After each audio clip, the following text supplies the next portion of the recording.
Hollywood, California, we present Gene Hersholt in a new Dr. Christian drama called Doctor, Doctor, Come Quick. Brought to you by the Cheesebro Manufacturing Company, owners of the trademark Vaseline, and producers of Vaseline Petroleum Jelly for first aid, Vaseline Hair Tonic for the care of the hair and scalp, and many other Vaseline specialties. Would you like to see the New York World's Fair or the San Francisco Exposition this summer without its costing you a penny? Well, here's a contest in which 100 first prize winners get free trips to the World's Fair, plus $150 apiece in cash, or $250 in cash instead of the trip. Just two simple rules. First, write a letter which starts this way: I want to see the New York World's Fair because, and state your reasons in 50 words or less. Or if San Francisco appeals to you more, then write your letter accordingly. Second, enclose with your letter a carton, wrapper, or a facsimile of the label from any item which carries the trademark Vaseline, such as Vaseline Jelly, Vaseline Hair Tonic, or from any Colgate-Palmolive toiletry. Then mail your entry to Vaseline Products, 17 State Street, New York City, before midnight, May 15th, when the contest closes. Write this address down: Vaseline Products, 17 State Street, New York City. Convenient entry blanks with all the rules are available at your favorite drugstore or by mail. But your answer on plain paper is perfectly acceptable. 100 first prizes, 5,000 second prizes. Think of winning a thrilling trip to the World's Fair you want most to see with all expenses paid. Write your first entry letter tonight. And now, before we get absorbed in our Dr. Christian drama, I want to ask you to wait at the end of the program for an important announcement from Mr. Gene Hersholt.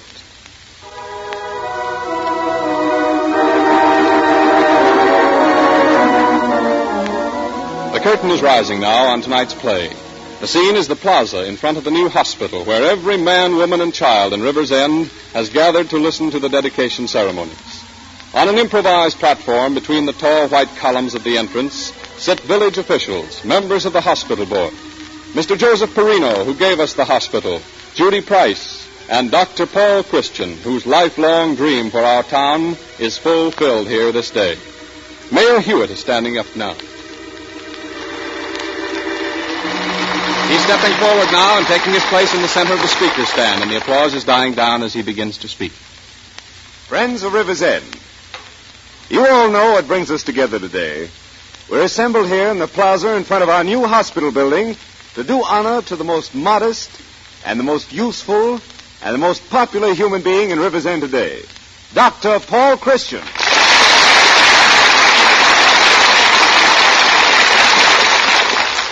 Now, one of the things that endears Dr. Christian to all of us is that he goes about his ministrations in our community in such a matter-of-fact way.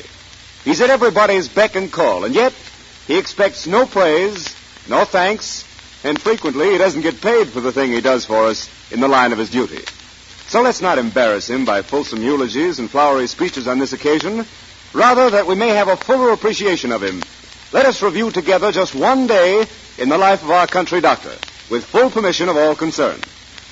I'm thinking now of a day not so many Aprils ago, when the sun shone warmly, the robins chirped gaily, the river flowed happily along between newly green banks, and Dr. Christian awoke with the feeling that God was indeed in his high heaven, and River's End surely the most peaceful spot on earth. And then the telephone rang, shrill, menacing, urgent.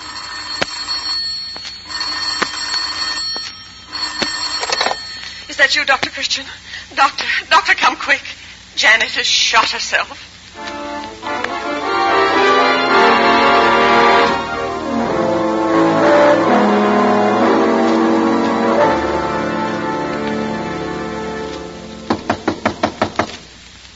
Oh, Dr. Christian, thank God you've come. Where is she, Mrs. Harkle?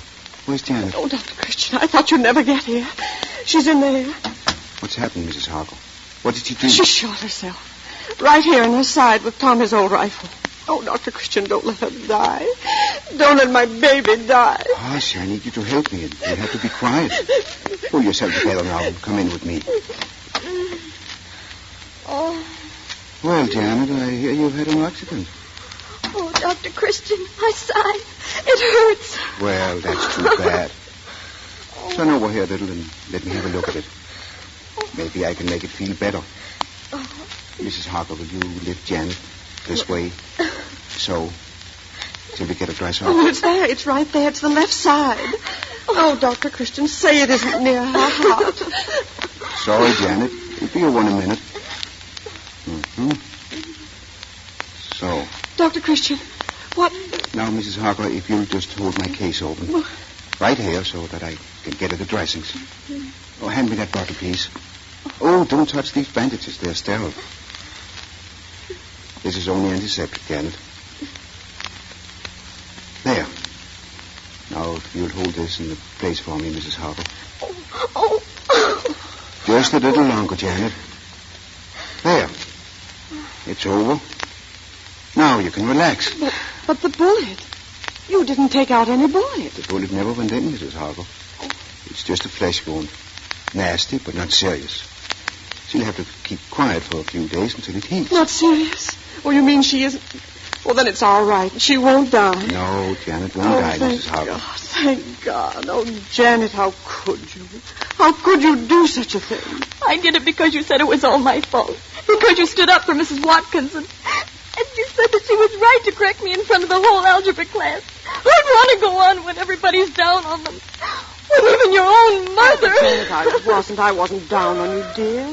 I only You said if I was talking to boys in class and not paying attention, I deserved to have her make fun of me and say nasty things about my having my mind on something besides my work. Is that what this is all about? Oh, I wish the bullet had gone in. Nobody understands me. I might as well be dead. Janet, how can you talk that way? Mrs. Harper, will you go out in the other room now, please, and let me see Janet alone?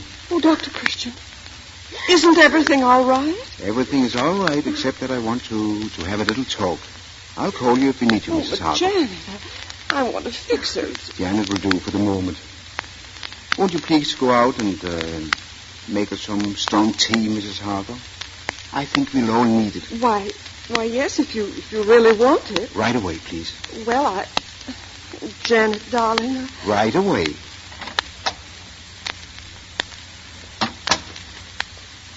Well, Janet. Yes, Dr. Christian. Was it really because your teacher reprimanded you? Yes, and because Mother said she was right.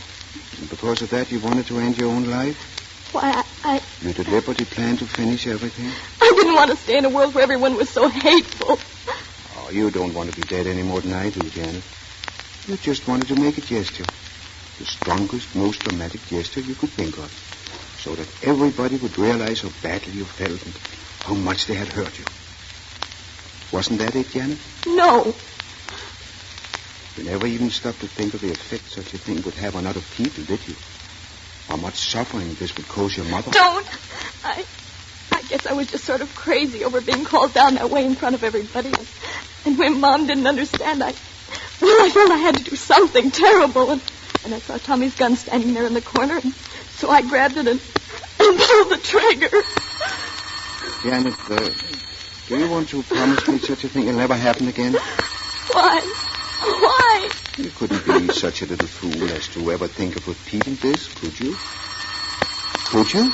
No, I guess I couldn't. Is that a promise? Yes. Yes, Dr. Christian, that's a promise. Good. I guess I better answer the phone. And next time people don't understand, Janet, you come and talk to me about it. Hello? Hello? Yes, Judy. Mrs. Cochran?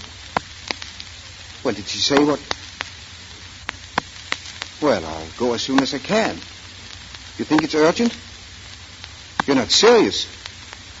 Oh, but I don't understand. Yes, Janet, it's all right. Well, if you think it's so important, I'll go right over to the Cochrans from here.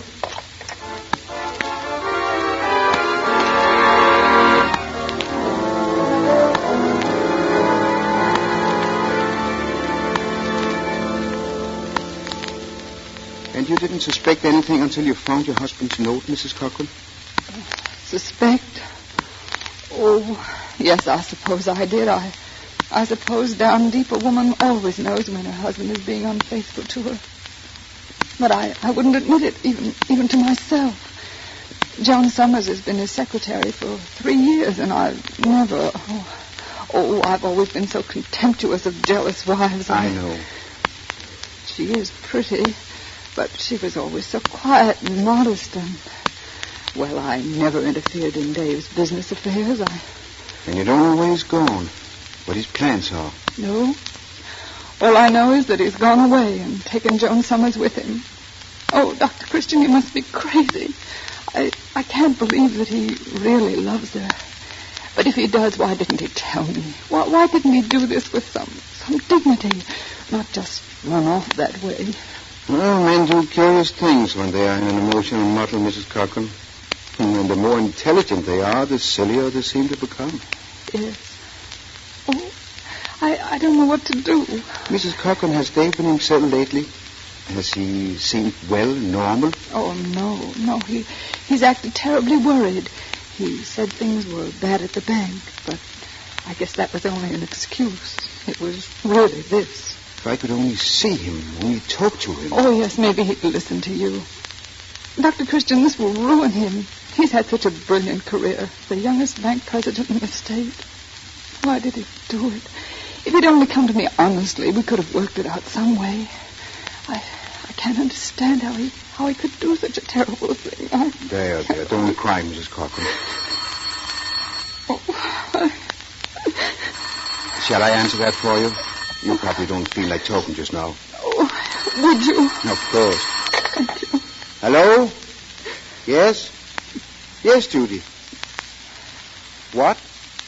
Spike Morse? A mad dog? Or who says it's mad? Well, did they catch the dog? He did bite him several times. I'll have them watch the dog carefully. You'll have to keep it under observation. Keep Spike there in the office. I'll come right over. Yes, right away. Goodbye. I'm sorry I have to run away, but the stray dog just bit Spike Morse, Judy's little nephew. And they think the animal is mad. I've got to cauterize the wounds at once. Oh, a mad dog. Oh, how terrible. Now, don't bother about me, Dr. Christian. Go to Spike right away. Hurry, you've got to save that boy.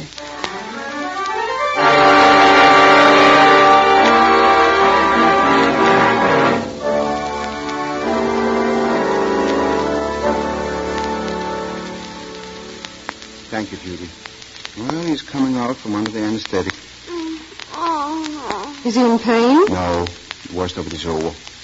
But cauterizing those wounds was absolutely necessary, and I couldn't see doing it without an anesthetic. Is it all done? Yes, all done, Spike. It hurts. It'll feel better pretty soon. I'm dizzy. I know, but that'll pass too. What made the dog bite you, Spike? Did you tease him? Yes, I guess I did. I didn't mean to make him cross, but all of a sudden he began to snarl and run around in circles, and then he barked. But what were you doing to him? Oh, we were just taking his bone away and throwing it and making him run for it. Taking his bone away? Well, don't you know you should never interfere with the dog when he's eating? But he was just chewing a bone. I don't think I like dogs anymore.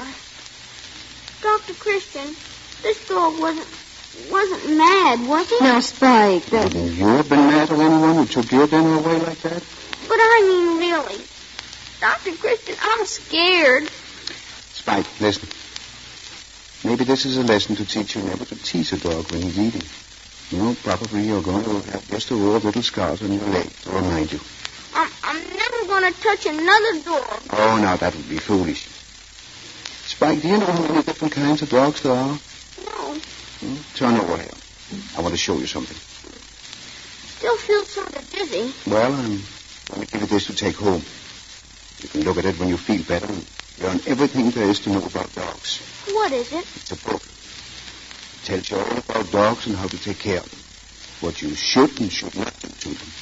And how to teach them some good tricks. Thanks. Gee, it's got swell pictures. You can take those things away now, Judy. All right, Dr. Christian. I'll get it in here, Doctor. Dr. Christian's office. Hello? It's Judy Price. Yes. Well, he's busy with a patient now, Mrs. Summers. Yes? Of course you can trust me. What? Oh, but the Blue Flyer doesn't stop until it gets to Chicago, 11:15, I think. He'd never catch up with it. Oh, but it's impossible. Well, I'll ask him. Oh, don't cry so, Mrs. Summers. We'll try to do something. You wait just a minute. Dr. Christian, will you come in here for just a moment, please? It's important. What is it, Judy? Close the door, please. Mrs. Summers, Joan's mother, on the phone. Poor soul, she's in hysterics. Dr. Christian, she says Joan and David Cochran are on the blue flyer. They took it at Center City. Well, then no one can stop them now. But she thinks they can. She says Mayor Hewitt got suspicious and they've sent for the bank examiner. They think there may be a shortage at the bank. Oh, why, that can't be. Why, David Cochran is no crook. The man's going crazy. Can't you see if someone doesn't make him come back, if he has taken the money? It's incredible. Dr. Christian, Mrs. Summers wants someone to go to Chicago, catch them there before the police are notified and bring them back here. And maybe the mess can be straightened out. Oh, but how can't they? A crosscut over the mountains. Oh, it'll be terrible driving, I know, but it might be done. It's impossible. Why, after dark... There's only one person who could do it. You could drive that road blindfold. And think what it means if you bring him back. Oh, Dr. Christian, you've got to try. For the sake of River's End, you've got to try.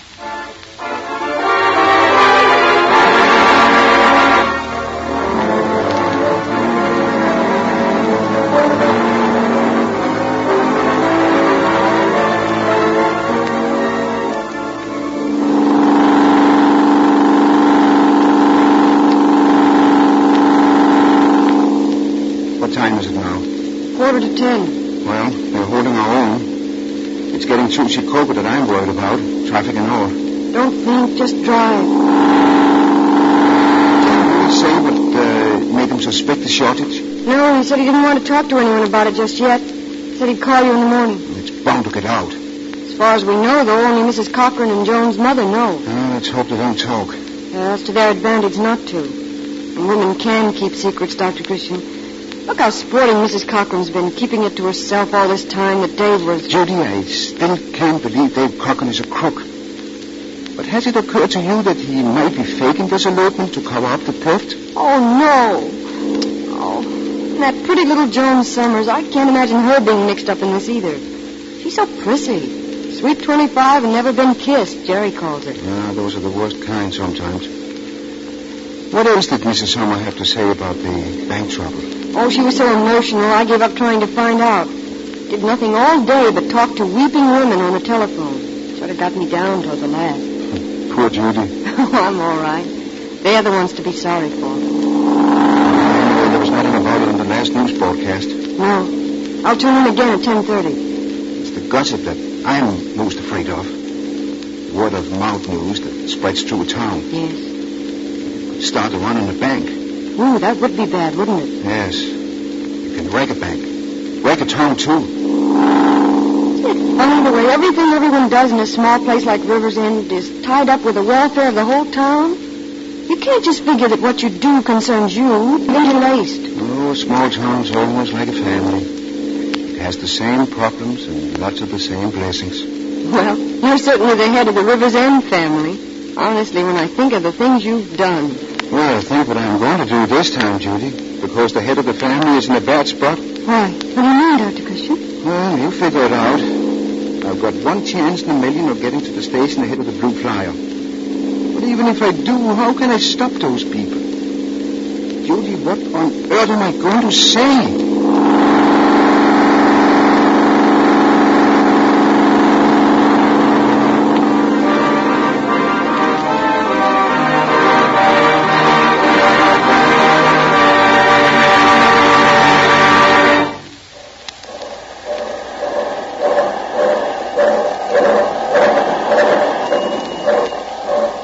This is an outrage, Dr. Christian, an outrage.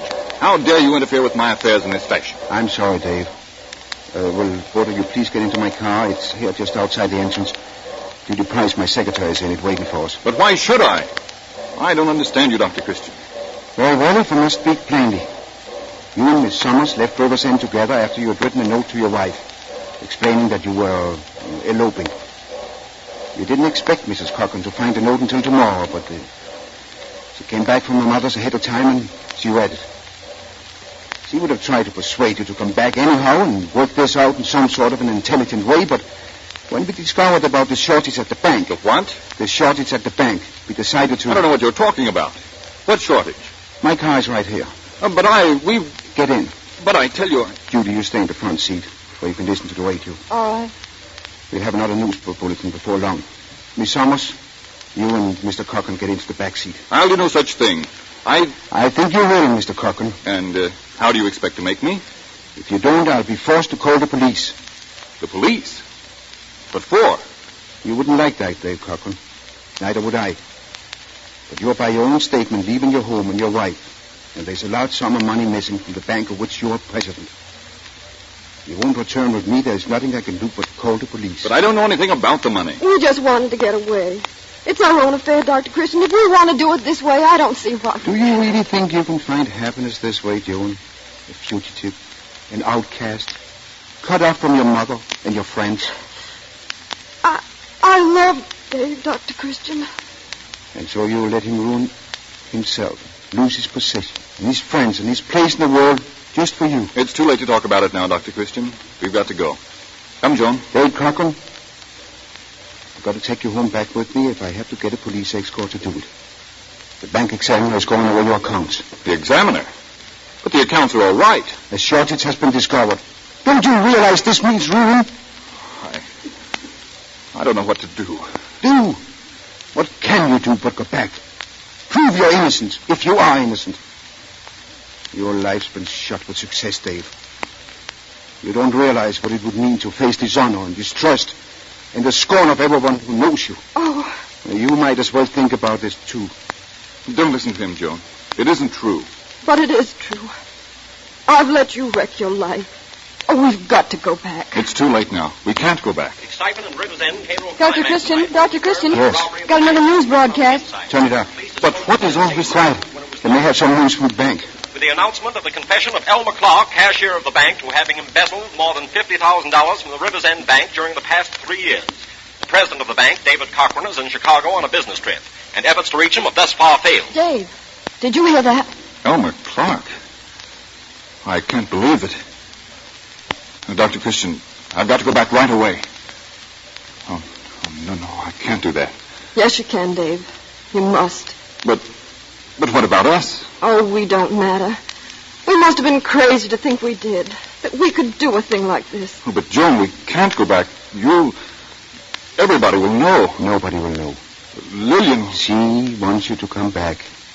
Come back and settle this thing openly and honestly. Will you do it that way? Yes. We'll do it that way. Won't we, Dave? If that's what you want, that's what we'll do, Joan. We'll drive back together. I'll make all the explanations. You were on a business trip and we met in Chicago, and you decided to drive back with us. What's the matter, Dr. Christian? Oh, I just realized I'm a little tired. I think I'll let Dave drive. And I'll relax in the back seat of the car. Try to snatch some sleep. I've got a date to take little Johnny Hill's tonsils out at 8 o'clock tomorrow morning.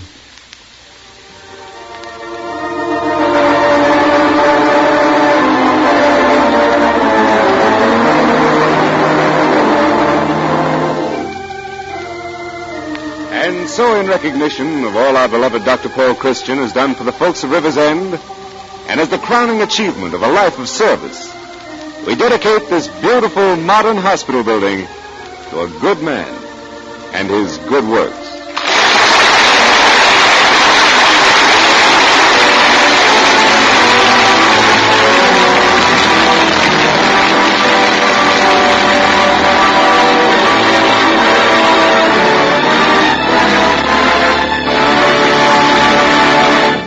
Gene Hersholt, star of these Dr. Christian programs, has an announcement of special interest to make to you tonight. So don't turn your dials. He'll be out here in just a moment. Meanwhile, a word about our products. Vaseline jelly is the handiest thing in the house for chapped hands, minor burns, cuts, and scrapes. Why? Because it does 3 important things for injured or irritated skin. 1, it forms a protective film against outside infection when the skin is broken. 2, it promotes quick healing. And 3, it softens and lubricates the skin by supplementing the natural oils. And here's a tip for men and women who are troubled with dry scalp and loose dandruff. Try Vaseline Hair Tonic. This different hair tonic contains no harsh ingredients which tend to dry the scalp. Instead, Vaseline Hair Tonic actually supplements the natural scalp oils. Massage your scalp thoroughly with Vaseline Hair Tonic before your next every day to keep your hair handsome and healthy. When you buy Vaseline Hair Tonic or Vaseline Jelly or any other product bearing the trademark Vaseline, save the carton. Enclose it with your letter of 50 words or less telling why you want to see the World's Fair. It may start you on your way to a free trip to New York or to San Francisco. Remember to mail your entry before May 15th when the contest closes to Vaseline Products, 17 State Street, New York City. The artists you heard in tonight's Dr. Christian drama were talented Rosemary DeCamp in the role of Judy Price, Gloria Holden in the role of Lillian Cochran, Gerald Moore as Mayor Hewitt, Myra Marsh as Mrs. Harker, Betty Jean Haney as Janet Harker, Eric Burtis as Spike Morse, Frank Martin as David Cochran, Dorothy Lovett as Joan Summers, David Kerman as the radio announcer, and Jean Hersholt, our star, in the role of Dr. Christian.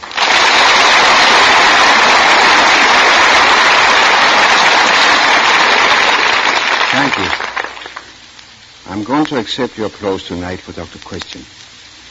And then I'm going to step out of character to say a few words to you as plain Jean Hersholt. Because I have some real news for all of you who have come to love the wise and kindly country doctor whom we try to portray for you each Tuesday night. My news is both good and bad. The bad part is that this is the last Dr. Christian program for this season. The good part is that next fall you're going to meet Dr. Christian again. Not only on the radio, but on the silver screen as well. Some of you have written to me asking to see Dr. Christian in the movies. Well, you're going to see him and River's End and various of the other folks who make our town an interesting place in which to live. I want to thank you all for your interest and support in place in which to live. I want to thank you all for your interest and support, which makes it possible for the makers of Vaseline products to bring you these programs. I want to invite you all also to write to me and tell me which of the stories you heard this year you like best. Your letters will help us to bring to you the kind of radio and screen entertainment you want. So please don't be shy. Sit down and write me this week. I'll guarantee you that I'll read every one of your letters myself if it takes all summer. And I'll enjoy doing it too. You can address me in care of this station. Now I have just one more word I'd like to say. And this is something very, very personal. And yet I feel that I want you all to share it with me. Exactly 25 years ago today, Mrs. Hersholt and I were married here in California, and so this is our silver anniversary. And may I just take a moment to say thank you with all my heart to that wonderful girl who has given me those 25 years of her life.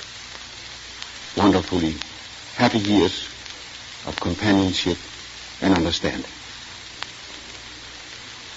And to our radio friends, wherever you are, won't you in your homes join with my wife and me in ours with a toast to happiness and peace for everyone.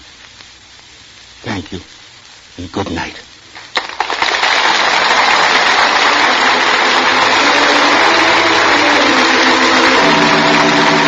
On behalf of the makers of Vaseline Corporation, we say goodbye to our radio friends for the season. We'll be back with you next fall. We don't know the exact date yet, but we'll be glad to advise you if you're right. And you're going to see Jean Hersholt as Dr. Christian in the movies, as well as hear him on the radio. To help us bring you the kind of radio and screen entertainment you want, Jean Hersholt invites you to write to him and tell him which of this year's stories you have liked best. Address your letters to Jean Hersholt in care of this station. Until next fall, then, the makers of Vaseline Jelly, Vaseline Hair Tonic, and other Vaseline specialties say, we'll be seeing you. Arthur Gilmore speaking. This is the Columbia Broadcasting System.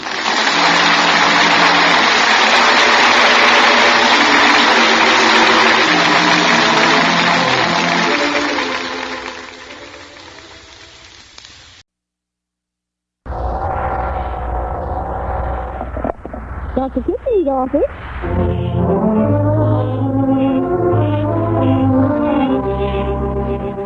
The Vaseline program, presenting a new Dr. Christian prize play called Broken Melody, by Emma M. Edler of Long Beach, California.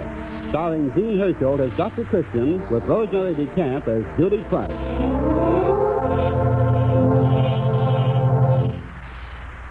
Man, are you making the most of your appearance? No girl dreams of being squired around by an escort whose hair is unruly, stubbornly stands on end, or sheds dandruff scales on his shoulder. What you'll want is neat, well-groomed, attractive-looking hair. That's what you'll have when you use Vaseline Hair Tonic. Only 5 drops a day. That's all it takes. Apply those 5 drops of Vaseline Hair Tonic with a comb, or rub them directly on your scalp. They'll tame your hair, keep it neatly in place, looking its best all day long. And besides improving the appearance of your hair, Vaseline Hair Tonic supplements the natural scalp oils, checks loose dandruff, stops that itchy tightness. So remember, men, for double care, both scalp and hair, for that smooth, well-groomed appearance, get Vaseline Hair Tonic tonight.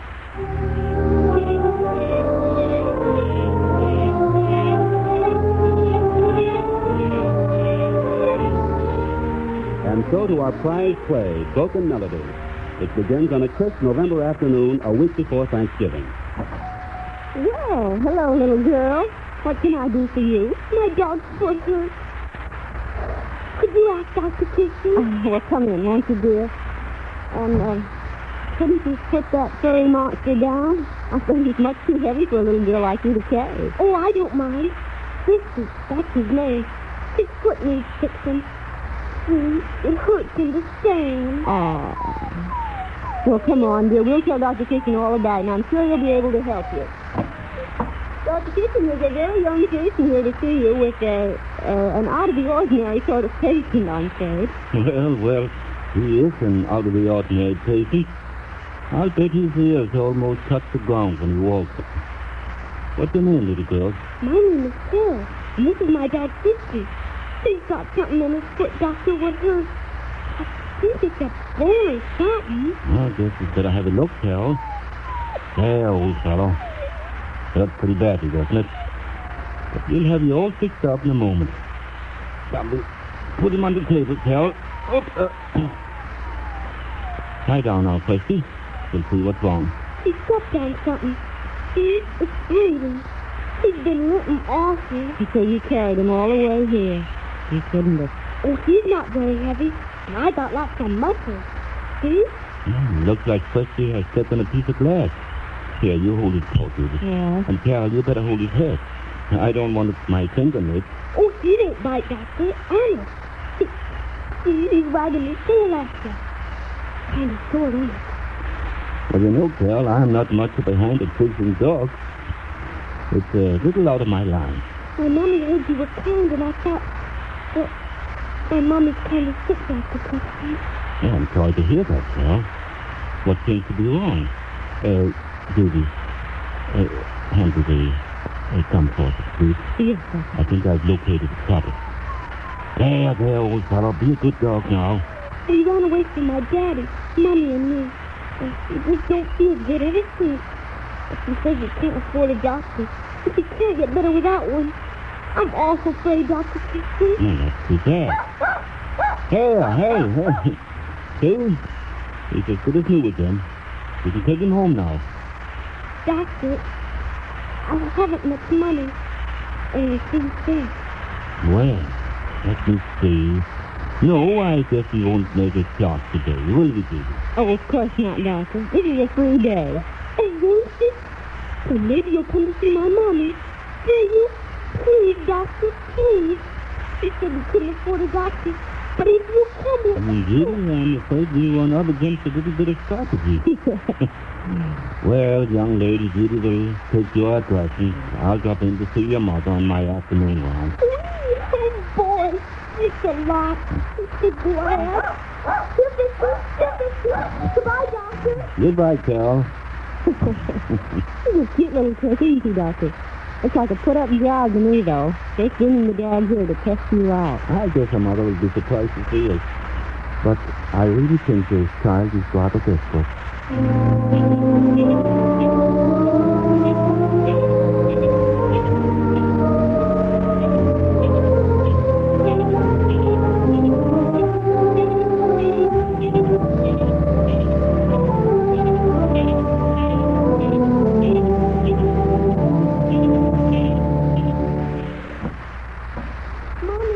Mommy, here, Dr. Christian and Judy.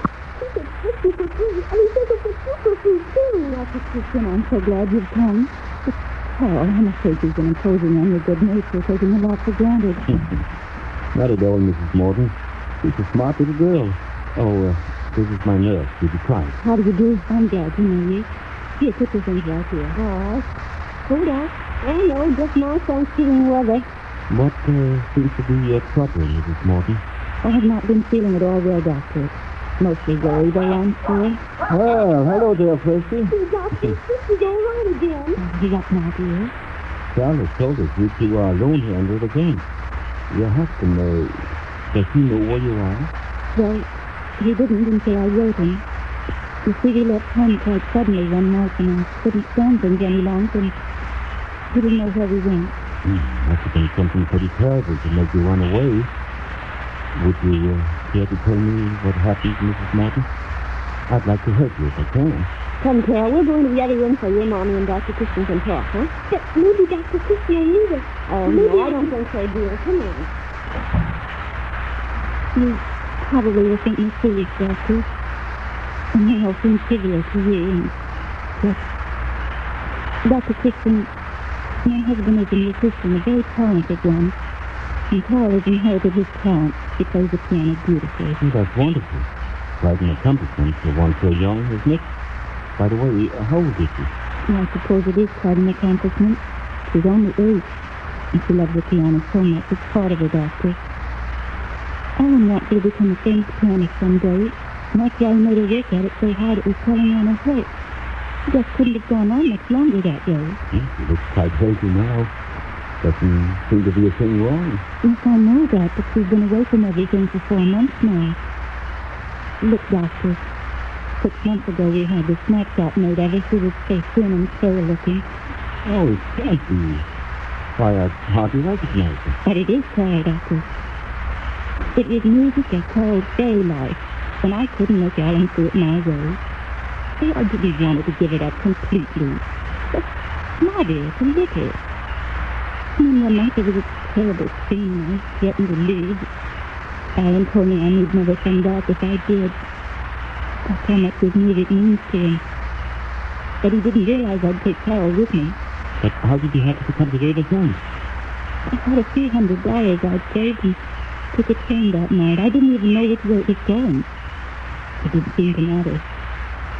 And when morning came, I saw you inviting me to station and see shade trees and green lawns everywhere. And somehow I knew this was where I'd get off. It's a beautiful little place, Boomerang. I love it, Dr. Christian.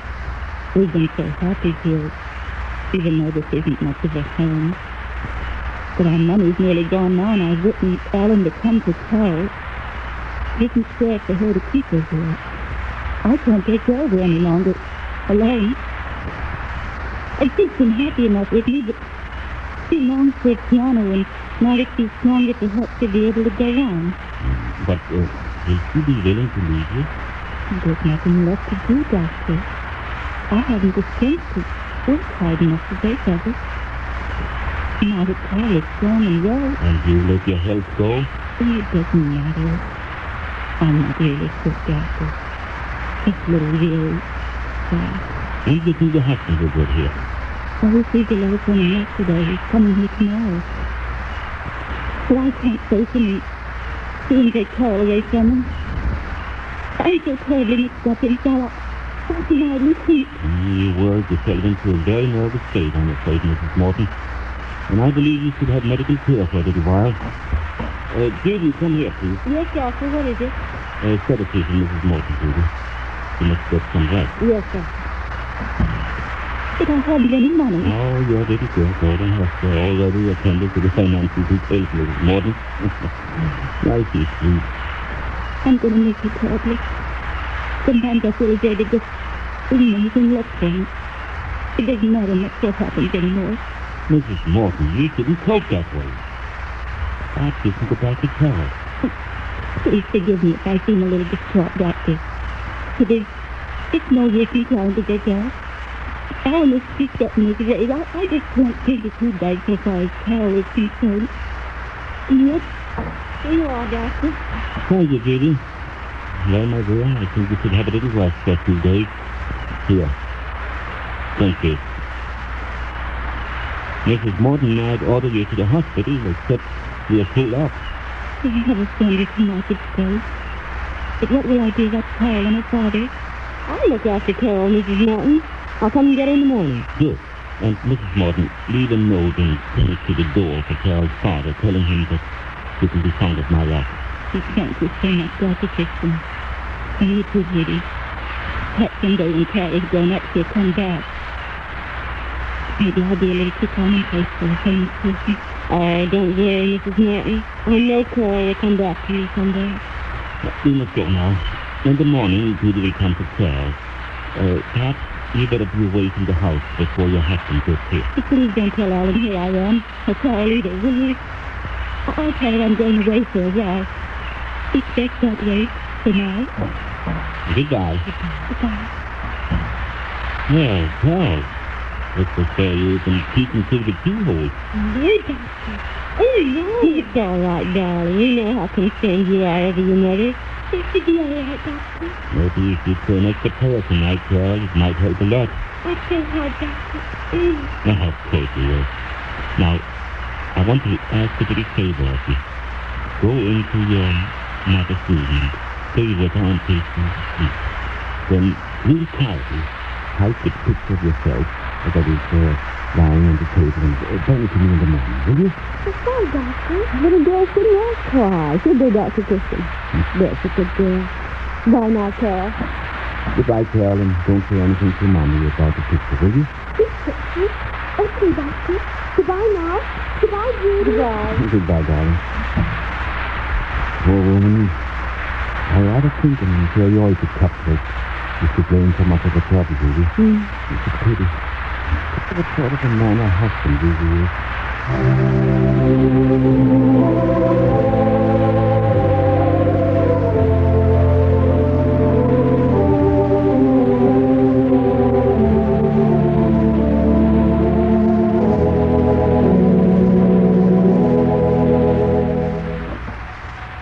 Carol, what are you doing here? It's already dark and you shouldn't be out. Come into the library. Mommy was asleep for me and 50 Dr. Christian. Well, you didn't have to bring it in now, Carol. I only wanted you to bring it when you come in the morning. Dr. Christian, is my mommy going away? There's a patient coming in. You'd better stay here until I see who it is. Pardon me. I saw a little girl coming here with a dog. I followed her. You're Mr. Morton, aren't you? That's right. But, your wife told me you were not due until tomorrow. I couldn't wait until tomorrow. I know Carol's here. Yes, that's the dog that was with her when she came in here. I beg your pardon, but who are you anyway? Don't keep quiet. It's all right. Lie down there. I'm Dr. Christian, and... Oh, why is Carol here, and where's Helen? I was walking along the street, and I saw Carol come in here, and so I followed her. Mr. Morton, will you please sit down for a moment? I can see things are not very clear to you. Well, for one thing, I can't understand why Helen ran off the way she did. Perhaps you have to. Well, that sounds like... Yes, that's Carol playing. She's in there. Let me see her. Mr. Morton, let me see this picture first. Then you may see the little girl in the next room. It's Carol, of course. I took that picture myself. But the little girl in there is fully 10 pounds heavier and full of life and vitality. This little girl in the picture is rather pitiful looking, don't you think? Always rather thin. But she is now, Mr. Morton. She is... Carol. Honey. Oh, you do look wonderful. Here, let's have a better look at you. Oh, your little face is filled out. No more pigeon legs and toothpick arms. Oh, Dr. Christian, I can't believe it, really. Dr. Christian, they took his tail. Huh? See, Daddy? Well, that's quite a dog. We found him in the museum. I mean, Christy, Daddy. And we found Dr. Christian, too. Two good friends, I tell. Bless your heart, you do look wonderful. Do you realize why she looks that way, Mr. Morton? Just naturally... She didn't just naturally go stronger. Your wife has told me how Carol grew so nervous. Don't you see she was made to overtouch her little strength? You mean her music? She loves music. That could never... Perhaps I'd better explain this way. Music and talent are their two wonderful things, rare and beautiful gifts. But music was never created to excite and destroy.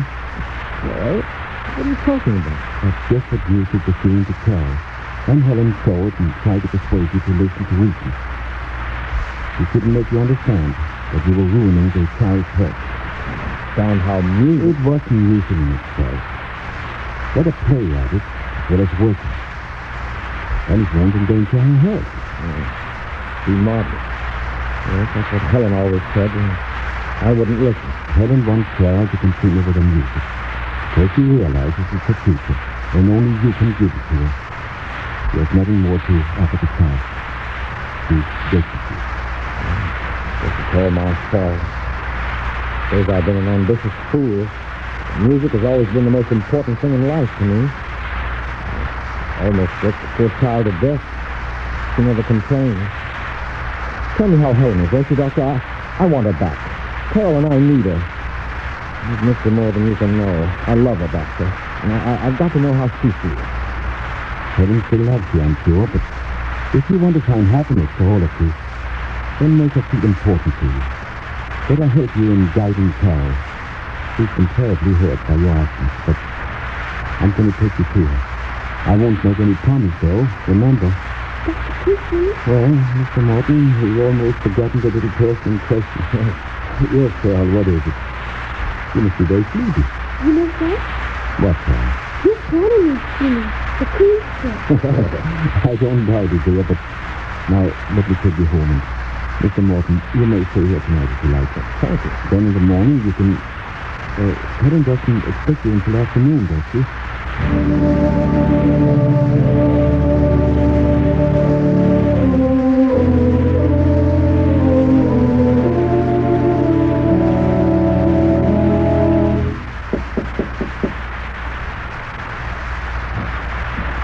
Here we are, Helen. Judy and I.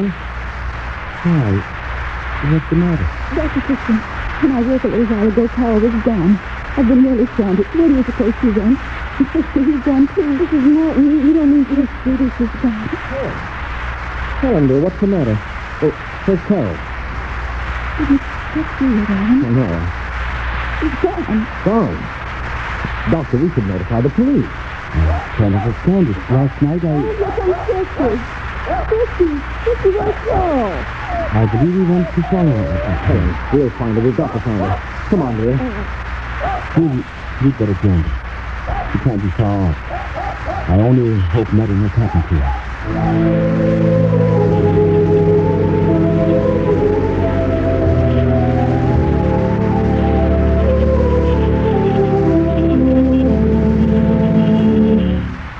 Yes, that's the old boy you are, Jack.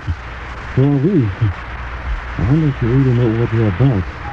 He wants to go up the first step. Yes. Dr. Christian, could Carol be... We think we should notify the police. But Ellen Christie must know. He was with her constantly. Look, he's stopping at the church door. I think I know now. Come, let's go inside. Look, we're going to have the altar waiting. He's so tiny over here. It's pretty tiny. I've got to see him. Dr. Christian said if I can't do it, he's perfect. It's tiny, Helen. But even for Alan. I'm so glad you found it. Helen, Alan and I had a good talk last night. He understands now about Carol. He realizes he's made a great mistake. He loves you, Helen.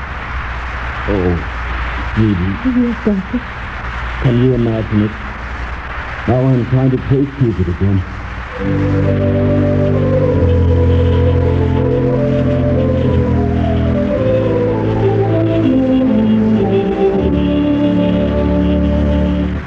Well, hello. I should say yes. This is a favorite visitor. Come on in. I can see Thanksgiving has come to the Morton family. Is the doctor... Oh, there he is. Good morning. Good morning, Dr. Christian. Doctor, you never guess how happy we are. Oh, that's fine. I'm glad to hear it. Mommy, you said you were going away. I want to stay and live with him. Good for you, Carol. It's a pretty nice town, isn't it? Indeed it is. yesterday, I went to work makes it necessary for us to go back to the city. Oh, but first, Helen, I think we should take a few days vacation for a second honeymoon. Then why not you travel with us till you get back? Oh, boy, thank you, Dr. Christian. Mommy, say yes. This sure it's not an imposition. Oh, of course not. We'll have fun, won't we, Clara? Oh, yes, Judy. But I do hope Dr. Christian will get his piano tuned. Well. Yeah, absolutely right, Charles. Now that your whole world is in harmony, you'll surely have to tune the piano.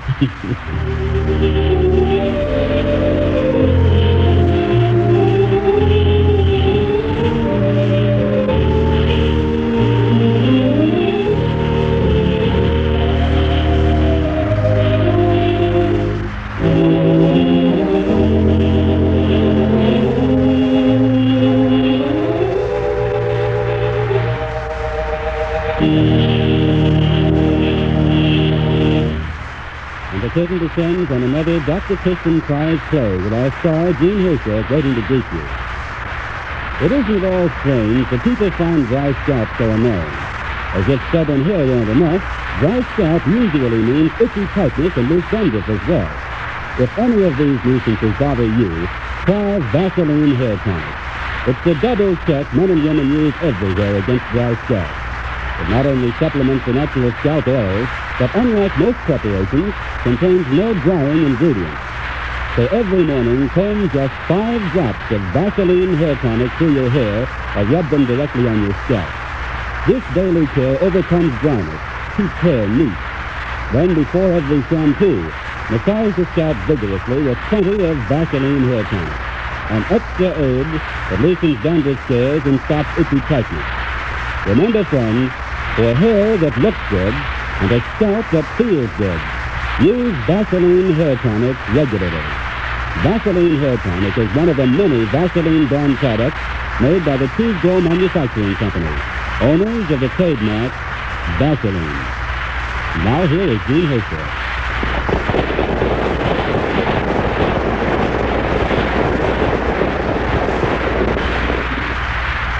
Thank you very much. The prize play you just heard was another fresh case. The author, Mrs. Emma M. Ertler, is the mother of 2 fine sons, one of them already overseas in the service, and she's being helped by working as a stenographer at the California Shipbuilding Corporation. Now, I want to speak to you a little of the meaning of tomorrow, our country's Thanksgiving Day. Perhaps on this surface, it will seem difficult for many of us to be truly thankful. But let us remember that we look up into the sky to see what kind of a day it will be instead of looking forward at them. But we go into our grocery stores to see what we will have to eat instead of whether there will be anything to eat. But we look at our home and see all the walls standing, the windows unbroken. And then let us add our prayer, deep thanksgiving to Almighty God and to our own sons and daughters who are fighting to keep us safe. And next week we plan to present a prize play called Juliet's Wedding by Beatrice Lewis of Pittsburgh, Pennsylvania. So we invite you all to listen to the Vaseline program again next Wednesday evening, same time and same station. And then I'll say good night.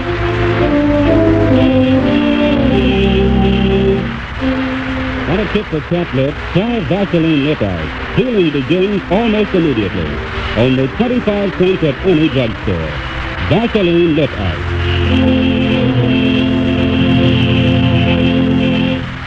Bob Anderson speaking. This is CBS, the Columbia Broadcasting.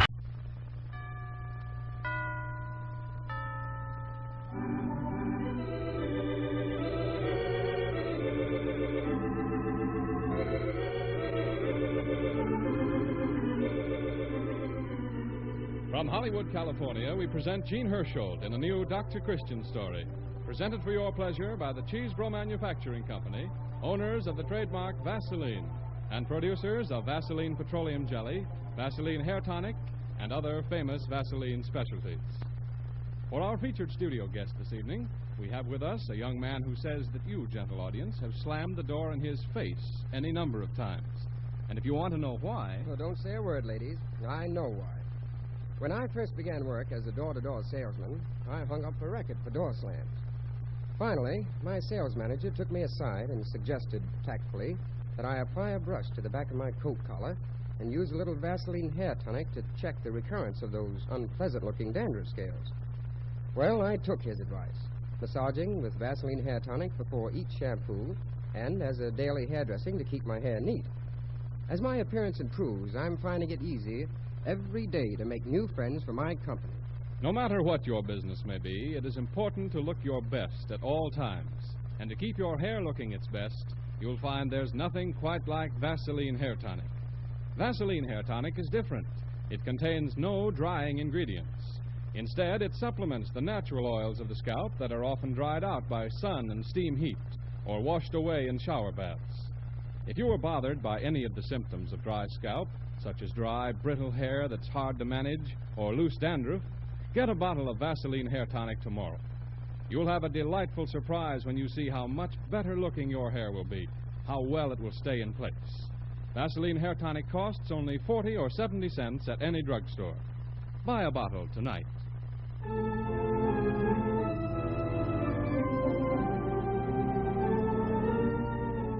And now for our play. We invite you tonight to join Mrs. Browning's party to celebrate the birthday of George Washington. Mrs. Martha Browning lives in one of the largest homes in Rivers End and is responsible for most of our civic uplift. At present, she is chairman of the Parents Organization. Myra Marsh plays the role of Mrs. Browning in tonight's drama. Mrs. Browning's daughter, Barbara, aged 12, is the town terror, but bright as a button. You will hear Gloria Fisher in this part. Other important players in the drama are Mr. Randolph, superintendent of schools, played by Earl Ross, Luella Hughes, fifth-grade teacher, played by Gloria Holden, Mr. Flint, a visiting educator lately come to town, played by John Barry, and his jealous wife, Mrs. Flint, played by Inez Seabury. Gene Hersholt, our star, plays the role of Dr. Christian, and Rosemary DeCamp plays the part of his popular secretary, Judy Price. As the curtain rises, we see Judy and the doctor walking along the river road to Mrs. Browning's party. You'd hardly recognize them, however, for Judy's hair is powdered and piled high on her head, and a voluminous hoop skirt billows out from under her fur cape. Dr. Christian is clutching at a tricorn hat and a sword, which tangles with his overcoat and threatens to throw him at every step. Oh, of course I'm worried about it, Judy, but what is there to do? We can't prove anything except that Richard Flint is an extremely public-spirited citizen for a man who has lived here such a little while. Oh, you can't make me believe his interest in the Rivers End schools is based on anything but some sort of a personal ambition. Maybe he's out to get Mr. Randolph's job. Superintendent of schools? Mm-hmm. Oh, why, Damon Randolph's been here for 15 years. I know. That's Mr. Flint's big argument against him. You mean that he's conservative? Mr. Flint says he's an old fuddy-duddy, that his methods are obsolete and that he isn't efficient anymore. Oh, why, that's nonsense. Damon Randolph is you don't have to defend him to me, Dr. Christian. I've been in love with Mr. Randolph ever since I started to kindergarten. So have most of the kids in Rivers End. I'm just telling you what goes on. Where did you find it out? Luella Hughes. Luella's afraid she's going to lose her job. Judy, aren't you a little bit pessimistic? No, I'm not. I'm just telling you what I know. Luella Hughes is one of our best, most respected teachers. Oh, I didn't say she wasn't. I said she was afraid she was going to lose her job. Well, the school's been buzzing for weeks, Dr. Christian. You must have heard about it. That man's a demon. Just what is he doing? Criticizing, tearing things down, making everybody so nervous they can't work. Seems he volunteered to make an educational survey, and he expects to submit some sort of a report and a recommendation to the school board next week. Yeah, I know. That was Mrs. Browning's doing. He got her to appoint him head of that investigating committee. You know, she's really very sincerely interested in the schools. Yeah, with that daughter of hers, I think she might be. Perhaps. She's rather a problem, I guess. But she's a very bright girl. Yeah, that's what makes her a problem. She's irrepressible. Chances to one she breaks up the party tonight. Yeah. She came in to see me this afternoon, full of excitement about it. I suppose Mr. Flint will be there. I suppose so. Hang that sword. You know, Judy, I'm as patriotic as the next one, but I do wish Martha Browning had decided to have something besides a costume party on Washington's birthday. I'll probably break my neck and just get up. Oh, but you look wonderful. And a sword's easy. Now, if you had something really hard to handle, like a hoop skirt... Well, I guess I have got the best of it. I'll bet we look like the spirit of 76 stalking along here. We only had a fife and drum, huh? Yeah. Well, there we are. Oh, don't desert me, Judy. And if you see the party is getting to be, well, a little too much for me, I'll then save you.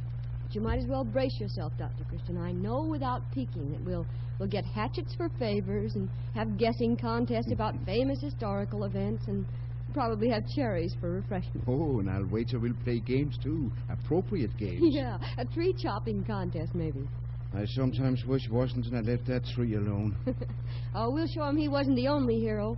Up and at him, Dr. Christian. Forward, march. The bell's on that side. Sounds very festive in there, doesn't it? Must be a big party. I'm afraid it is. Dr. Christian, Judy, you're late. Do come right in. We've been waiting for you. Now, I hope we haven't done anything to interfere with your plans. I was detained. Yes, I know. You can never depend on a doctor. In fact, you can never depend on a man. And since you're both a man and a doctor... I'm hopeless. Oh, well, you'll forgive me. I know how busy you are. Judy, how sweet you look. Well, thanks. Everyone is just wonderful. The loveliest costumes. I'm so glad I made it a costume party. Everyone looks so well, so unusual. I think it's always such a release. Don't you, wearing a costume and pretending that you're, somebody that you're not, is such a change. Yes, I find this costume quite a change. Dr. Christian's having difficulty with his Well, sword. now that you two are here, we can really begin. Now, listen, everybody. We're going to start the games now. You'll have to separate into groups. There's a different game in each room. Now, there's a cherry tree game in the library for the younger people. Were we right? And a marvelous puzzle in the dining room. You have to figure out just how Washington got across the Delaware. I never did understand how he stood up that way in the boat without losing his balance. I never figured it out. And the rest of us are going to stay right here. And you'll never in the world guess what we're going to play. Stand by, Judy. It sounds ominous. Yeah, we're probably going to play murder. Dark room, screen, lights back on, and guess who did it? Oh, heaven forbid. Not even for Washington. Now, Listen, everybody. We're going to play truth. Truth and consequences, you see, for Washington's birthday. I thought it was just too appropriate. And we'll make the consequences really very terrible. So everyone will just have to tell the truth. Splendid, splendid. You sit next to me, Judy, and remember all the answers, won't you? Huh? What do you mean? Now, we'll all sit around in a circle. It's no use, Judy. I can't sit down with this sword on. Put it on the table, will you? All right.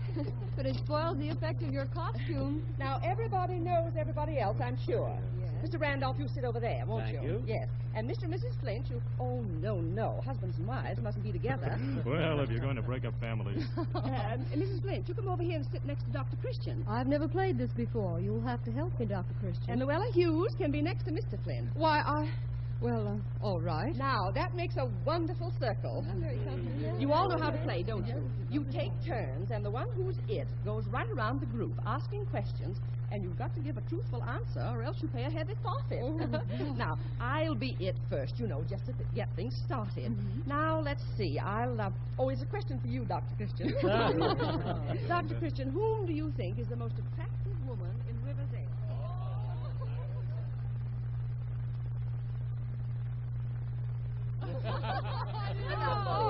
Say, this is a great game, really. I don't know when I've had so much fun. Judy, you're next. Oh. I really have got to get a real good question for you. Now, let's see. Say, I heard you were playing truth in here. I want to play with you. Oh, but Babs, you're supposed to be in the other room with the younger people. Oh, I'd rather play truth. It's more fun. Oh, but Babs, I think... Well, of course, if you really want to. Of course I want to. I never could be my age, Mom. Say, this'll be great. Well, you all know my daughter Barbara, don't you? Judy. We know Babs. Sure, everybody knows Yes, me. we know Barbara. Say, who's it? Well, we've been around once. We're just starting over again. Oh, then we'll draw straws for it. That's the only fair way. Here, give me some matches. Here's some, Babs. There. Now, everybody draw one. You predicted this. You're probably clairvoyant. Dr. Paul Christian sees all, knows all. Well, We'll see. Look, it's mine. Mine's shortest. I'm in. Oh, now, Babs, really, did you? Well, I got it honestly, Mother.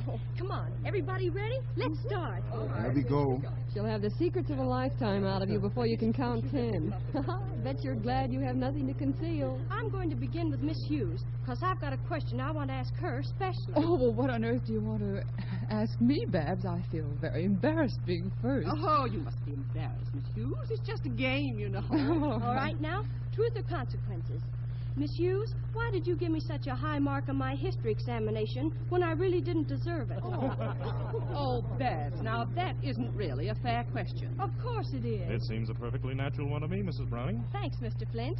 She has to answer, doesn't she? If we're going to play the game, I think we must all answer the questions that are asked us. Well, Miss Hughes? But, Babs, I didn't. That is, I thought you did deserve it. Oh, no, I was awful. Of course, I think you were swell to give me a grade like that, but I want to know why. Perhaps Miss Hughes considers you an exceptional student, Babs, and used, exceptional methods in your case. I gave her a grade which I thought represented her knowledge of the work covered. Since we've adopted this new system of basing standing on examination grades, I can't help but feel that too exact marking isn't always fair to the students. I see. I don't think those kind of questions are exactly right, Barbara.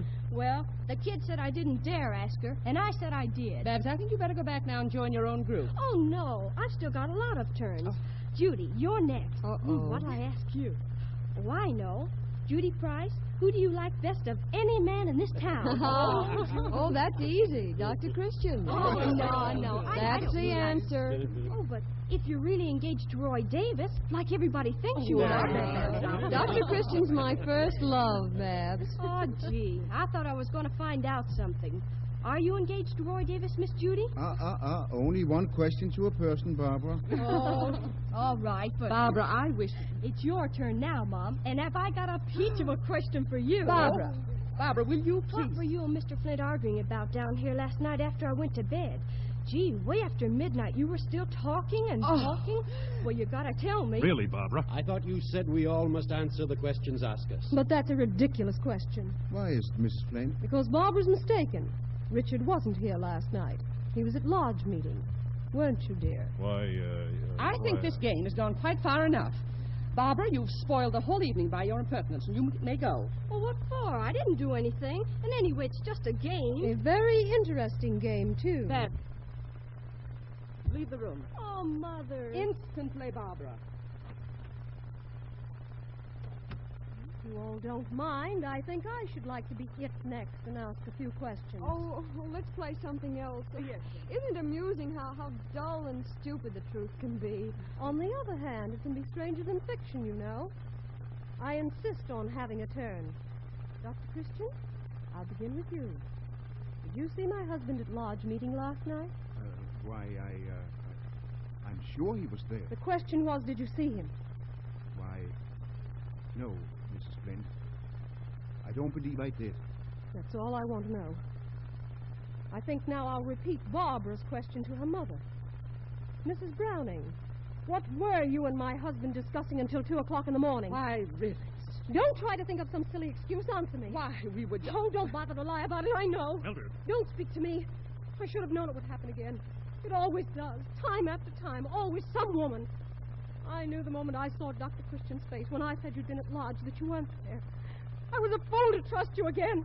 Oh, come now, Mrs. Flint. Mildred, I swear to you, this isn't what you think. Oh, because she's chairman of a parents' committee, and you can pretend that schoolwork doesn't fool me any. I know women are all alike about you. Why, this is an outrage. Just a moment, please. Mrs. Flint, would it change your opinion any if I could prove to you that Mr. Flint's only interest in Mrs. Browning is a business one? You can't prove it. I think I can. Mrs. Browning, please tell the truth about your meeting here with Mr. Flint last night. Very well, I will. And if you think there's anything personal about it, you're insane. Mr. Flint has been after me for weeks to use my influence with the parents' organization to get rid of Mr. Randolph. He says you're old-fashioned and incompetent, Mr. Randolph, and that the school needs new equipment, new books, and new teachers.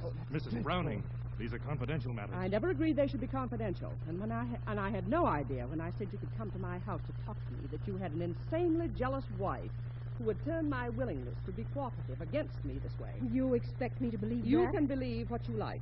I've tried to be nice to you and Mr. Flint ever since you came here because River's End believes in being friendly. I'm sure it does. And I take my work in the Parents' Organization very seriously. After all, Babs is my only child. I felt it my duty to listen to what Mr. Flint proposed for the good of the school, though I was shocked at his plan to oust Mr. Randall. So that was what you were doing, Richard Flint. I suspected it all the time. Doing a survey, were you? Coming into my office, working behind my back, undermining the work of years. Why, you treacherous, dirty... Don't call me names. Just don't, please. Dr. Christian, he's got your sword. Flint! Flint, put that down! Put down that sword! I'll teach you. Threaten me, will you? Strike me. Oh! You stabbed him. He's killed him. He's killed him. Quiet. Quiet, all of you. Stand back. Let me see him. I'll call the police. Call a doctor, please. There's a doctor here, Mrs. Flint. And we won't call the police yet. Here comes everybody. Judy, lock the door and give me the key. Lock the door? No one can leave this room. Oh, Dr. Christian, I insist. This is my house. Yes, this is your house. Has it occurred to you yet, Mrs. Browning, that your house may be the scene of a murder?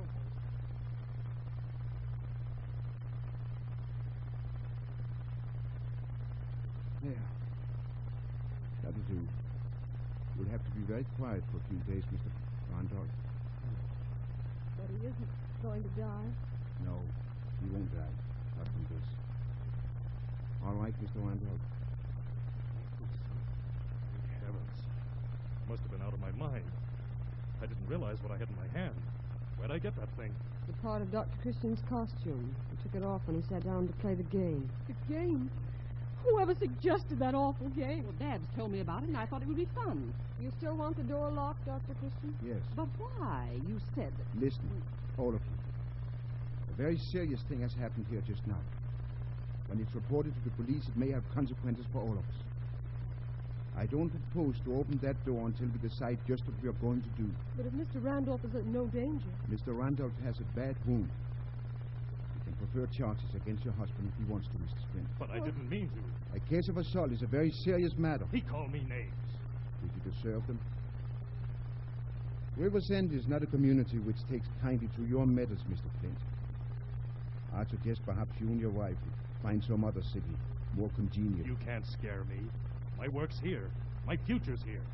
I doubt that you have any future on River's End. Mr. Randolph is kind enough to hold his charges, and the rest of us are discreet enough to hold our tongues. It's a plot. That's what it is. The plot was yours. A plot to destroy the school system in River's End and put a new one in its place. No one has been able to understand the basis of your interest in our school problems, Mr. Flint. Your connection with Roberts & Roberts has nothing to do with it, has it? Roberts & Roberts? They're a big Chicago concern. They specialize in school equipment. Oh, but I thought you were just a scholar, Mr. Flint. Well, Mr. Flint has many activities, Mrs. Browning. But his big interest is Roberts & Roberts. Well, that makes it all pretty clear, doesn't it? All these things he's been trying to do. I'd like to have you promise that you'll leave River's End at once, Mr. Flint. That is, if Mr. Randolph will agree not to press this matter. I will agree if he goes. It's blackmail. Oh, no. We insist that you go of your own free will. You might just as well, Mr. Flint. I shall certainly see that you have no opportunity to work against Mr. Randolph if you stay. You see? All right. I'll go. What are you doing? Let us in, Mom. I'm sure we agreed then that no word of this must ever go outside this room. I promise never to tell. So do I. I'll never say a word. I suppose then that Richard and I must promise too. Mr. Flint? Yes.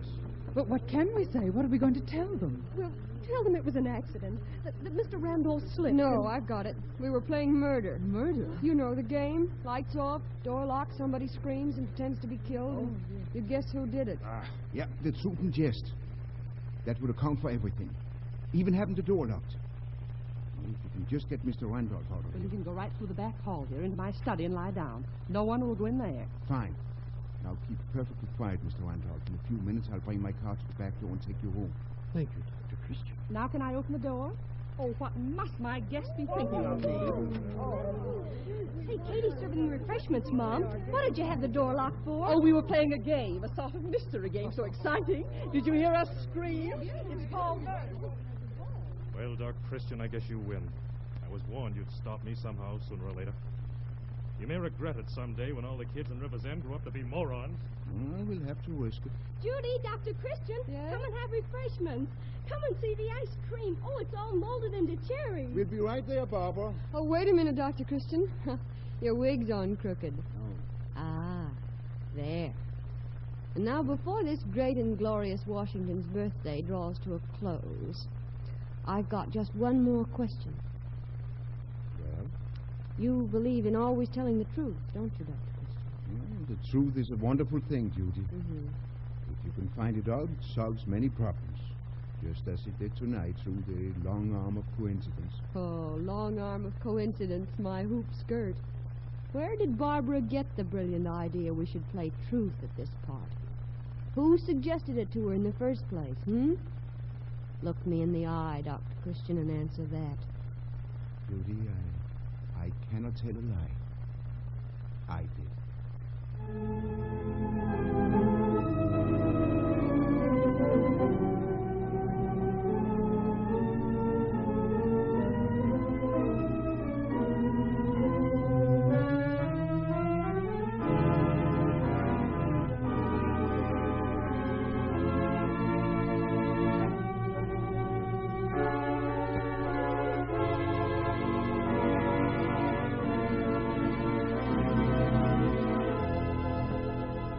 And the curtain comes down on our Dr. Christian story, I Cannot Tell a Lie, with the spotlight, as usual, on the wise and all-seeing Dr. Christian. Gene Hersholt will be here in just a moment to tell you about next week's play. Meanwhile, I'm going to ask our whole radio audience to let me be it while I ask you just one question in the game of truth and consequences. Do you have Vaseline jelly in your medicine cabinet? Yeah! And I know you're all telling the truth, because actual surveys show that 9 out of 10 people the country over use reliable Vaseline jelly. Regard it as the handiest thing in the house for all kinds of everyday emergencies.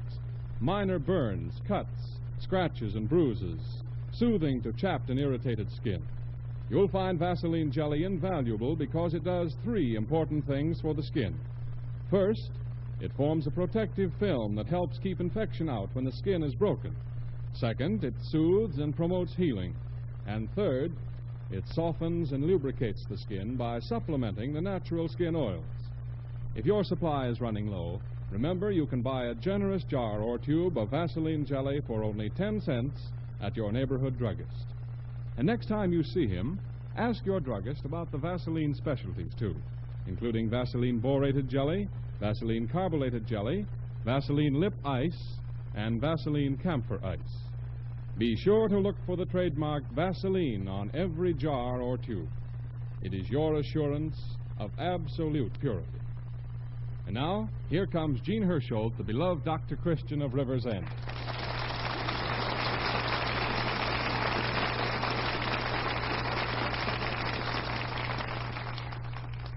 Oh, tonight's play was simply swell, Dr. Christian.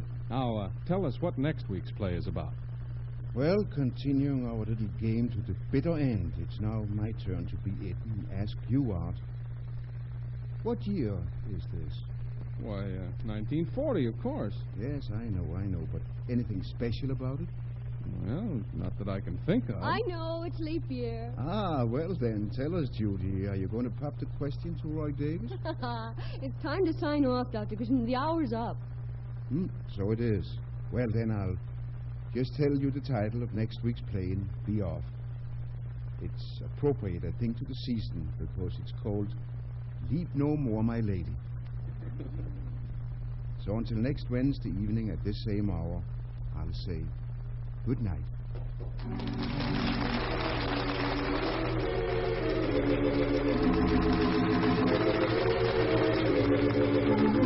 Take your children to a matinee performance of the RKO picture Meet Dr. Christian. This picture, based on our radio series and starring Gene Hersholt, is good entertainment for the whole family. Now this is Arthur Gilmore adding a good night for the makers of Vaseline preparations. This is the Columbia Broadcasting System.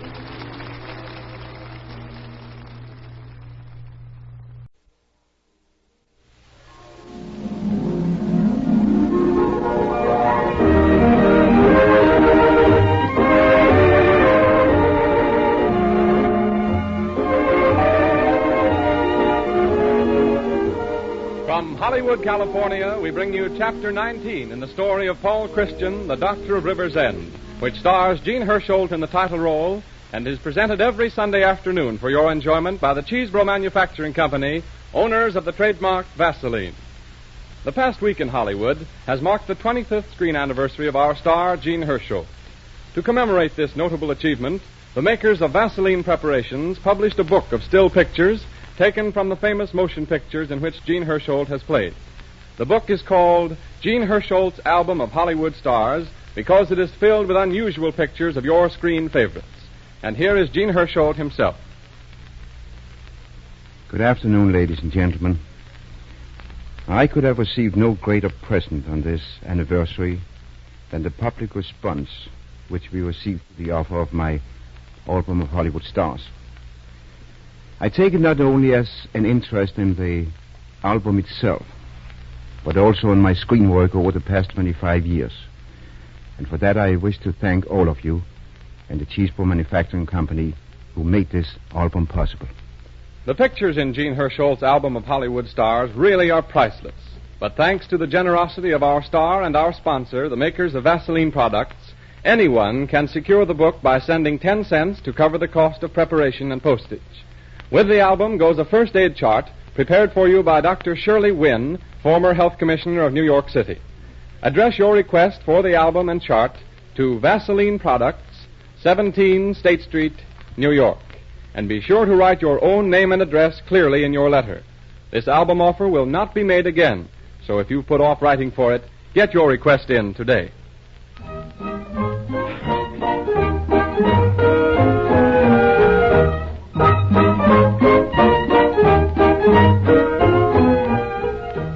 And so to our story of Dr. Christian, as played by Gene Hersholt. Last week, you will recall, we left Dr. Christian in the hands of two strangers who had pursued him to the lonely farm home of a patient. There have been mysterious happenings in River's End for some weeks, where an attempt is being made to organize the dairy farmers into a group called the Farmers Protective Organization. Dairymen who refuse to join have had their delivery trucks wrecked. One driver even was killed, and a local boy, Bob Marvin, is awaiting trial as the killer. Dr. Christian suspects there is more behind the organization than appears on the surface, and evidently there is foundation for his opinion, because they are making every effort to keep him from testifying at the Marvin trial. As the scene opens, we find the doctor in the car of the strangers. In the front seat is the driver, in the back the other man, and Dr. Christian, who has been blindfolded.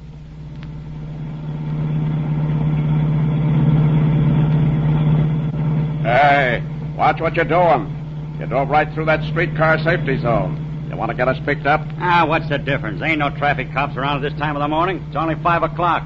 So we are in the city now. Yeah? How do you know?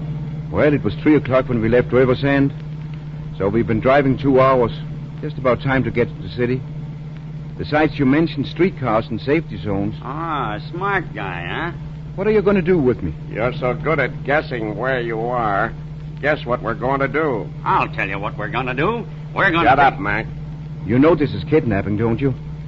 And there are some rather unpleasant laws dealing with kidnapping. Well, they're going to have to catch us first. Well, that won't be difficult. As soon as they discover I'm gone and find my car outside of Henry Tuttle's house, they'll start looking for me. Maybe we're dumb, but not that dumb. Your car isn't parked outside of Henry Tuttle's house. Mac took care of that. Yeah. It'll be a long time before they find your car. Well, at least they'll discover I've disappeared. They'll think you've taken your car and gone someplace, that's all. Well, that might be true any other time, but not today. Too many people know I plan to be in court at Bob Marvel's trial. I'm a witness. When I don't show up, the court itself will start searching for me. So what? They ain't gonna get us. If they do, it'll be all fixed. You ain't in the hands of any 5 and 10 cent store mob. This is the biggest outfit in the country. Before we're through, we'll be running the whole USA. Shut up, Matt. Yep, the whole USA. We're taking it over, see? And the fellow at the head of this racket's so smart he can fix anything. I said shut up. Okay. I don't think he's big enough to fix the anti-kidnapping laws. You two are taking chances of being hanged. You're doing a lot of worrying about us. I'm not worrying about you at all. Only you're very foolish to take such a risk simply to stop me from testifying at Bob Marvin's trial. Especially as it isn't going to do you any good. What do you mean it ain't going to do us no good? Bob Marvin is being defended by James Benson Clark, one of the most capable lawyers in the state. What's more, Clark knows as much about the racket as I do. You kidnapped the wrong man. Hey, wait a minute. Maybe... Shut up, Mac. You talk too much. You've gone through a lot of trouble to pin that manslaughter charge on Bob Marvin. A lot of trouble to keep me out of the witness chair. You've made a very bad mistake. We haven't made any mistakes. All right. We're here. Crawl out of the car. And don't try to touch that blindfold. Help me, Mac. Where are you taking me? Never mind. Just walk straight ahead. Slow. Take it easy. There's no hurry. Step up. One more step. Now, straight ahead. Through this door. Now, straight ahead. Close the door, Mac, and shoot the bolt. You can take that blindfold off now, Doc. Sure. Have a look around. This isn't much of a joint, but you won't be here long. As soon as we get word from the top, we're going to... Never mind the conversation. Look here.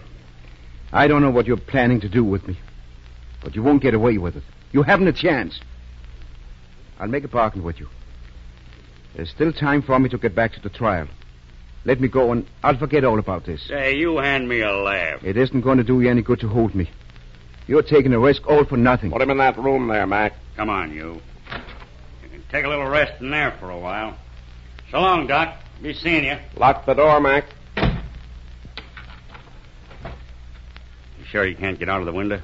Maybe I better stay down and watch him. That window's boarded up so tight he couldn't get out with a set of burglar tools. He'll be okay. Then we can take a gander at him every once in a while. Well, I guess there's nothing to do but hang around and wait till we get word from the chief. Kind of a long day. Wish I'd brought some magazine. I didn't know you could read. Sure I can read. I went to school once. Well, that's what I figured. Once. Say, can you imagine that dumb guy trying to talk us into letting him go? Maybe he's not so dumb at that. The more I think of it... Hey, what's that? Keep quiet. It's somebody at the door. Don't you suppose I know it? It's someone who's got the wrong house. They'll go away when they think there's no one here. Yeah, but they'll know somebody's here because the car's parked outside. You would leave the car there. Why didn't you put it in the garage? I didn't have time. I was figuring... Keep quiet. They ain't gonna go away. No. And if we don't answer, it'll look suspicious. We've got to put up some kind of a bluff and get rid of them. You stand back there and have your gat handy. Keep it out of sight, but have it handy. What are you gonna do? I'm going to open the door.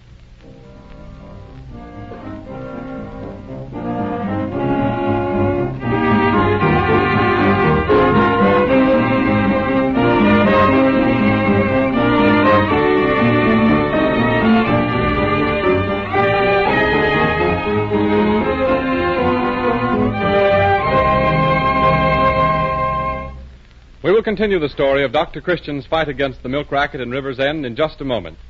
Meanwhile, may we ask you a rather personal question? When the first warm spring days come, do you find your feet too big for your shoes? Many people have this experience, no matter how well worn and comfortable the shoes were formerly. Well, here's something easy to do that will relieve tired, aching feet. At night, before retiring, have a hot foot bath and follow it with a foot massage with Vaseline petroleum jelly.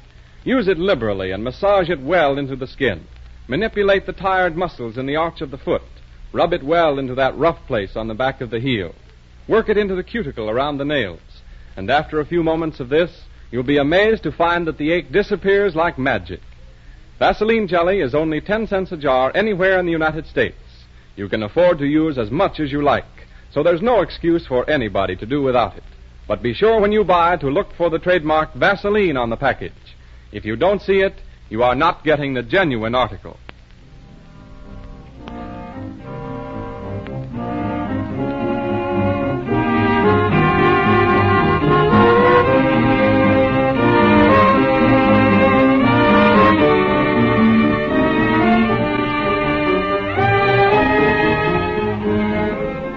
Now let us pick up the threads of our Dr. Christian story. The doctor is in the hands of kidnappers bent on keeping him from telling what he knows about the milk racket in River's End. He's been locked up in a room in a strange house. In the room adjoining, his kidnappers are waiting instructions when there comes a knock on the outside door. All right, Mac. Keep the doorway covered. Moran, what do you want? Let me in. Let me in and close the door. Hey, look. Somebody's drilled him. Yeah, a milk truck driver. He had a gun on him, and after I rammed into him, he let me have it. Preston, you got to get me to a doctor. Where did you leave your truck? On the road. I couldn't drive it. Oh, poor sap. Don't you know they'll find it there? Trace down the license? I couldn't help it. I couldn't drive it, I tell you. I'm hurt, Preston. Hurt bad. I got to have a doctor. Why didn't you find a doctor for yourself? Why did you come here? Well, there's no doctor's offices open at this time in the morning. I couldn't go around looking for one. Bleeding this way.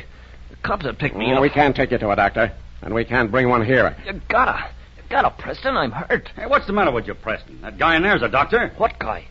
Is there some... I wish you'd keep your mouth shut, Mac. It's all right, Moran. Come on. We've got a doctor right in the house here. Unlock the doc's door, Mac. We'll take Moran in there. Got a patient here for you, Doc. Why, he's wounded. Yeah, somebody took a shot at him. Will you shut up? Take your coat off, Moran. Lord, it burns. Here, let me help you. I had a kit when I left Henry Tuttle's house. It's in the car. Go get it, Mac. And, Mac. Yeah? Lock the car in the garage. Okay. Sit down here on the edge of the bed. I'd better take your shirt off, too. Now, just lie back on the bed. Lie right down. Put your feet up. Oh, that bulb in the ceiling doesn't give me much light. Haven't you a floor lamp or something? That's the best we can do. Well, you might bring me some water. I'll get it as soon as Mac comes back. Can't you hurry? Do something, Doc. Burns like fire. Now, see if you can relax a little. Let me have a look at it. Oh. You think he can be patched up? Yes, but not here. Apparently the bullet has missed his lungs and lodged in his back. We'll have to probe for it. He'll need an antitetanus injection. And we've got to stop that bleeding. Can't you do that here? No, I haven't the implements. And I haven't any antitetanus. He'll have to go to a hospital. A hospital? Right away. We'd better phone for an ambulance. What are you trying to tell me? I can't have an ambulance coming out here with reporters maybe and cops? But we've got to get him to a hospital. He doesn't look so bad to me. Bandage him up. He'll be all right. If he isn't given proper treatment very soon, he'll bleed to death. Bleed to death? Bleed to death? You can't work a gag like that on me. You know what would happen if I called an ambulance. I'd have to let you go. Well, if that's what you're figuring on, you can forget it. I'm simply telling you the man's condition is serious. If you don't want to call an ambulance, take him to a hospital in your car. And leave you alone here, huh? Well, there are two of you. One can stay here with me. And what's going to happen when I get to the hospital and they start asking me questions? What am I going to say? That I picked him up on the street? And what's he going to say? I'll keep Mum, Preston. Only get me there. I don't want to die. Now, why are you going to keep Mum? You've got to tell them some kind of a story, and whatever it is, they're going to investigate. But you gotta get me there. Me driving up to a hospital at 5:30 in the morning, delivering a guy with a bullet hole in him. Anyhow, our orders are to stick here till we get the word. Then this man will be dead before night. Okay, so he'll be dead. You can't let me die. Listen, Preston. I can't do anything about it. I have to carry out orders the same as you. If you don't get him to a hospital, it'll be the same as murdering him. You've got enough to answer for already, Preston. Maybe. But you won't have the fun of hearing me answer. Listen, Preston, you've always been a good guy. I'm tired. Tired. It's going to be all over with me. All over. Give me a break. Is this what you want, Doc? Yes, that's it. You're going up for kidnapping, Preston, just as sure as you're standing here. And your boss, whoever he is, won't be able to get you off. Well, I'm offering you a chance to clear yourself. That bargain still stands. If you let me... You heard what I said. All of you. It's out. And if Moran's going to die, well, he's going to die.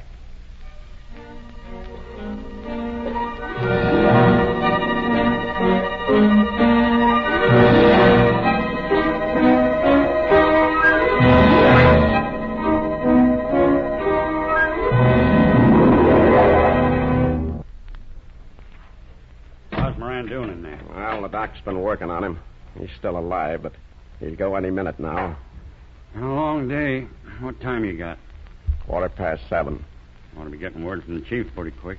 Then we can turn Christian loose and get out of here. You can't tell. That trial might drag on, and we'll be stuck here for days. That's what bothers me. I don't see nothing to be bothered about. You wouldn't. But an hour from now, Moran will be dead. Suppose somebody finds him here. So what? We didn't kill him. No. All we got to say is the guy staggered in and died here, and we just let him lay. They'll believe that, won't they? Oh, yeah. Yeah, how are we going to get it? Marvelous. Looks kind of bad. But the chief can fix it. He's got the political setup of this state in the palm of his hand. All he's got to do is say what he wants and he gets it. Yeah, I know. He can make 'em all lay down and roll over. And what's more, he's got brains. Well, I wish I was out of it, that's all. Out of it? Have you gone nuts? Well, we're just starting. Another year, we're going to control the milk business over the whole state. And after that, we'll move in on some other business. They can't stop us. No? No. Because we're all in the clear, inside the law. We got a right to organize a farmers' protective organization, ain't we?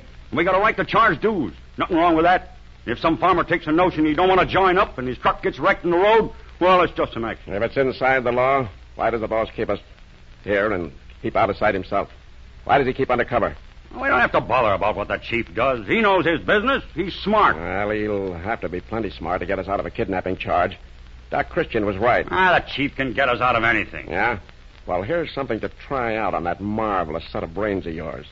Why have these orders always been no killings? Well... And don't strain yourself. Well, why? Well, because nobody can beat a murder rap forever. That's why. Here, wait a minute. I'll get that. Hello? Yeah? Yes? Who is it?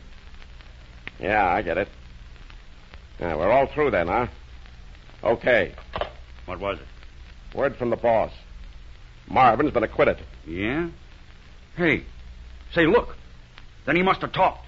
He must have spilled the whole works. I wouldn't be surprised. Where does that leave us? You tell me. All the dope I got was to let Christian go. We'd better lamb out of here before they get a line on us and lamb fast. What good'll that do? They've already got a line on us. Doc Christian knows who we are. Yeah, that's right. Well, anyway, there's no use sticking around here any longer, no? Wait a minute. Take it easy. I've got an idea. Dr. Christian gave us his word of honor last night and kept it. Maybe he'll keep it again. It's worth trying. Come on, we're wasting time. I said take it easy. Now get this and get it straight. Don't say anything about Marvin being acquitted. Don't say anything about Marvin at all. Just keep your mouth shut. Okay. Never mind. Now lock the door and tell the doc to come out here. Hey, Doc, will you come in here a second? How's Moran getting along, Doctor? He's pretty low. It's only a matter of time now. Well, look. I'm kind of sorry for that guy. And Mac and me have been talking it over. A while ago, you offered to make a bargain with us. You said if we'd let you go, you'd promise to forget all about this. Does that still stand? I said if you'd let me go so I could get back to the trial. You can get back to the trial. Maybe it isn't over yet. It's certain to run a couple of days, and you'll have time to take care of Moran, too. It's pretty late to do anything for Moran. Well, you can do what you can. Honest, I didn't think Moran was that bad. I thought you were bluffing, but now that I see he's... What do you want me to promise? Just what you said. Forget you've been kidnapped. Forget all about us. Fix things up by sending a wire to your office and tell them you've been called out of town. How do you know I'll keep my word if I do promise? If we didn't think you'd keep it, we wouldn't be making you this proposition. We're willing to give you a break if you'll give us a break. Well, what do you say? All right. All right, I promise. Word of honor? Word of honor. Okay. That suits me. Well, the shack is yours. You can leave any time you want. We'll be getting along. Yeah, and remember one... Shut up and come on.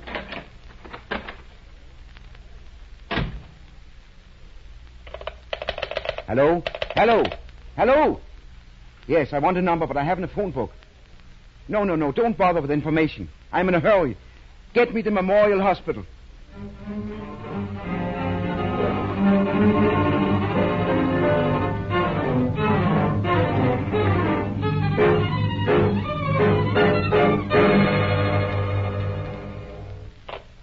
Hello? Hello? Hello? Oh, hello, Judy.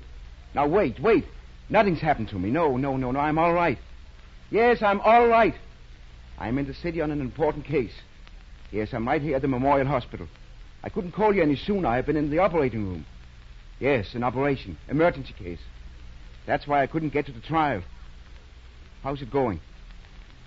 Acquitted? Well, that is news. Listen, Judy. I've got to go back to my patient. Everything's all right. I'll call you tomorrow or the next day.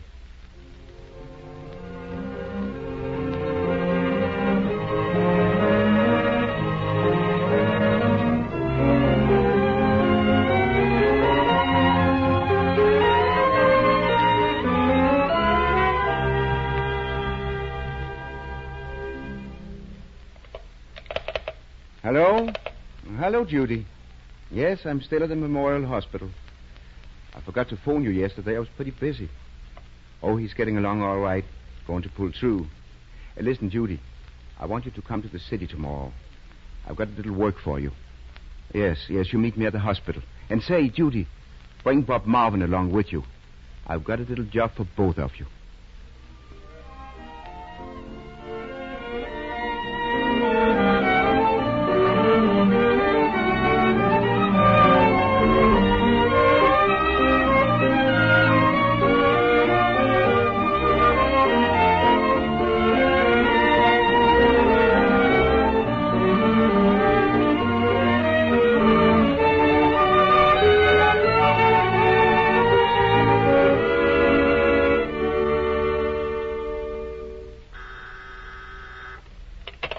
Clark speaking.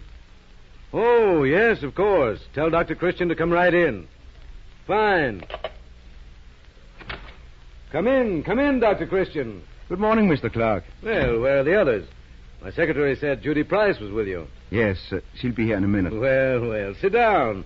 I haven't seen you since the day before the Marvin trial. No, you had us worried for a while. Well, you seem to get along all right without me. Oh, yes. It really wasn't such a difficult case. We were able to prove that Marvin wasn't driving the truck, and they acquitted him. Well, everyone was quite impressed with the way you handled the case. Oh, it was nothing. A famous attorney like yourself giving up important affairs to come to a little town. Well, I was glad to do it. Yes. I understand that when you wired Mrs. Marvin an offer to defend Bob, you mentioned that Mr. Marvin had been a friend of yours. A very dear friend. But you'd never met Mrs. Marvin, though. No, I knew Marvin a good many years ago, before he died. And he helped you in your fight to get Campino and Cerrone acquitted? That's right. Took rather an important part in it. It's funny. I've been going through the police files in that case, and I don't seem to find Mr. Marvin mentioned. You wouldn't have some other reason for defending Bob Marvin, would you? Other reason? Well, you've always been a very great champion for us common folks, Mr. Clark. You've always been on our side and on the side of the workers and the laboring people. You fought for us and protected us against the big interests. You've always crusaded for us. And when there wasn't anything to crusade for, you've always been able to conjure up something. And it's all proved very profitable for you. Not only in money, but in power. Why, they say you're the most powerful man in this state. And you used that power to create and run one of the most despicable, cowardly extortion schemes that has ever come into existence. A racket which has made millions by victimizing, blackmailing, and blackjacking poor dairy farmers. What are you talking about? I think you know what I'm talking about. You're the man behind the Farmers Protective Organization. You're crazy. Yes, I am. A little. Oh, I would have seen through you from the very beginning. I would have guessed why you were so anxious to defend Bob Marvin. You didn't care anything about him, but you were afraid he would talk. You had to get him off in order to keep him quiet. Well, you overlooked the fact that he can still talk, and he has. Do you suppose anybody would believe Bob Marvin, next jailbird, take his word against mine? And if he starts talking too much, I'll have him committed to an insane asylum. And I can do it, too. You can't have me committed to an insane asylum. And I can do a little talking myself. I can tell a little story of kidnapping No.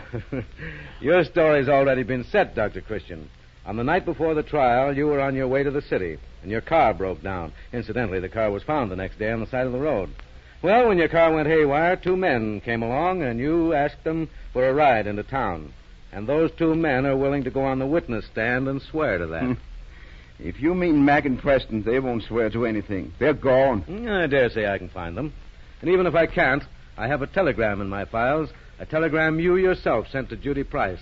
And in it, you yourself stated that you'd been called to the city. But I sent that And because... I can prove you called up Judy Price and told her the same story over the telephone. And now you want to change it to kidnapping. you know very well why Look, Dr. Christian, I've been pretty easy with you, but I'm getting tired of you messing around. And I'm warning you to keep out of my affairs. If you don't, I've got another way of shutting you up. And it's pretty permanent. Is that clear? Yes. Neither you nor Bob Marvin have a leg to stand on. You can't prove a thing. Now, you'd better get back to River's End, where you belong.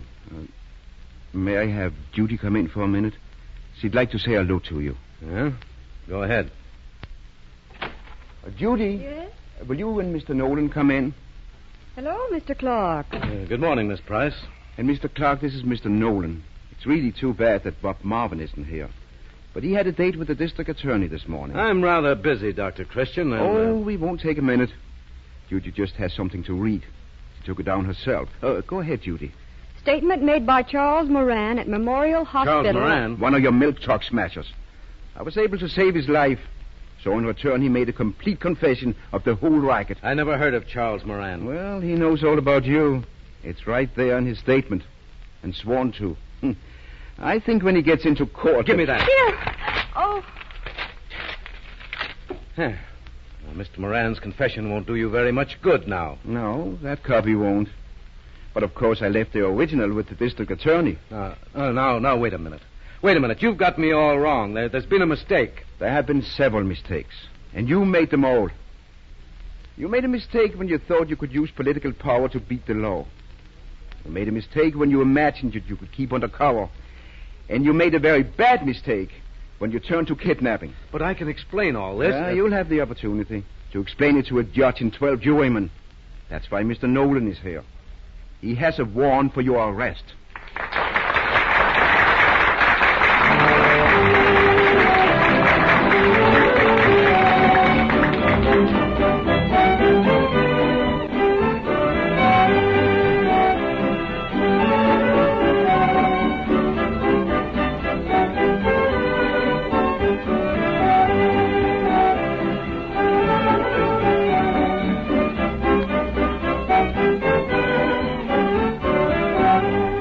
Millions of men and women who suffer from dry scalp, excessive falling hair, and similar scalp troubles, we'd like to leave this thought.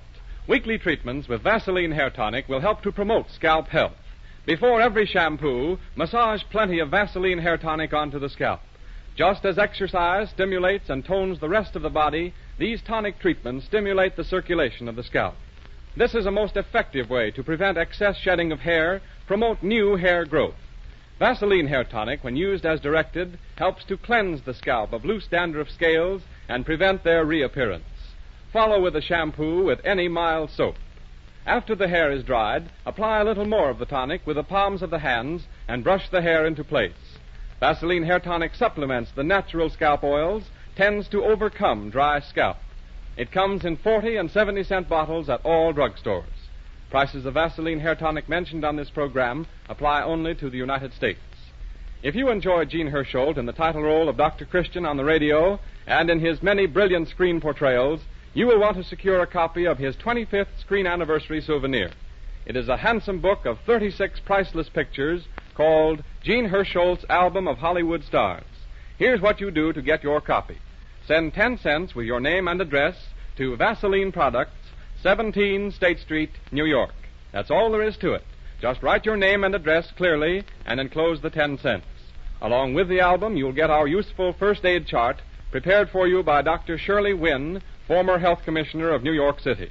Every family should have this chart because it tells you what to do in emergencies before the doctor arrives. This is your last chance to get the album, so get your request in this week.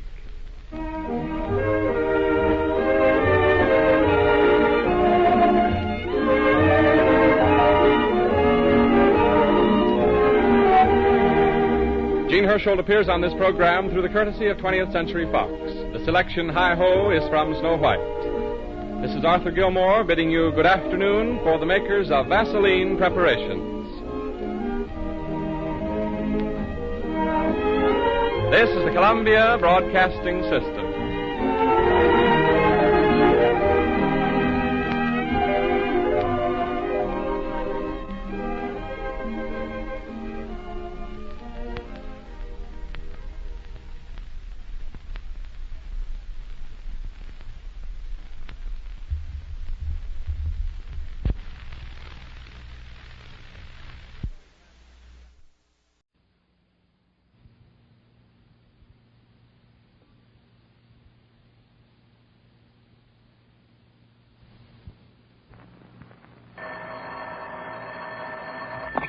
Dr. Christian's office. The Vaseline program, the only show in radio where the audience writes the script. Our 10th annual script competition for the $2,000 Dr. Christian Award is drawing to a close. All scripts must be in the mail by midnight next Wednesday, February 28, 1951. So you have just one more week in which to finish up and send in your contribution. Remember, any type script is welcome, so long as it is suitable for use on our program, and everybody is welcome to submit scripts. In addition to the top prize of $2,000, there are 3 $500 prizes, and many more scripts will be chosen for use on this program and paid for at from $250 to $350. You have a story to tell. You may be a winner. You know, in a great many businesses and trades, a man's or a woman's hands are exposed either to weather or to such things as paints, chemicals, and abrasives. Now that more and more people are doing industrial work, that's truer than ever. Maybe you or someone in your family has a job like this. It's tough on hands. So let me tell you about a marvelous, simple routine. Before work, smooth a light protective coating of Vaseline petroleum jelly on your hands. This helps keep grit from grinding into your skin, helps safeguard against infection when the skin is broken, and it makes cleanup easier. Also, after washing, apply Vaseline petroleum jelly again. This brings soothing relief to chapped, sore hands, and it helps promote quick healing of nicks and scratches. Besides, Vaseline petroleum jelly is grand for babies' tender skin and for minor household burns. Get a jar or two of Vaseline petroleum jelly tonight or tomorrow. Only 15 cents for the regular jar and only 25 cents for the large economy size. Thank you, Rosemary DeCamp.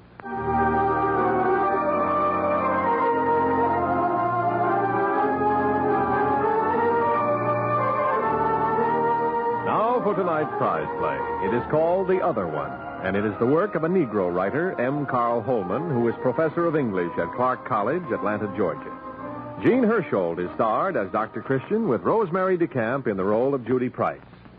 The opening scene is the doctor's familiar office, and there's the phone ringing now. Dr. Christian's office. Oh, hello, Mrs. Thompson. Well, Dr. Christian's gone to the hospital already, but you needn't worry. He's going to do everything he can. That's right. And stop worrying about the chief of police. Dr. Christian will handle him all right.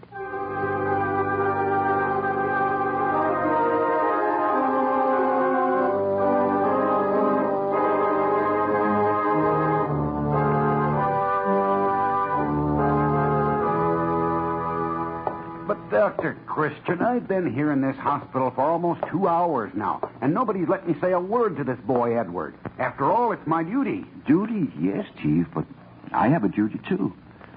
Now, I'd say that in line with your duty, you should be down at the jail, perhaps, talking with Randolph. Randolph? Oh, now listen, Dr. Christian. I've heard enough from Edward about protecting this brother of his without you starting, too. I haven't got time to play games. All I'm trying to say is that your concern has to be with wrongdoing and punishment. And if that is so, then you're interested in Randolph, the criminal. But I need to get the truth out of Edward.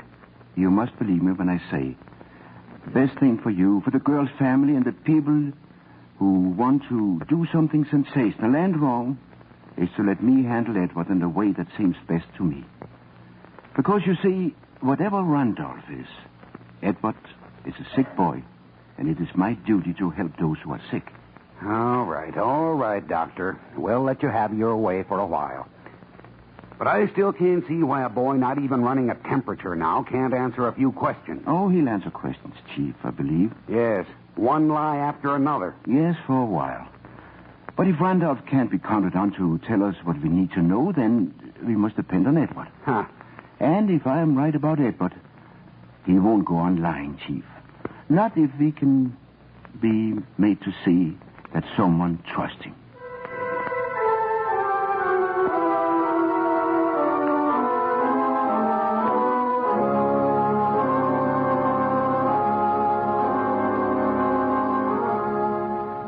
Dr. Christian, he won't take the medicine. I tried 3 times, but it's no use. Hello there, Edward. Feeling better today? Oh, it's you, Doctor.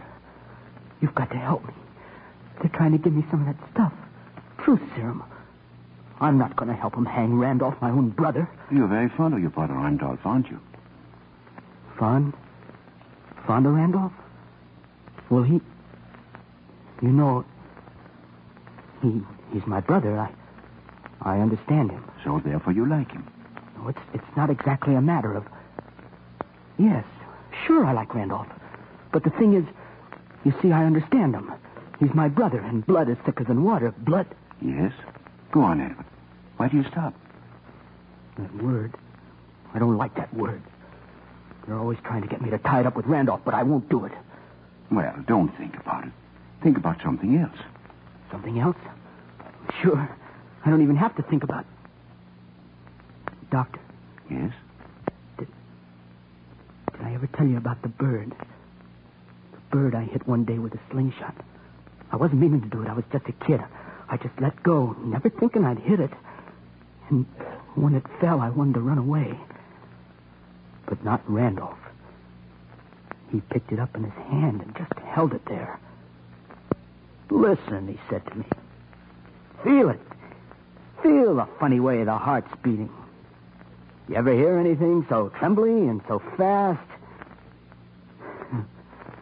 I guess it was then I started watching him. Watching Randolph, you mean? Why? I don't know. I mean, sometimes Randolph worried me. Things he'd do, you know. Things he'd say. He was always a hard one to understand. Lots of people never understood him. But you understood him, Edward? Sure I did. I could have told him to watch out for Randolph. But they didn't understand him. Like Uncle Jake. He'd be glad, all right, to see something happen to Randolph. Well, why? What happened between Uncle Jake and Randolph? It was in Garrity's bar. Randolph was going by, and Uncle Jake called him in. His first time in a bar it was for Randolph. Uncle Jake was already in his cup for good. Randolph, my boy. It's an act of providence the way you happened along. You see, I'd forgotten about the day. Slipped my mind altogether. But it's today, all right, the 19th, the last day. I don't know what you're talking about. Insurance. Gussie's insurance. Today's the last day of grace. Gussie had to leave in a rush Tuesday for Quincy, and she left the money with me to pay the premium. What'd you call me in for? I want you to do me a favor. Just take this envelope and mail it for me. You got to get the money order first, you see. Now, wait. Here's the money, $60. Hurry now. Make the money order out just the way you see the address here on the envelope. Hey, your Uncle Jake will never forget you for this. And, here's $1 for you. A whole $1 just for me. Why, thank you, Uncle Jake. Thank you very much. So Randolph mailed the insurance money for your Uncle Jake? Now, that seems to make Randolph look like not such a bad fellow after all, doesn't it? All it'll do is make Randolph look bad in court. What is it that Randolph did? Well, Uncle Jake didn't find out himself until about a week later. Mom couldn't figure why Cousin Gussie was so excited. But, Gussie, Jake, I don't understand all this. I keep telling Gussie there's been some downpour mistake in the insurance office. Get the boy. He'll tell you. All I know is that the letter from the insurance company says the policy has lapsed. They say I didn't pay within the grace period. Jake claims... Claims. I don't claim a thing. I tell you, I was in Garrity's and I saw the boy pass the window. You wanted me, Mom?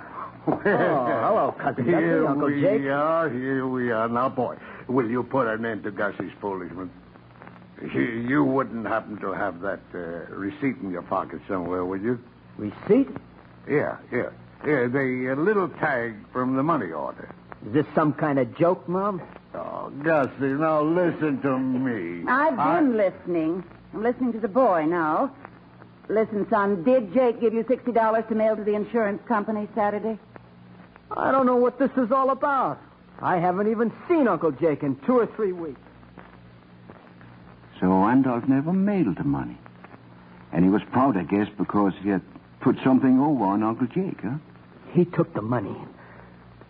And Randolph's going to die because... Because what, Edward? Because of her. You mean the girl? Yes, the girl. Because of what he did to her. And what did Randolph do to the girl, Edward? I can't talk about it anymore, Doctor. I just can't.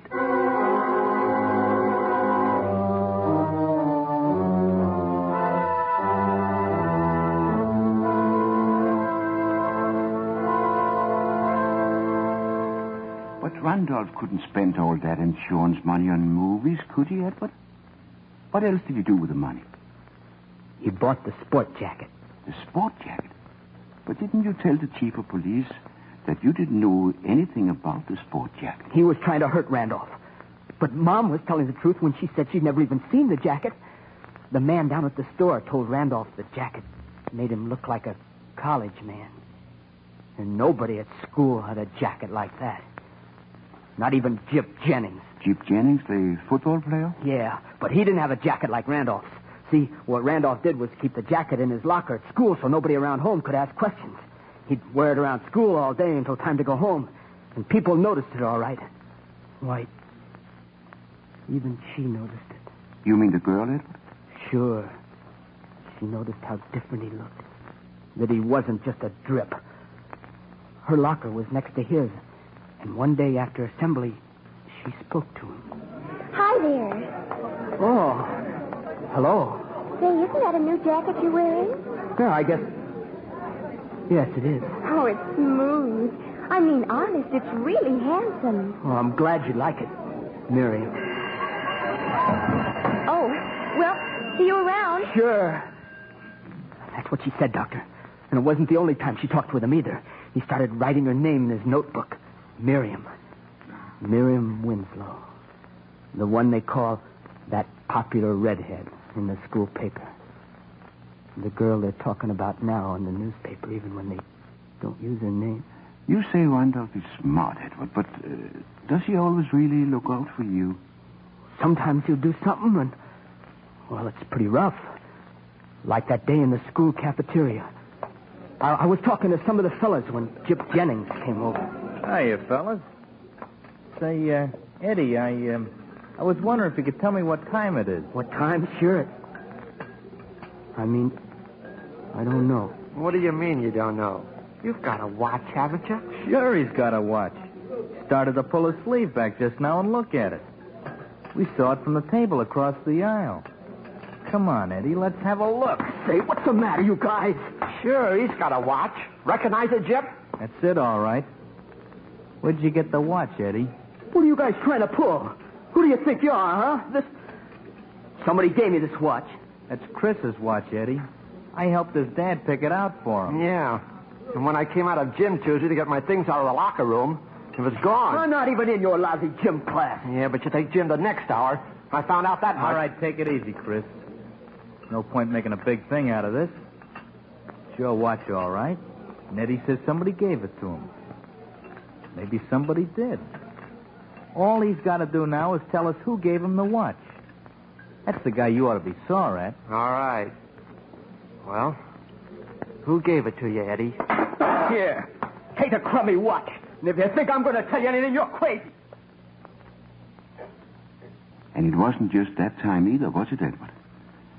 You had to take the rap, so to speak, for Randolph before, haven't you? But you don't understand how strong Randolph can be, Doctor. You just don't understand. He liked to call himself the Kid. Well, sometimes he called himself the Great Geronimo. Why, sometimes he said the craziest... No, I don't mean crazy. Funny. He'd say these funny things. Eddie, my boy. Say, Eddie. Eddie, my boy. Nobody knows my name. Not really. Nobody at all. You think Mom gave me my name? Yeah. I had to be named Randolph. Had to be. I remember the first time I saw that name in a book. Randolph. Randy. My name. The name for me. Because I'm no ordinary nobody. I'm not like you, for example, Eddie. I'm a handsome guy. And smart. I got plans I haven't even started working on yet. I don't have to play football. Football's for drips, like Jip Jennings. I'm going to do great things. I can be the greatest. You realize that? Writing books and symphonies. There's never been a movie like the movies I can make. Lights, action, camera. Girls, Eddie. Pretty girls. And horses, and guns, and Technicolor. The music rocking you out of your seat, Eddie. And blood. Blood everywhere. Blood! Eddie. Oh, I got to stop talking. Got to shut up. All I'm doing is making it hard for Randolph. Randolph, why do you have to make it so tough for me? All right, Eddie. It's going to be all right. You do see, don't you? You're beginning to see that it's Eddie you're going to have to start thinking about. That Randolph is bad for you. Always has been. I don't know, Doctor. I can't figure. I keep thinking about what happened to the girl and that stuff in the papers and Randolph in jail. What kind of cell have they got him in? I keep trying to see it in my head, what it must look like, but I can't. Try forgetting about Randolph and thinking about Eddie for a change.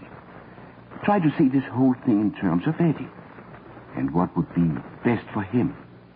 Will you do that, Eddie? Forget about Randolph. Think about Eddie. Think about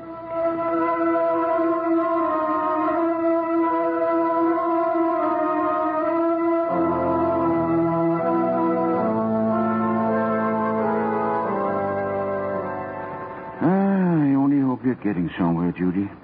I think maybe we are. I'm sure of it, Doctor. Oh, yes, I talked to the girl's parents, and Chief Armstrong says a knife has been found. You don't say. And don't tell me they found it just where you suggested it might be. Yeah, that's where it was, all right. The chief says he should have hired me away from you a long time ago. Oh, not on your life. But at least maybe it'll help persuade the chief to do the thing our way.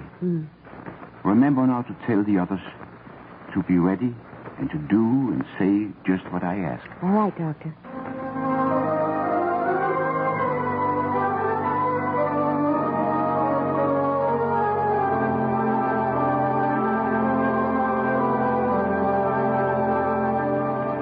You have got to get it all straight in your mind, Eddie. It's our only chance of helping Randolph, of helping your mother. Now, let's go back to the jacket, son. Your mother, remember, said she couldn't understand about the jacket. I'd never seen it until the morning after the thing happened. She went upstairs and sold her the jacket. Yeah, I know that's right, because she came up the steps to ask Randolph why he hadn't come down. He'd be late for school. And she saw this jacket. But where did this come from, son? And where were you last night? Where did you go? Let me alone, please, Mom. I can't stand all those questions. Oh, the doorbell. Go downstairs and catch it for me. It may be the man about the stove. No, I can't go down. I can't go. I've looked in the rack to make sure, and it's not there. The knife's not there. What knife are you talking about? You confuse me so. Wait. After I go and see who's at the door, I want to have a talk with you. No, Mom, don't do it. Don't do what? What's wrong? Don't go to the door, Mom. Let them think nobody's home. They'll go away if nobody answers the door. They? What they are you talking about? The police. It's the police, Mom. Now, don't let them in, please. I didn't know where Randolph had been that night. But you knew, didn't you? You known all the time. Even when you said you didn't. No, Yes. You see, there was this pavilion. It wasn't supposed to happen the way it did, but after he sent her the note... The Winslow girl, you mean? But what note was that? The only note we've been told about is the one signed by the other boy. The boy you mentioned before, the football player, Jip Jennings. That was just the way Randolph figured it out. Oh, then it was Randolph, not Jip, who wrote the note the girl got the day before, huh? Yes, but he didn't mean to do anything wrong, Doctor. He didn't mean to touch her even. Doctor, I don't want to... I'll help you, Eddie. He asked her to meet him there in the park a block from her house. And not to say anything to her parents or anyone else. He wanted to talk with her. Oh, sure, just to talk to her. And he took his jacket out of the locker and brought it home under his topcoat. So when he slipped out of the house a little before 9, I guess it was, he was wearing the jacket. Jip, are you... Oh, I didn't see you at first. It's so dark. I was so scared I started back home twice. Jip? Oh, but you aren't Jip. You're that Thompson boy. Now, wait a minute, Miriam. Miriam? I had to talk to you sometime away from the others. But Jip wrote me a note. Where's Jip? Stop talking about Jip. I sent you the note. Hey, look. I have something I want to give you. A beautiful necklace. Where'd you get a thing like that? I've got to go now. My folks... All I ask is for you to wear this necklace. So you'll be my girl. Just let me put it around you. Stay away from me. I'm going home. Now, wait a minute. Don't get excited. Somebody in the street. Just let me put it on. Let me go. I don't want to. Come back. Trying to be nice. Oh, let me go. Please. I'll scream. I will. Don't scream, Olivia. I don't want to hurt you. I don't. I know they've all been turning you against me. Why can't you take the necklace? Why can't it be like the day you told me my jacket was handsome? See? I'm wearing it now. Miriam? You're hurting me. What are you going to do? Don't kill me. Please, no. No, now, don't fight. Miriam, don't fight. No, Ed, no. Listen to me. Tell me something quickly. Why did the girl say, don't kill me? Why did the girl scream? Wasn't it because she was frightened? Because Randolph had the knife. Because he took the knife with him. That's not true, Edward. Not true? No. Because I know where the knife is. And Judy knows. And your mother. You found the knife. I told you, Randolph. I told you to tell me where it was so I could get rid of it. Now, Randolph, they're going to kill me. Why did you have to do it? He wouldn't listen to me, Doctor. He should have left that jacket in the locker. Where was the jacket when your mother saw it? I remember, Doctor. But I can't understand that. It was on the foot of my bed. And the shirt, too. Why would Randolph wear my shirt? In that place, she tore in it. That's what you're going to tell me, Edward. I remember waking up that morning and seeing those things on my bed. How could he sleep with those things in the room? I couldn't look at him standing just in front of the mirror. See his face. It made me sick. It made me sick. But why? Why? Because I was afraid. Randolph lied to me. He never told me he was going to use a knife, but he did. It was Randolph. Randolph killed her. And now all because of him, they want to get me in a court. Well, I'm finished with Randolph. Finished. But can you get along without Randolph? Didn't you say he was a wonderful brother? He was the crummiest brother a guy ever had. Judy. Yes, Doctor. I think we can bring them in now. What are you going to do, Dr. Chris? It's not so much what I'm going to do, Edward, but what you're going to do. You've been carrying about a great burden, and I think it's about time you rid yourself of it. Your mother agrees with you. That's why she's coming in here. And there will be others. I'm not afraid of it. Any of them. And you believe we want to help you? Yes, sir. Oh, hello there, Mrs. Thompson. Eddie, I want you to look at this. Mom, what are you trying to do to me? It's the knife. The knife she was... Wait a minute, son. Listen to me. You looked for this knife in the rack that morning, and it wasn't there. We found the knife yesterday. I'd thrown it out with the trash by mistake. 2 days before you looked in the rack and noticed it wasn't there. Mom, it's no use trying to cover up. Dr. Christian said the truth. Your mother isn't trying to cover up, Edward. She had no idea where the knife was. I was the one who took a guess and suggested looking for the knife out there in the ash pit. So you see, Edward, there are explanations for things that don't have to be dark and terrible. Look over there, in the doorway. Wait a minute, Doctor. No. Hello, Edward. Miriam, it's you. But it can't be. He killed you. You screamed, and so he took out the knife. No, Eddie. I just got scared. I screamed because I was scared.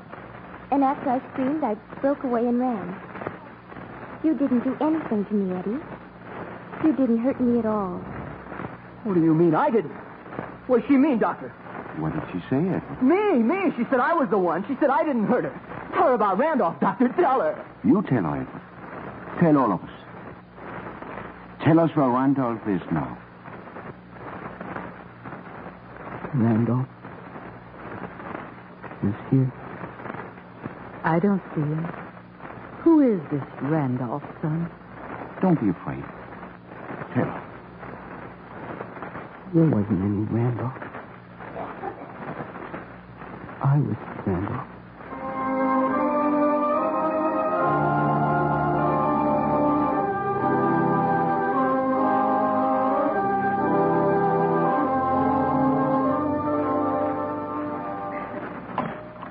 Good evening, Doctor. Well, that was one fine job you did this afternoon, whether you want to hear about it or not. I'm glad it's all over. I would rather handle half a dozen operations than tackle one case like that. You make me think of that line from Macbeth. Canst thou minister to a mind deceased? Pretty tough question, Judy. And I don't mind saying that there is a sense of achievement in being able to answer, even in a limited and perhaps rather amateurish way. Yes, I think so.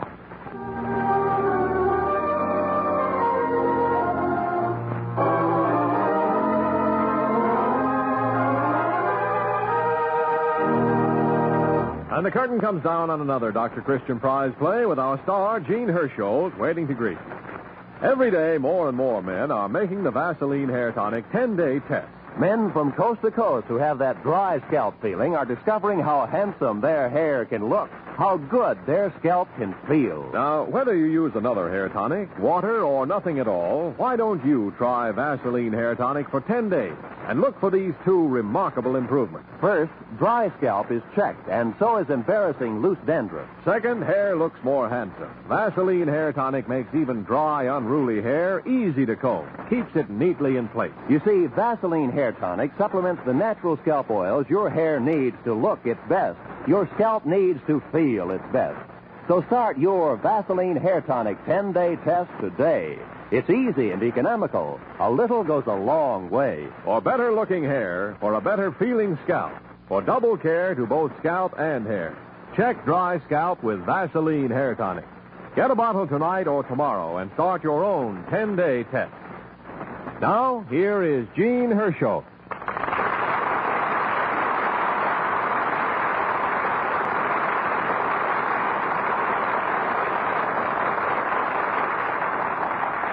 Thank you very much. Well, we are nearing the end of our 10th annual competition for the Dr. Christian Award. You have 1 week, 7 more days, in which to get your script in. So don't delay, don't get panicky and quit. Just sit down and finish it.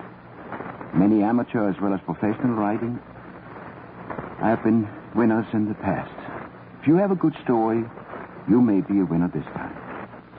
Now, next week we plan to present a new prize-winning play called Smart Alec by Ernest A. Chambers of New York City. We invite you all to join us again, same time and same station. And until then, I'll say good night.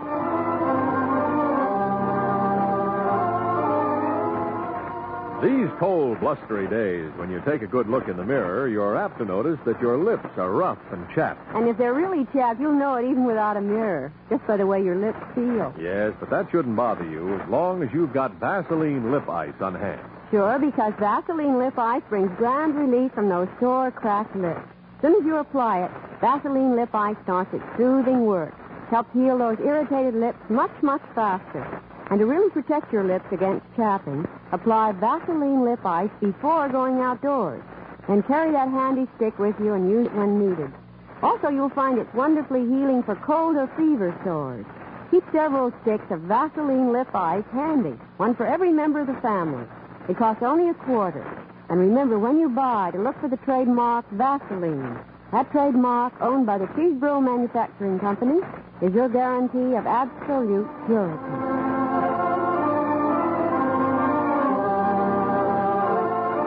Only 1 more week to get your script in for the 10th Annual Dr. Christian Award. Top prize is $2,000. 3 others of $500 each, and many more prizes of from $250 to $350 each. You have a story to tell, you may be a winner. So send us that script. The competition closes next Wednesday, February 28th. Art Gilmore speaking. This is CBS, the Columbia Broadcasting System.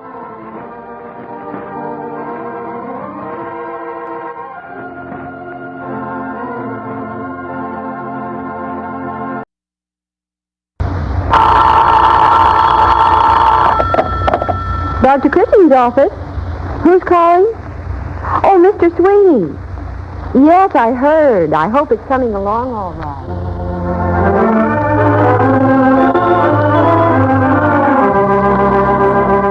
The Vaseline Program, presenting a new Dr. Christian Prize play called The Laughingest Family by Clara Casimir of Rochester, New York, starring Jean Hersholt as Dr. Christian and Rosemary DeCamp as Judy Price.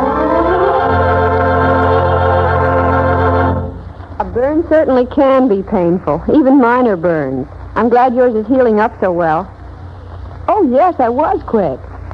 But of course, Vaseline petroleum jelly is ideal for burns.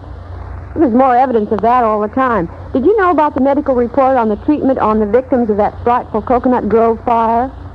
Astonishing recoveries followed an improved treatment that included the local application of petrolatum. That's a medical term for Vaseline petroleum jelly, you know. Yes, Mr. Sweeney, it's a fine idea. Always keep Vaseline petroleum jelly handy. Then for any minor burns, spread it on fine mesh gauze and place over the burn. Bind firmly, not tightly. Of course, if the burn is deep or covers a wide area, always call a doctor. We'll get a convenient tube or 10-cent jar of Vaseline petroleum jelly tomorrow and keep it in your medicine chest. Oh, that's all right. Anytime, Mr. Sweeney. Goodbye.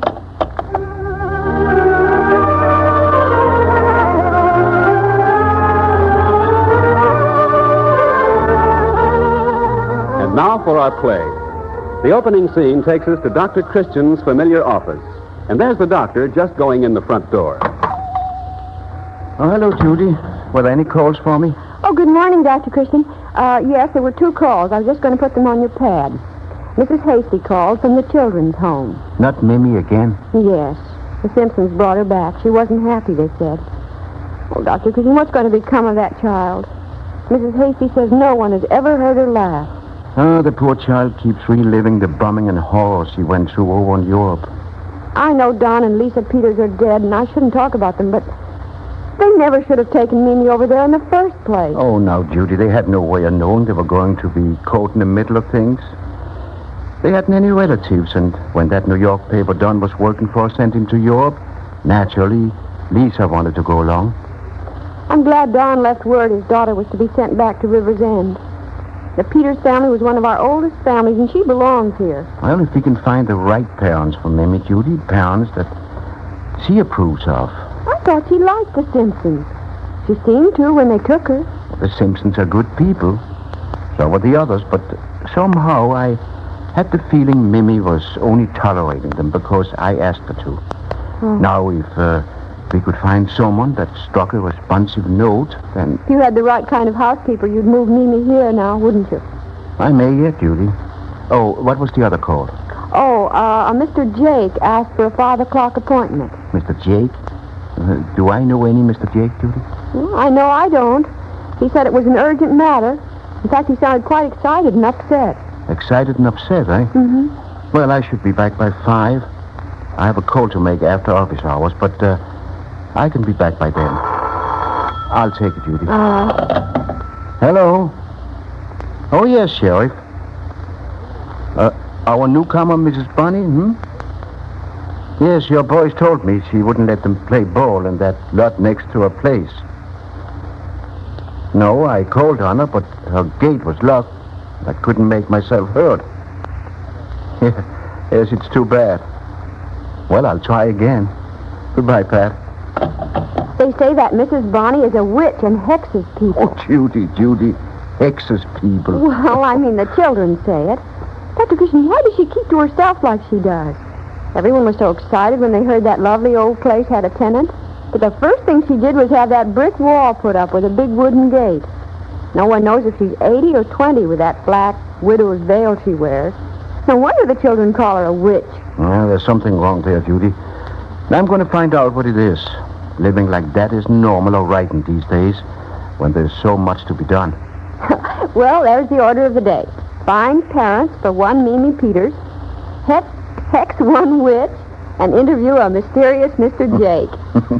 Well, you make me sound like anything but a doctor, Judy. This Mr. Jake, is he staying in Riversend? No, he's from Center City. Center City, Dr. Christian. That's where the witch is from. You know, Mrs. Bonnie. I suppose it could be a coincidence, but maybe this Mr. Jake... Oh, you read too many mystery stories. Oh. Anyway, we'll know at 5 o'clock. Now I've got to phone Mrs. Hasty. We can't let Mimi go too long without laughing, Judy. I don't like it.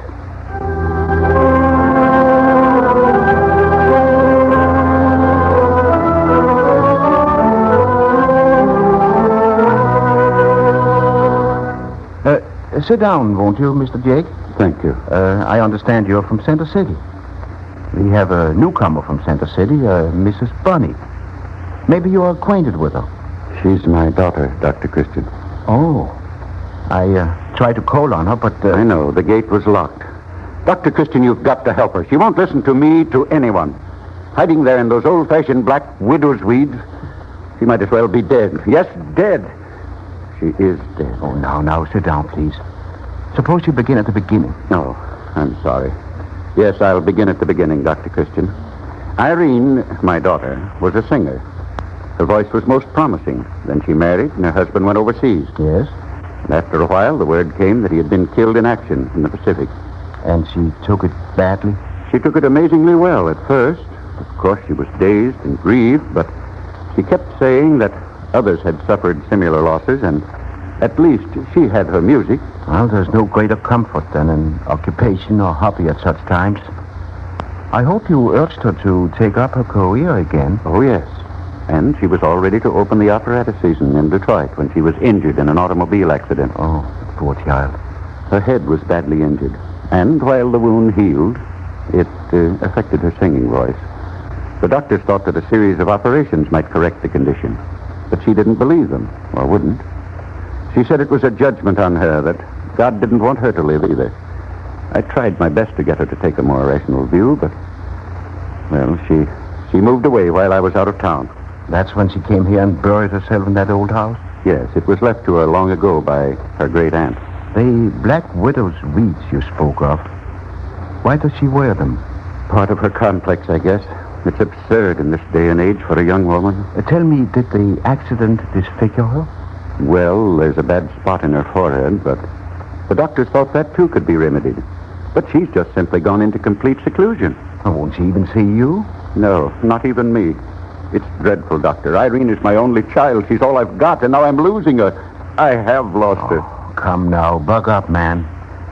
It's an old age. It's where there's life, there's hope, but true nonetheless. You see this white stripe on my wrist? It's a hand tool. Nice. It's a beautiful piece of workmanship.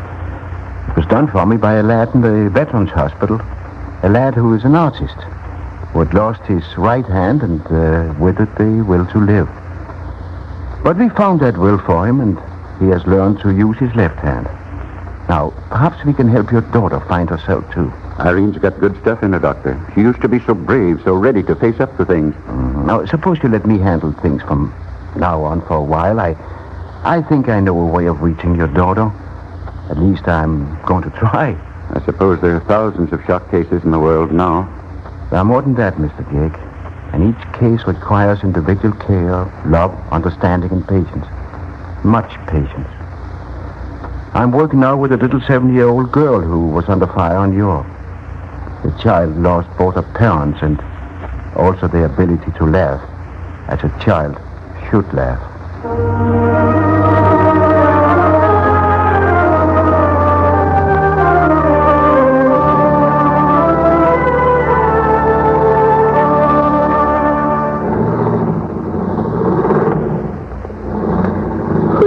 We call on Dr. Christian? Oh, first, Mimi, we called on a little boy who had his leg in a cast. He just would climb apple trees. Yep. And I'm going to tell you a secret. He's pretending he's that famous Rabbit Harvey. So, don't be surprised if he decides you're head of lettuce with that pretty green dress you're wearing. I won't. Well, don't you think that's funny, Mimi? Yes. It is funny, Dr. Christian. Oh, but we usually laugh when things are funny, don't we? Dr. Christian, my mother always said we were the laughingest family. Then the airplanes came over the village. She called me. She said, Mimi. Mother! Mother! My mother! I want my mother. They said she went to heaven, but I heard them talk. She was bombed. Daddy was bombed, too. I want them to come back to me, Dr. Christian. Mimi. Oh, there, child. Your mother isn't here. Oh, I know about the bombing. But, Mimi, there's something in people that laughs and sings. That can't be bombed. We'll find a mother to take care of you here. A mother who will make you laugh again and Your own mother is going to be very happy when she hears Mimi laughing. She'll hear me, Dr. Christian. I know she will. Here we are, Mimi. I'll leave you out in the car this time, but I won't be long. And then there'll be one more of these sit out in the car stops. That's all right, Dr. Christian. I like to sit in your car fine. I'm going to think about what you said and about finding a mother for me. I'll be back very soon.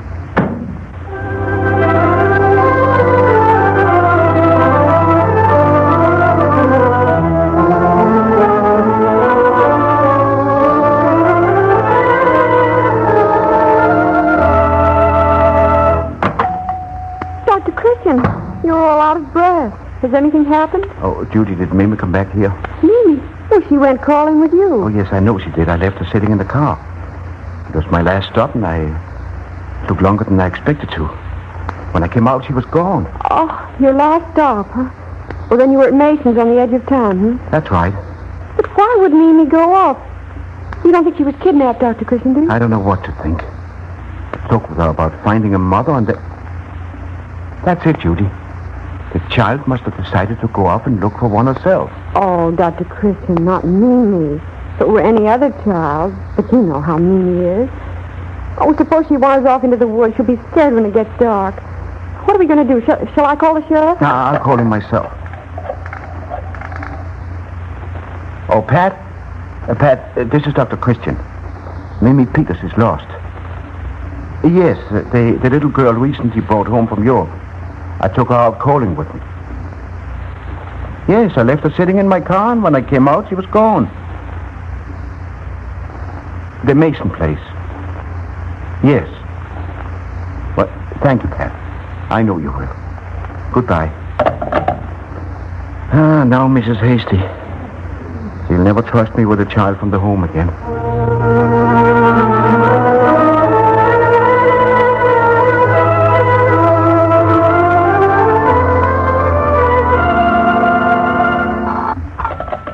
Hello?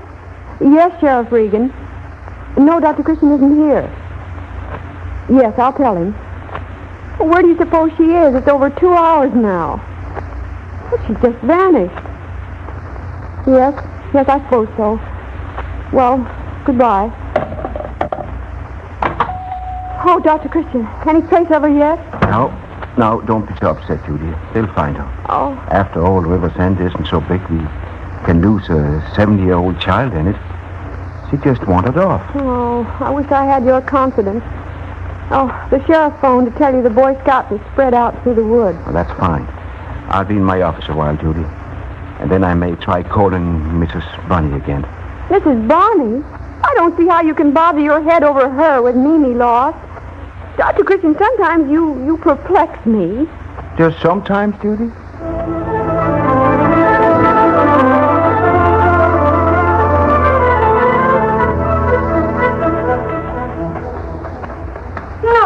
You can't.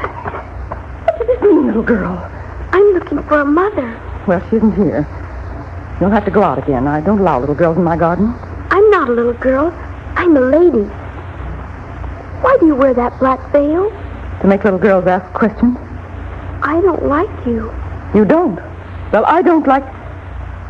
Oh, heavens. Listen, child, or lady, if that's what you think you are. Where did you leave your mother? In France. France? Yes. She was bombed. Daddy was bombed, too. The airplanes were coming. Mother! Stop that! You hear? Stop that! Making up stories. You're a bad child. Well, why don't you say something? Why are you staring? All right, she was bombed, if you like to tell stories. How are you going to explain you're looking for your mother in my garden? I wasn't looking for my mother. Just a mother.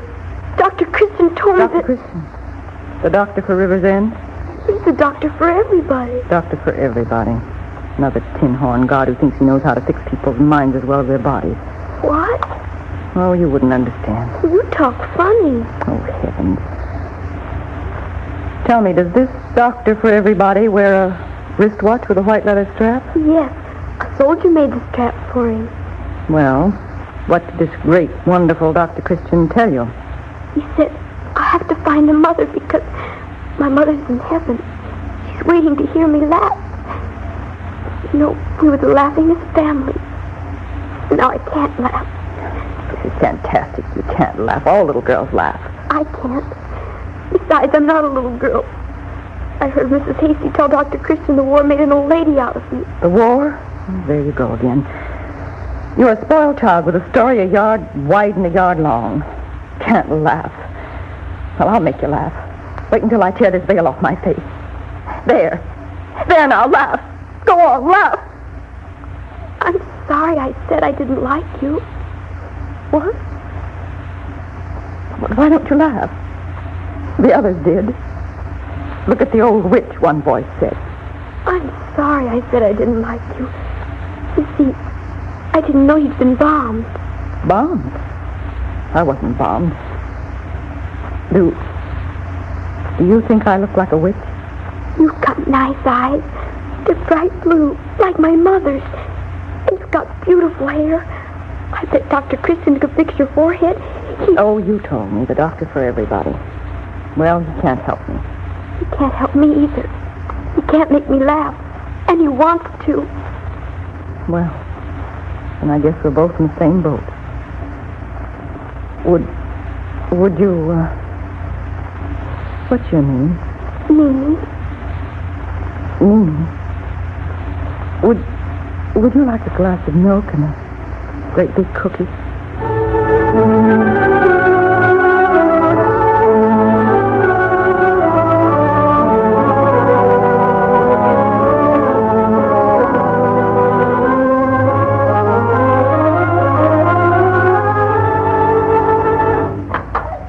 Dr. Christian. Oh, Mimi. Oh, Mimi, we've been frantic. Wait a minute. Dr. Christian? Yes, Judy? Mimi's here. Mrs. Bonnie brought her in. Oh, so the lost is found. I wasn't lost. You were lost enough to have everybody out looking for you, including the sheriff, the troopers, the deputy sheriff, and the Boy Scouts. Yes, and Judy's been tearing her hair, Mimi. Come into my office, Mrs. Bonnie, won't you? Here, Mimi. He'll set you right up at the desk. There you are. You're Exhibit A, you know. You always say funny things, Dr. Christian. I just moved to River's End. Yes, I know. Tried to call on you, but you must have been out at the time. Your gate was locked. I'm sorry. I haven't been receiving guests. I'll take off my veil. There. You see, I'm scarred, but I'm going to have it taken care of. Dr. Christian, is what Mimi has been telling me true? Well, that depends on what the young lady's been telling you, doesn't it, Mimi? About her parents being bombed and... Yes. I'm afraid that's all true. Oh, Mimi, I'm sorry. I said you weren't telling the truth. That's all right. I like you for my mother fine. I don't understand. Dr. Christian, I want to be Mimi's mother. I want to adopt her. Well, this is rather sudden. I do want to find parents for Mimi, but just you by yourself? Do you want to take over the responsibility of a child? You're young and you're... Pardon me. May I come in? Miss Price told me that... Irene, you aren't wearing your veil. Father, I'm beginning to suspect collusion. Well, Dr. Christian, here is a maid-to-order grandfather for Mimi. And if you'll give me a chance, I'm sure I can be a good mother. I'm just beginning to realize that no matter what happens now, there's always the hope of a better world for the young babies like Mimi. And I was going to hide like an ostrich. My husband would be so ashamed of me. There, Irene, that's all past now. Well, it's a fortunate thing, Mimi, that you wandered into Mrs. Bonnie's garden looking for a mama, because I think you found one. And a grandfather, too. She didn't wander into my garden, Dr. Christian. She didn't? Well, then, how did... She was lifted over the wall and set down into the garden by two strong arms. Whoever the person was wearing a wristwatch with a white strap. Much like the one you're wearing, Dr. Christian. Mimi, you can laugh. And you're going to laugh more and more, isn't she, Dr. Christian? I see no reason why you can't all be the Laughingest family.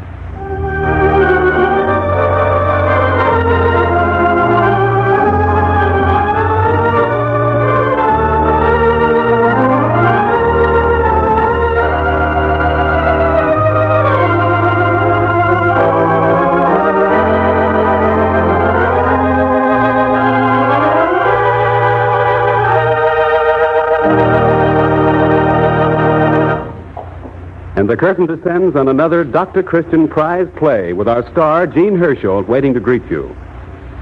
Millions of people have dry scalp. You may have it and not even realize it.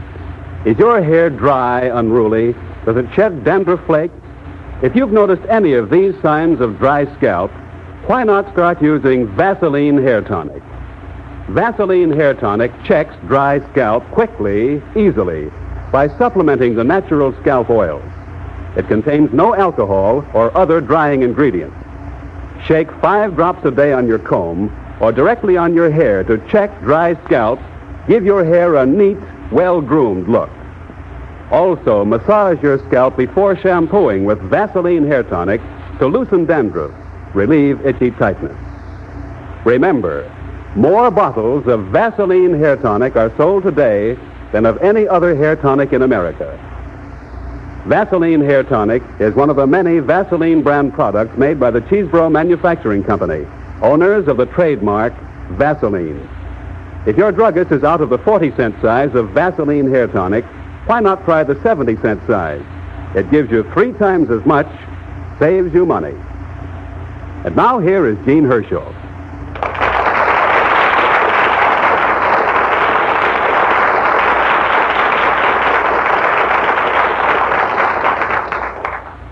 Thank you very much.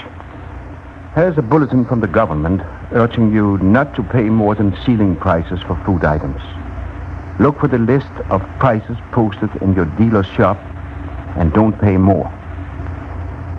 The prize play you heard tonight was written by Mrs. Clara R. Casimir of Rochester, New York.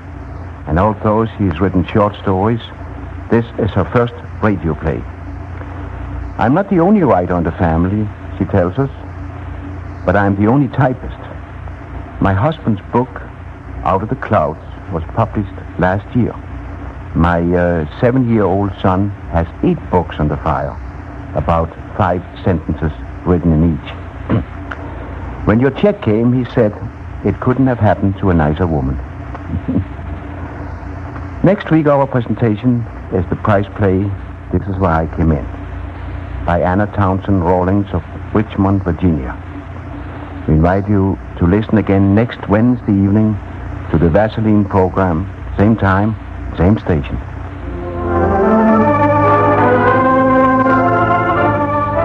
And until then, I'll say good night. Spring hay fever back again? Try this. Rub a little Vaseline petroleum jelly in the nostrils to help keep pollen from irritating delicate nasal membranes. Get gentle, soothing Vaseline petroleum jelly. Bob Anderson speaking. This is CBS, the Columbia Broadcasting System.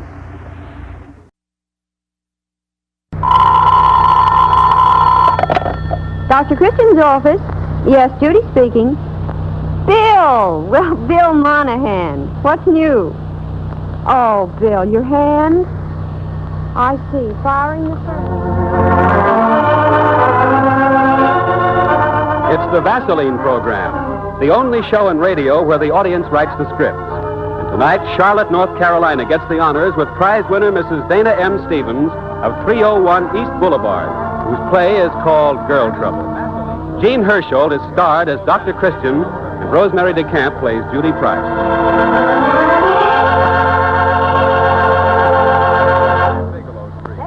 Look for a half-burned coal in the furnace ashes, Bill. Don't use your hand. Well, you're lucky it was just a small burn. I'll bet it hurt at that. Not for long? Don't tell me. You used Vaseline petroleum jelly. No, I'm not psychic, Bill. I just know how grand Vaseline petroleum jelly is for burns. Oh, yes, indeed. Vaseline petroleum jelly is so soothing. And you'll be delighted with the wonderfully quick way Vaseline petroleum jelly helps promote healing, too. You should have read a recent report in the medical journal, Bill, about a test made by the Henry Ford Hospital in Detroit. Of 84 local dressings used in treating minor industrial burns, petroleum jelly promoted the quickest recovery. Oh, yes, Vaseline petroleum jelly is the world's leading brand in jelly. So anytime anyone in your family gets a minor burn, go to the medicine chest and get the Vaseline petroleum jelly. Just spread it on fine mesh gauze and place over the burn.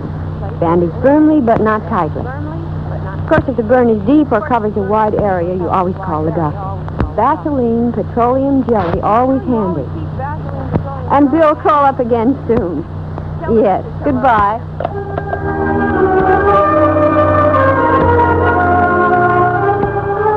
Now for the play. The time is mid-evening on a cold night in early December, and the crowds who have been to the first show are pouring out of the River's End movie house.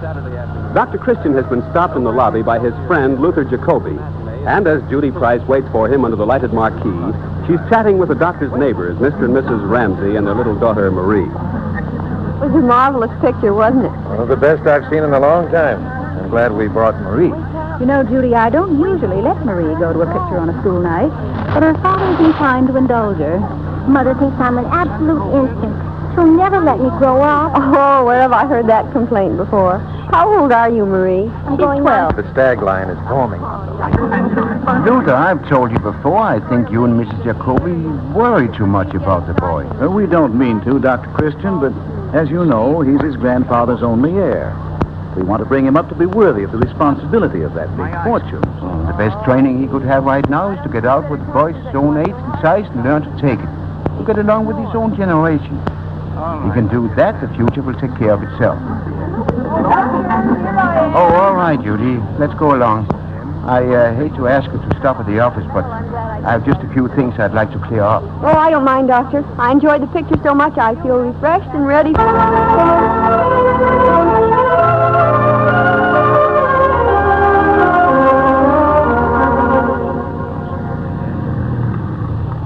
Run ahead, Marie, and put the porch light on, will you, dear? Yes, Mother.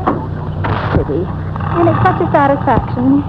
You know, I'd hate to have an ugly daughter. How could you have, my dear? Marie looks exactly like her beautiful mother. Why, John, you're sweet. Mother, Daddy, come quick. What's the matter? What is it? Daddy. Here, coming, chicken. Oh, hurry. It's a body, a dead body, right on our front porch.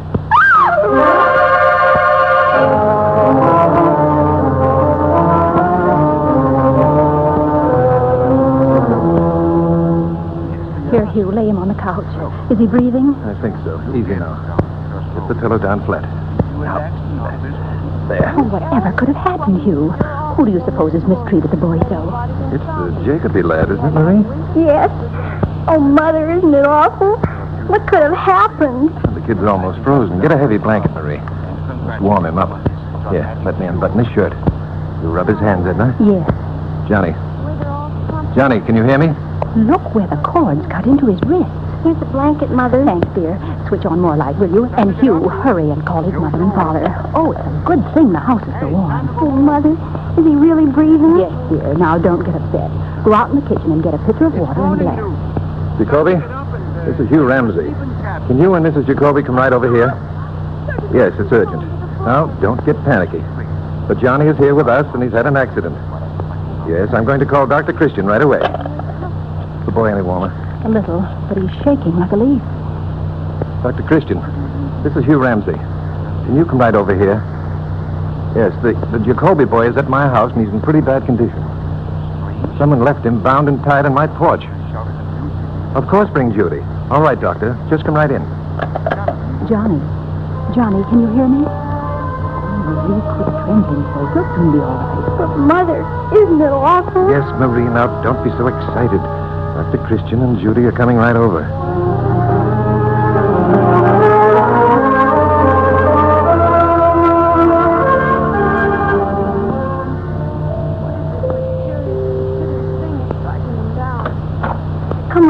Mr. and Mrs. Jacoby. Where is he? Where's my boy? He's on the living room couch. What happened? Is he badly hurt? We don't know. Oh, Johnny, darling, what have they done to you? Can't you tell, Mother? This is terrible. What happened? We found him bound and gagged in our front porch when we got home. Have you examined him? We got him on the couch and loosened his clothes, and Edna has been shaving his hands. Johnny, boy, look. Oh, Dr. Christian, we're so glad you've come. Good evening, Marie. Where's the patient? In the living room. Hello, Marie. Oh, Judy, isn't it awful? Bound and gagged right on our front porch. My bad, Judy. I'll go right in. Oh, Dr. Christian. You must Good be evening, calm, folks. Marie. Dr. Christian will do his best. Well, what's the trouble here? His pulse is strong. Too fast. Here, take your hand from over your face, young man. And over your eyes. Judy, some water, please. Yes, Doctor. Here, Johnny, take this tablet. It'll quiet your nerves. Oh, look at him shiver, Dr. Christian. We haven't been able to get him to speak a word. No! Just listen to him go.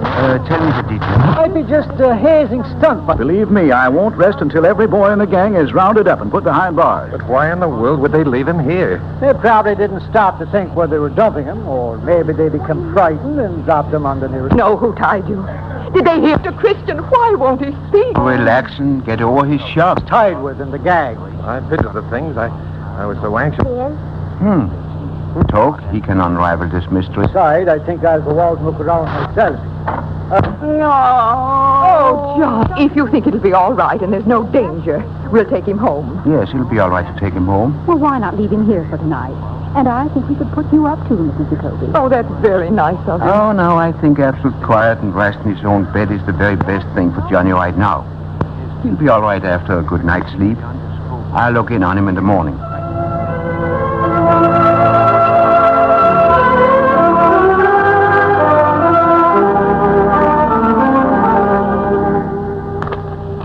Oh, Dr. Christian, look at the morning paper. Johnny's picture on the front page. Yeah. Could that have been an attempt at kidnapping, as the writer of this item seems to think? I don't believe so. Well, the boy's grandfather's very rich. Nevertheless, I don't think so. It's more likely a boyish prank. Well, then the little rascal should be severely dealt with. Johnny's never harmed anyone. He's a model of deportment. Always stands at the head of his classes, too. Perhaps that's the good one. Wait and see what the police find out. Well, at least he isn't in bad condition. It was the cutest thing the way he peeked through his fingers at the pretty little Marie Ramsey when he thought no one was looking. You know, I kept my fingers on his pulse quite a lot while there. Yes, and did it flutter when Marie asked if he would die? Well, I hope he's escaped pneumonia. I promised Mrs. Jacoby we would come by and check on Johnny first thing in the morning. So we better leave here before people begin coming in.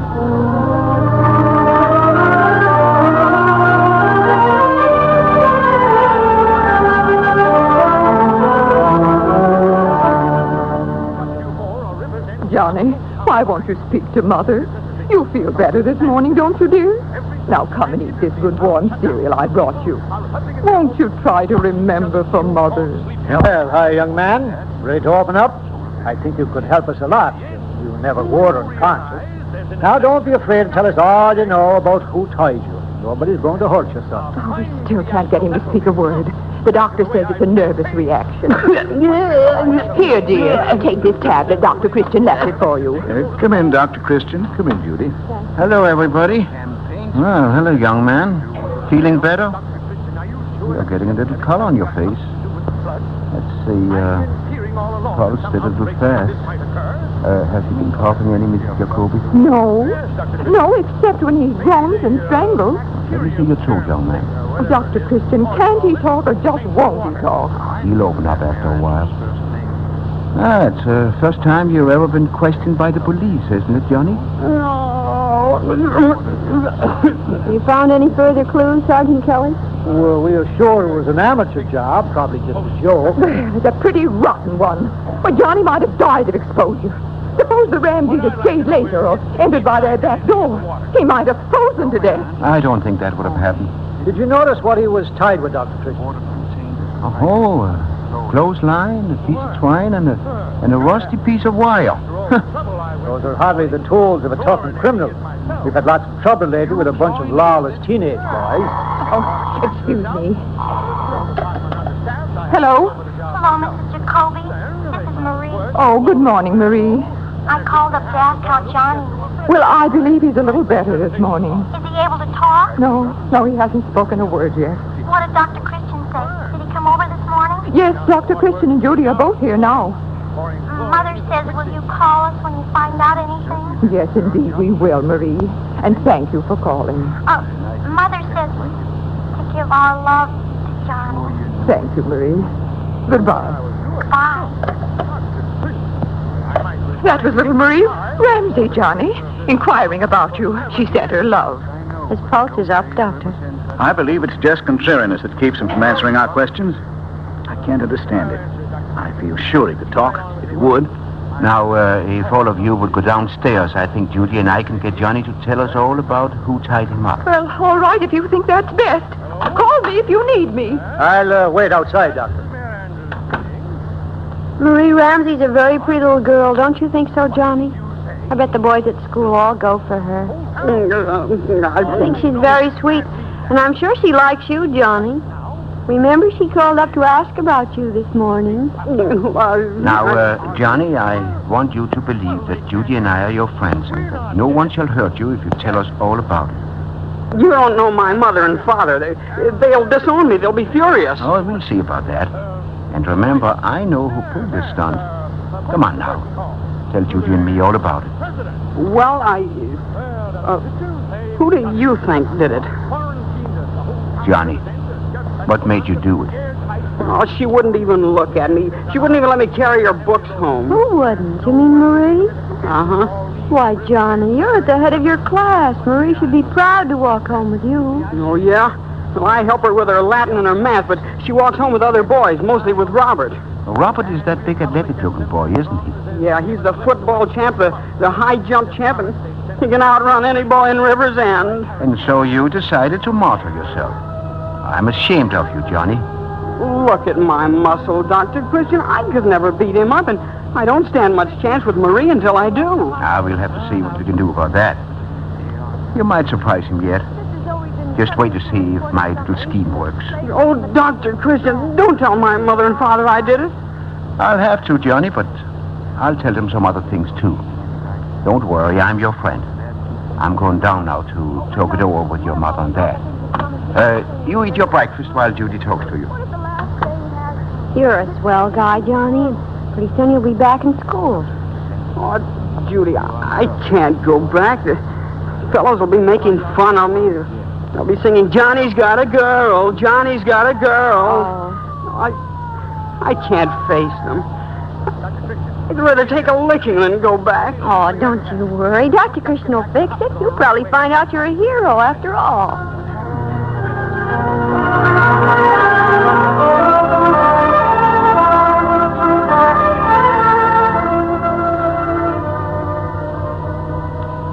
Where's Sergeant Kelly? He's gone. Said he'd check back later in the day. Said they were still working on it, but feels sure that it was a crowd of boys. So many bad boys running around now. Well, we finally got Johnny to talk a little. You did? Did he tell you who the little ruffians were who tied him up? Mr. Jacoby, it's a pretty serious condition. I'm glad the police are gone. I think it's better for us to solve this problem among ourselves. Oh, Dr. Christian, has Johnny taken a turn for the worse? No, but he's likely to develop a neurosis. He's always shivering and shaking over something. Did it ever occur to you that you might be responsible for that? Why, how can you say such a thing? I buy him everything he asks for. No boy in school has better clothes. Did it ever occur to you that you're working Johnny too hard? That you give him no time to play with other boys after school? Oh, he must come home right away and get to studying. He's afraid not to stand at the head of his class. Well, perhaps he does study too hard, but what's that got to do with this crime? I guess the doctor is suggesting that envy caused some of his classmates to tie him down and gag him. Luther, it's much more serious than that. And I say I have to speak plainly. Mrs. Jacoby, you've been making that boy stuff down food that he abhors, haven't you? Oh, but he's so underweight. Why, I've tried everything the nutrition books say. Well, that's just the trouble. Surely you can strike a reasonable balance between the things that are good for him and the things he likes. What is all this leading to, Doctor? Simply that Johnny did it himself. What? He couldn't. Why was he at the Ramsey's? Bosh. What object would the boy have in tying himself on a neighbor's porch on a cold, dark night like last night? He's trying to protect someone. Now, you know the Ramseys have a very pretty little daughter. Marie? Yes, well, Marie is the cause of it all. It's preposterous. The boy's an idiot. Not so fast, Ludo. What will people think of the little nitwit? Now won't we be a laughing stock when the papers show it up? I ought to jerk him out of bed and give him what he deserves. In the state he is, at the present, anything might happen. No, you had better leave him alone. He got none of that foolish, lovesick, idiotic disposition from me. No, I'm sure he didn't. You don't waste many kind words. Careful, Luther. Remember when Lily May told you she would go to the high school dance with you if you would sit on that pole for a week?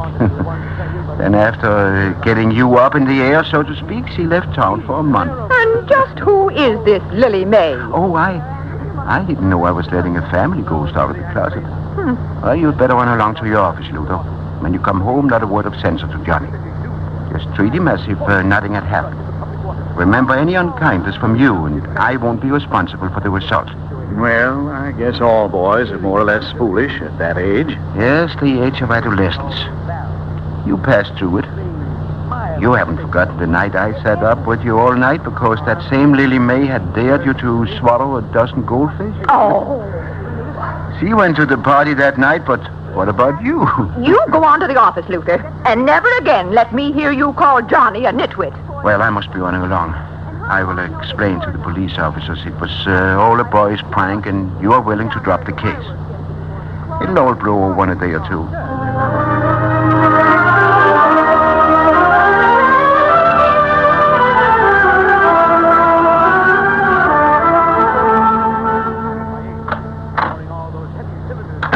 Dr. Christian, what did Dad say? Oh, nothing much. He was so glad you weren't hurt. He's going to the office. Now, don't you worry about it. Expect he did foolish things, too, when he was your age. Of course he did. All boys do. But don't ever try a thing like that again, Sonny. Well, Marie find I did it? Come in. Oh, why, it's Marie. Come in, dear. I just met Mr. Jacoby out front, and he said I should come right in. Hello, Johnny. Hello, Marie. How are you feeling now? I'm okay. He'll be out of bed and back in school in a day or two. Oh, that's fine. All the kids are just dying to see you. Have you any idea who did it? Oh, here, let me give you some water, Johnny. Marie, come here. I want to ask you to do something for me. Oh, of course, Dr. Christian. What is it? I think it's best for Johnny to put this whole adventure out of his mind and forget it. And I want you to help him do it. Will you? Yes, Dr. Christian. But what will I say when people ask me? You just tell them you're not talking. And it's doctor's orders.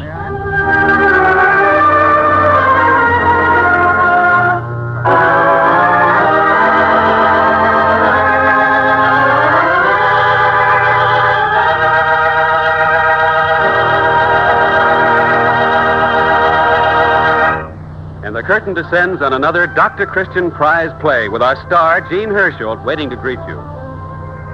Men, thousands of people have dry scalp. You may have it and not even realize it. Is your hair dry, unruly? Does it shed dandruff flakes? If you've noticed any of these signs of dry scalp, start using Vaseline Hair Tonic now. Vaseline Hair Tonic checks dry scalp quickly, easily, by supplementing the natural scalp oil. Vaseline Hair Tonic contains no alcohol or other drying ingredients. Works with nature, not against it. Shake 5 drops a day on your comb or directly on your hair to check dry scalp. Give your hair a neat, well-groomed look.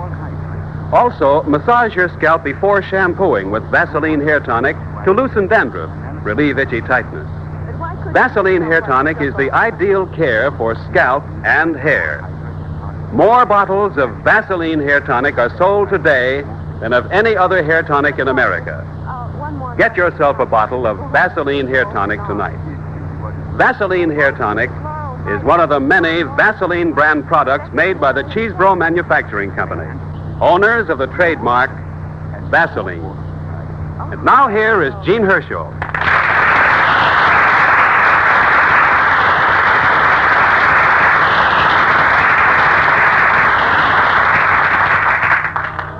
thank you very much. The author of tonight's play is Mrs. Dana M. Stevens of Charlotte, North Carolina. She's a 66-year-old housewife with 2 married daughters and 3 red-headed grandchildren. So you can see why she understands boys and girls so well. Now, a few words on behalf of the Victory Loan Drive to remind you that the cost of keeping our armies in occupied territories, of maintaining hospital care for the wounded, and the cost of bringing the boys home must be met through the money raised in this Victory Loan. So won't you plan on buying 1 extra bond at least? And don't put it off. Do it tomorrow. Next week, we plan to present a new prize play, Susan Comes Marching Home, by Ray Appleby of Los Angeles, California. We invite you to listen again next Wednesday evening to the Vaseline program, same time and same station. And until then, I'll say good night.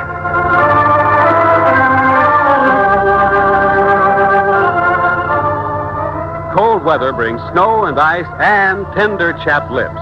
Get Vaseline Lip Ice. With Vaseline Lip Ice, cracked, chapped lips begin to heal almost instantly. Only 10 and 25 cents at druggists everywhere. Vaseline Lip Ice.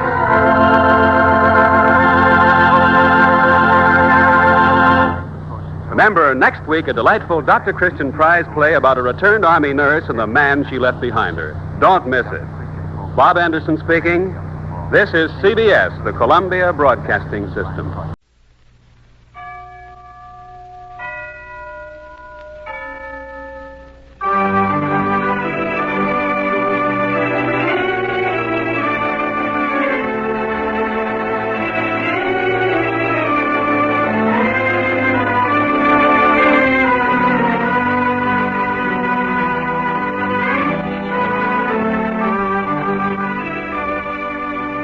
From New York City, we present Gene Hirschholt in another Dr. Christian story called The Guest of Honor, presented for your enjoyment by the Cheesebro Manufacturing Company, owners of the trademark Vaseline and producers of Vaseline Petroleum Jelly, Vaseline Hair Tonic, and other Vaseline specialties. Now, here's something that surprises a great many people. The skin has a lot to do with the fact that a man on a polar expedition and a man sunning himself on a Florida beach have practically the same body temperature. For one of the skin's most important functions is regulating body heat. It also helps the body get rid of waste materials and is, of course, our first defense against infection. That's why every mother owes it to her family to have Vaseline jelly in the medicine cabinet to give first aid whenever anything happens to the skin. Vaseline jelly takes the hurt out of minor burns, irritations, and scalds, promotes the healing of cuts and scratches, relieves tired, aching feet, and soothes the rough, chapped conditions that cold weather and housework itself may bring. Vaseline jelly is really wonderful for the skin because it does 3 very important things. It forms a protective film that helps to keep infection out when the skin is broken. It softens and lubricates by supplementing the natural oils. And it promotes healing. Never be without soothing Vaseline jelly. A jar or tube costs only 10 cents. Teach the family to use it always for the many minor skin problems that need prompt attention. In this evening's play, you will hear Gene Hirschholt in his customary role of Dr. Christian, Miss Gloria Holden in the role of Esther Denby, and Eustace Wyatt as Sir Thomas Beaton. The curtain here in the Columbia Playhouse is going up now, and the scene is the warm, dimly lit kitchen of a remote farmhouse on the back mountain road miles from River's End. On a cot bed in the corner, someone is coughing and gasping for breath. The door opens, and Dr. Christian enters. Thank heaven you're here, Doctor. What is it? It's Esther. She can't get her breath. Where is she? She's there. Has she had many of these attacks? There now, you feel a little better, don't you? Yes, she's had them several times a day. What is it, Doctor? What makes her choke like that? Oh, Doctor, I get so scared when I begin to choke like that. Well, that's what I'm here for, to take that scared feeling away. Now, I'm going to take a look at the nose and throat. Open wide. That's right. Don't be afraid. I'm not going to start you coughing again. No, not a thing there. But it's got to be something. You're right, Mark. Now, I'm of the opinion that it's some sort of a tumor in the larynx or voice box. It's a little ball hanging off a pedicle and obstructs her breathing, and that's what gives her these spasms. Yes, but how? Oh, wait, I'm coming to that. It's a ticklish operation. That is, if my diagnosis is right. What we'll have to do is to get her into the city to a throat specialist. Oh, I'd never be able to afford a specialist. Oh, I don't want to go to the city, Doctor. But wait, you've got to go. You see, Esther, these attacks are having a bad effect on you. You're afraid to eat. I know, but Well, that runs you down to skin and bones. But isn't there anything that you can do for me, Doctor? No, not a thing. It'll take a throat man to tackle this. But won't I ever get better if I don't do that? No, you'll get worse. Oh. It's something that's got to be taken care of, and you see that, don't you, Mark? Yeah, but it's like I said. I ain't got no money set aside. And what I had's all used up, and... Well, I'm going to see to it that Esther gets to the city. That is, if she'll go. Now, stay as quiet as you can. Yes, Doctor. Come along out to my car with me, Mark. I want to talk some more to you. Oh, goodbye, Dr. Christian, and thank you for coming way out here. Goodbye, Esther. I wanted to start for the city before we get a bad snowfall, and you're snowed in, understand me? Mark. Yes, Doctor? It's absolutely necessary to operate on her throat as soon as possible. You mean... I mean any one of those attacks may be her last. Is it as bad as all that? Yes. There's no telling when the larynx may close tight, and then all the cards are dealt. Well, I'll try to get her to go right off. You've got to, Greylock, to go right off. Well, she's awful sot in her ways, Doc. She's again going to the city, and she's again my running up any more bills, and she's again... Well, you want her to live, don't you? Oh, yes, of course. Well, then don't wait another minute. I'll see that she has proper care when she gets there, and your job is to get her there.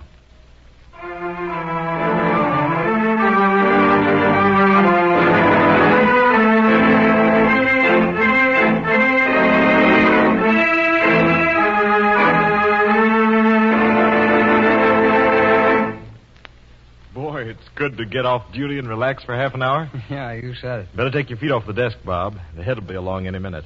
You know how he is about hospital discipline. Okay. What's absorbing in the Center City Union tonight, Bob? Oh, just the usual thing. Oh, hello. Well, Gardner's been elected president of the Steele County Medical Society. Oh, he has, huh? Uh-huh.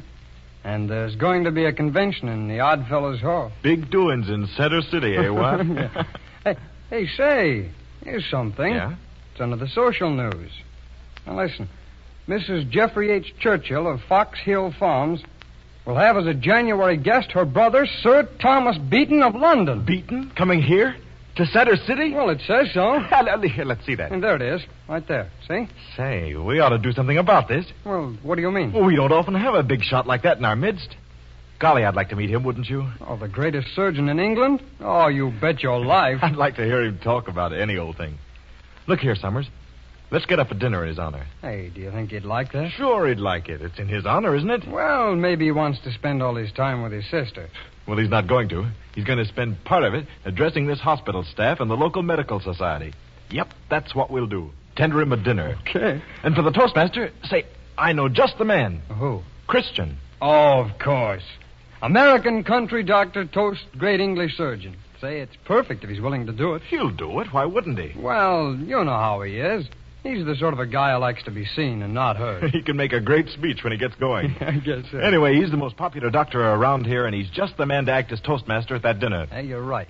Did somebody say dinner? Hello, Dr. Speaking of the devil, here he is. Hello, Doc. Yes, I'm here, but not for long. I'm on my way home. I just made my rounds and found all my patients disgustingly healthy, and now I'm off to enjoy some of Molly's stew. Oh, no, you're not. You're going to sit down here. Oh, not on your life. You don't know Molly stews. She has pieces of salt pork and little chunks of meat simmering all day. Then she tosses in potatoes and onions and salt and pepper and adds a bay leaf. Oh, you see, that's darn important, that bay leaf. And then she lets them simmer some more. It's the smell of it as you walk in the front door that makes up for all of life's shortcomings. Now, look, Doc, never mind the stew. Sir Thomas Beaton's coming to these parts on a visit. Sir Thomas Beaton? Uh-huh. You mean the great English surgeon? That's right. But why would a man like Beaton come out here? Well, because his sister lives here. She's Mrs. Jeffrey Churchill. You know, the lady who bought Fox Hills Farms last year? Oh, yes, that's right. Oh, but I can't hardly believe here it that. is in the Union. See? Take a look. It's the biggest news that's hit Center City in a month of Sundays, and we're going to make the most of it. Betcha. What do you mean you're going to make the most of it? Well, now look, Doc. How often do we get to see a man like Beaton? Well, never. So we're going to make him talk, only it'll be at a dinner given in his honor. Well, now, that's a fine idea, but how can you get him to come? I think I know of a way. Well, anyhow, that's our worry. Now, look, all we want you to do is to be the Toastmaster. Me? Oh, no, I'm no talker. Well, never mind. You're unanimously elected to be head of a glad hand committee when the train hoves into sight, and to escort him to the dinner and then to pick up the Toastmaster's gavel. Oh, but why me? Because you're the man to do it, Dr. Christian. Sure. The chief medicine man in the district, why, he ought to be the one to hail him when he gets here. You mean that I... Oh, no. No, Doc, you've got no. to. Look, all you have to do is sit next to him and turn him loose. Oh, you can do that much for the rest of us. Now, can't you, Doc? Well, yes, I suppose so. Now, look, Dr. Christian. On the night of January 9th, 1939, the Blue Flyer is going to make a special stop at River's End. From it, Sir Thomas Beaton will descend bag and baggage. On the platform will be Dr. Paul Christian, the famous country doctor, to meet him and escort him in person to the dinner, which will be held... Hey. Huh? Just where are we going to hold it, anyway? Well, never mind such mundane details. Leave it to Anderson. Well, you young fellows certainly move fast. No, you will help us put it over. Won't you, Dr. Christian? Oh, of course I will. Swell. And I'd like to meet Sir Thomas Beaton myself. Why, he's the greatest throat specialist in the world.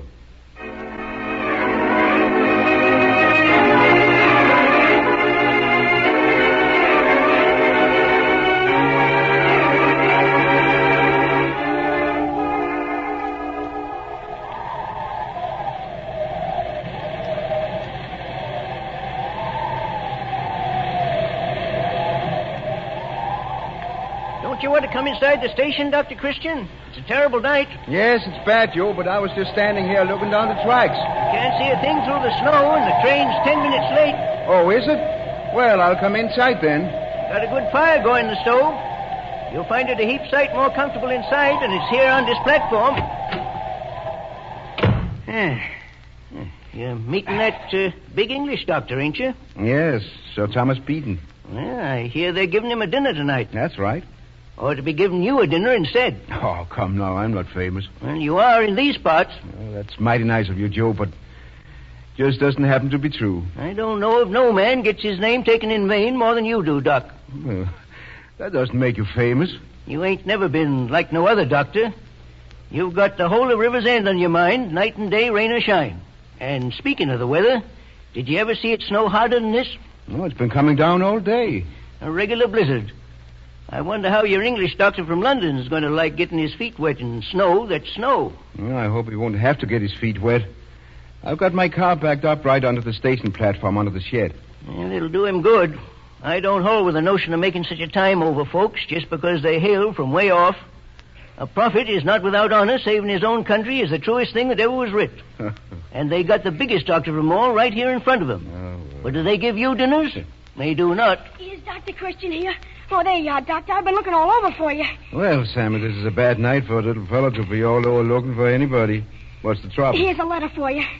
And are your folks sick, Sammy? Oh, no, it's Mrs. Denby. She's took awful bad. Yes, this is bad. You mean Esther Denby? Well, I heard tell she's a goner. I told her a few weeks ago that the only chance of saving her life was to get her to the city for an operation. Oh, but I'm afraid they waited too long. Well, I gotta get right back. My uncle's gonna drive me out as far as the crossroads. Well, what'll I tell Mr. Denby? Tell him I'll be there as quick as I can get there. You can't get over the back mountain road to Denby's tonight. Well, it's open as far as the crossroads where the filling station is. Yes, and under 4 feet of snow the rest of the way. Now, look, Sonny. You go tell Mark Denby that Dr. Christian is going to a banquet tonight and he can't come. Sammy, you give him my message and I'll be there. Okay, Doctor. Now, don't be a concerned idiot, Doc. Nobody in his right mind can get through to Denby's tonight.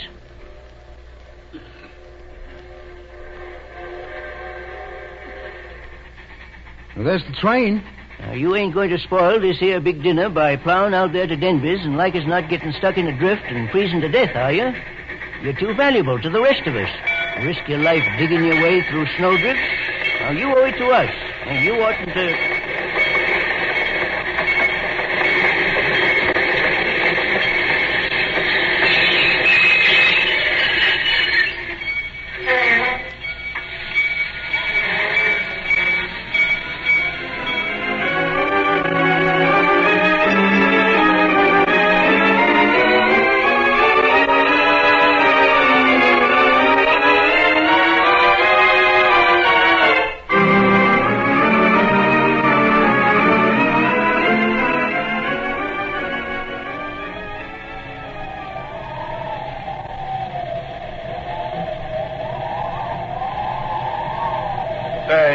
Joe, what a night. Well, I put all the bags in the back, Sir Thomas. Will you sit in front with me? Thanks, yes.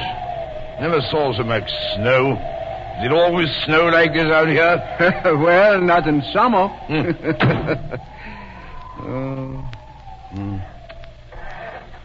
Car's pretty cold.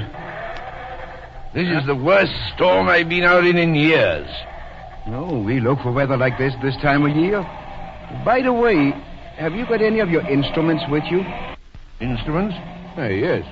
I always make it a practice to take along a few things for an ordinary examination. Why?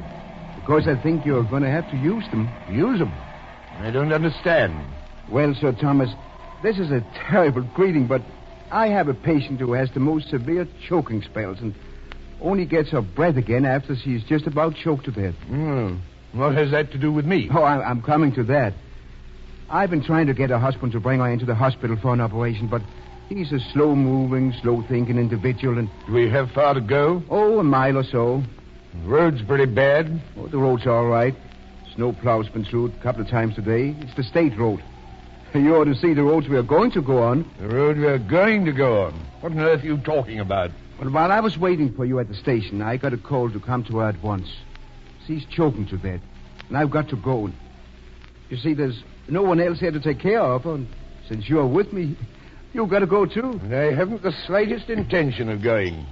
You better let me out if you don't mind. Well, listen, man, I can't let you out in this storm, and I must see my patient. So I guess you'll have to go along.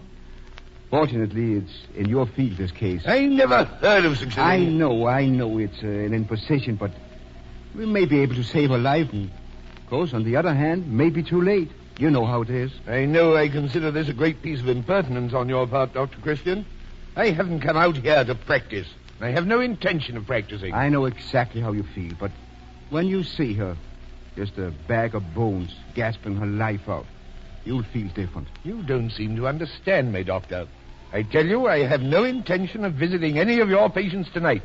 I'm here to attend a dinner to be given in my honor. Oh, I know. I'll get you there. We may be a little late, but they can't start without us. You see, I'm the toastmaster. What right have you to assume that I'll even look at this patient of yours? You look at her because you're a doctor. And a doctor's duty is to relieve suffering whenever it's possible. And believe me, Sir Thomas, this woman is suffering as no woman ever suffered before. It'll tear your heart out to see her. But I have no intention of seeing her. I thought I'd made that perfectly clear. Seen her husband have a little truck farm on the back mountain road. She's been a hard-working woman all her life. And why, they're as poor as Job's turk. I'm not interested in their history. I want you to turn this car around and take me to the dinner. Well, we are halfway there. If I turn back, she may die. And I can't let her die. For the last time, will you turn back? No, Sir Thomas. I won't turn back.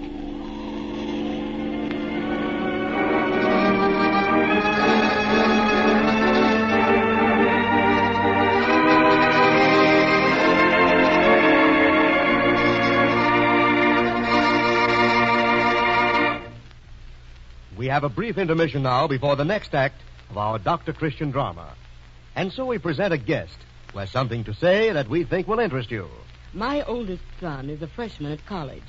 When he came home for his vacation, I noticed that his hair looked dry and that he had dandruff scales on his collar. Now, I believe that neat, good-looking hair on any man is important. So I bought a bottle of Vaseline hair tonic and told Jim to use a few drops of it every morning in place of dousing his hair with water. And I made him promise to massage his scalp with Vaseline hair tonic before his weekly shampoo. Here's what he said about it in his last letter. Mom, that Vaseline hair tonic sure is great stuff. My hair stays put now, and it has a nice, healthy-looking gloss to it. I caught my roommate using it the other day. He's keen about it, too. Says it's better and different than any tonic he ever tried. Well, that's okay by me, provided he buys the next bottle. Jim's roommate is right. Vaseline hair tonic is different and absolutely will not dry the hair. In fact, Vaseline hair tonic actually supplements the natural scalp oils. If you are troubled with dry scalp, start now to use Vaseline hair tonic. It comes in shaker top bottles at 40 and 70 cents.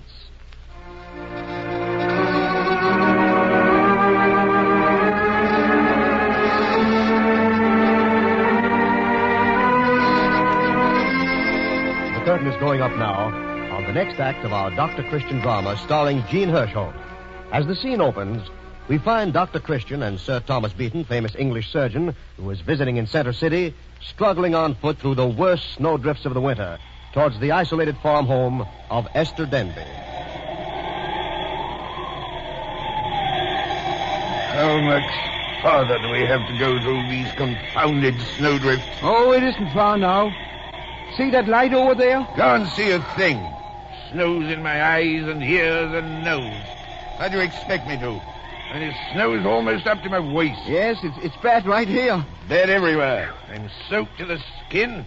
My feet are like blocks of ice, and I'll probably die of pneumonia. Oh, I hope not, Sir Thomas.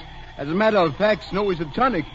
Sets your blood to circulating. My blood's congealed. I'm not up to this. I wasn't prepared for it. Oh, it won't be long now. The house is in plain sight. Couldn't you have driven the car in here instead of making us climb through all this? No, that was impossible. I had to leave it where we could get out again, back to town. Remember, we were due at that dinner. You'll never see me at any dinner tonight. If I ever get away from here, I'll sit in a mustard bath with half a dozen hot water bottles and a hot toddy. Holy Christopher, but I'm cold. Oh, we've only got about 100 yards more to go. You do this often, Doctor? Come to these outlandish places in the dead of winter? Well, I come whenever they need me. Then you're a fool. Oh, I think you're right. You don't suppose they appreciate this, do you? I'm not concerned with their appreciation. I'm only concerned with the sick bodies. No wonder you never got anywhere in the profession. You've used up your time running around like this. Yes, I've used up a lot of time running around.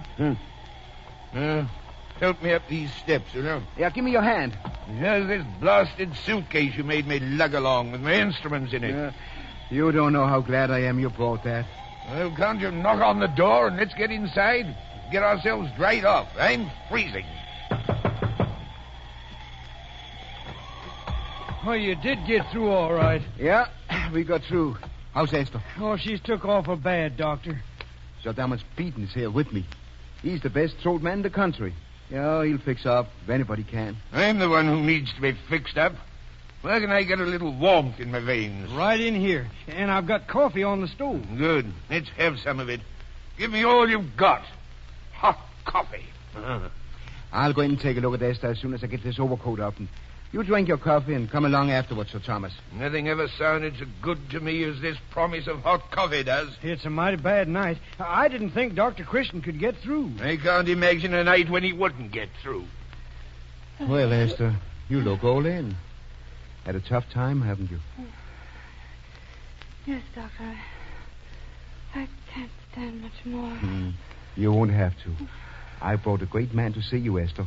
The greatest man in this field. Sir Thomas Beaton. Oh, he knows everything there is to know about troubles like yours, and he's here in the house, and he's going to take care of you himself and make you well. Oh, really? Yes, you haven't got anything to be afraid of anymore. Is this the patient? Yes. Very well. I'll examine her. He's going to examine you, Esther. This is the great Sir Thomas himself. Oh, why, I can't get over your coming way out here to see me. It don't seem like I'm worth it.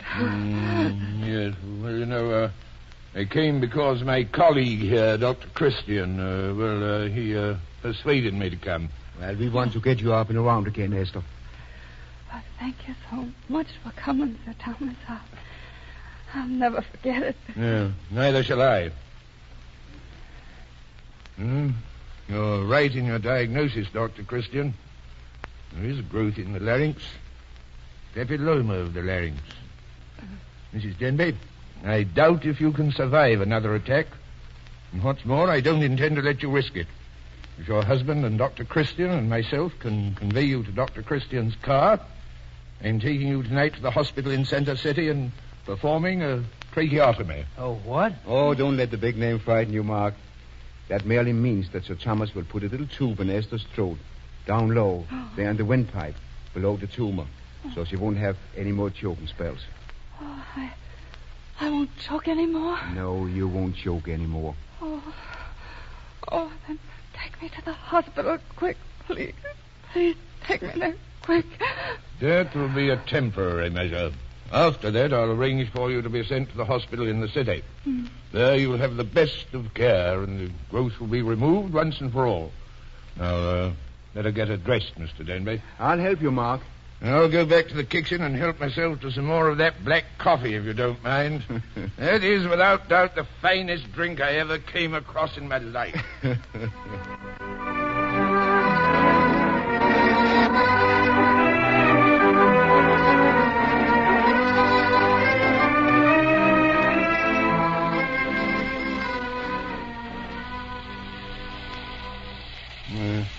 Hand me that towel, will you? Here it is. Thanks. Well, that's over. Yes, and it was mighty fine of you to do it. At least she's comfortable and safe, and there's no chance of her air being shut off anymore. And you think in a few days she'll be able to go through with the rest of it? Oh, yes. Once she's used to this tube, we can do the other operation and fix things up for good and all. Oh, I want to give a few last instructions to the nurse. I haven't any idea of what time it is, have you? Yes, I have an idea. It must be late. I'm famished. It is late. It's 11 o'clock. 11 o'clock? Did you say 11 o'clock? Yeah. My dear chap, it can't be. What about that dinner? Holy Christopher, we've forgotten all about it.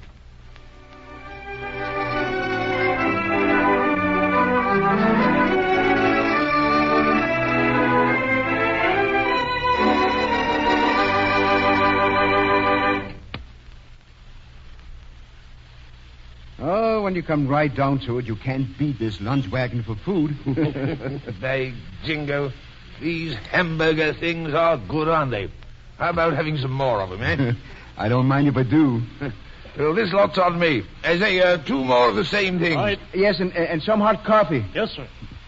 I just wonder what the Medical Society is dining on tonight. They've probably dissected you and me with professional skill, laid bare our perfidious souls, and... Oh, no, I guess it's not as bad as that. As a matter of fact, I phoned them while you were washing up after the operation. They understand the circumstances. There's your coffee, sir. Thanks. Ah, that smells good. I suppose I ought to propose a toast to you, Sir Thomas, seeing as you are the guest of honor at this banquet tonight. Oh, no, you don't.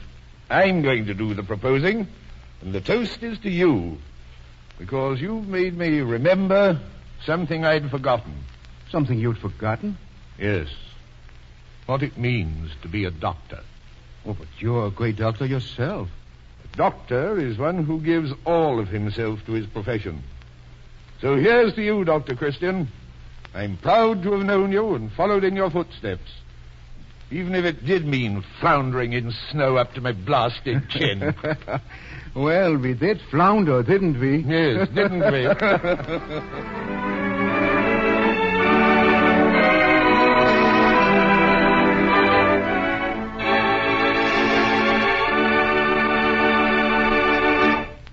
And so we conclude another Dr. Christian drama.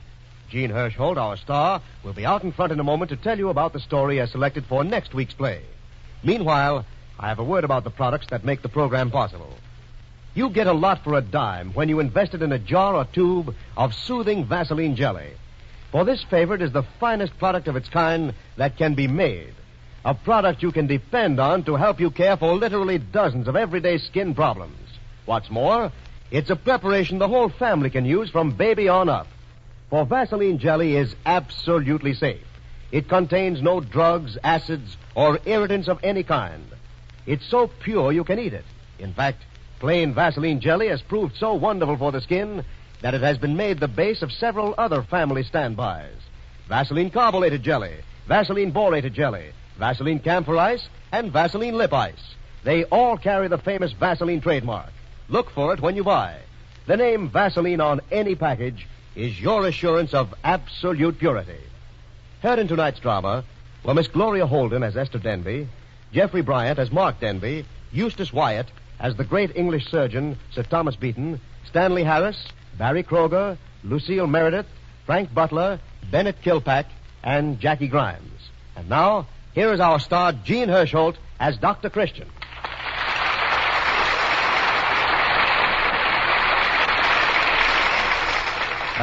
Would you tell us what kind of a story you're planning on for next week, Dr. Christian? Well, our town of Rivers End is full of interesting characters. So next week I thought I'd tell you about the time I got Grandman Nelson to help me cure a patient. The play is called Back to Youth, and I recommend it to everybody who enjoys a chuckle. Until next Tuesday evening, then, I'll say good night. Don't miss Gene Hersholt's Dr. Christian drama for next Tuesday night at this same hour. It is called Back to Youth and features Josephine Hull, Broadway star, in the role of Grandma Nelson, and Charles Webster as the man who thought he was old. Your announcer, Andre Baruch. This is the Columbia Broadcasting System.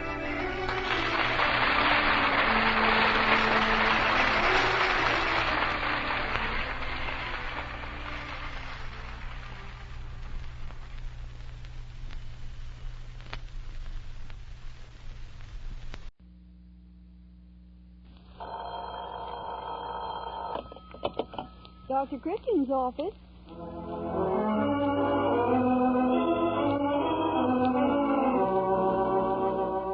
The Vaseline Program, presenting a new Dr. Christian prize play called Wish on a Star, by Doris Pitkin Buck of Arlington, Virginia, starring Gene Hersholt as Dr. Christian, with Rosemary DeCamp in the role of Judy Price.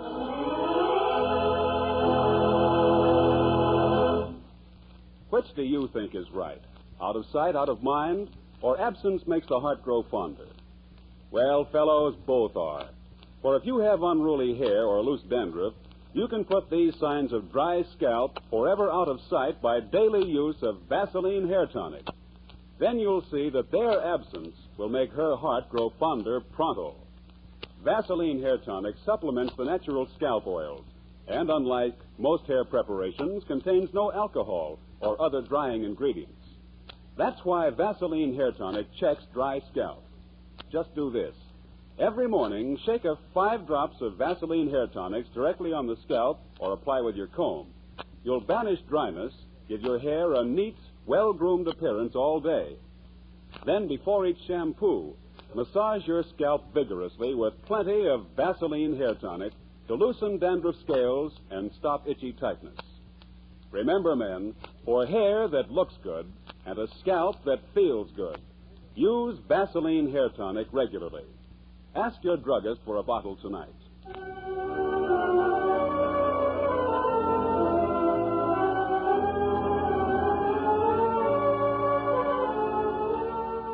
And so to our prize play.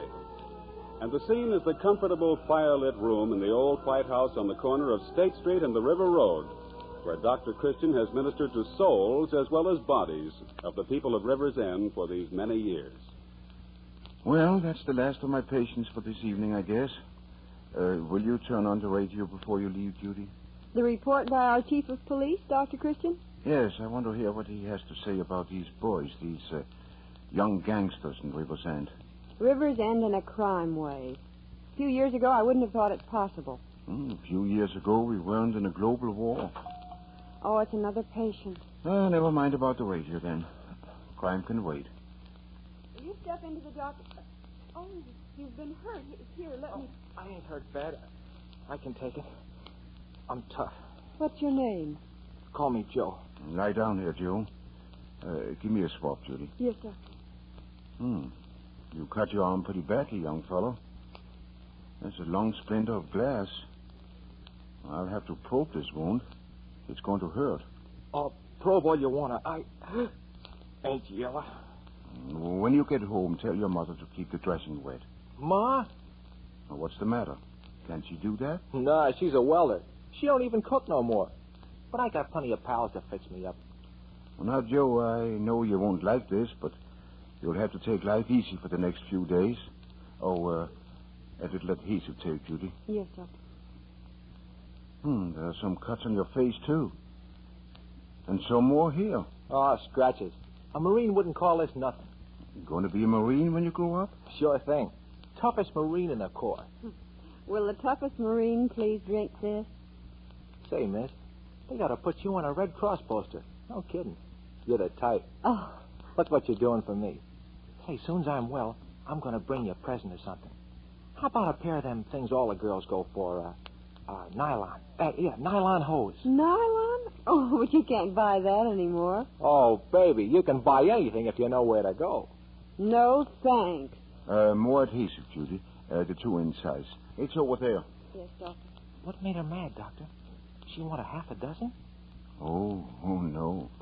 Oh, I don't know much about presents for dames. Well, it wasn't that. Miss Price didn't want you to go to the black market. But everybody does. Some long strips, please, Judy. Yes, Doctor. There, young fellow. That'll hold. Oh, just one more here. That's fine.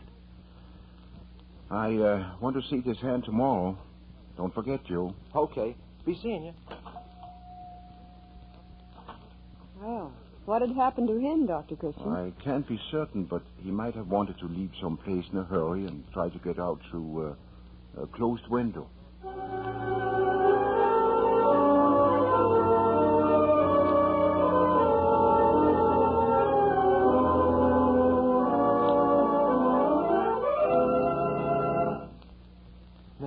Miss Price? Oh. Oh, gee, I wouldn't have scared you. Not for the world. Did you follow me down the block in the dark? Uh-huh. I ain't going to have no tough guys near you. Oh, I know about the purse snatching that goes on, Joe, and all I ain't taking no buts. I'm going home with you. Every night. But, Joe, I'm so accustomed to River's End, I couldn't be scared here if I tried. Hey, you know what happened to that woman on Oak Street last night? 3 compound fractures. On account of she hit back. Fellas ganged up on her. But a lot you know about it. I get around. And I'm staying with you, see? You mean we honest people had better stick together? Yeah, that's what I'm trying to get across. We, honest people. Mm-hmm. Oh, look. The first star. Starlight, star bright. Oh, what are you saying? I'm wishing on the star. Oh, teach me to wish, too, Miss Judy. All right, of course I will. I'll tell that star it's got to make you proud of me. I want to be like... Whom? An emperor guy. Guess you know him. Napoleon. Oh. You know, a really top guy that can tell everybody where to get off. They said he was greater than MacArthur and Eisenhower and Colin Kelly all in one. Well, if you like him... Don't you like Napoleon? Well, he was the greatest soldier ever oh, was. If you want to be a soldier, be like George Washington. Ah, that cluck. He just told the truth and was president. Well, he wasn't a show-off like Napoleon. Miss Judy, if I'm as good as George Washington and as great as Napoleon, then will you be satisfied? Yes, Joe. I'll be satisfied. That's all I want. I'll bet that emperor guy won battles just to make some hairpin proud of him. Oh, Joe. Now teach me to wish on the star. I've got an awful lot to ask it. All right. Starlight, star bright. Starlight, star bright.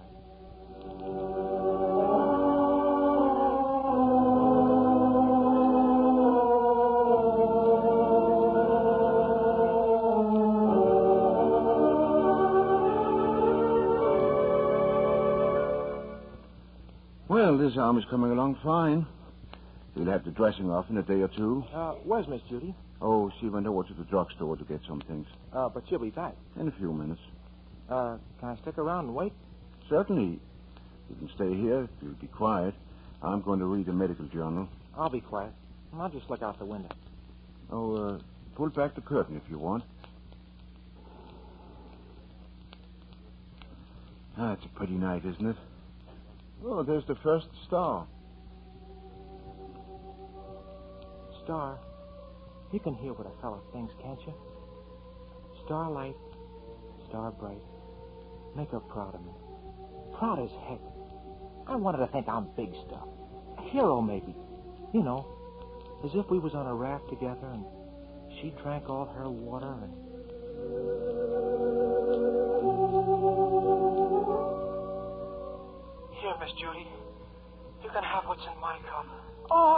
take that. You haven't had even a spoonful. Drink it.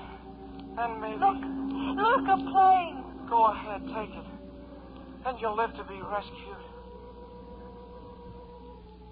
I don't want to die. I want to be in on that rescue.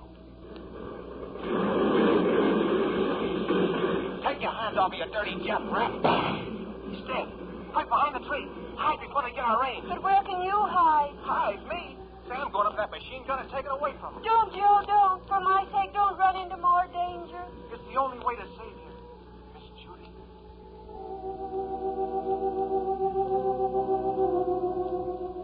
And afterward, Dr. Christian, they decorated him. The Purple Heart and another medal for heroism beyond the call of duty. I'm so proud of him now. So proud. Or maybe...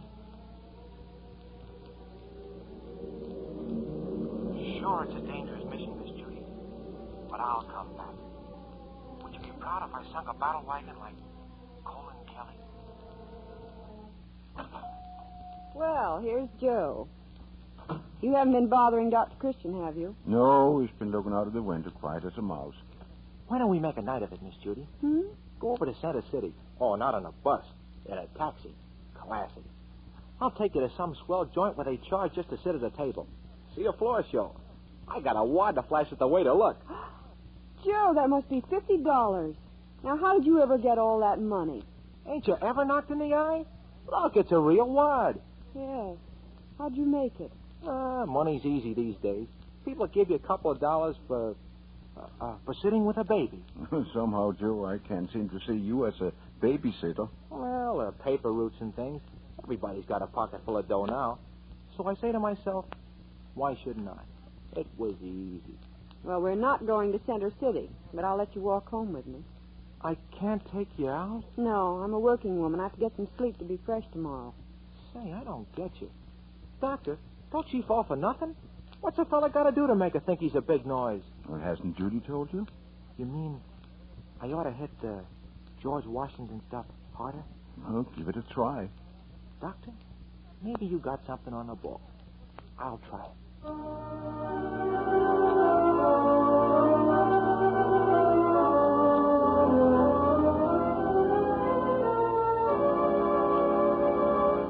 Well.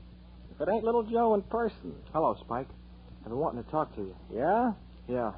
I'm quitting the gang. Scared, huh? I always thought you wouldn't see us to the end. I've seen plenty of things to the end. Well, what's chewing you then? Spit it out and pop his hand. I'm just stopping, that's all. I see. Baby Bandit wants a bigger cut. But he's too smart to come right out and say so. Just acts cute instead, kind of bashful.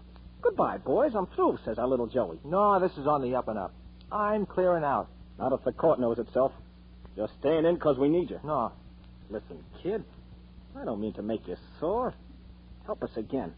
We're ready to break into the dough. This ain't no pipsqueak back alley stuff like we've been doing. We'll cut you in on something big. Just ain't interested, Spike. But you ain't heard. How can you tell whether you're interested unless you let me talk? Ah, dry up. Kid, we got it all doped out. You're going to climb up and open the skylight for us at Old Man Rabgin's. You just drop inside and wait. Open your own skylights. Big money, Joe. More than money.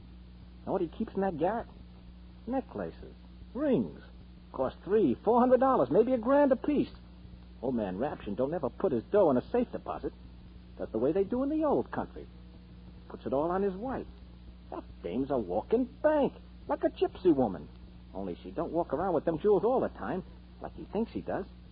Get me? That's where you come in. Listen, I don't know how to say it plainer. I'm quitting. Ain't you got no ambition? Why, a big ring she has, a star sapphire. Would be more money than we ever seen. A star sapphire? Yep. That's what Red's taken for his share. Giving it to his girl. But there's plenty more. What's it like, the star sapphire? Kind of blue with a star in it. Mighty high class. Somebody said that this one was crown jewel smuggled out of Russia. Spike, if I do open that skylight, can I have the star? Why, Red wants that for his girl. I want it. Listen, kid, we'll find something just as good for you. Listen, I ain't doing nothing with the gang. Not again. Not ever. But I'll go along with you this once if I can just have that ring. That sapphire with the star. Well, if you're so set. I am. I got a special reason. Say, You don't think you got a girl, do you? Little squirt like you. Suppose I have. Say, that's the Joey I knew. Classy. Nothing too good for his girl, what? Sure, you can have the ring, kiddo. It'll wow her. Knock her eye out. Now listen. Old man Raption goes out at 6.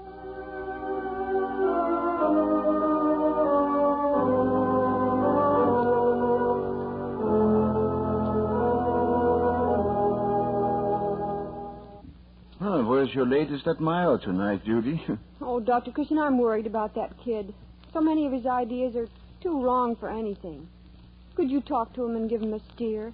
Well, I'll do my best. He's certainly a game young fellow. I've liked him from that first visit. I'll take it. Dr. Christian speaking. Police headquarters?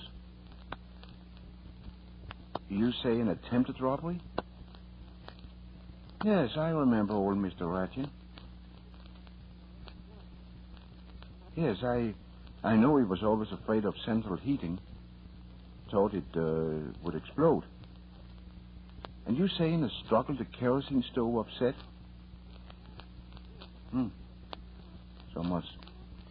Someone must have been badly burned. And you think the burglar must have been a boy? That would account for the way he bungled the job? Yes, Inspector. I'll report at once if anyone comes to be treated for burns. Yes. Goodbye. Well, Judy, did you hear that? Yes. We seem to be going into the detective business. I know we've got to, but I hate spying on a patient just the same. I don't enjoy it too much myself. Oh, perhaps that's Joe now. Hello, Joe. Are you all right? Sure, I'm all right. What do you think was wrong? Well, I was just afraid I had a feeling you'd hurt yourself again. You're worried about me? You did, really? Oh, well, I guess the doctor and I have seen so much sickness. Forget it. I'm still walking the old beat. Us honest guys got to stick together. Remember? I'll get my thing. Would you mind going to the bookcase, Joe, with that one in the corner and handing me that heavy book before Judy comes back? Sure thing, Doctor. Hey, you're limping a little, aren't you? Maybe. I kind of lamed my leg the other night. Oh, you better let me see it. Oh, it ain't nothing. Didn't I tell you I was tough the first time I seen you? Just the same, I'd like a look. My leg ain't nobody's business. But burns can be very serious. Who said anything about a burn? You're nuts, Doctor. Then why should you mind showing me? No special reason. I'm just tired of being pawed over now I'm well. Joe, come here. No. Then I must make you. Let me alone. So it is a burn. You couldn't have done that if I wasn't hurt. Hurt? It's a miracle you could walk here. I had to see Miss Judy home. You're not seeing her home tonight. Why don't you come clean? Miss Judy, hurry with your things. We're leaving. Stay where you are, Judy. Yes, Dr. Christian? Joe, I've been fairly sure of your activities for a long time. Tonight I'm positive. For tonight you tried to hold up old Mr. Racket. You got burned doing it. Doctor, I like you, see? You're a great guy. But if you want to stay healthy, lay off. And, Joe, I must tell the police. You see, they called me. They're looking for a boy with a serious burn. People know? Already? What made you do it, Joe? Oh, it was fun at first. You grab a purse and never know what you'll get. Maybe $15, maybe a 10-cent lipstick. Like Christmas, I guess.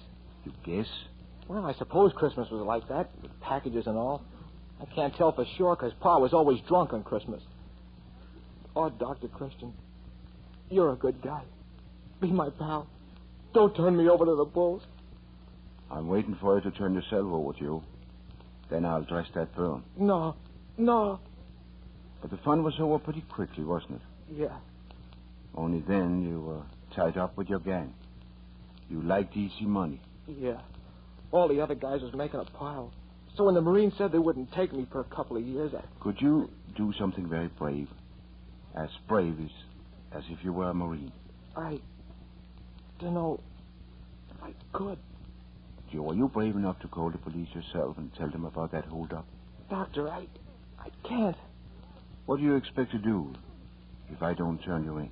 Oh, they'll catch me someday. But when they do, I'll just drop out of sight. Sudden like and forever. But Miss Judy will always think I was a good guy.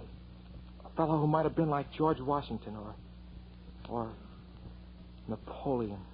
Joe, I'm asking you for duty's sake to act like a man. I can't. Then I suppose I'll have to get the police. I know you want to say goodbye to Judy. I'll call her back. What'll I say, Doctor? What'll I say? I'd say whatever was in my heart, Joe. The last time you'll see her.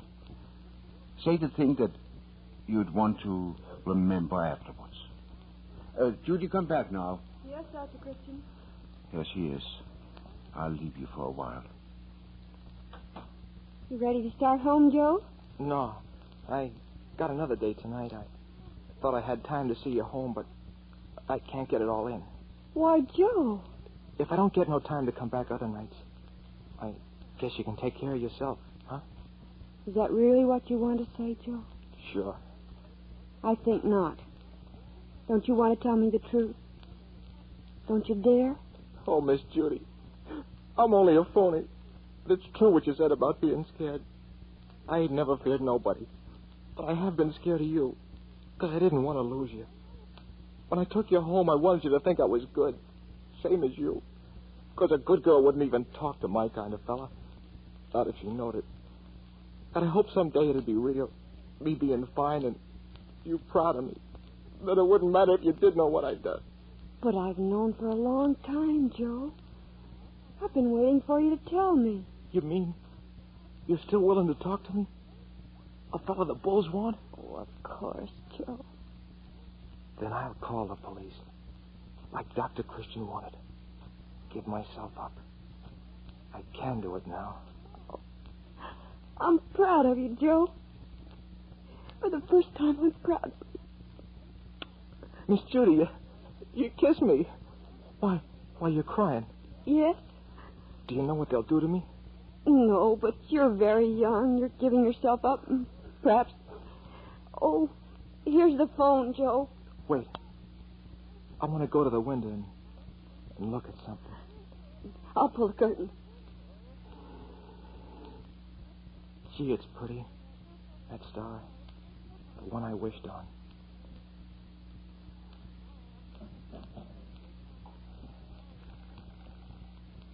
Hello, operator. Give me police headquarters. Miss Judy.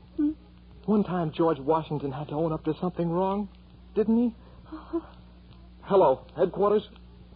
I want to give you the dope on a hold-up.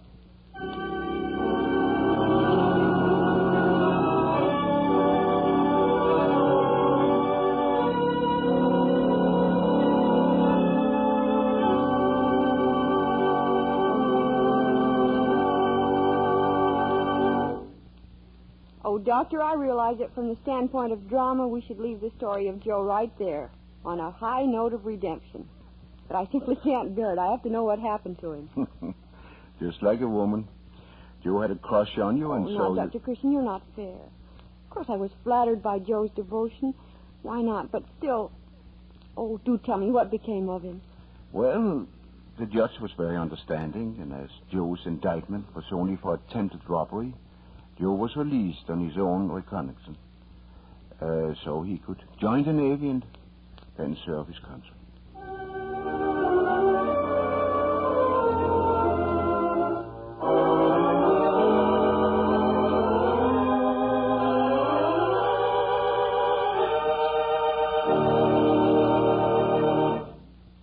And the curtain comes down on our prize play. And while we're waiting for our star, Jean Hersholt, here is Judy Price with a worthwhile message. Friends, do you ever think of the ways you can burn yourself around the house? Well, there are dozens.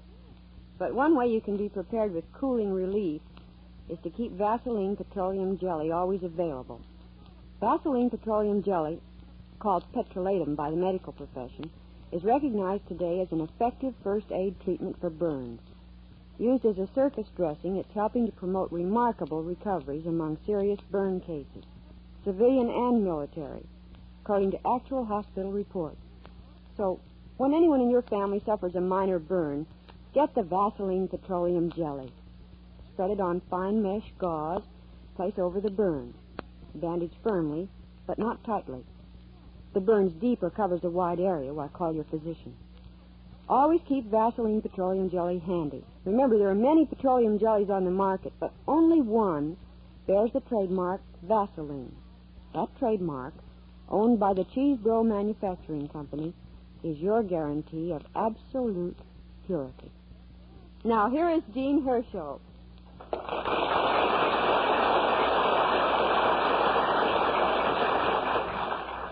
Thank you very much. Tonight's prize play, Wish on a Star, is the work of Doris Pitkin Buck of Arlington, Virginia, writer of travel articles and one-act plays, and with tonight's play, she makes her debut as a radio author.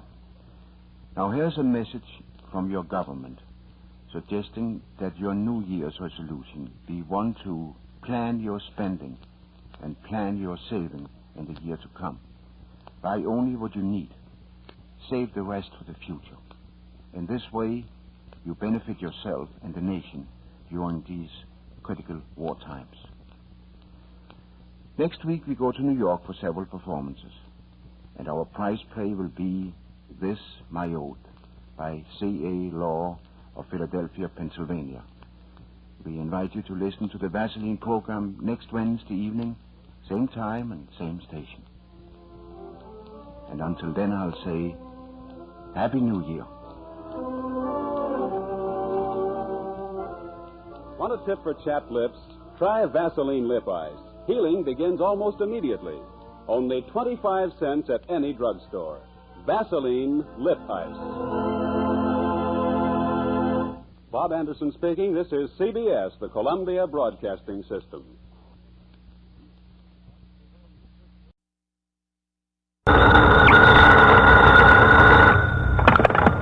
Dr. Christian's office.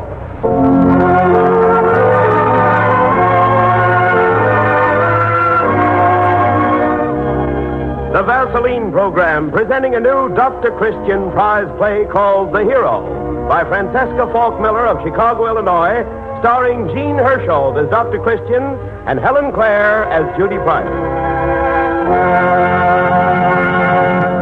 Men, have you a dry scalp?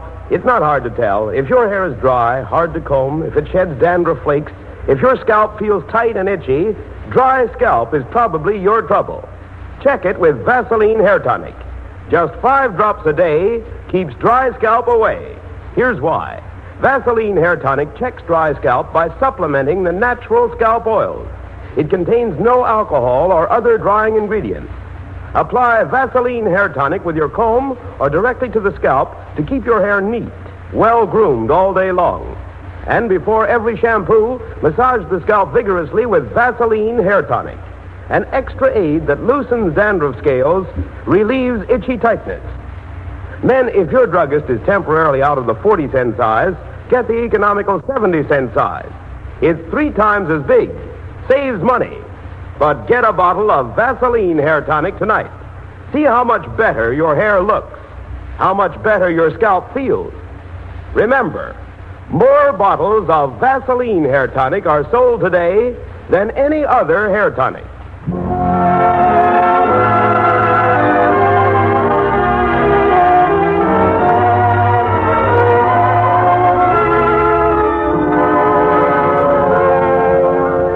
Tonight's play opens in the familiar office of Dr. Christian, with Dr. Christian saying to Judy, Well, this is the day, Judy. Poor Susan Blake. It's an ordeal for her, yet she wants to do it. Next to having her son John come back alive from the war, she wants his memory honored. Well, he was a hero, wasn't he, Dr. Christian? Yes, he won the Distinguished Service Cross, I believe. But after that... Are they certain he went down with his plane into the sea? Yes, I'm sure that after that he went down to the sea. Quite certain only one man survived. He was picked up badly wounded and died a few days later. From him they got all the information. Oh, there's Mrs. Blake now, coming up the walk. I wonder what she wants. Well, I only hope she doesn't want me to make a speech along with the mayor and the parson. Cheer up. I've already got the speech written for you. Oh, come in, come in. I hear that the whole county is turning out today in your son's honor. You must be very proud. Oh, I am. But I'm nervous now that the great moment has arrived. Did you ever see a more beautiful monument, Doctor? No, and he dominates the whole cemetery. You can well be proud of it. And very proud of my boy. That's the principal thing. Doctor, won't you say a few words today about my son? You knew him so well, ever since he was a little boy. Indeed, I did. I took him through measles, chicken pox, mumps, and all the rest. But when he needed us, we couldn't help him. Oh, but we mustn't think of that now. We must only remember Johnny as a hero today. A flyer who gave his life for his country. That's all that makes his death bearable to me. I miss him so.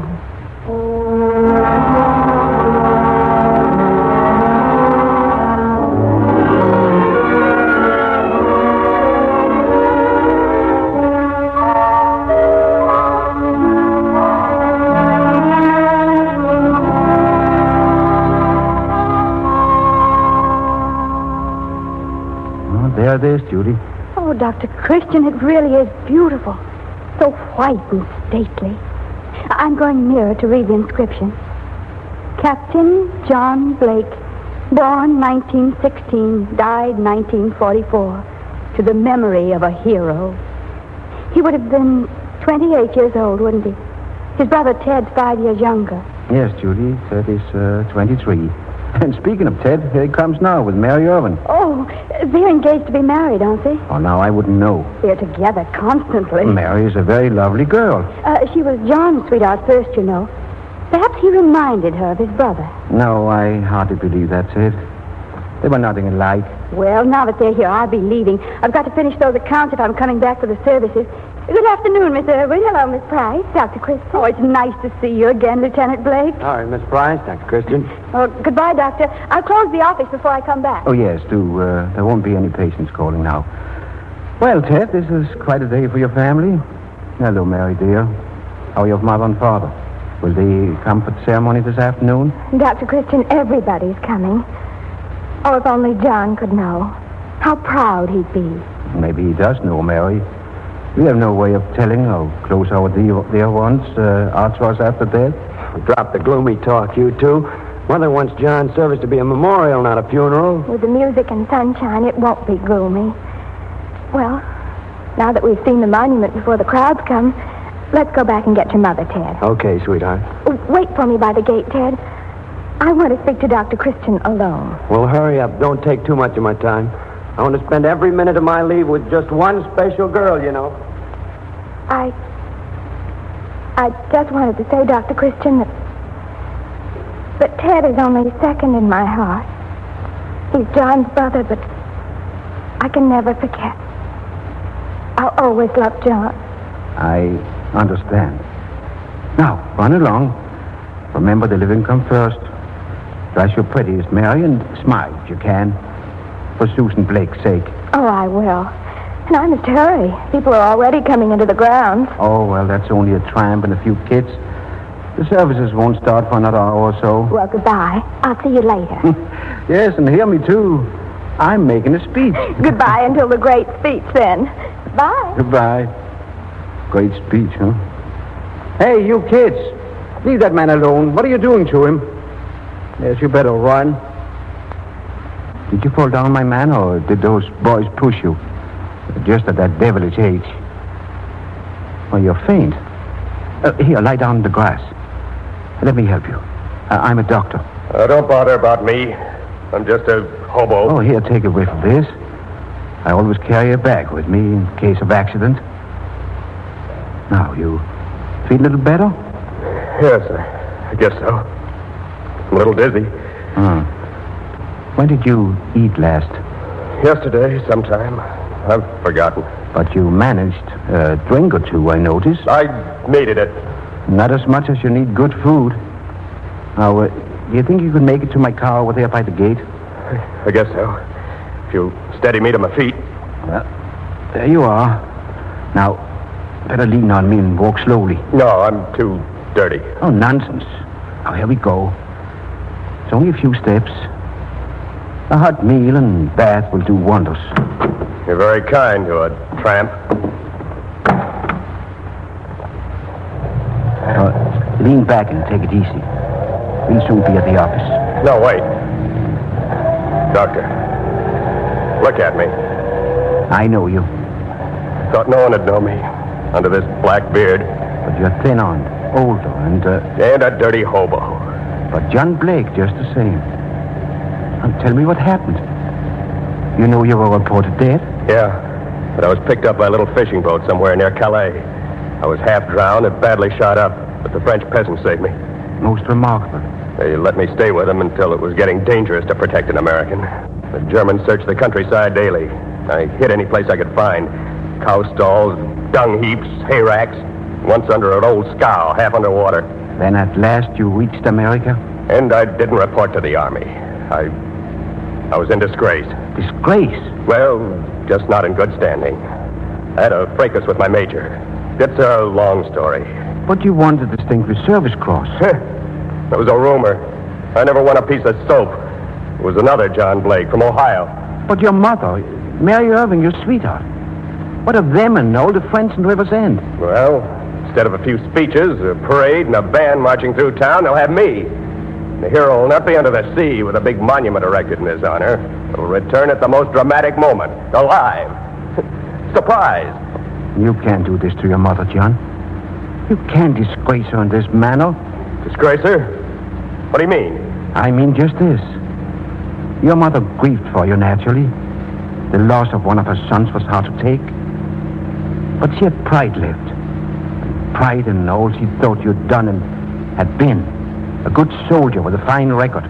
A winner of medals, a hero. So she put her grief aside and arranged to do you an honor.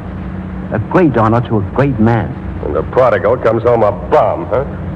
Looking like one, yes. Reeking of dirt and stale liquor. A deserter, perhaps? No, not that. I just haven't reported. They think I'm dead. I can either go back to the war, or at least be discharged, honorably, more or less. This war is not over. Your brother's in it, too. You should go back again, perhaps this time to be really a hero, not a dream one of your mother's. I hate this war. I've had enough of it. So have many of our boys. They're sticking it out. They know we must end it one way only, in complete victory. With everyone in the fight. Well, I've no idea going back.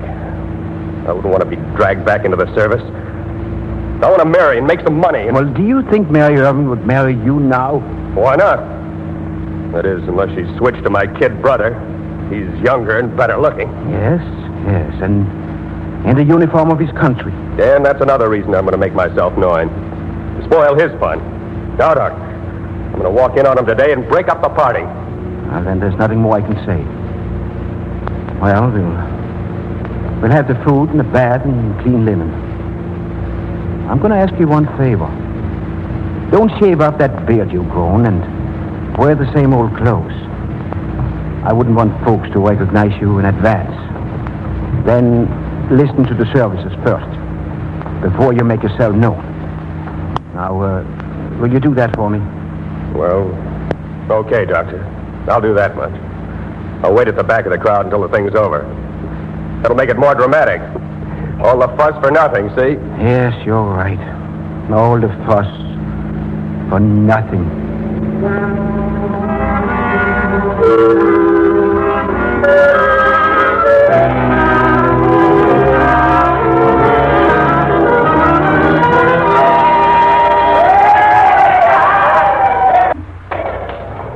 And now we are honored in having as our guest the one who will unveil the monument at this dedication service, our own Mayor, John Hewitt.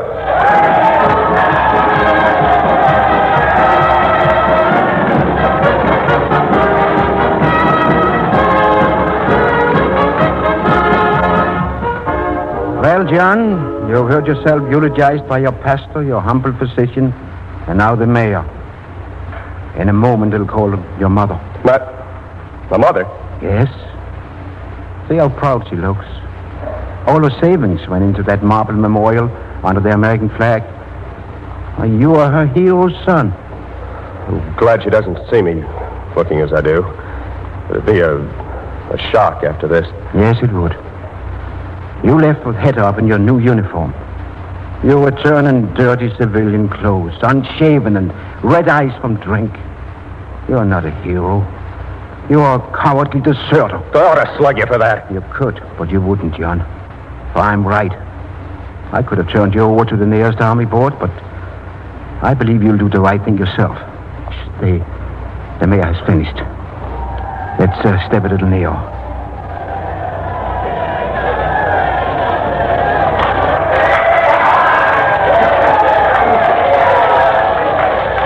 Thank you, Mayor.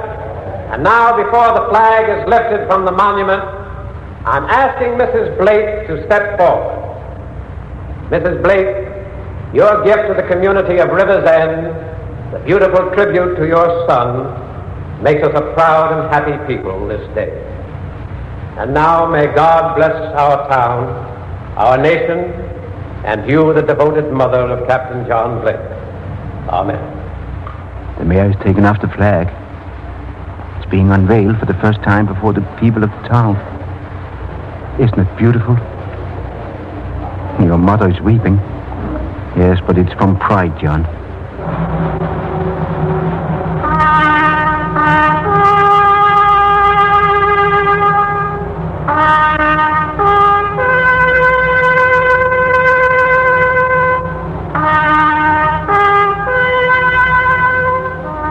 They have honored you, John Blake, as much as if you had been buried in Arlington. You're the hero. I can't take any more, Dr. Christian. I'm leaving. Then let us slip out together. Here, this way. Did you see Mother's face? Like a Madonna. I wonder how she would have looked if I stepped forward and announced myself alive. She would have shown her horror, her doubt, and then her shame of your disgrace. No, John, let your mother live in ignorance until the day you can return, honorably discharged. I'll come back if I'm alive. I promise you that. It won't be hard on me. I'm not really a deserter yet. I came down at sea, wounded, struggled to get back to the States. You've given me back my perspective, Doctor. I'll fight to the finish now, for River's End. That's what all the boys are fighting for, John. Their own towns, their homes. I didn't see Mary. I'm glad. She never would have known me, looking like this. Well, here's the car. Climb in. I'll drive you down to the station. Let's see, I've got about $25 with me. Enough to take you to the nearest camp at Elmwood, isn't it? Yes, Elmwood. Well, you're a brick, Dr. Christian. I won't forget it in a hurry. I'll pay you back. Oh, now, well, we wouldn't have our future hero hitchhiking now, would we? I saw Ted on the platform near Mother. Is he doing well? I mean, in the service? He's a lieutenant now. Home on leave for this dedication. He goes overseas soon. Poor Mother. Two of us gone. Not poor at all. Susan Blake calls herself a very rich woman. Two fine sons in the service of a country. And neither to be ashamed of. Thanks to you. Well, is Ted married yet? Is he a sweetheart? Dr. Christian, look at me. Is my brother in love with Mary? I'm afraid he is, from all appearances. And she? She in love with him? I wouldn't be sure. Mary Irving was deeply grieved when she thought you were dead. But Ted is your brother. She may turn to him now. No doubt. She wouldn't look at a bum like me. Now remember, it's all up to you. You can come back if you wish. You can strike out these past months and begin again. Then you can face Mary as well as your mother. It'll be worth trying for. Maybe too late. Mary may change. She may. That's the chance you have to take.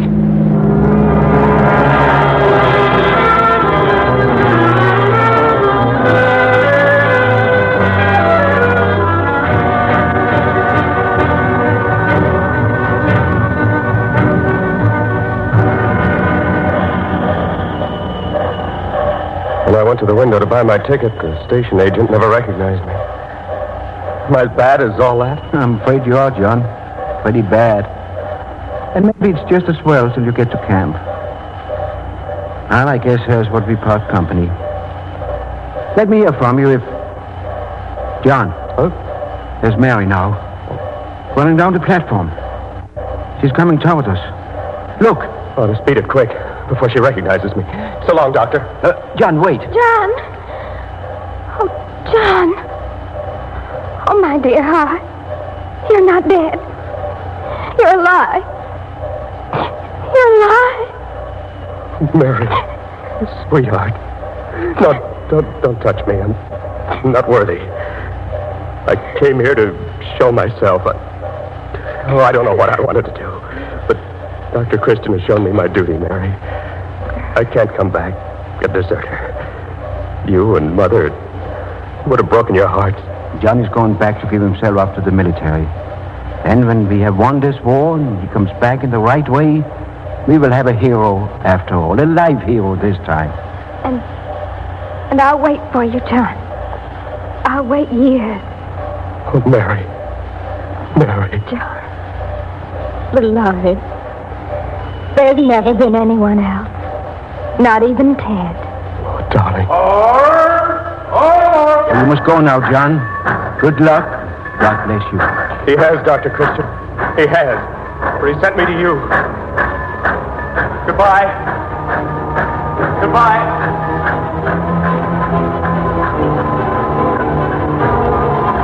And they played taps over him today. So they did.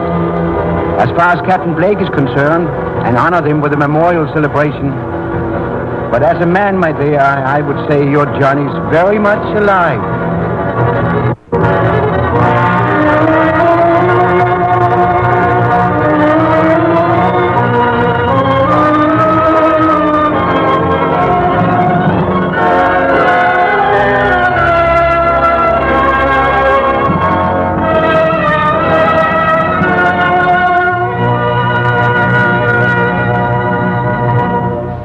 And the curtain descends on another Dr. Christian prize play starring Gene Herschel. And here he is to greet you. Well, this is the time in our Dr. Christian program when Helen Clare, who plays Judy Price when the show is in New York, talks to you about our fine Vaseline petroleum jelly. But I've borrowed the time from Judy tonight because I have some important things to say to you about your participation in the 7th War Loan Drive. The recent tremendous events we've all been part of have, I know, produced in us a great surge of power and purpose to crush the remaining foe and bring an end to all the killing. Now, to accomplish this, we must do 3 things. First, we must freshly equip and move millions of fighting men half around the globe. Second, we must bring to completion a whole new air force that is in the making with huge new bombers and fast new fighter planes. Third, we must have more of everything. More tanks, more trucks, more jeeps, more ships to transport them in. To pay for all this new effort, individuals like you and me are asked to lend the government $7 billion and put up the money by June 30th. We lend the money through buying war bonds. We get the money back, plus interest, when the bonds mature. Well, now that's fair enough and a good, sound deal for anybody. But, my friends, it's so much more than that. For a lot of it, it's the only actual contribution to final victory we can make. For many others, it means supplying the fighting material for the sons and husbands and brothers we've sent before. But for all of us, it means the inner satisfaction of knowing that we at home are holding up our end in the titanic struggle that is to wipe these evil forces from the earth, and soon. Now, I'm not going to tell you how many bonds to buy, because we have a good, useful American slogan that fits the case perfectly. Let your conscience be your guide.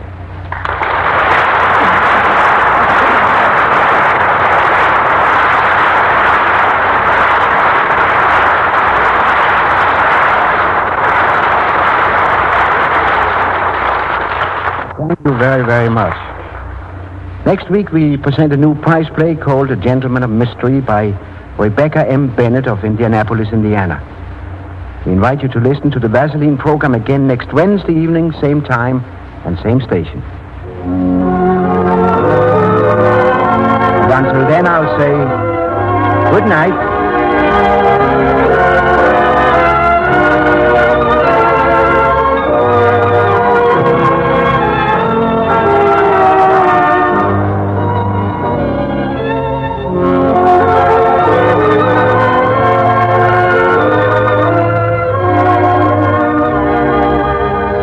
Ladies, for flattering, easy-to-manage hair, use Vaseline hair tonic with massage before every shampoo and afterwards like a brilliantine. Your hair will look better, your scalp will feel better. Remember, Vaseline hair tonic.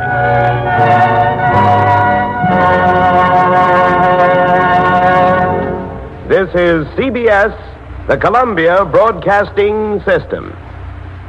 By transcription. Dr. Christian's office. The Vaseline program, the only show in radio where the audience writes the script. Stories right from the heart of America. Written by the people of America, woven around that beloved American character, the family doctor. Tonight's prize winner is Sammy Hits the Jackpot by Winifred Bennett of Portland, Maine. Jean Hersholt is starred as Dr. Christian with Rosemary DeCamp in the role of Judy Price.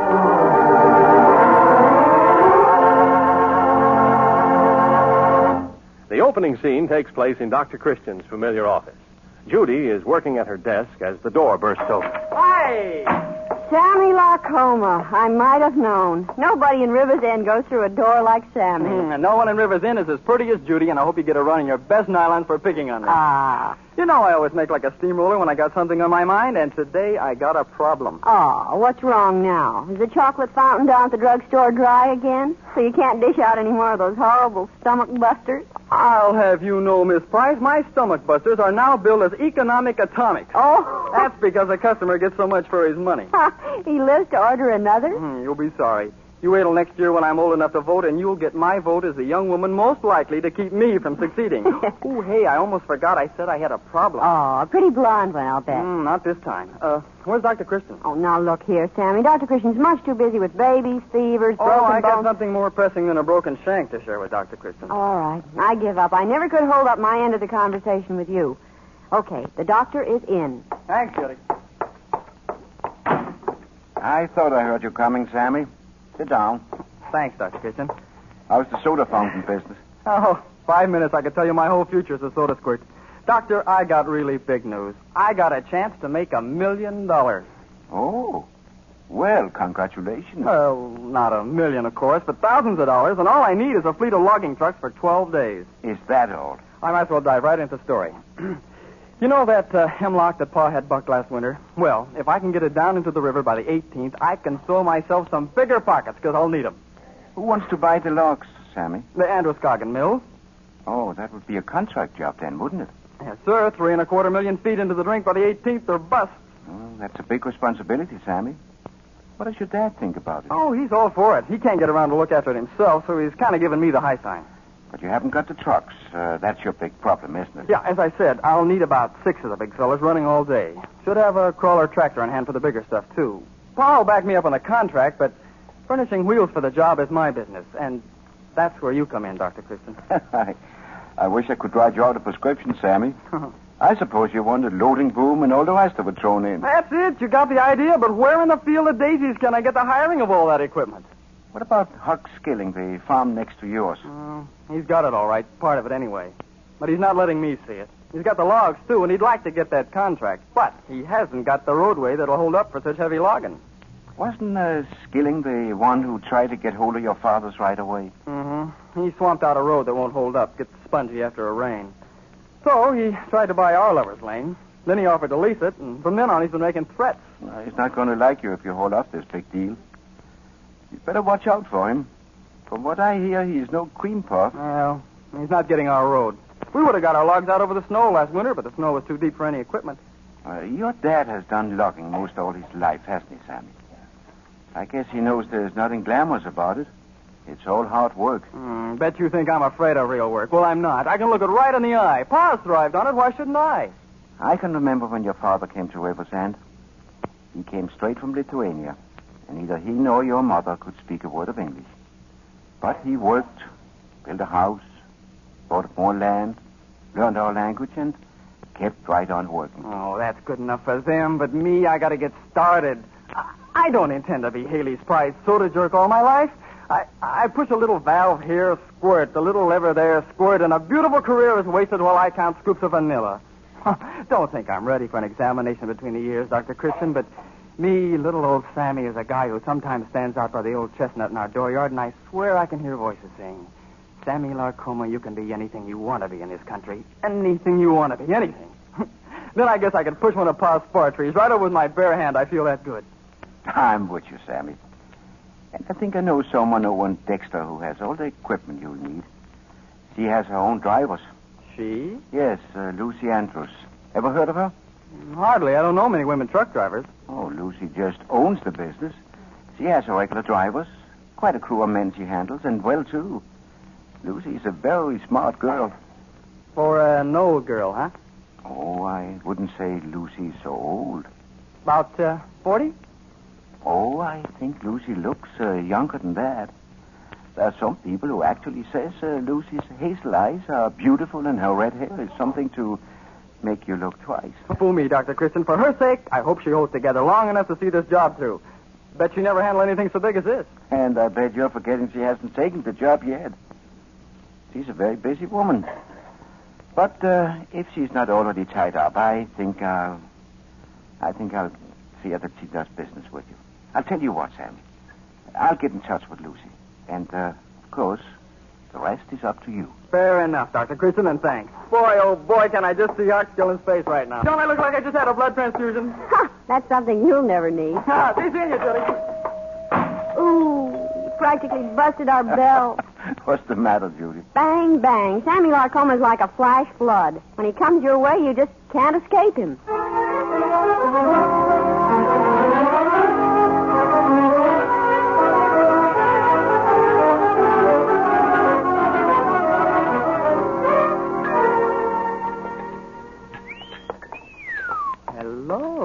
Good morning, soda jockey. I'd like a lemon and lime, please. Oh, now, look, chicken, I know I'm fresh, but I'm free and I'm almost 21 and my heart's not in my work, so don't call me a jockey.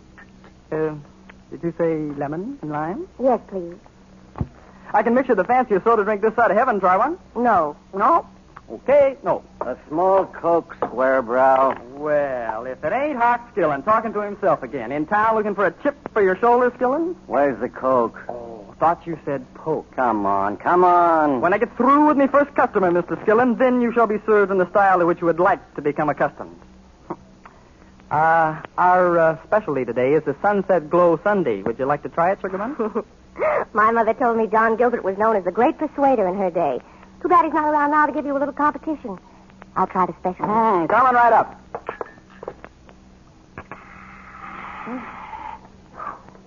Ah, there she is. A work of art. Guaranteed to spoil your appetite for a week. Lurid color, isn't it? Good. Straight from the hand of experience. I make hundreds of them and all of them good. Look, modest. I ordered a simple little Coke a while back. So you did. There you are, sir. Would you like a little pinch of arsenic in it? Got some fresh in today. You from out of town, Miss... Thought I knew all the chickens around here. From 12 to 20, that is. I'm sure you do. That's because you feed them so much corn, Larcoma. Would you like a glass of water? On the house, of course, Mr. Skillen. Right in your face. Ha! What a coincidence. He closes the door about as loud as I do. Going to be in town long? Just long enough for a little business. Oh, by the way, could you tell me where I can find Dr. Christian's office? Sure, know it well. Dr. Christian's a good friend of mine. When you're through with the soda, come on over to the door and I'll show you just how to get to his office. I'm through now. It was quite an experience, Mr. Sammy Larcoma. A cute name. Oh, do you think so? Oh, what do you know? I never thought of it that way before. You're cute, too. I just hope Dr. Christian doesn't live too far away. That's right. I was going to show you, wasn't I? See that traffic blinker down the street? Yes. Well, you go past there and keep right on down State Street. Dr. Christian's office is in the old White House. On the corner of State Street and the River Road.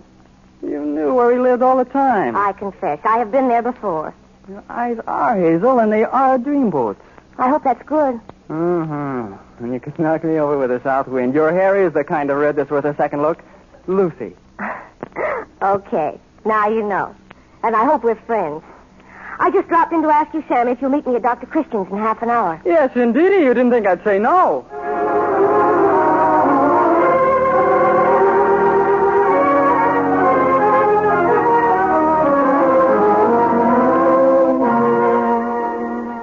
Is everything all set now between you two? All set. What a conference. In all my years of doing business, I have never had such a pretty partner. You're not fooling me. It's my trucks and tractors and logging arches you want. Oh, no man minds if a little beauty comes for the tractor, Lucy.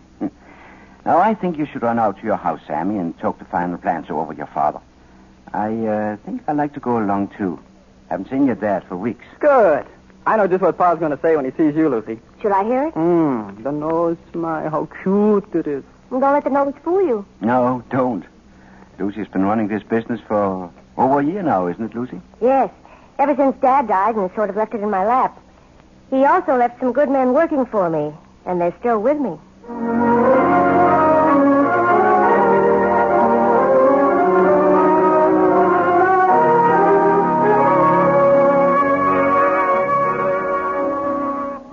I never saw Sammy so excited about anything before, Mr. Lacoma. No, and that we have not. Not since the time you fished the porcupine quills out of his legs, Doctor. Mama? Yes, Papa. Does it not make the heart warm to see our Sammy taking the hold on this job that is a man's work? You are right, Papa. Dr. Christian, every day Sammy gets more and more like his Papa. He is, like you say, just a chip off the chopping block. And as Judy, my secretary, would say, with all the enthusiasm of the axe. I was just thinking, when I was a boy in my homeland, we did not have the, what you might call, easy time our boy has today. We worked 15, 16 hours a day for our daily bread. Who said anything about bread? I'm hungry. Hungry, Lucy? Oh, no. It's all set, folks. Lucy thinks the job will be a cinch. Don't you, Lucy? I didn't want you to quote me on that, Sammy. I simply repeated what Harris, my top man, said.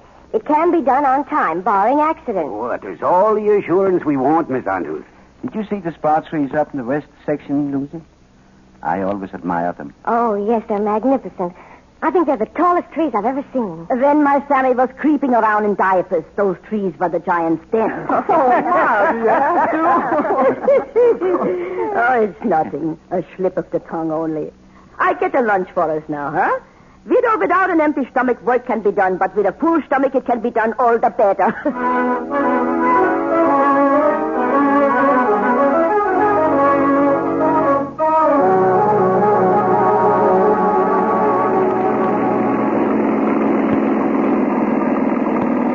Hold it. What's wrong with the road up ahead there? Looks like the road ain't there.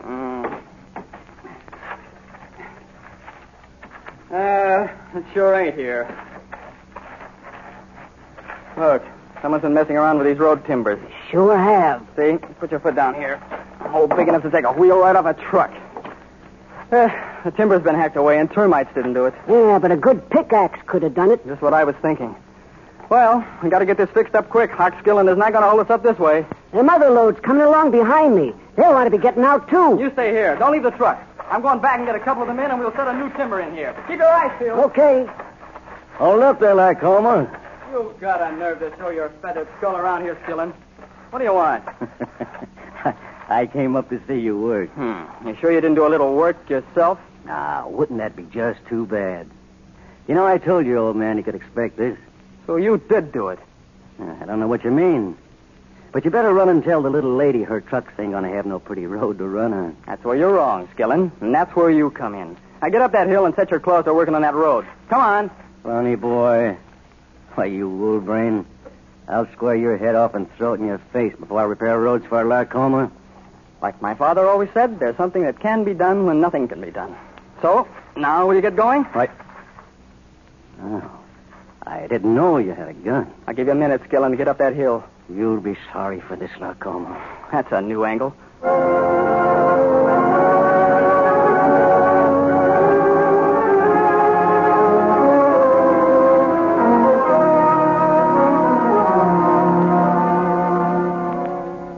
This will sting, Sammy. Goodness, you look as if you came in contact with a fruit chopper. Yeah. That's all carelessness on my part. I was making like I was tough as a drugstore steak, and wham, he let me have a pine bough right in the face. He's doing some fancy road repair now for the fellas, though. How'd you ever force him to do that? Just made like I was Roy Rogers. Not on I had a shooter in my jacket pocket. When he found out I didn't, then he got brave. Well, I gotta get back up and stir up the ingredients for some fancy log hauling to make up for lost time. I hope I can get up there and see some of the excitement before you get through. Hope you can, Dr. Kristen. Seen Lucy this week? No, but Judy got a call from her yesterday. Oh, now how is she? Judy's fine. Huh? Oh, that's good. I mean, how's Lucy? Lucy? Oh, I guess she's all right. Busy. All right. Lucy's this and that and so on and a lot of it. No, boy, I don't care who knows I said it. Oh, boy!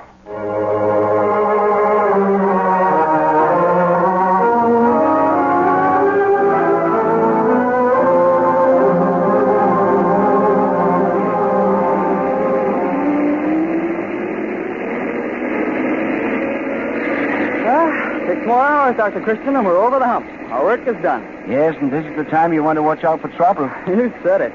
I saw Lucy around here a few minutes ago. It looked to me as if she was avoiding you. You didn't dream it. No matter how much I talk to her, we're not speaking. A little temperament cut into your partnership? I don't know what you call it. When a girl tells me to go to Cucamonga just because I call her Bunny Face, girls are just plain hard to handle. Are you sure she didn't think you said funny face? Hey, maybe she did. I'll have to consider that on look-for angles. Oh, there she is. Lucy? Hello, Dr. Christian. I could scarcely see you, Doctor, for the glamour around you. And you mean to say none of it dropped off on me? You don't need second-hand glamour, Dr. Christian. Dr. Christian, ask her if she knows we only got 6 more hours to make ourselves filthy rich, and does she think she can make the grade? You can tell him, Dr. Christian, that I am strictly a businesswoman, and business is good. And tell her, please, Doctor, that I'm no business machine, and I'm just holding my breath until this job is through, and that I'm young enough to make a few mistakes, socially, that is, and I'll never call anything but a bunny face again, and that I hope it didn't sound like funny face, and if it did, oh boy, I'm sorry, amen. How can you assist him, Lucy? That's it, who can? Bunny face, indeed. You see, Dr. Christian? Everything can be explained easy enough, can't it, Lucy? Yes, and let's hear you do it. Miss Andrews. Miss Andrews. What is it? What's the matter, Ed? It's the drivers, 3 of them, up in the woods. They look like they've been poisoned. Run to my car, Sammy. Get my bag. Yes, sir. The rest of the men, are they all right? It appears like they are. Do they bring their lunches? Yes, we all do, but no one's had lunch yet. What about the drinking water? Do they bring that with them? No, we keep some jugs on hand. All us men get the water from there. Here you are, Doctor. Your bag. Thank you. Lead the way, Sammy. We'd better hurry.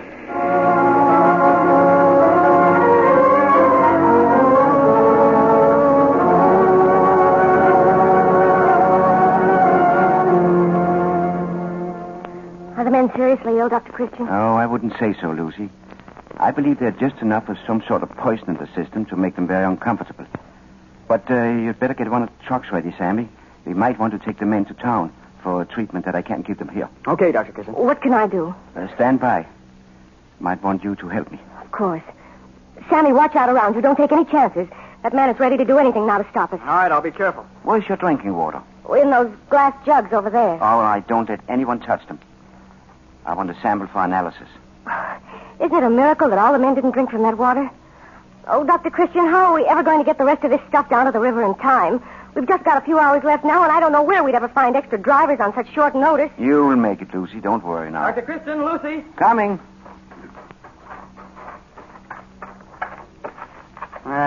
See what I see? Hawk Skillen. Yeah. Squatting down in the cab of this truck, tampering with the wires.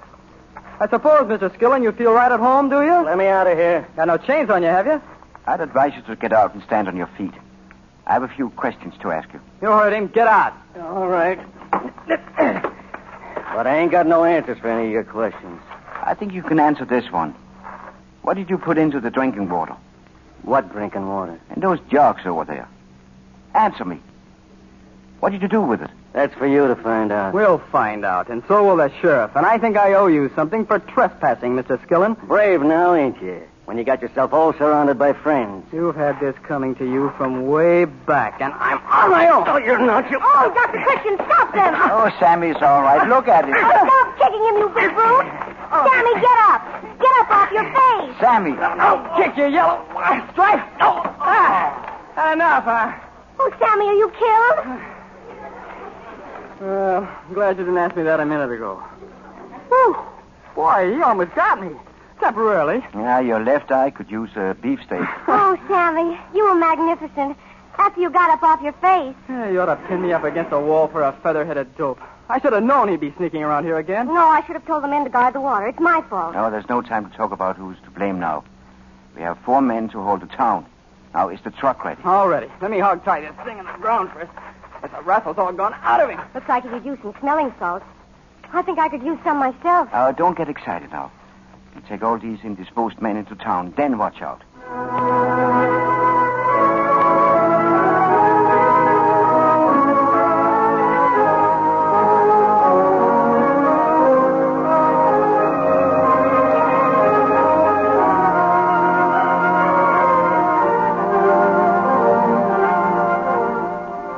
Well, boss, I'm ready. You actually look eager to go, too. Ready, boss. So help me, Uncle Hezzy, and all his poor relations. I don't know why you two want to risk tearing off your arm muscles with these heavy babies. Strictly business with me, sir. I'd do anything to pull this trick out of the hat. With me, it's part pleasure. I always wanted to tussle one of these 10-ton babies around. Well, I can handle one, and you can, too, Dr. Christian, but, gee, it's different with you, Lucy. I'm afraid to let you try it. It's not woman's work. Listen to that, will you? Hey, I was brought up in trucks like these. They're mine, remember? And I know they're mechanically perfect, so what's holding us up? Yes, let's go. Okay, here we come, Andrew Scoggins. Lucy, don't let it get rolling. And grab your time.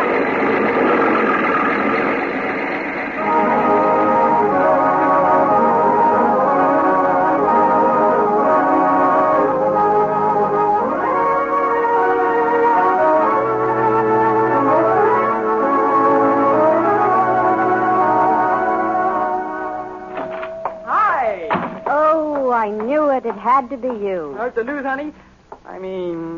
Heard the news, Judy. Who hasn't heard? It's all over town how Dr. Christian and Lucy and you made yourselves the newest heroes of River's End. And everybody's talking about how Dr. Christian threw his hat into the river when the last log was dumped in. Yeah, it was my best hat, too. Dr. Christian, you're going to have the best hat this side of San Francisco. Size 7.5, please. Righto. And, oh, boy, Judy, did you hear about Lucy setting down that last load within a foot of the bank to save time and never blinking an eyelash? Heard it at least 20 times this morning. Oh. I just guess I hit the jackpot all around yesterday. Did you hear the rest of it? Was there more? Was there more, she asked Sammy. Judy, that's when I threw my hat away. Oh. I knew nothing would ever be the same again around here. Well, I hate to brag, seeing as how I don't like big talk. No. But, Judy, half the blessed town was just standing around that riverbank when Lucy up and kissed me. So help me if I didn't act like a bucket of worms and reel right into the river and had to be fished out. And then she kissed me again. Oh, that's what they meant when they were talking about the frying pan and the fire, you know. Now wait till you hear what happened last night. No, don't tell me. You didn't sign another contract. Sammy, say no. Rest in peace, folks. I just wangled Lucy into going to a movie with me. Another famous first, you see. Oh. And talk about being in luck. Guess what happened? They let you in for half fare. They gave you an Oscar for a fine performance. Oh, that little thing. Friends, I had the lucky number on my ticket stub and drew the jackpot prize. No. What did you get? 25 Sunset Glow Sundaes at Haley's Drugstore. Well,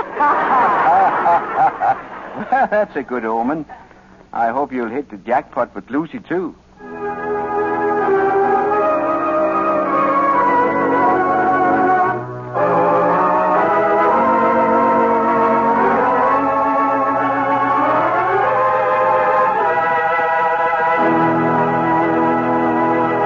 And the curtain descends on another prize play with our star, Gene Hersholt, waiting to greet you.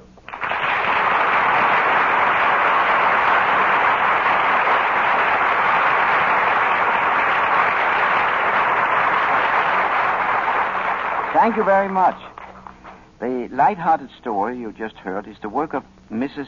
Winifred Bennett, who lives in the state of Maine, and therefore knows her tall tempers. She's the mother of an 11-year-old daughter, and she writes, "The Dr. Christian series is to be commended, not only for opening new doors to unknown writers, but because it's one dramatic radio program that both parents and children can thoroughly enjoy together, with never a fear of hearing anything objectionable. Well, as we say in the opening of this program every week, our stories are written by the people of America right out of the heart of America." Next week, we plan to present a new prize play called Two-Way Promise by Al Lane and Dave Platter of Los Angeles, California. We invite you all to join us again next Wednesday evening, same time and same station. And until then, I'll say good night.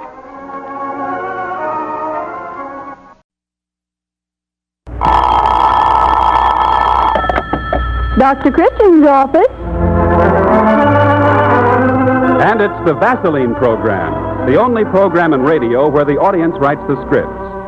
Tonight, the spotlight picks out Los Angeles, California, and the winner is Ray Appleby of 301 Whitmer Street, for his prize play, Susan Comes Marching Home. Starring Gene Herschel as Dr. Christian, with Rosemary DeCamp in the role of Judy Price.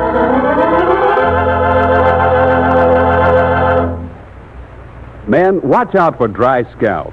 Yes, dry scalp robs you of an important asset in business and social life, good grooming. If you have dry, unruly hair, if you're bothered with loose dandruff or itchy scalp, remember, these are signs of dry scalp.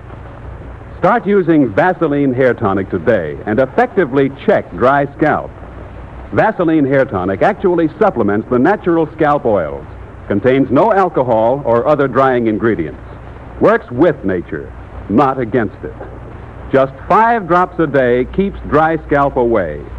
Yes, just 5 drops of Vaseline Hair Tonic applied daily with comb or directly on the hair checks dry scalp, keeps hair good looking and neatly in place. Also, a brisk Vaseline Hair Tonic massage before each shampoo loosens dandruff, relieves itchy tightness.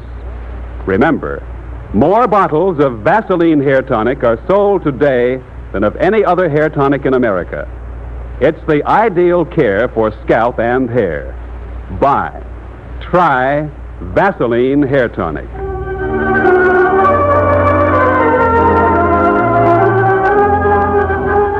Tonight's story begins in the high school auditorium at River's End. The people have been gathered here to welcome a returning soldier. But now the celebration has come to a close, and on the platform, Dr. Christian and Judy are talking to the guest of honor.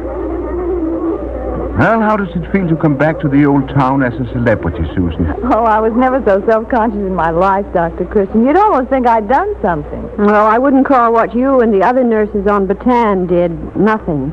Not to mention those years in the Jap prison camp. Do you expect to stay in Riversend now? Oh, I'm afraid not, Dr. Christian. I'm still in the Army, you know, and there's still wounded boys to be taken care of. But I've got 30 days to rest and play, and then I report for active duty. Well, in the meantime, River's End is yours, Sue. You can have anything you want. Well, there's only one thing I really want. I made up my mind to that during some of those days and nights when things looked blackest. I promised myself that if I ever did get back to River's End, I'd be married just as quickly as I could. Married? Oh, Sue, that's wonderful. I should say it is. Who is the lucky man? Well, he doesn't know it yet, but it's Hillary Dana. Oh, you couldn't have picked a better man, Susan. Hillary is a mighty fine young fellow. Our most elusive bachelor. 6'4", hunk of bashful man. How'd you work it, Sue? Judy is right. Hillary blushes when he passes a strange girl on the sidewalk. Oh, but that's not his fault. He's never had much time for girls.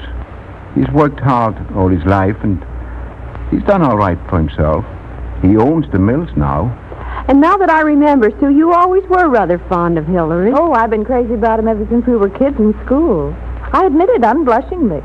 And you say he doesn't know it? Oh, I'm afraid you'll have to rope and tie him. Have you mapped out a campaign yet, Sue? Well, not exactly, but there's an old saying in the Army, over, under, around, or through.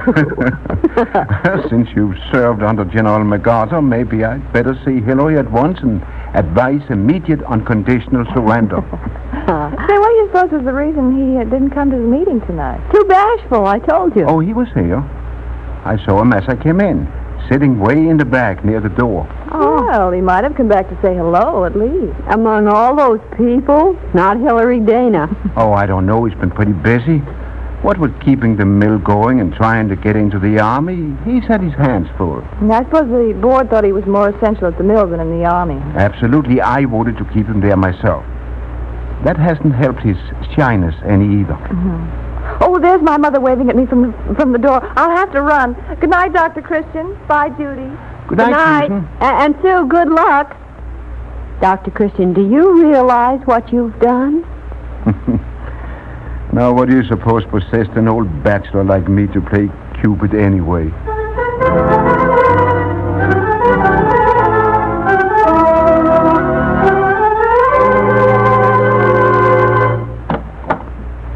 Hello?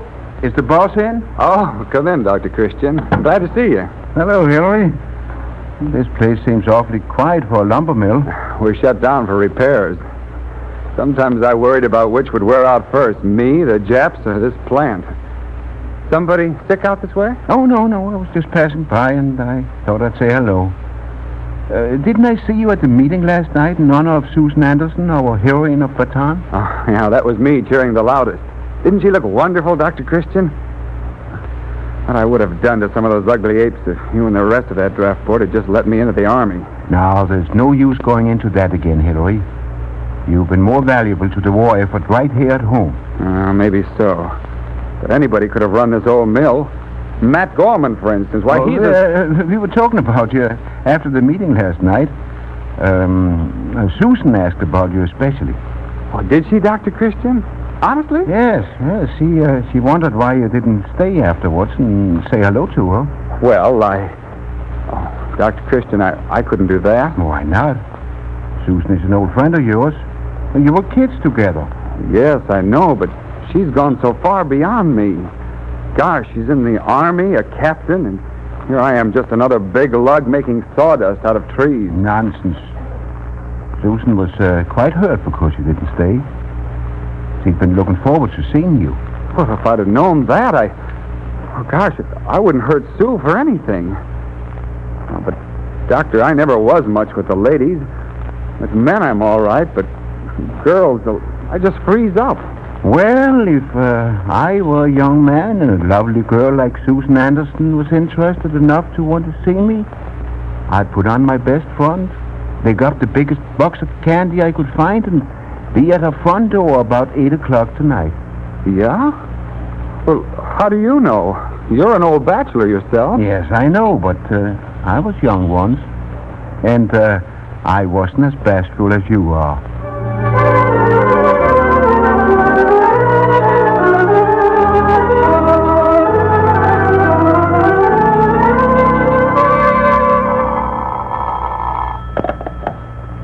Hello, Susan. This is Dr. Christian. Oh, Dr. Christian, it's nice of you to call. I just want to tell you that everything's going to be all right. I've started the ball rolling. You what? What are you talking about? I've fixed it. I saw Hillary Dana this afternoon, and unless I'm very much mistaken, you'll have a caller this evening. You mean Hill's coming here? Yes, of course, and from then on, it's up to you. Good luck, Susan. Oh, thanks, Dr. Christian. I'll do something nice for you someday. Oh, there's the bell now. I think he's here. I'll call back later, Susan. I'm anxious to hear what happens. Goodbye. Hillary. Hillary. Susan! Why, you kissed me. Right on the front porch. Of course I did. I'm glad to see you. You'll never know how glad. Oh, there were times when I wondered if I'd ever see you again. Yes, I know. I felt the same way. And there was no word from out there or anything. Oh, let's not talk about that now. Come on in. Come in. Huh? Oh, yeah. I was so busy looking at you, I forgot. Gosh, you look wonderful in that dress. Even better than in the uniform last night. Well, thank you. Dad had to go to a lodge meeting. Mother ran over next door for a while, so I'm having the time of my life keeping house. It's so wonderful to be in a home again. You mean you're all alone? Yes. Isn't it fun? We can have a nice, long talk with no one to interrupt. Well, I don't know whether I should be here or not. Under the circumstances. Oh, nonsense. Don't be silly. Here, let me take your hat. Oh, that's all right. I'll just put it over here. Oh, hurry, not on Mother's goldfish bowl. She'd have a fit. There, that's better. Well, shall we sit down? Yes. I can't stay very long, though. Oh, don't sit way over there, Hill. Come on, sit here on the sofa where I can talk to you. Well, Susan, I don't know. That's much better. Don't you think? Much more comfortable and cozy. Yeah. Kind of warm over here, though. We've been getting a lot of warm weather lately, haven't we? I like warm weather, though. Don't you? Yes, I think it's nice. I suppose you had warm weather on the islands, too. Oh, yes. We had all kinds of weather. Good and bad. Yeah. That's one thing about the weather. There's so much of it. Yes. I hope you won't think I'm snooping, Hill, but what have you got in the package? Huh? Oh, I forgot. That's candy for you. Oh. It's the biggest I could find. Dr. Christian. Well, I hope it's all right, Sue. Candy's kind of hard to find these days. Oh, thank you, Hill. That's awfully sweet of you. It seems to me I'll never get enough candy to eat ever again. Will you have some? No, thanks. Well, I think I'd better be going. Oh, no. Well, you've only been here a minute, and there's so many things to talk about. I want to know everything that happened while I was away. And, if you miss me. Oh, yes, I miss you a lot, Sue. I used to think of you often. Wonder how you were, what you were doing. If you were married. Married? Me? Well, whatever made you think a thing like that? Everybody gets married sometime, don't they? Or thinks about it. Surely you've thought about it, Hill. Sort of girl you'd like to marry? Well, I guess I have. Thought about it, I mean. Well, tell me, what do you think about it? Well, I think I better be going, Sue. I just remembered some work I've got to do down at the mill. Oh, sit down. You're not going, really. I'm sorry, but I've got to. That work's mighty important. Where's my hat? Here, look out the goldfish bowl. Oh, my gosh. I'm sorry, Susan. Goodbye. Here, you forgot your hat. Oh. Now what? Hello? Is that you, Susan? This is Dr. Christian. Yes, I think it's me, but I'm not sure of anything right now. Did he arrive all right? Oh, yes, he arrived all right. Oh, then everything's perfect, eh? I knew it would be. I had it all fixed. Yes, you're quite a fixer, Dr. Christian. How are you on goldfish bowls? Goldfish bowl? I don't understand. Ours is in 1,000 pieces, fish flopping all over the place. But, where's Hillary? Isn't he there? No, he just fell out the front door. And you're not engaged? Not yet. You're not doing very well by me, Doctor. You'll have to change your prescription. Well, we'll see. But, don't let me keep you.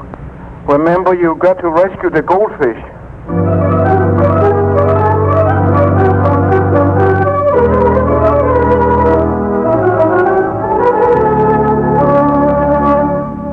Oh, but Judy, we know that Susan is in love with Hillary, and I'm sure that Hillary is in love with Susan.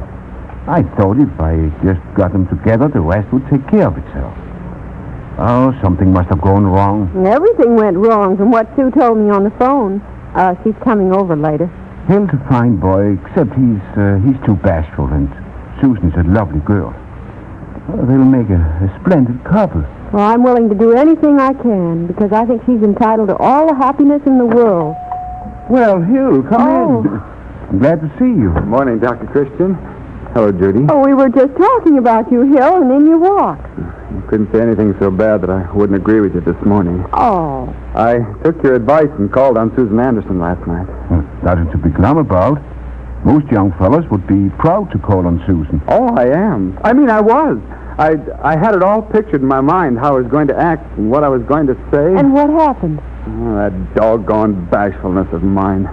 I just froze up. I couldn't talk, and everything I did was wrong. Oh. Susan was swell, but the nicer she tried to be, the more scared I got.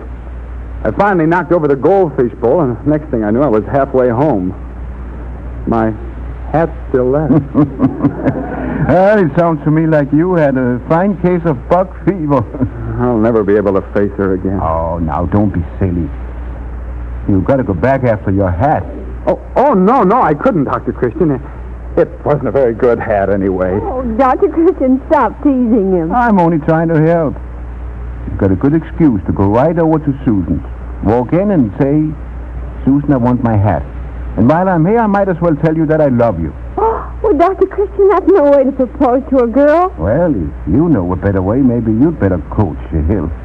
I've got to run down to the drugstore for a few minutes. Oh, wait a minute, Dr. Christian. I'll go with you. I'll only be away a few minutes. You stay better here and get some pointers. Well, he's gone. You're not afraid of me, are you, Hillary? Well, yes, a little. I can't help it. I guess I'll never get over it. Well, you will have to get over it if you're ever going to get married. You've got to propose to Susan somehow. Yeah, but how would you do it? I mean, if you were me and I were Susan, that is. Well, now let me see. If I were a young man in love with a girl, I'd find a chance to sit beside her. And, well, wait, let me give you a lesson. Now, you sit there. Here? Yeah. And I'll sit here. Then, now, I'll pretend I'm Susan. Now, put your arms around me and say, sweetheart, I love you. Will you marry me? Oh, gosh. All that? Yes. Now, try it. You think you can say it? I don't know. Go on. Sweetheart, I love you. Will you marry me? I'm afraid you'll have to improve on that a lot. You've got to say it with conviction. Now, try it with your arms around me. You mean all the way around? Of course. I don't mind being a guinea pig. Come on, try it. Sweetheart, I love you. Will you marry me? Oh, Hill, that's awful. Put some feeling into it. Say it as if you meant it. Sweetheart, I love you. Will you marry me? Oh, I hope I'm not interrupting anything important. Susan! Oh, my gosh. Where's my hat? Well, is this something I should laugh at, too? No, you can't get out through there. That's a medicine cabinet. Oh, thanks. Goodbye. No, I seem to have arrived at the wrong moment. Oh, Susan, don't be silly. I think as soon as I can stop laughing. Hey, what in the world happened to Hill? He almost ran over me.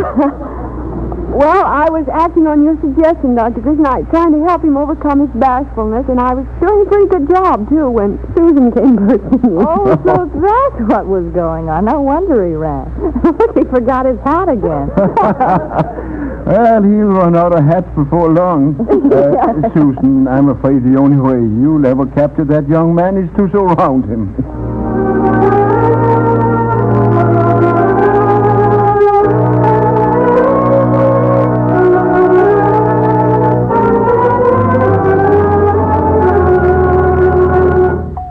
Oh, Dr. Christian, I'm glad you're here. Why, I'm not late, am I? No, but something terrible has happened.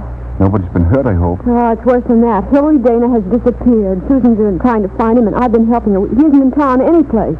Oh, maybe he's hiding from Sue. I don't think he'd be hard to find. I wouldn't be surprised if I could put my finger right on him. Oh, Dr. Christian, has Judy told you? That Hillary disappeared? Yes, but I wouldn't worry if I were you. Dr. Christian thinks he might know where Hillary is, too. You do, Dr. Christian, know where? Tell me quick. Well, of course, I'm not positive, but if I were looking for Hill, well, he has a little fishing camp up the river. Just follow the river road north about 5 miles past the sawmill. Take the crossroad to the left. It leads right into the camp. Oh, thank you, Dr. Christian. Judy and I will follow soon. But, Dr. Christian, what can we do if Hillary's there? Susan won't need us. I'm not so sure. This time I'd suggest a direct attack, Susan. If that doesn't work, don't worry. Judy and I will be there in time to save the day. As a last resort, we might all have to gang up on him.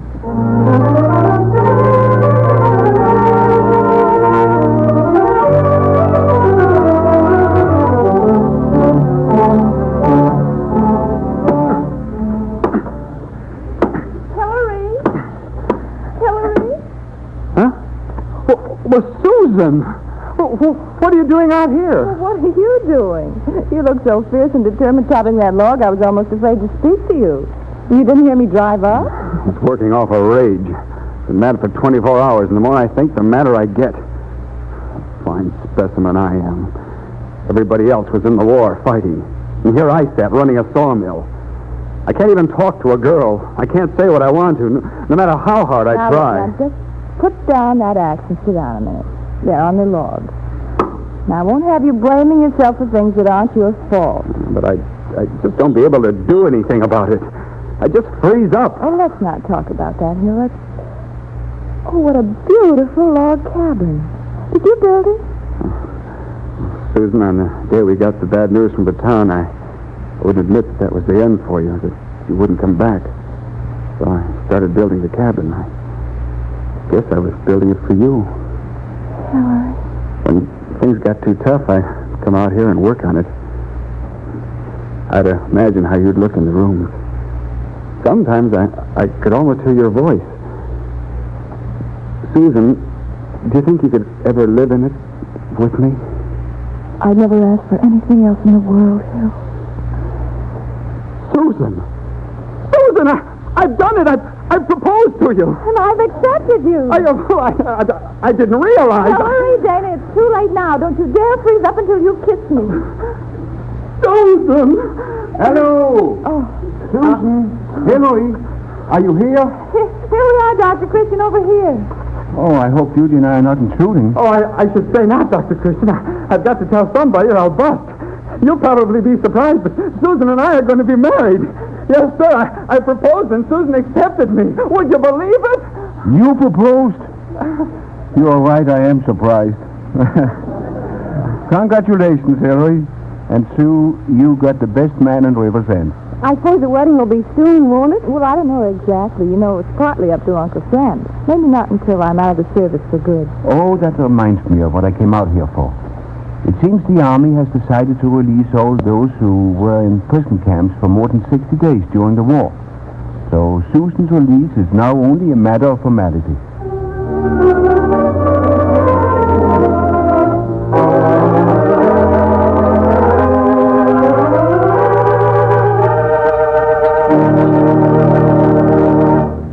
And the curtain descends on another Dr. Christian prize play with our star, Jean Herschel, waiting to greet you.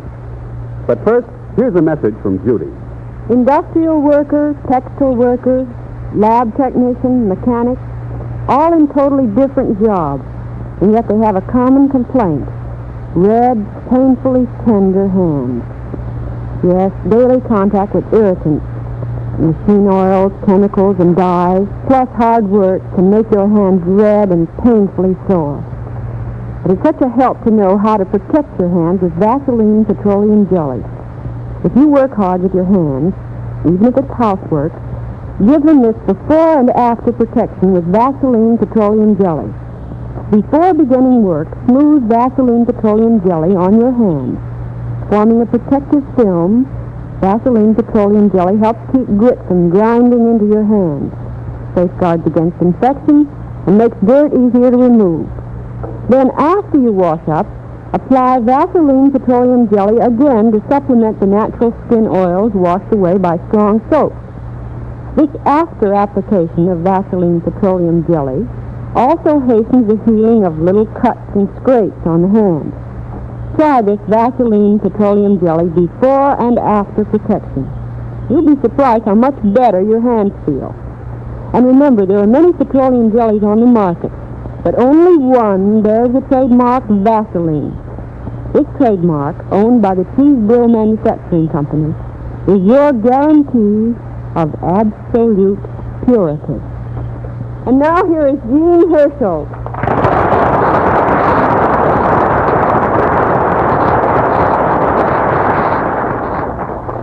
Thank you very much. Tonight's play was written by Ray Appleby, author and actor, and you've heard his work on many radio programs. Next week we plan to present The Little Carpenter by Richard Taylor of Brooklyn, New York. We invite you all to listen next Wednesday evening to the Vaseline program, same time and same station. And until then I'll say good night. Here's a friendly tip. If cold weather brings tender chapped lips, for quick relief, quick healing, get Vaseline Lip Ice. With Vaseline Lip Ice, chapped lips begin to heal almost instantly. Only 10 and 25 cents at druggists everywhere. Vaseline Lip Ice. Don't forget, a new Dr. Christian Prize play every week at this hour. Don't miss them. Bob Anderson speaking. This is CBS, the Columbia Broadcasting System.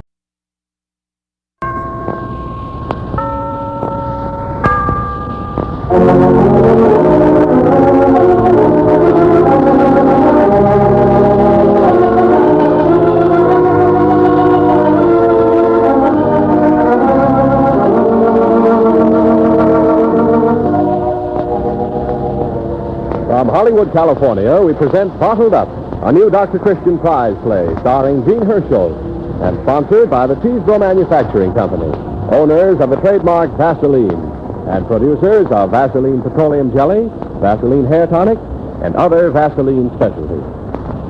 How long is 7 seconds? Well, listen to the metronome tick them off.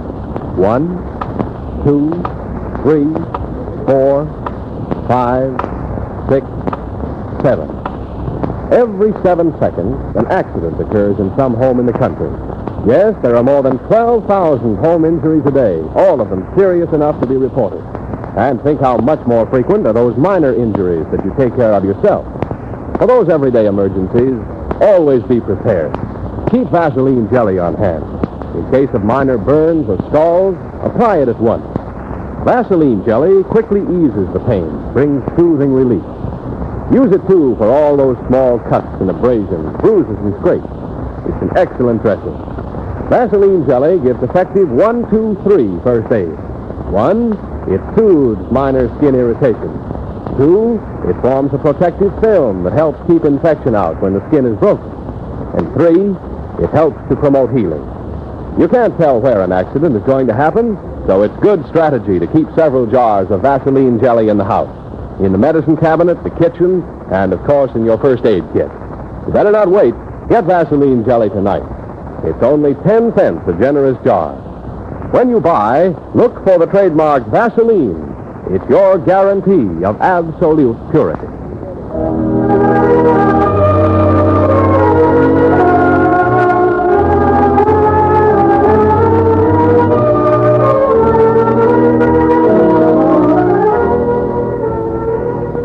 The 26-year-old author of tonight's prize play, Bottled Up, is Robert Barnes Tuttle, manager of the Adrian College Press at Adrian, Michigan, and instructor in journalism at Adrian College.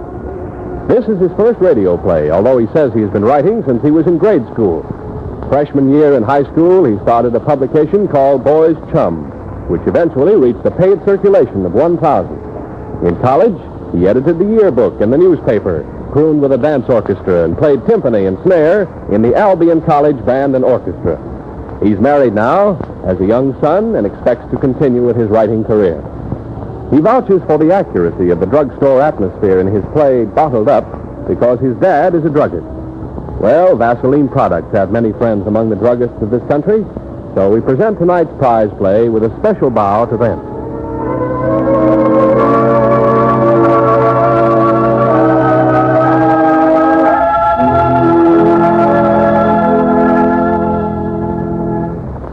The chief characters in the play, in addition to Dr. Christian, played by Gene Herschel, and Judy Price, played by Lurene Tuttle, are Roy Davis, the druggist, played by Frank Martin, Chief of Police Butler, played by Charles Seal, Eric Ranson, president of the Ajax Pharmaceutical Company of Center City, played by Mason Molsner, an employee of the Ajax Pharmaceutical Company, played by Franklin Parker, and a drugstore clerk, played by James Eagle. The opening scene takes place in Dr. Christian's laboratory, adjoining his office. And so the curtain rises. Judy, Yes, Dr. Christian? what did you do with the hammer? Hammer? Oh, Ma, I'll bet you anything it's out in the car. That's what happens when you put up a quarantine sign for the health officer. If he'd attend to his business. Well, I still need the hammer. I'm going right after it. Goodness, I've never seen a man like Dr. Christian. Never idle a single moment. He ought to be resting instead of opening his new drug shipment. Oh, there's the hammer, just where I left it in the car.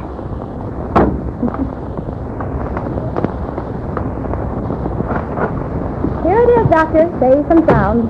A hammer for opening drug shipments that ought to be left to the office boy if we only had one. Now, what can an office boy do that I can't? Be lazy when there's nothing to work at. Oh, but office boys are generally that way. That's why I never became one. You still ought not to open boxes. Well, you should know me by this time, Judy, that my philosophy is that a busy man hasn't time to feel bad. More people spend as much time working as to do about imagining ailments. Well, the doctor would have more time to look after the really sick. I see I drew a lecture again. Well, perhaps I should charge for my lectures. And those bottles of methylate in this shipment? I expect so. I didn't realize we were nearly out until we had that accident case last Wednesday night. So when does that young man will be back who wanted a bottle of it? You mean the chap who said he was using it in an experiment with white rats? Mm-hmm. He seemed quite concerned about it. I don't figure it out. I didn't know of any extraordinary medical properties about methylate that was fitted for experiments with white rats. But then I suppose I'm getting behind in my profession. Oh, you're doing no such thing. No, I appreciate your confidence in me. You're welcome, indeed. Did you tell him you had some methylate coming? Yes, but I offered him downtown. He may be able to get some, but I doubt if they'll sell him a full quart bottle without a prescription. Oh, then he might be coming back. Perhaps, but... I'll answer. Oh. Dr. Christian's office. Is that you, Judy? Oh, hello, Roy. How are you? I think I'll live. Say, is Dr. Christian there? Yes. You want to talk to him? Just ask him if he told a young man to come in here for a full bottle of methylate. Okay. Dr. Christian, it's Roy Davis. He wants to know if you send anyone to the drugstore to get a full bottle of methylate. No. That's ridiculous. Let me speak to him. Hello, Roy? Yes, Doctor. What's this Judy tells me? Well, there's a fella in here, and he's... Hey, you! Roy! Roy! What happened? Roy! Come on, Judy. Get your coat. We're going downtown. I don't like the sound of things.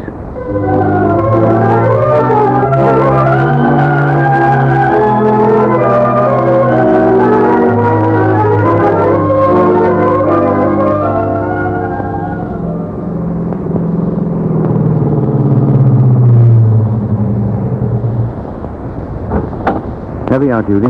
There's Roy now.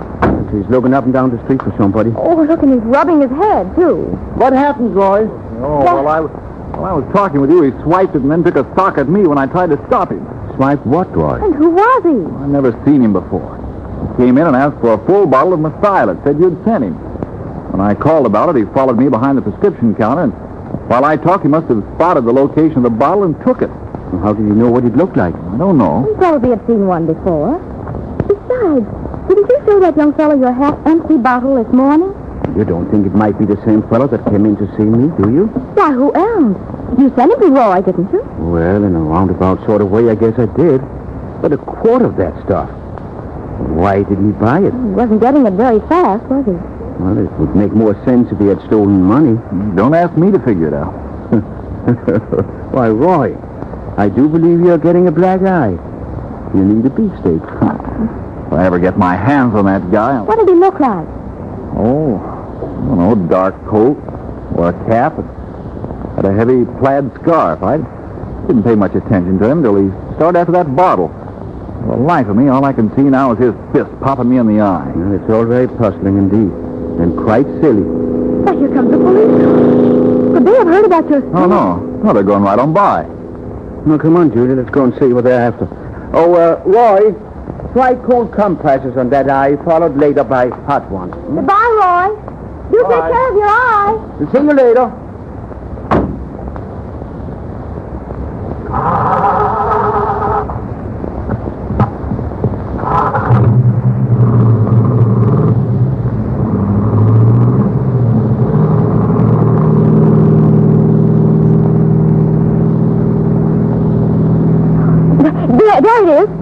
police car stopped in front of Taggart's cut-rate pharmacy. So it has. Oh, look, somebody's waving at us. It looks like Chief Butler. Hurry up, Dr. Christian. A guy's got plugged. Plugged? Better come with me, Judy. I may need you. Oh, I'll be right on your heels. My, how quickly a crowd gathered. Oh, watch your step, Judy. Oh, dear. There's broken glass on the sidewalk. Why, they must have broken a window.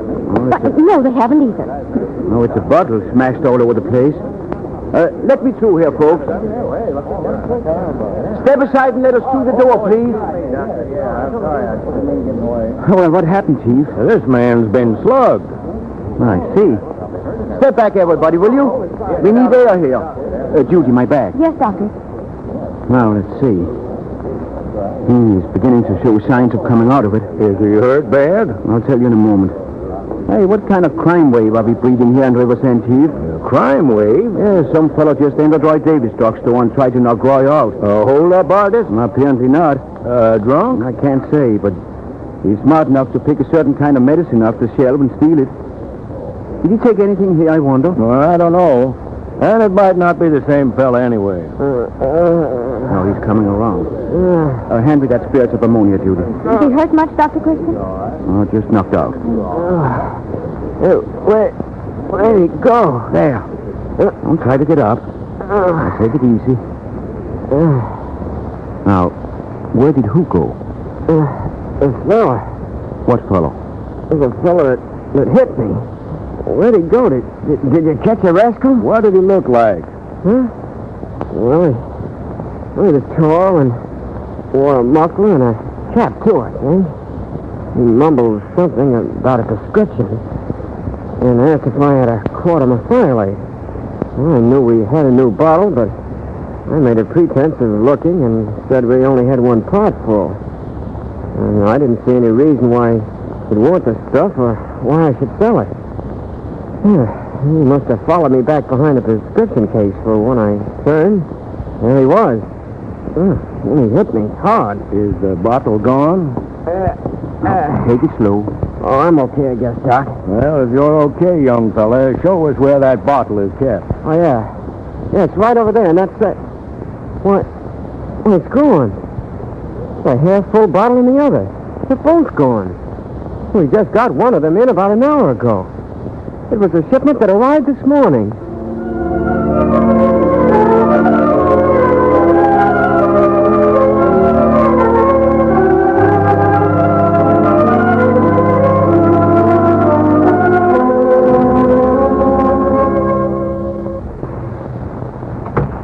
Well, that was a wild goose chase. Maybe so, Judy, but a very peculiar chase.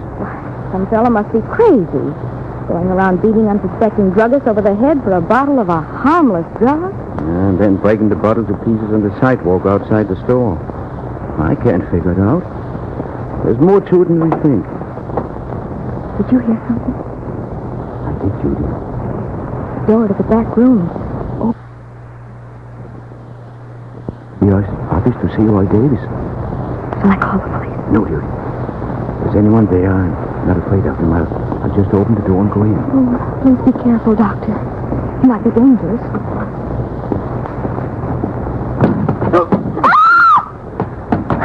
Hold on there, young fella. What do you want? Dr. Christian, are you hurt? No. Just the wind knocked out a little. Oh, now I am going to call the police. Oh, wait, Judy. Let's see what he was after first. Oh, but he'll get away. Let's not worry about that now. Has anything been touched? I can't see anything. He had something in his hand. Wrapped in newspaper. Why do you suppose? That's it. Those drunks we unpacked this morning. They're all upset in Poto. Judy. What is it? That bottle of methylate. It's gone. But there were two of them. That's right. But the other's gone, too. No, it isn't either. It's over there where you said it when we left for downtown. He must have overlooked it. Yes, if he wanted it. I'm sure he must have wanted it. What for? Bring me a quart graduate. I'm going to empty this bottle. Oh. Here it is. And we'll remove the seal, pour the liquid out, and see what's inside the bottle. There must be some reason why he wants this particular kind of drug. Oh. There's a stick or something inside the bottle. Like a vanilla stick. It's not a stick. It's a fountain pen. Yeah, so it seems. That's awfully queer. I'll unscrew the cap. Oh, hadn't you better rinse it off first? Yes. There. Now I'll unscrew the cap and... Oh, see here, Judy. Why, it's a dummy pen. Do you see anything inside? It looks like a roll of paper. Yeah, that's just what it is. And what it in so tight it'll be hard to get out. Why, this is like a scene in a dime detective thriller. There. It's coming now. What is it? Spread it out. It seems to be typewriting and handwriting, too. Sort of a formula. I think we should report this, don't you? I suppose so. Shall I call the police? Yes. Get him on the phone at once. You're going to tell them about the formula and the dummy pen? I think not. I have an idea that wouldn't mean much to Chief Butler. But I want to talk to him just the same, and I hope I'm not too late. Too late? Yeah, it's too late to nap the fellow. I have a hunch he's heading east to the neighborhood pharmacy. That's the only other drugstore in town. And I'm sure he's looking for the bottle of methylate that this pen and formula is in. Hello? Is Chief Butler there? Dr. Christian calling.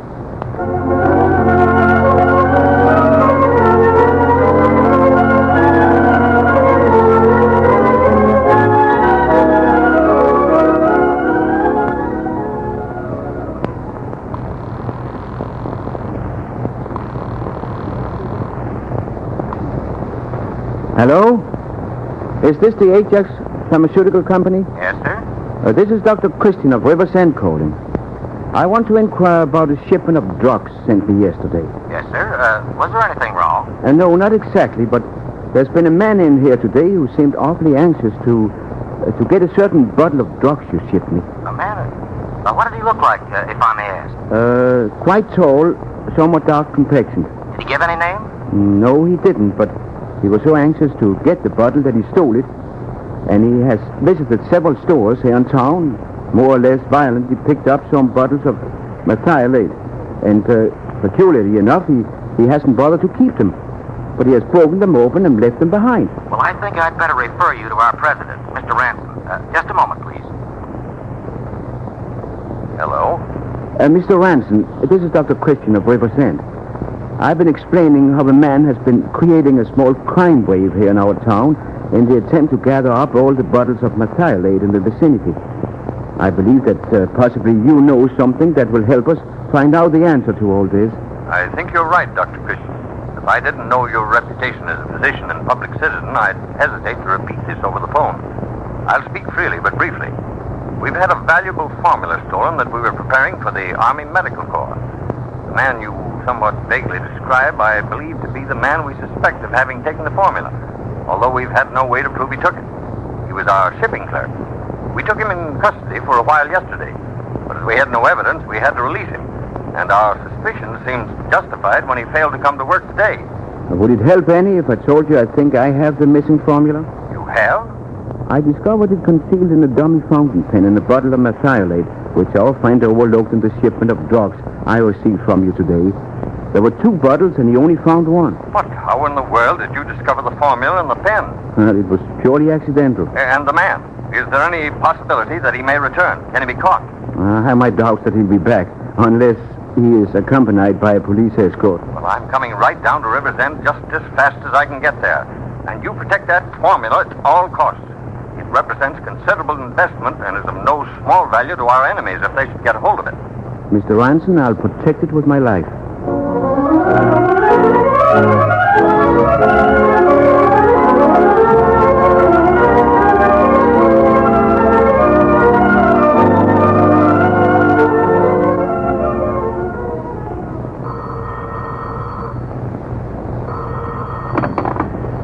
Dr. Christian speaking. This is Chief Butler. We've caught your man. Excellent.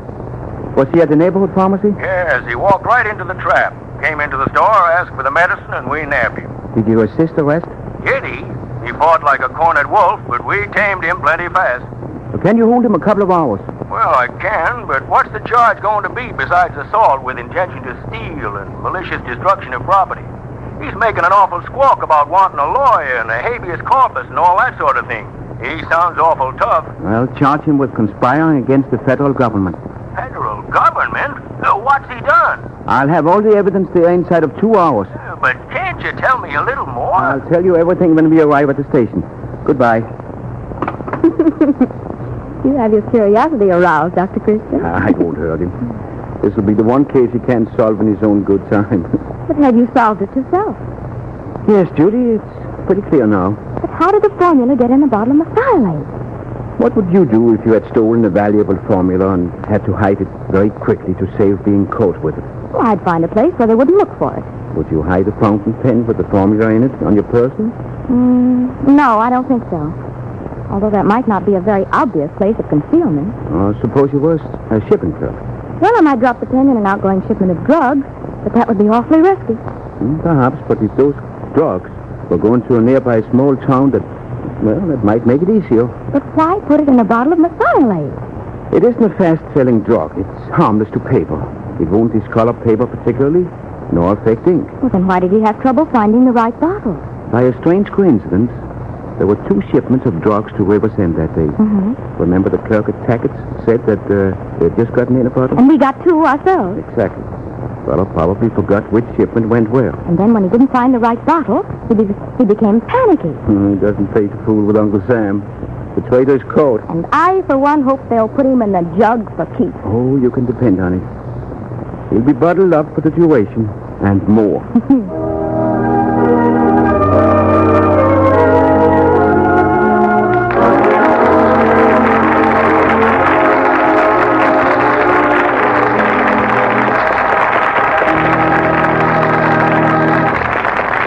That's our prize Dr. Christian play for this evening, with our star Gene Hersholt waiting to tell you about next week's story. Folks, a word about belt pulling. These days, we've got to pull in our belts a whole lot tighter. Every dime and every dollar not needed for real necessities should go into war bonds and war stamps. And even when you're buying things you absolutely have to have, make sure that you get the most for your money. Some things can do much more for you than others. For example, there's Vaseline jelly. This 10-cent item, needed in every home, does the work of half a dozen different products, all of which may cost several times its price. You might save $2 or $3 just by making more use of your jar of Vaseline jelly. Learn how soothing it is to hands that are sore, blistered, or cracked. Anyone in war work is apt to need it. Discover how Vaseline jelly relieves chapping and chafing and other skin irritation. Find out what a marvelous dressing it is for everyday burns. See what relief you get from the discomforts of a head cold simply by placing a little Vaseline jelly in the nostrils. You really can't afford to be without this medicine cabinet necessity that does so much, yet costs so little. Get Vaseline jelly tonight. Only 10 cents. And now here is Gene Hersholt, who has made Dr. Christian the most popular doctor in the United States of America.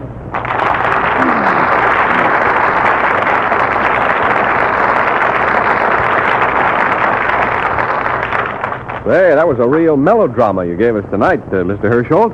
What'll it be next week? Well, next week we have a prize play called Antiques, written by Carolyn Van Buren of Wilmington, North Carolina. Mrs. Van Buren was born and raised in this historic old city, and her story, Antiques, reflects this background. Every Wednesday night, writes Mrs. Van Buren, together with my 2 best friends, Mr. Jones and Mr. Smith, a cocker and a schnauzer. I listen with interest to the Dr. Christian program. Judy, Dr. Christian, Riversend have all become very real to me. May they always remain on the air. Well, we thank Mrs. Van Buren for her kind wishes, and we know our other radio fans are going to enjoy her heartwarming story, Antiques, which we will broadcast next Wednesday on these same stations at the same hour.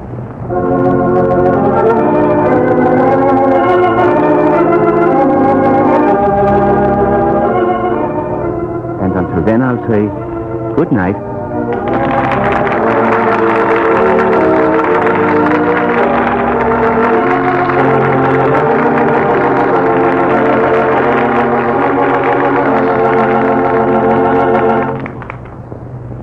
How permanent is a permanent wave? Well, a lot depends on the condition of your hair, ladies. So before you set a date for your wave, start giving your scalp a regular Vaseline hair tonic massage before every shampoo. Vaseline hair tonic will put your hair in condition to take a permanent that lasts longer and looks nicer. Get Vaseline hair tonic tonight. Art Gilmore speaking. This is the Columbia Broadcasting System. Dr. Christian's office? Yes, he is. Dr. Christian's back.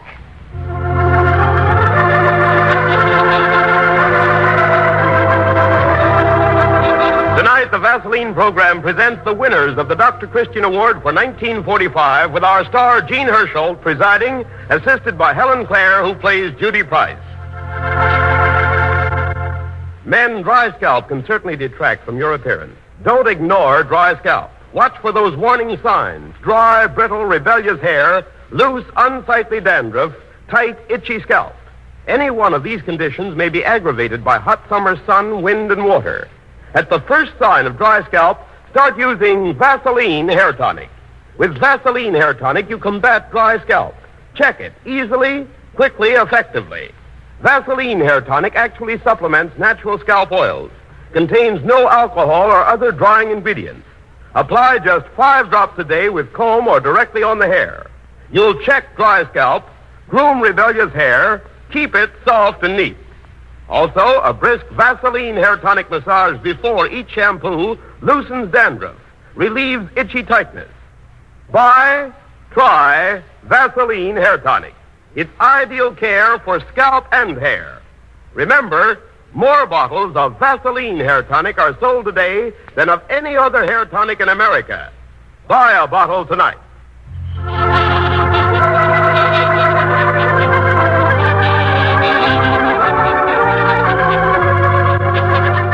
And now we welcome home our star, Jean Hersholt.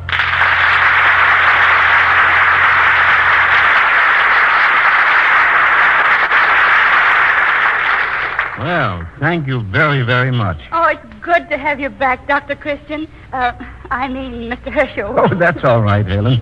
A perfectly natural mistake. My wife makes it quite often. Before we announce the winners of the Dr. Christian Award for 1945, won't you tell us something about your trip to Denmark? Oh, yes. I know everyone would love to hear about some of the things you did and saw. How many miles did you cover? About 7,000. And I flew over 7 countries, not counting our own. And I visited and saw them and was back, or should I say, am back tonight, after only 18 days. Well, how did you go, Mr. Hersholt? By American Export Airlines from here to England. From there, the RAF took me to Denmark. We flew from New York to Copenhagen in about 27 hours.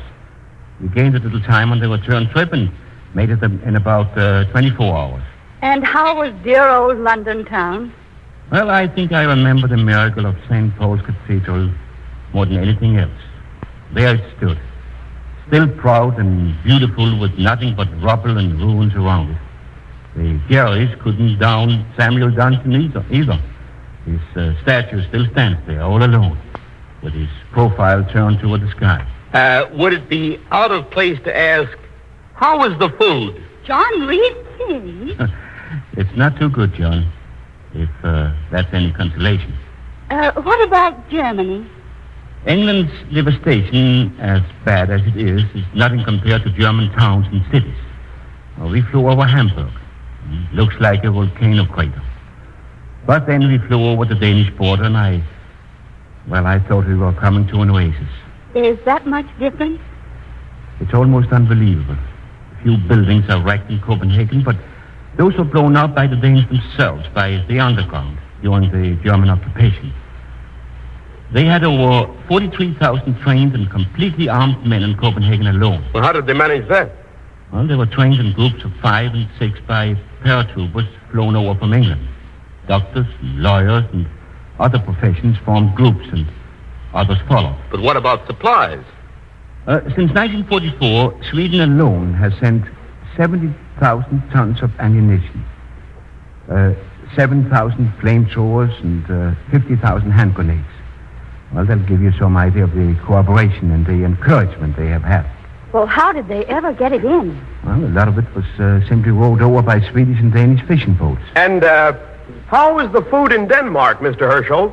John, I don't want to break your heart, but the food in Denmark was just as good as it has ever been. And you know how good that is, if you've ever been in that country. But there's a very interesting reason for that. You see, the Germans planned a last stand near there, and thinking of the stomachs as usual, planned to use Denmark as the kitchen. They didn't know they were really doing us a favor because now Denmark will be able to help other countries with between 90,000 and 100,000 tons of food before September.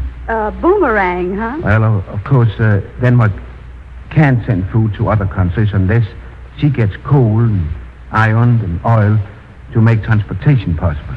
What about Sweden, Mr. Herschel? Sweden was like another world. I arrived in time for the Midsummer Nights Festival, and you see, that's their important holiday, like Christmas. Children were dancing around maypoles. The whole city was ablaze with lights. And plenty of food? Yes, John, although butter and meat are rationed. Well, what about nylon stockings? Helen, would you believe it? You can buy nylon stockings for only 17 kroner in Stockholm, and that's about $4 a pair in our money. And you didn't bring either Mrs. Herschel or Judy a pair? I couldn't.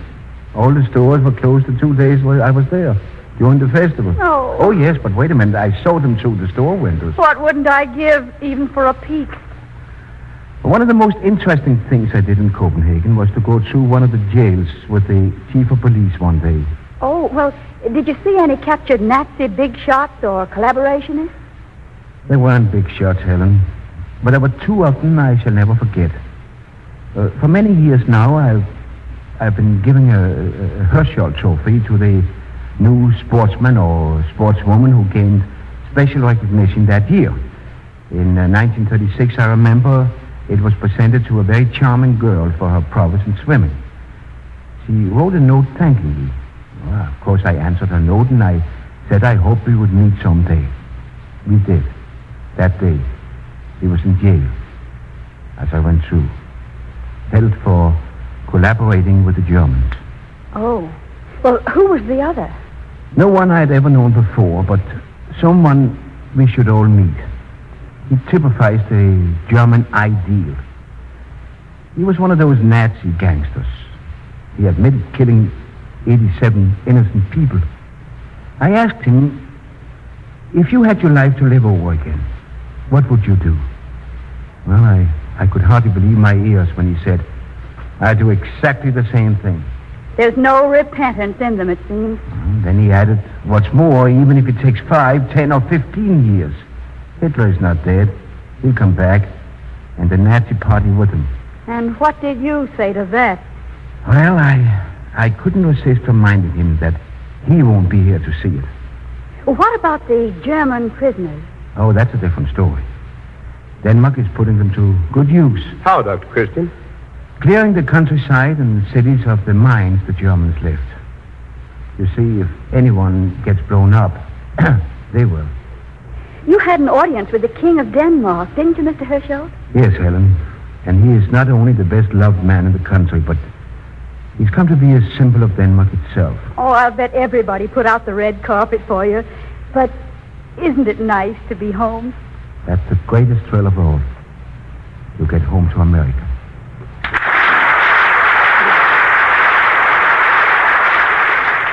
Well, you had me talking longer than I intended to. Let's get on with the important business of presenting the winners of the Dr. Christian Award for 1945. But first, let me say thank you to the many thousands who entered scripts for the award. We commend the spirit you've displayed in trying and striving to win. It's the American creed that a man or woman can go on as far as his ability will take him. Those who are winners tonight have won on the basis of merit and merit alone, according to the opinion of the Committee of Judges. Now, John Reed King, let's have the names of the winners. You are going to announce 8 winners tonight, aren't you? Yes, 8 winners, and the first prize of $2,000 goes to Eleanor Tarshis of Forest Hills, New York, for her script, Davies in Love. Second prize of $1,000 goes to Joseph C. Cook and Dr. Simon G. Sachs of Duluth, Minnesota, who collaborated on the script Carrare. The third prize of $500 goes to James Boston of Cambridge, Massachusetts, for his script, The Last Awakening. Awards of $350 each go to Peggy Mann, New York City, for her script, Always a Woman, to Mrs. Mary M. Pindle of St. Joseph, Missouri, for her script, Leave It to Love, to George D. Griffin of Washington, D.C., for his script, The Liar, to Vernon O'Brien of New York City for his script, Two Notes, to Patrick Taylor of Brooklyn, New York, for his script, Love to Mama. We've had an exciting day today trying to reach some of these winners so we could present them to you in person tonight. We have the $2,000 winner, Eleanor Tarshish, right here on the stage now. A charming young brunette. We wish you could see her flashing smile. Here she is, Miss Eleanor Tarshish. And is it safe to ask you how it feels to win $2,000? Oh, I'm floating. You know, Miss Tarshish, you're the only girl and the first girl to win the $2,000 Dr. Christian Award. You're also the first native New Yorker to win. Oh, I think I should share that honor with Ohio. I spent some time there, too. Well, where was that? I went to high school and college there, the University of Toledo. And have you always wanted to be a writer? Well, I began writing when I was 7. When I was 10, I wrote the great American novel. Oh. I used to hide it in an old jar at home so my mother wouldn't see it. And I've got 4 bales of old manuscripts in the closet right now. Well, what made you turn to radio? I sent some of my short stories to an agent here, and she said she thought I would do better as a playwright. I see. And you began writing for radio immediately? First, I went to Emerson College in Boston to study radio. Then I sold some scripts to several national radio programs. I worked on an upstate radio station for a while, writing and directing plays, announcing the news, doing just about everything. After that, I was employed as news researcher in the overseas department of a radio network. And until now, that's where I got my biggest thrill. Well, what was that? Well, I was the first person to handle the news of the surrender of Italy. Oh, that must have been a thrill. I suppose, like all the girls, you have a sweetheart in the service? Well, my brother is overseas in the Quartermaster Corps of the 8th Air Force. We're expecting him home on furlough soon, on his way to the Pacific. The rest of your family? Just my mother. She's seen me quit writing 1,000 times. But you always come back to it. Excuse me, Mr. Hirschholt, but I think Mother is here in the audience tonight. Right down in the front row. I think Mother should take a bow or two, don't you, Mr. Hirschholt? Indeed I do. Well, let's have her stand up. There she is right there. I know how happy you must be, Mrs. Tarshish, to be with us tonight to see your daughter receive this $2,000 award for her fine radio play, Dave's in Love. Thank you, Mr. Hirschholt. I'm very grateful to the Cheeseboro Manufacturing Company, sponsors of the Dr. Christian Award, for this opportunity you've given me. And, of course, actually having the check in my hand is a terrific thrill. Thank you all. And now for our next winners. Joseph Cook and Dr. Simon Sachs, who won the second award of $1,000 for their script, Curare. We take you to Duluth, Minnesota, to radio station KDAL. Come in, KDAL. Imagine it was last night. Suddenly your telephone rings in its usual busy-like tone, and you answer and a voice calmly informs you your script entry has taken second place in the summer series of the Dr. Christian Playwriting Awards. You probably would have reacted much like these two men here. When I saw them, an hour after that eventful call, they were so happy and thrilled that they bubbled over just like a fountain. Beads of nervous perspiration gleamed on their foreheads as they nervously walked about and talked. Yes, it was a shock, but oh, what a pleasant one. The co-writers, Dr. Simon G. Sachs, a prominent Duluth physician, and Joe Cook, KDAL's promotion and publicity manager, are in our studios and will be interviewed by a native Duluthian, Margaret Culkin Banning. Mrs. Banning is one of this country's best-loved writers and is known for her keen insight and understanding of life today. Here she is, Margaret Culkin Banning. Before I ask you any questions, let me extend to both of you my sincere congratulations. This first recognition of your writing abilities brings with it a heart-warming feeling that will not disappear with the succeeding years. This may be the happiest night of your life so far, but there may quite well be greater ones to come. Now tell me, one of you, how does it happen that a young radio man and a physician should get together to co-author a play? I might answer that, Mrs. Banning. Joe and I were talking in the hospital waiting room just before his wife had her baby. We found it out in our discussion that Dr. Christian was one of our favorite shows. And also, we were both interested in entering a script for the contest. Well, that's right, Mrs. Banning. Dr. Sachs was really keeping me cool. And when he admitted he had a plot for a mystery play, I was all attention. Right there in the waiting room, I called it the pacing room at the time, We agreed to work together on a script and submit it to Dr. Christian. Dr. Sachs worked out the unusual plot, and I rewrote and edited the script for radio use. Has either of you submitted the script to the program before? I haven't, but Joe Cook did last year. But I didn't have any luck. Now, aren't you glad you tried again? Who was the persistent one? Well, the doctor is to thank for that, Mrs. Banning. Last year I submitted 2 stories, but even I recognized that their plots were weak. But for several years I've been listening to Dr. Christian mainly to study the manner in which the stories were developed. I guess I hadn't listened long enough when I turned over the scripts last year. But this time we had a good, strong plot, and I wrote and rewrote the dialogue until I felt certain it couldn't be improved. At least, not by an amateur like me. I can't help but wonder how old you are, Joe. You have such a young-looking face under that thatch of red hair. Do you mind if I ask how old you are? Not at all. I guess I've got one of those young faces, but I'm really 23. Well, you have a few years ahead of you to write. How long have you been in radio? Well, I've been in the entertainment business since I was 10 years old, singing and playing in a little band in my hometown of Superior, Wisconsin. My first air work started when I was 15, strangely enough, right here at KDAL. I was one of the first kid news reporters, I guess, giving news from a child's angle. But actually, I think the merit for this award should go to the brains of this combination, Dr. Simon Sachs. Actually, it seems to me the honors are quite evenly divided. Doctor, is it unusual for a physician to take an interest in writing? Tell me, have you written any stories before? Nothing but the usual themes that go with college days. I understand your plot concerns a poison, Dr. Sachs. How did it happen you thought of a mystery play? It's quite logical for a physician's mind to run along these lines, for a mystery is much like making a diagnosis from a set of signs and symptoms. Now, that certainly makes sense, Doctor. And why is your play titled Curare? Well, that's the key to the whole play, Mrs. Banning. I think it's best we wait until the play is produced on a future Dr. Christian program. Well, I agree with you, Dr. Sachs. We'll be very interested to hear that performance. And again, good luck and good writing. Thank you, Margaret Cochran Banning, for your interview with the 2 new writers of Duluth, Dr. Simon G. Sachs and Joe Cook of the KDAL staff.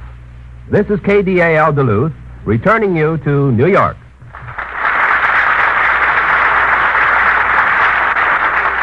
The third award of $500 was won by James Boston of Cambridge, Massachusetts. We take you now to WEEI in Boston. Come in, WEEI.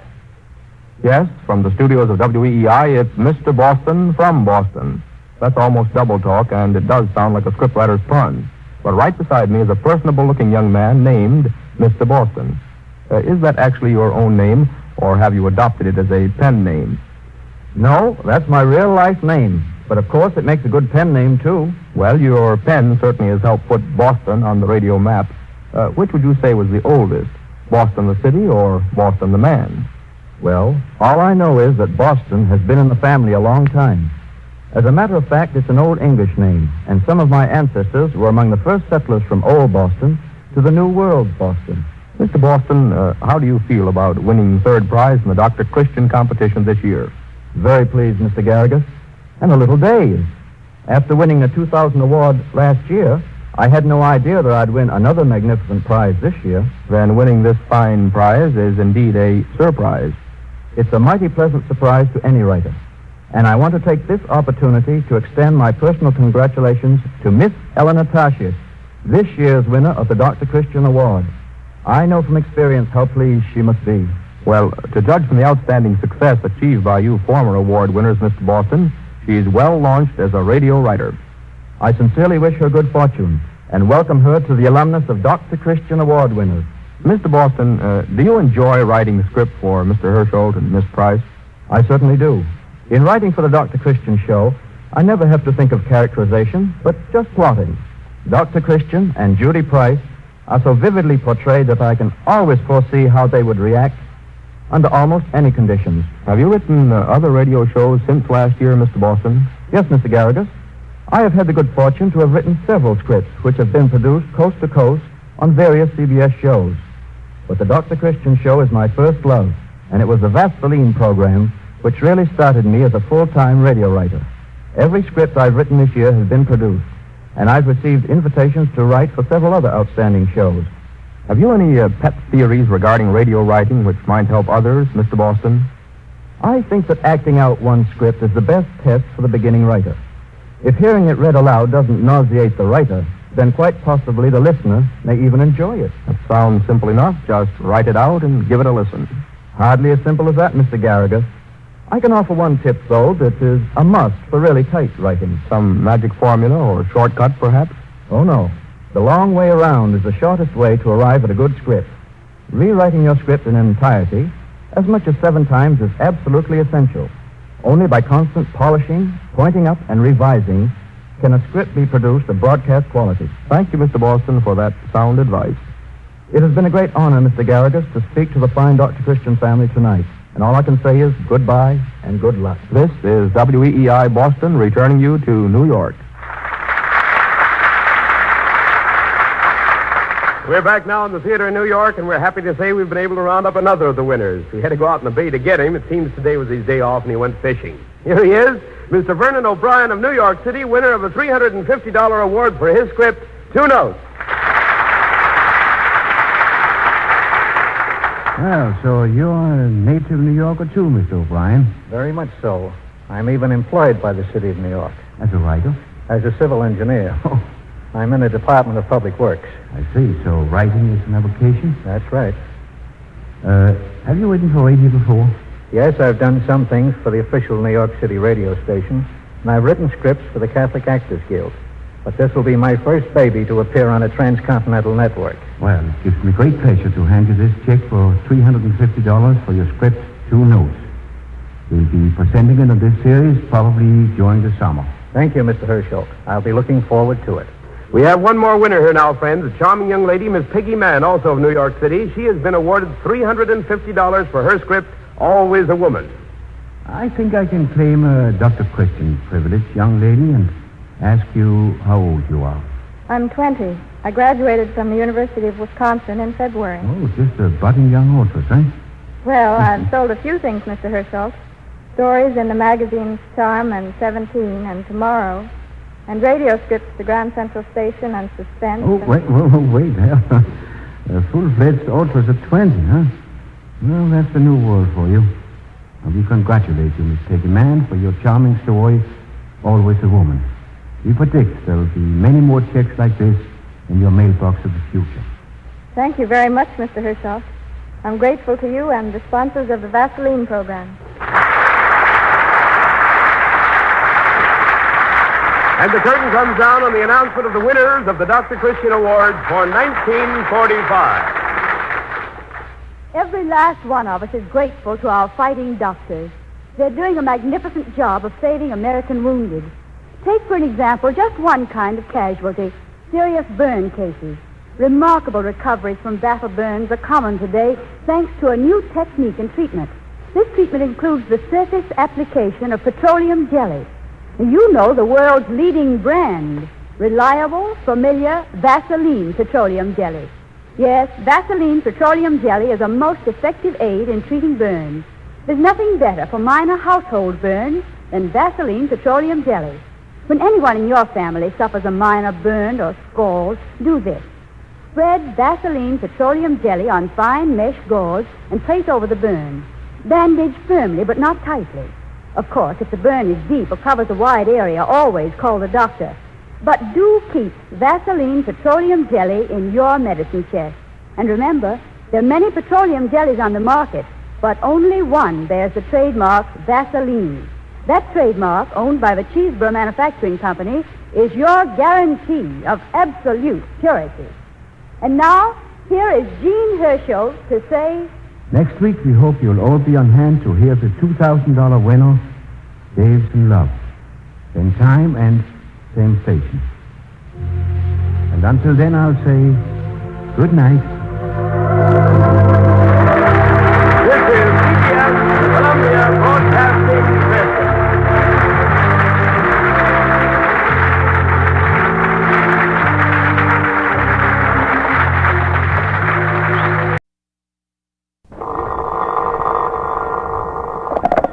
Dr. Christian's office, Judy speaking. Yes? Oh, great. Say, you sound a little upset. Oh, dear. How did that happen? The Vaseline program, the only program in radio where the audience writes the script. And tonight, Hollywood gets the spotlight with the honors and the prize money going to Robert Jackman, 1821 North New Hampshire Street, for his melodrama Forbidden Hill. Jean Hersholt is starred as Dr. Christian, and Rosemary DeCamp plays Judy Price.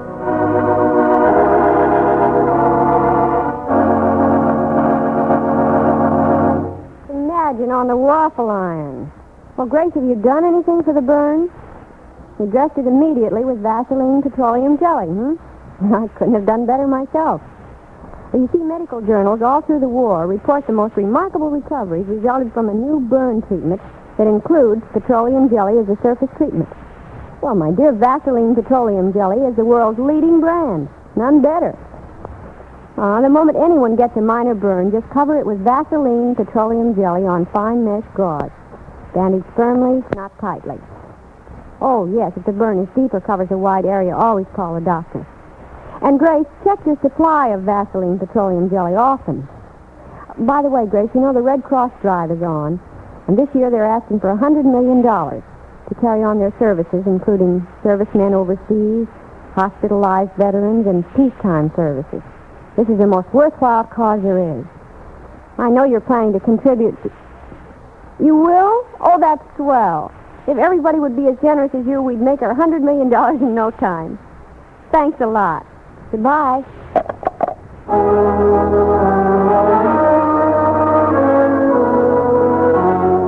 And now for the play Forbidden Hill, and the opening scene takes place in Dr. Christian's familiar office in the old White House on the corner of State Street and the River Road in River's End.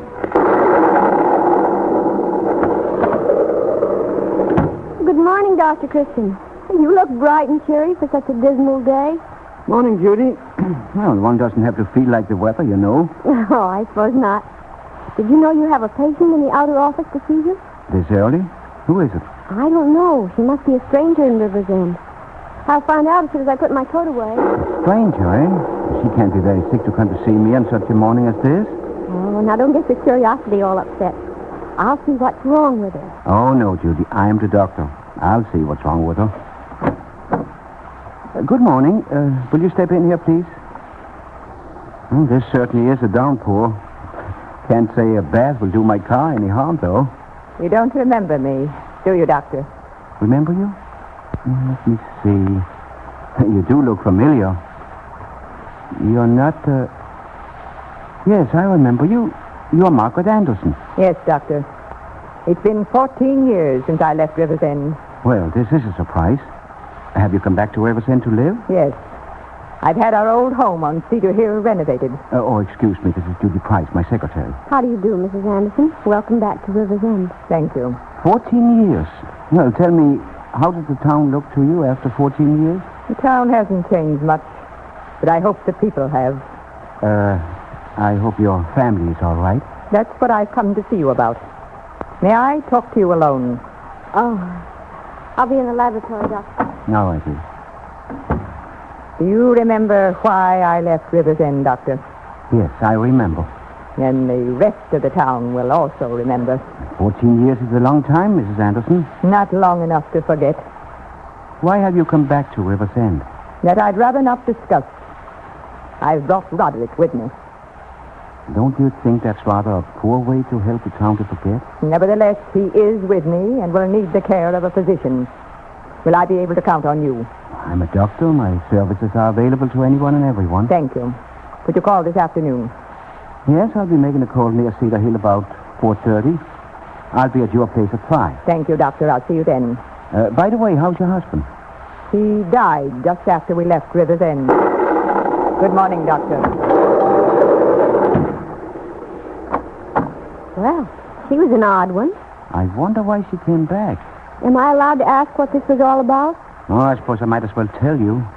Her brother, Roderick Cromwell, was found guilty of a terrible crime in River's End more than 20 years ago and was committed to an insane asylum. Heavens, what did he do? In my opinion, he was no more insane at the time than you or I. I examined him. Oh, but what did he do? I'm coming to that. He was tried in Center City. They brought in a psychiatrist from the state capital who said Roderick's mind was deranged.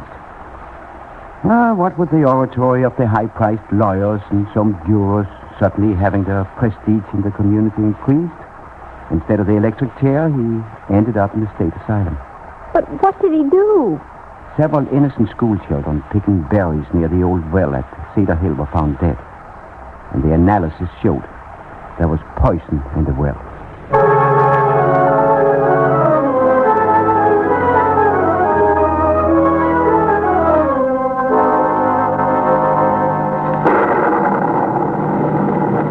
Well, as I remember, Roderick, he wasn't a very friendly soul.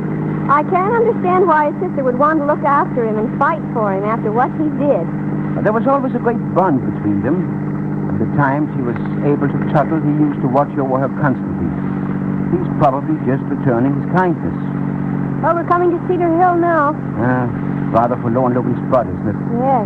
Those grounds have not been touched in 14 years.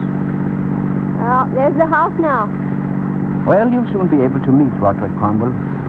Ooh, that house with all those trees growing so close gives me the creeps. It certainly isn't a very pleasant atmosphere in which to be visiting a man who's supposed to be crazy. Oh, it would only stop raining. Well, here we are. Make a dash for the porch. I'll be right behind you. Ooh, well, we made it. Yes. Ring the bell. There. It's awfully quiet in there. You suppose they're not home? Well, Mrs. Anderson knew it was coming. Try it again. All right. Perhaps the bell doesn't work. That's possible. I'll knock. That should stir somebody.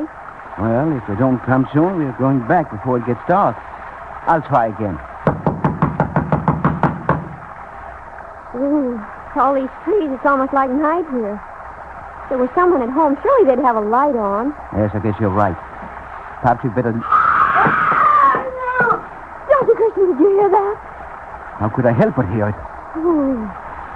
Suddenly I feel I don't care to meet Mr. Roderick Cromwell. Well, at least we know there's someone in there. Don't you think it'd be better to come back another time when it isn't raining? Oh, nonsense, Judy. Someone is coming to the door. What do you want? Do you remember me, Roderick? What do you want? Your sister asked me to come and see you. My sister should mind her own business. Well, of all the... Well, you didn't exactly seem pleased to see us. Dr. Christian, that scream was a woman. Yes, Judy. Mr. Roderick Cromwell is going to have callers whether he likes it or not. Suppose he doesn't answer? Oh, he'll answer because I'll keep knocking until he does. Well, you might just as well save your knuckles, Dr. Christian. He won't answer. Judy, we've got to get in there. Something's wrong. Uh-oh, someone's coming again. Can't you understand when you're not wanted here? I'd like to see Mrs. Anderson. She's not at home. Oh, who was it that screamed? You must be hearing things. There's no one here but me. You're lying. I distinctly heard a woman scream. It was I who heard scream, Dr. Christian. I burned myself on the stove. I'm sorry to have caused you the trouble of coming here, but we won't need you. Good day, Dr. Christian. Well, how do you like that? I don't like it. Come along, Judy. We're going home.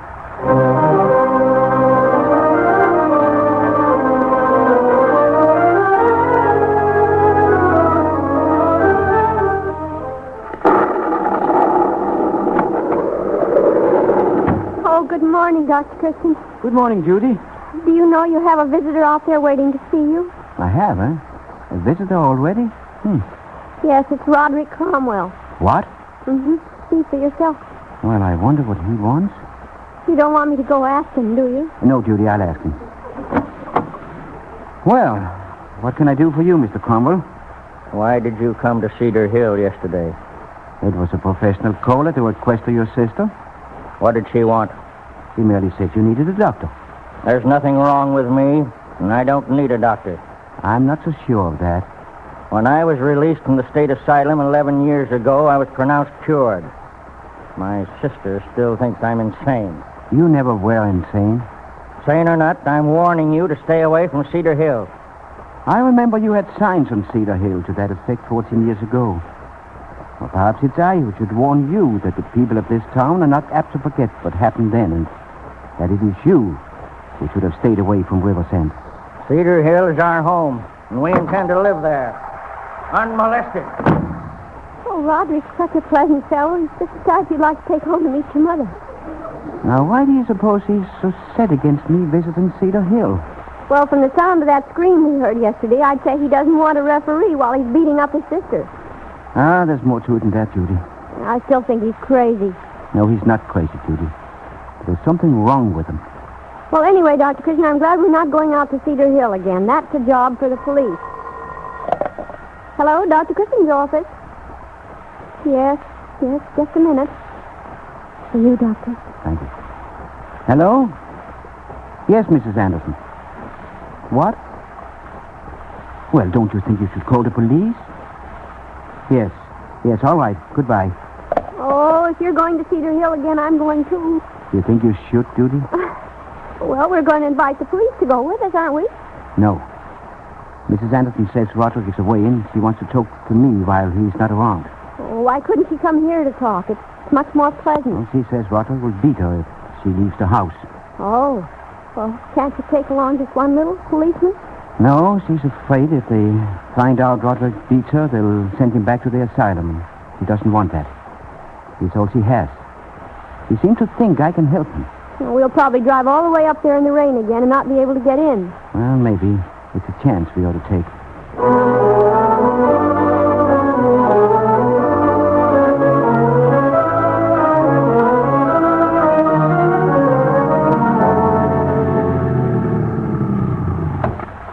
Run, Judy. I'm right behind you. Well, here we are again.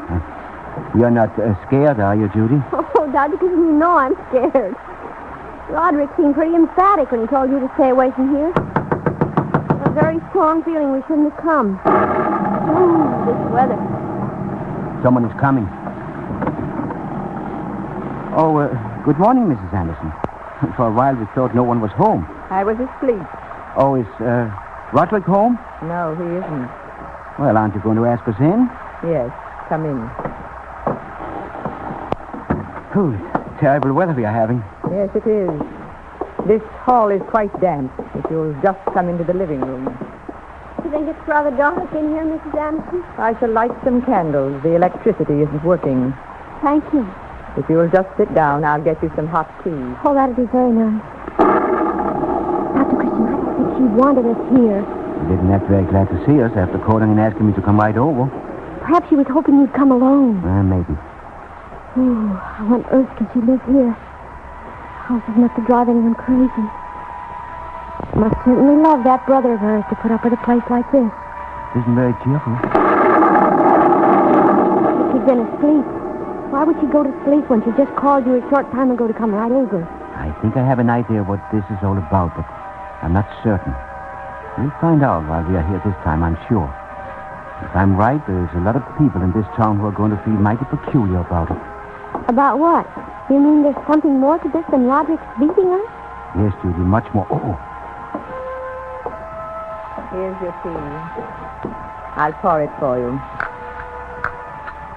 Miss Price? Thank you. Dr. Christian. Oh, thank you. It's Roderick. Put your tea down and go into the other room, quickly. No, Mrs. Anderson, we are staying right here. Go into the other room. It's dangerous, I tell you. No, we are not leaving this room.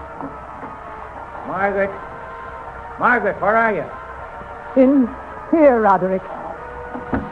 Well, Doctor, so you're here again. You seem to have taken my warning very lightly. No, I took it very seriously. That's why I'm here. We'll see about that. What are you trying to do?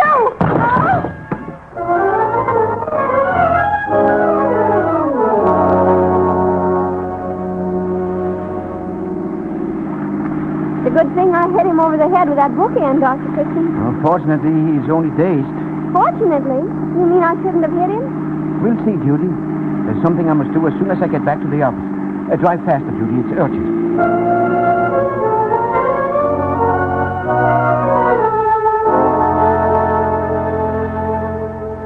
Well, Dr. Christian, how are your experiments coming? I was right, Judy. There was poison in that tea she gave us. What? You mean she tried to poison us?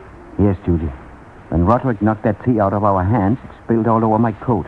Oh, Well, did you suspect there was poison in the tea? Yes. Oh, knock him out when he was only trying to save our lives. Yes, Judy. You see, when Mrs. Anderson came in here yesterday, I had a sudden suspicion. I knew Roderick Cromwell was completely sane 14 years ago, and he was sane when I talked to him this morning. The one who is not sane is Mrs. Anderson. Oh, you mean it was she? Yes, Judy. It was Mrs. Anderson and not her brother Roderick who poisoned those children years ago. Because Roderick has always loved and looked after his sister, he let himself be persecuted on her behalf. Why should she be so anxious to get you to come to Cedar Hill? And what was all that about him beating her? Probably in her warped mind, she imagined he was beating her. As for wanting me to come to Cedar Hill, one of the things he had probably remembered all these years is the fact that I was so emphatic that Roderick was not insane. I suppose he always thought I would someday bring harm to Roderick. Oh, there's a fire alarm. No, not our number, thank goodness. Well, tell me, Doctor, were you convinced at the time that Roderick poisoned the children? No, Judy, I wasn't. I felt whoever had done it was quite mad. And I knew there was nothing like that wrong with Roderick. But he would not plead innocent. Just kept silent during the entire investigation. Why did you think the person who did it was insane? Well, there used to be a water pump halfway up the hill where the children used to steal up to pick berries. Only someone with a twisted mind would put poison in the water when they knew the children would come there. But, Dr. Christian, why did they suspect Roderick? Because he had signs all over the hill to keep off, and he had admonished the children on several occasions. Oh. Evidently, it was then he had realized his sister's condition and what she was liable to do. All this is really beginning to show on Roderick. He'll be much better off if... I'll get it. Never mind. Dr. Christian speaking. Yes? What? Are you sure? Yes. Thanks for calling. I'll be right out. Judy, you better stay here to answer the phone. I'll be back soon. That's the second alarm. Let me count. It's no need to count. It's the house in Cedar Hill. Oh, your bag's all ready. Don't you think I ought to go with you? Well, we have visitors. May my sister and I come in, Dr. Christian? Well, certainly. Do you know your house is on fire? Yes, I know. My sister lit it. Didn't you, Margaret? Yes, Roderick. But why? She has a habit of doing things she shouldn't. A very bad habit. I've tried every way I can to control it all these years. She tried to poison you today. Yes, I know. So your interest was in my sister instead of me. I didn't know you suspected. And I won't have to confess what you already know. What made you come here tonight? The fire. It seemed to bring me to the realization at last that Margaret belongs with people who can help her. Look, Doctor, Mrs. Anderson has fallen asleep in her chair. She always sleeps like a baby after one of those outbreaks. She'll be tractable and apparently sane now for days. Poor soul. And you protected her all these years. Yes, it was my mother's dying wish. Margaret had always been emotionally unstable. My mother thought she was doing the best thing for us. What are you going to do now? Is it too much to ask you to get in touch with the proper authorities? I'll be very happy to do that. Judy, get Judge Hill on my private wire, will you? All right. Then ask the hospital to send an ambulance. Yes, Doctor. And call the hotel and get a room for Mr. Cromwell. All right. Oh, what a colossal fool I've been not to face this thing before. Maybe your judgment was faulty, Roderick, but your courage and self-sacrifice will surely be your redemption.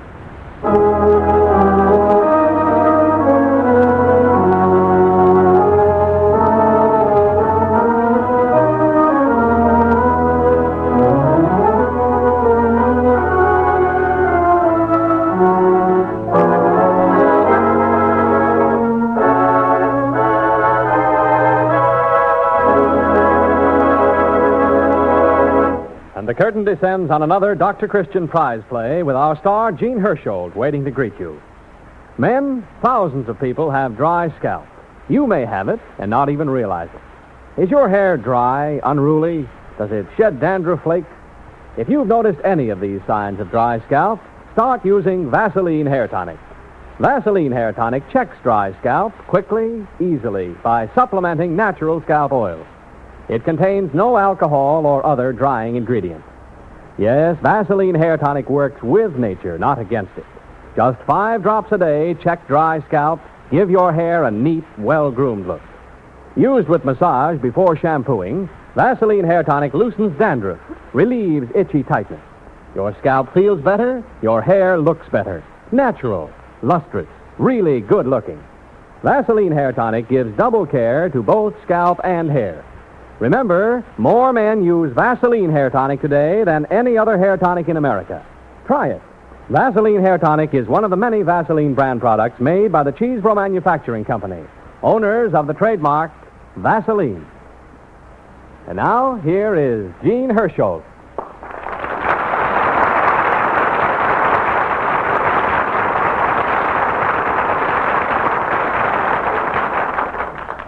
Thank you very much. First, let me add my plea to duties. The Red Cross deserves your wholehearted support. Give freely as much as you possibly can. Tonight's play was by Robert Jackman of Hollywood, who works for Walt Disney. This is his first radio play, and it serves to emphasize again that talent is where you find it. And that's the reason behind the establishment of the annual Dr. Christian Award. It provides an opportunity for new writers, as well as established writers, to get into the radio writing field. The award pays $2,000 for the best script submitted for the Dr. Christian program, and from $150 to $350 for others selected for presentation on the program. The competition is open to all. It closes April 7th, 1946. So if you care to try your luck, write for the folder of rules to the Dr. Christian Award, 17 State Street, New York, 4, New York. Next week, we plan to present a delightful comedy called One for the Money by Francis Hayes of Decatur, Illinois.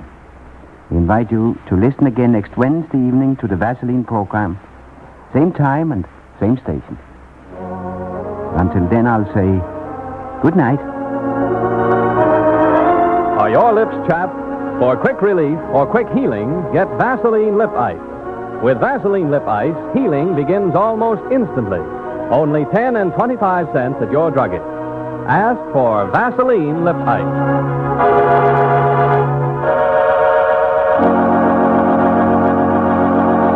Remember, if you want to enter the $2,000 Dr. Christian script competition, write for the folder of rules to Dr. Christian Award, 17 State Street, New York 4, New York.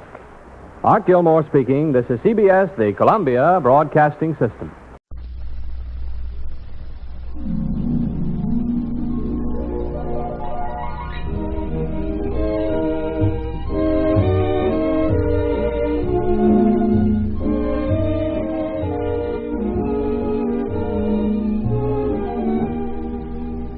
California, we bring you Chapter 25 in the story of Paul Christian, the Doctor of River's End, with Gene Herschel starred in the role of the good doctor, and presented for your enjoyment by the Cheesebro Manufacturing Company, owners of the trademark Vaseline. Gene Herschel has a special announcement to make this afternoon, so be sure to wait for it at the end of this program. Among the products that make these Dr. Christian's programs possible, there are several specialties beside the familiar Vaseline Petroleum Jelly and Vaseline Hair Tonic.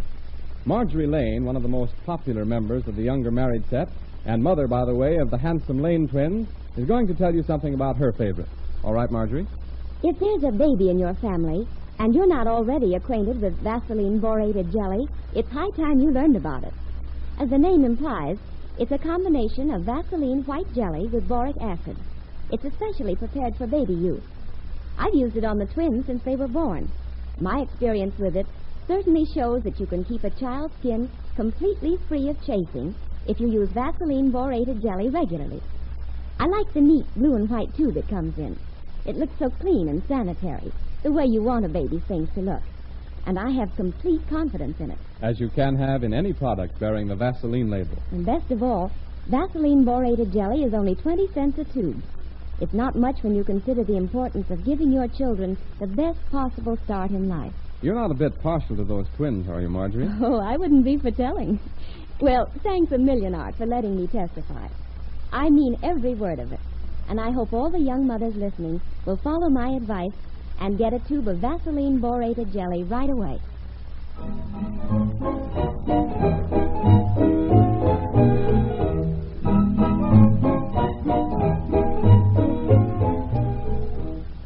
And now for today's story of Dr. Christian. It begins in Roy Davis Drugstore.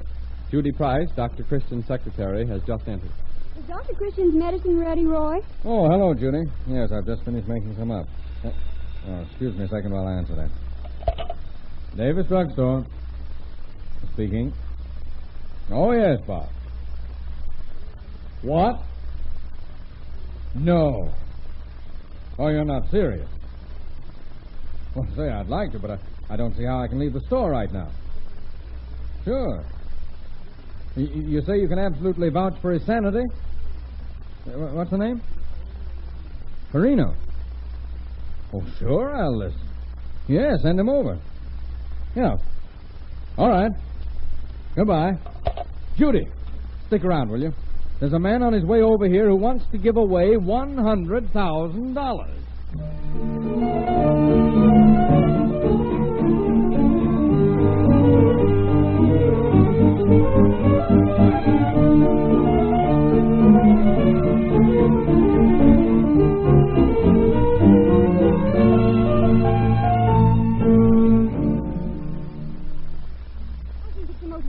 I ever heard of, Mr. Perino. Boy, will this put River's End on the map. Yes. Go back to the beginning and tell us. How in the world you happen to choose River's End? Well, and don't leave out a thing. Well, to make it as brief as I can, it happened in Chicago about 19 years ago, in front of a small jewelry store, late 20s. Ain't that guy never going to close up the store and go home? Oh, what are we waiting for? We can do it right now. How do you mean do it right now? I'll be showing them while he's still in the store? Sure, we can leave a brick through the window glass, each guy grab what he can get, and duck. Say, that ain't a bad idea. Oh, come on, let's beat it. We ain't got a chance. Sure we got a chance. There ain't many people around. We can do it in a second. What do you say, Red? Well, it's okay with me if it's okay with the rest of you guys. I don't think it's a good idea. All right, now look. No use all of us doing the grabbing. We just get in each other's way. Me and Jimmy will do that because we can run faster. Oh, yeah? Where do I come in? We're going to whack up, ain't we, even, Stephen? It better be even, Stephen. All right, you get a rock and get ready to heave it through the window. Slim, you get out the corner and keep an eye out for cops. Joe, you take the other corner. Oh, I don't want to get in it, Rand. Listen, Joe, you'll do what I tell you, see? Well, okay. And as soon as they whistle back, you heave the rock. Jimmy and me will make a grab, and then we'll all scatter, see? Run in different directions. Okay, Slim, you and Joe get going. Here, boy. What are you hanging around this corner for? Nothing. Well, keep moving. I'm waiting for a guy who's going to meet me here. Never mind, you heard me. Keep moving. Red! Look out, there's a cop! Beat it! There's a cop! Beat it! Hold on there. Stop. Stop, I tell you. Stop or I'll shoot.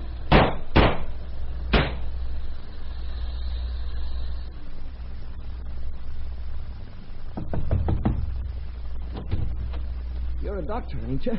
Why, yes. Yes, I'm a doctor. I had a little accident. I hurt my leg. Oh, yes, I see. Sit down here. I was riding a motorcycle, and I put my foot down when I stopped, and I jammed my leg against a sharp corner on the curb. Here, I think it'll be better if you rest your foot on this chair. That's it. It's bleeding quite a lot, ain't it? Yes. Now, just a minute. I guess it ain't nothing serious, though, is it? It's in the fleshy part of your leg, just below the calf.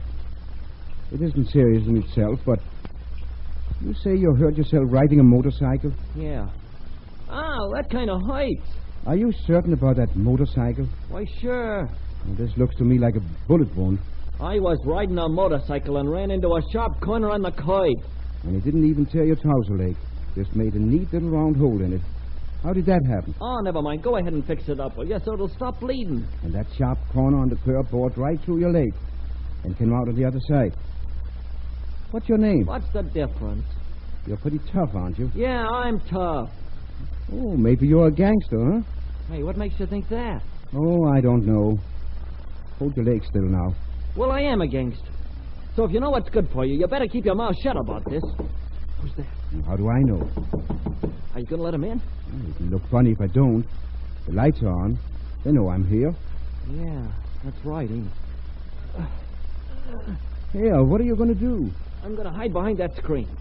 Whoever it is, you get rid of him as fast as you can, see? Be careful. I'm okay. If they ask you about a guy who's been shot, you don't know nothing about it, see? You got that? Yes, I think I've got it. Well, you better be sure. I've got a gang behind me, a whole gang. And if anything happens to me, it'll be just too bad for you. You know what I mean? I understand perfectly. All right. Let him in. Are you Dr. Christian? Yes. Come on, Carlson. I'm the cop on the beat. This is Henry Carlson.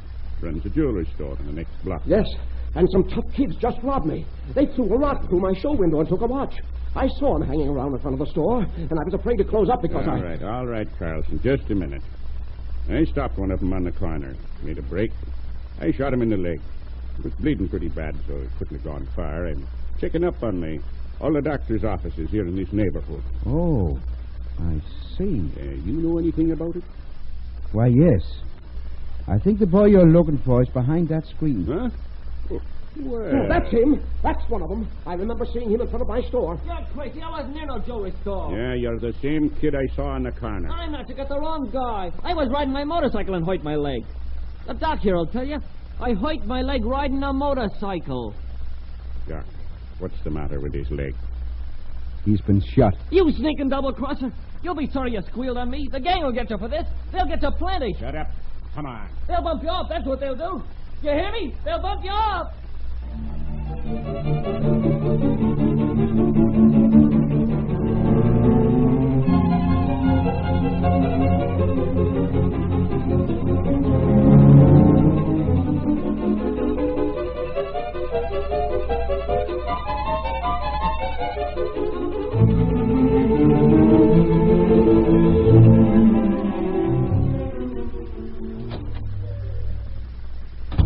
Good morning. You're Dr. Christian, huh? That's right. I want to have a little talk with you. All right. What is it? Why you turn my boy over to the police? Your boy? Why don't you? What do you mean? Sure you don't know what I mean. Last night he not to come home. All the night. This morning the police, they telephoned me. They say my boy is in a jail. Oh, yes, Sure, and they say you sent him there. Oh, but that isn't true. He came in my office, and while he was here, the police arrested him. But why they arrested my boy? That's what I want to know. Well, didn't the police tell you? Well, they told me a big story. I'm going to understand. But I'm understand this much. You give my boy to the police. No. Your boy came here for treatment. What do you mean? He was hurt. He was shot. Shot? He's a shot? My boy? He isn't hurt badly. Sit down, won't you? Oh, but this I'm not understand. What for they shoot my boy? Well, I don't know all the details. It seems some boys robbed the jeweler store, and he was with them. Oh, no, that's wrong. My boy, he's a good boy. Maybe you run around with the bad boys, but that's my fault. I'm going to watch him like I should. You see, when he's just a little fellow, his mama, she die. Me, I'm a work all the day, and he's a playing the streets with bad boys. But he's not bad. He's not robbing no store. I only know what the policeman told me. What do they do with him now? Well, they might send him to a farm school. No, they cannot do that. You tell him he's not steal. You tell him it's all a big mistake. But I haven't anything to do with it. Well, you give my boy to the police. You can get him back. You don't understand. Your boy broke the law, and the law says he has to be punished. I can't get him back. But you can talk to them. Please, doctor. You telling him Joe he's a good boy.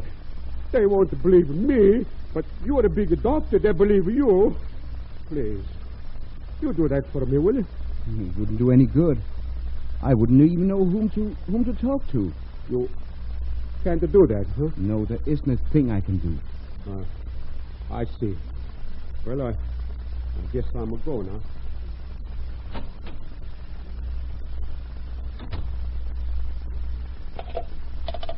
Information, please. I want to talk to the district police station.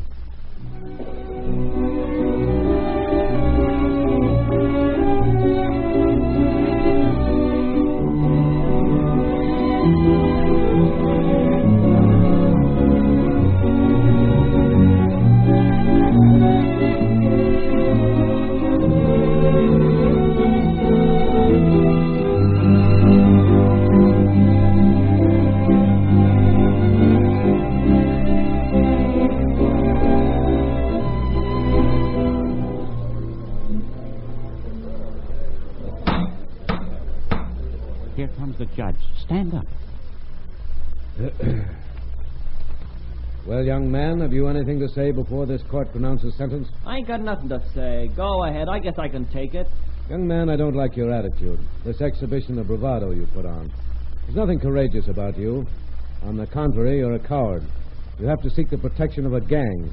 You let that gang bully you into doing what you knew was wrong. That's not bravery. Were you born in this country? No, sir. But you came here.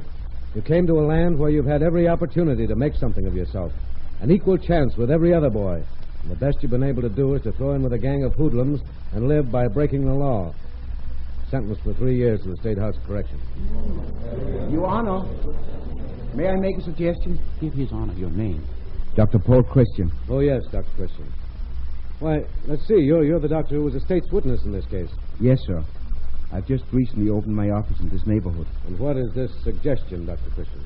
Well, Your Honor, I don't know anything about law, but I know something about boys, and, well, if Your Honor will let me, I'd like to take exception to something you just said. Oh, indeed. What? Well, now, in the first place, about gangs. A boy doesn't join a gang because he's a hoodlum or a coward. Belonging to a gang is something which just naturally goes with being a boy. I'll bet you belong to a gang yourself. Aye? Well, maybe you didn't call it a gang, but it was an athletic club or Boy Scouts or maybe just a group of fellows you liked. Oh. Every boy wants companionship. And maybe this gang was the only companionship Joe could find. Well, you present your argument very well, Dr. Christian, but I think I know this kind of youngster better than you do. He's no good. You can't do anything for him. If you took that viewpoint in the practice of medicine, there'd be a lot of people die who might have been saved. Yes, that's true, of course, but... Your Honor, well, I'm new in this locality. I'm not very busy. I'd like to take Joe and see what I can do with him. You mean you would be responsible for his behavior? Yes. I want to get him a job. Aren't you undertaking quite a task? Yes, I don't expect it to be easy. But if I can straighten him out, wouldn't it be worthwhile? Not only for him, but for society and for everyone. If you could straighten him out, which I doubt, it would be very much worthwhile. Then why don't you let me try? Well, Dr. Christian, you're an optimist. Frankly, I don't believe you'll succeed. But the chance of gain is worth the risk. I will let you try. Sentence suspended.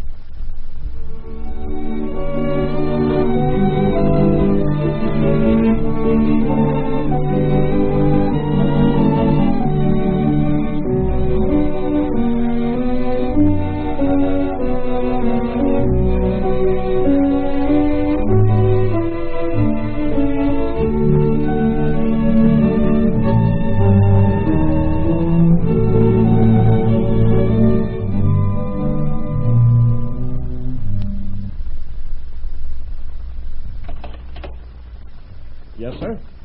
Oh, hello, Dr. Christian. Good morning, Mr. Carlson. Well, you have quite a nice little store here. How's business? Can't complain. In fact, it's been pretty brisk. Can I show you something, Dr. Christian? Well, no. No, I'm hardly in the market for jewelry. I was just wondering about that watch which was stolen. Did you ever get it back? No. The kid they arrested wouldn't tell which one of the gang had it. How much was that watch worth? $40 wholesale. And it cost me $15 to get a new window put in. So I'm out $55 on account of that gang. That's what I want to talk to you about. I have an idea how you can get that $55 back. How? Well, it's like this. I know a young man who's been trying to find a job. He hasn't had very much luck. He isn't so much interested in the money he'll make as he is in getting a start, learning a business. That's right. He's got good sense. Most young fellows want to earn $1 million right away without any experience. Yes, he has good sense. He's willing to work here for nothing to learn the business. Well, I might be able to use an apprentice like that. Bring him in. I'll have a talk with him. But he must be an honest, reliable boy. Who is he?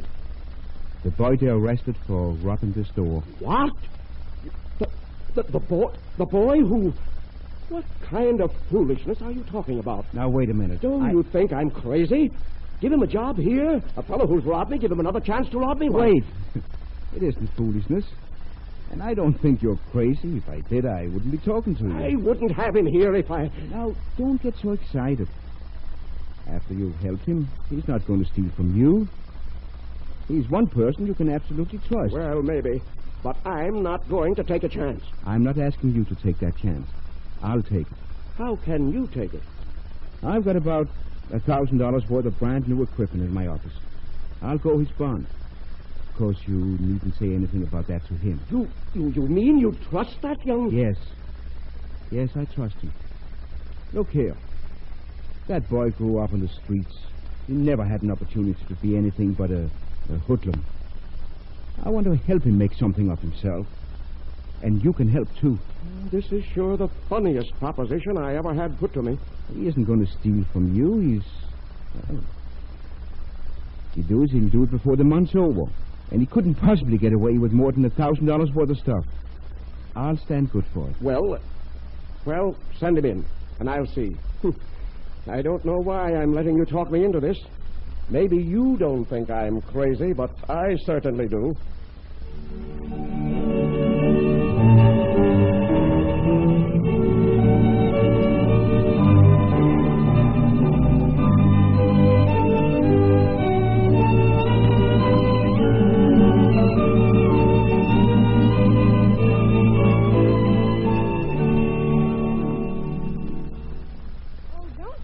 Mr. Perino. That isn't all the story, is it? Yes, that's just about all. Dr. Christian got the boy a job, spruced him up with a new suit and a new pair of shoes, and even gave him 15 cents to get a haircut. 15 cents for a haircut, eh? Yes. He would. He thinks of everything. Oh, and the wretch skipped out and left Dr. Christian holding the bag. No, he didn't. Because I am that boy.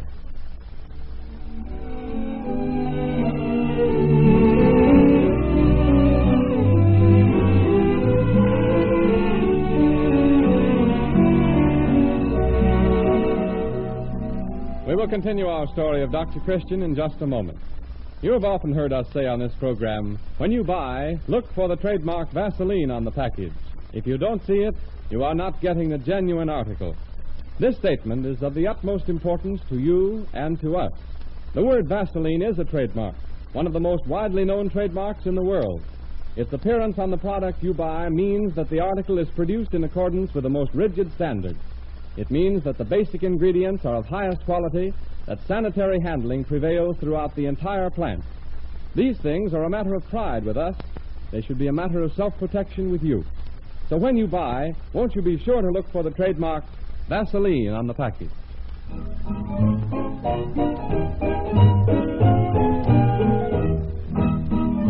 We return now to the story of Dr. Christian, which stars Jean Hersholt in the title role.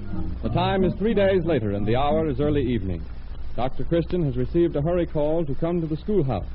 In the car with him is Judy Price. Are you sure that call was from Ed Meadows, Judy? Of course I'm sure. Don't you think I know Ed Meadows' voice? And he left word for you to come to the schoolhouse right away. Oh, but there's nobody at the schoolhouse at this time of night. The kids are all home. Well, there's someone there. Look at that. It's all lighted up. And look at all those cars parked around there. Judy, there must have been a serious accident. Oh, I'm afraid something terrific is about to happen. Now, you'd better stay here in the car. No, I'll go with you. Whatever it is, you'll need help. All right, and bring those extra bandages. All right. Hello, Doc. Roy, what's happened? What kind of an accident was it? Well, there isn't any accident, Doc. Oh, but Ed Meadows phoned and... Oh, but if there's no accident, what are all the people here for? Why are they clapping? We're clapping for you, Dr. Christian. For me? I don't understand. Just a moment, ladies and gentlemen. Here's Dr. Christian. Please, can we have a little quiet? Dr. Christian, come over here to the center of the platform. Now then, we're all gathered here tonight, Dr. Christian, to give you a little memory test. Well, Roy, would you mind explaining the joke so I can laugh, too? This is no joke, Dr. Christian. This is the most serious moment of your life. Dr. Christian, do you remember this man? Good evening, Dr. Christian. Well, no, I don't. I'm sorry, but... You haven't much of a memory, Dr. Christian. My name's Perino. Does that mean anything to you? Joe Perino. Joe Perino? Not Joe Perino. Not Joe Perino in Carlson's jewelry store. Well, not in Carlson's jewelry store anymore, Dr. Christian, but the same guy. Well, how are you? I'm just fine. Why, my goodness, I can't believe it. Well, it's true. You're Joe Perino? That's right, Dr. Christian. Why, I know him when I was a boy in Chicago. Yes, I know. We all know. What are you doing here, Mr. Perino? To tell the truth, I came here to make a speech. Yep, that's right. Now, don't you slip away, Judy. You belong here, too. Now, ladies and gentlemen, you all know why we're here. So, with no further preliminaries, we'll turn the floor over to Mr. Joseph Perino. Roy, I still don't understand what this is all about. You will. Well, ladies and gentlemen, I'm not much of a speaker. Mr. Davis put me up to this, so you'll have to blame him. I make better watches than I do speeches. I learned about watches from a very fine man in Chicago, a man named Carlson. When no one else would hire me, Dr. Christian got me a job in Carlson's store. After a while, Mr. Carlson retired, and I went into business for myself, making watches. I hope it doesn't sound like boasting, but, well, I have been rather successful.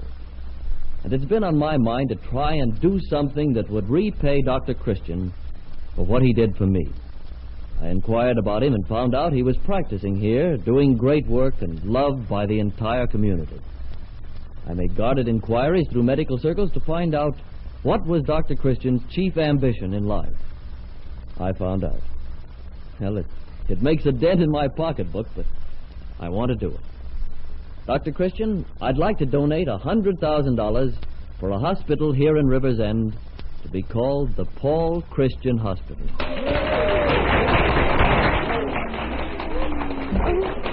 Judy, what are you crying about? Bless his heart. Look at him standing there with his doctor's kit still in his hand and the expression on his face. The dream of his life come true. Friends, why, I know I can call everyone in this room friend. I'm so overwhelmed that I can't hardly find the words to tell you what's in my heart. This magnificent gift of a hospital for River's End comes to us at a time when we need it more sorely than ever before. Not because of the great benefit it's going to bring to our sick bodies, grateful as we are for that prospect, but because in a world full of people today who are saying, give it to me because I want it, this hospital is going to stand here in our town as a monument to the great truth: man is a spiritual animal. Man must have more than bread to eat and a comfortable place to live. Man must have work to do, and having work to do, he must do it well. And having done it well, he must pass on the fruits of his labors to the other fellow. And if there's anybody in this room who doubts the truth of what I'm telling you, let him look yonder at Joe Perino. There's a man.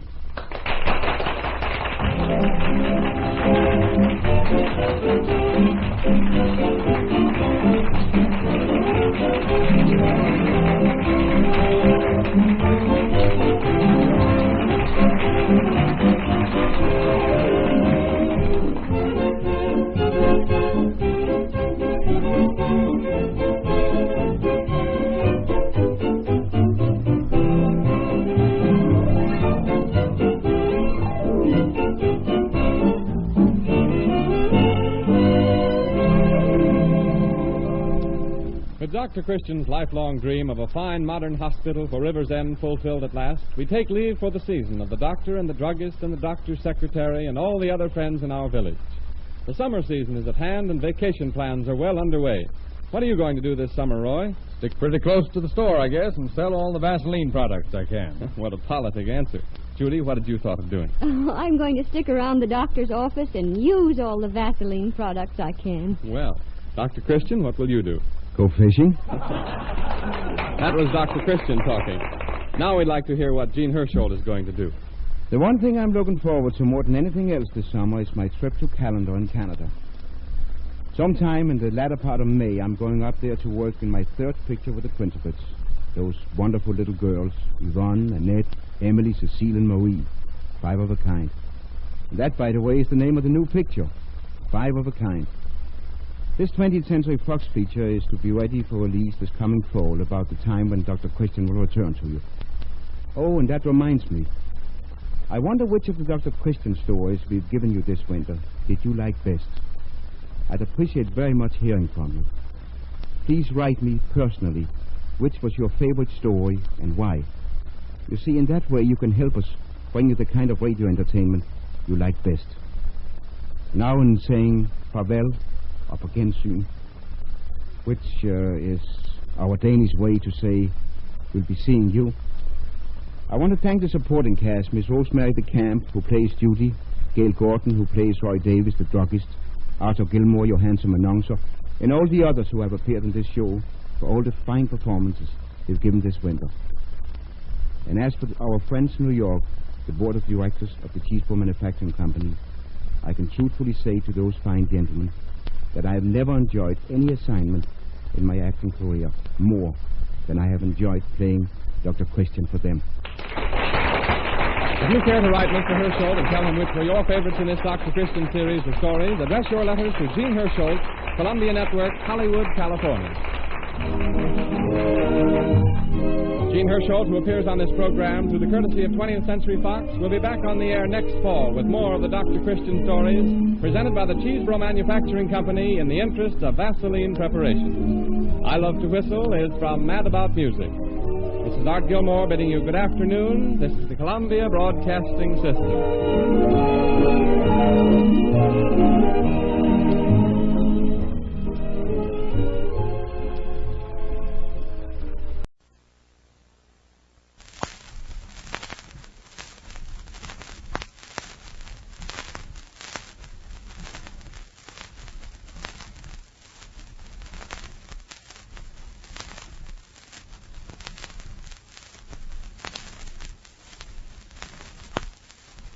8:30.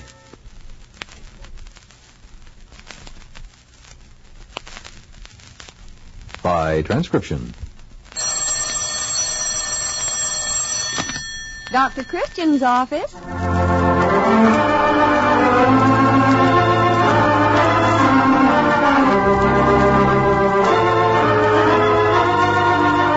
Vaseline program, the only show in radio where the audience writes the scripts. Stories right from the heart of America, written by the people of America, woven around that beloved American character, the family doctor.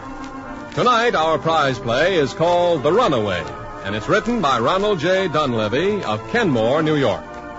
Gene Hersholt is starred as Dr. Christian, and Rosemary DeCamp is back in her accustomed role of Judy Price. Others in the cast include Jeffrey Silver, Herb Ellis, and Stanley Farrar. Our show is back in Hollywood after our weeks in New York for the Dr. Christian Awards.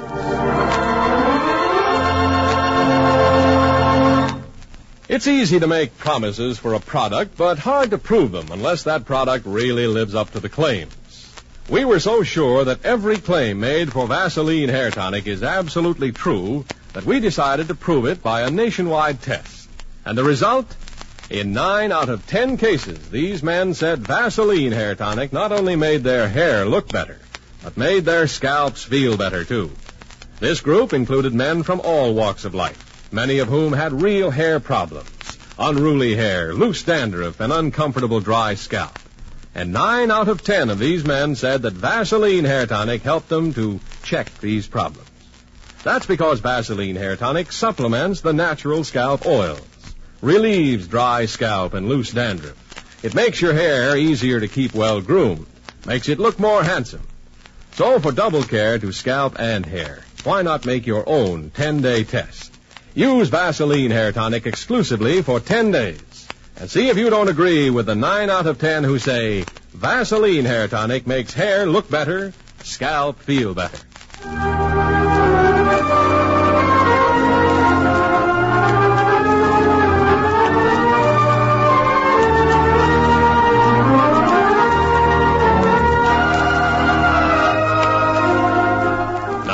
tonight's very timely prize play, The Runaway. And it begins in Dr. Christian's familiar office in the old White House at the corner of State Street and the River Road. Dr. Christian is dressing the wounds of a very young athlete. There you are, Butch. All taken care of. That wasn't so bad, was it? Oh, gosh, no, Doctor. Hardly hurt at all. Now, listen, don't you go and pull that bandage off tonight. You give it a chance. Oh, I won't. It's almost time for bed anyway. I'm glad your mother sent you over. You shouldn't take chances with cuts like that. You had the beginnings of a nice little infection there. By the way, where did you ever get so much dirt in that cut? I'm playing basketball. Oh, yes, I should have known. They start 'em young in these parts. We were playing up in the loft of Finnegan's old barn. We put a basket at each end. It ain't very big and it's kind of dark, but we can use it any time we want to, even when the school gym is closed up. Well, you tell the boys to be careful sliding around and falling on those old boards. A wood infection can be pretty nasty. Okay, I'll tell them. All right. Sometime I'll come over and watch you play. Sometime when you have an important game. Gee, that'll be swell, Doctor. Did you used to play basketball? Oh, I played a little many years ago, Butch. But it wasn't exactly the same as it is today. We had good times, though. We had a player on the medical school team by the name of Hamilton. Red Hamilton, we used to call him. Well, he was the only one of us that you could call a good player, Butch. For the rest of us, it was just good, healthy exercise for a winter afternoon. I wonder where Red is now. Well, you run along home, Butch. Your mother will be worrying. Okay. I'll call your mother and tell her you're on the way home, Butch. Well, I thought you were going to be the last customer tonight, Butch. But it looks like you're not. Someone has just come into the waiting room. I'll go see who it is, Doctor. Now, remember what I told you about the bandage, Butch?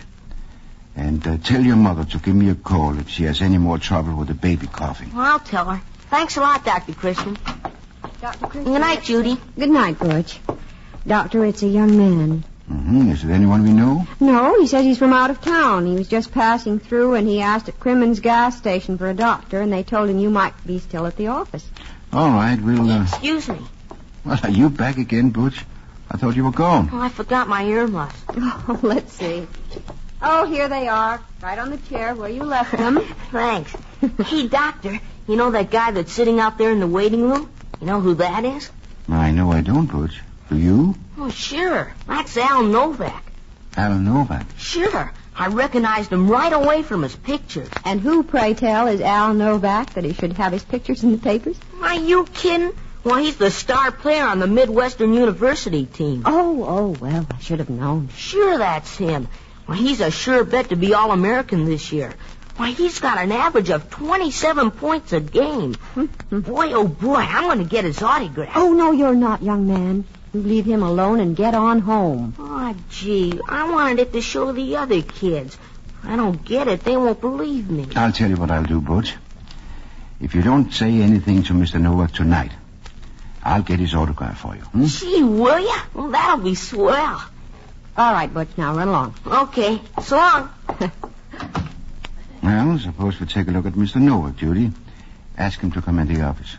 Doctor, I don't think his name is Novak. I think Butch was mistaken. This man isn't who he thinks he is. Well, why do you say that? Because this man told me his name is Howard Smith. Howard Smith? That's odd. Is it? Well, I think Butch just saw an imaginary resemblance to one of his basketball heroes. No. When Butch talks about basketball, he usually knows whereof he speaks. However, he may be wrong this time. Well, ask Mr. Smith or Mr. Novak or whatever his name is to step inside. All right, Doctor. Dr. Christian, we'll see you now, Mr. Smith. Thank you. Oh, come in, Mr. Smith. Good evening, Doctor. I won't need you anymore tonight, Judy. Now, don't forget to call Butch's mother. All right, Doctor. Good night. Good night. Now then, Mr. Smith, what seems to be the trouble? I must say you don't look like a sick man. It's my right knee. Hurts pretty bad, and I have trouble standing on it. All right, suppose we have a look at it.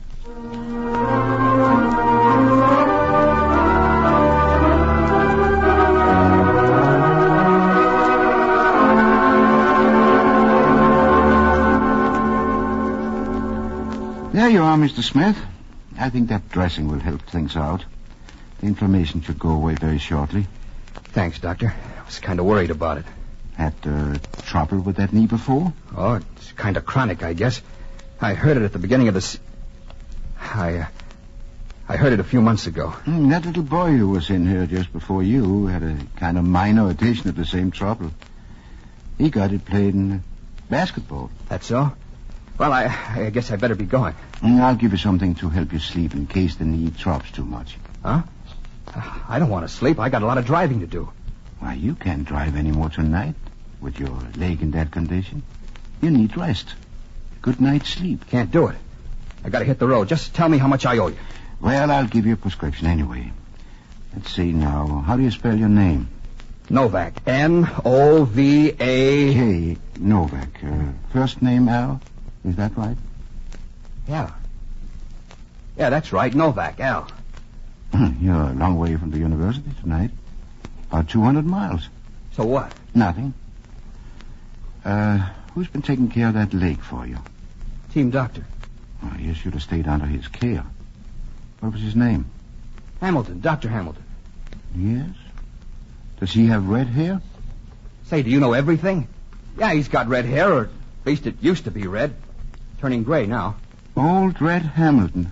Oh, speak of the devil. You know? No, we went to school together. I knew he was practicing in that part of the state, but I didn't know he was the university doctor. Yeah. He's a swell guy. Kind of wasted. What were you saying? Nothing. I got to be going. Back to the university? No, the other way. I'm taking a vacation. I'm gonna visit some relatives up near the border. Well, now, don't forget what I told you. Get some sleep.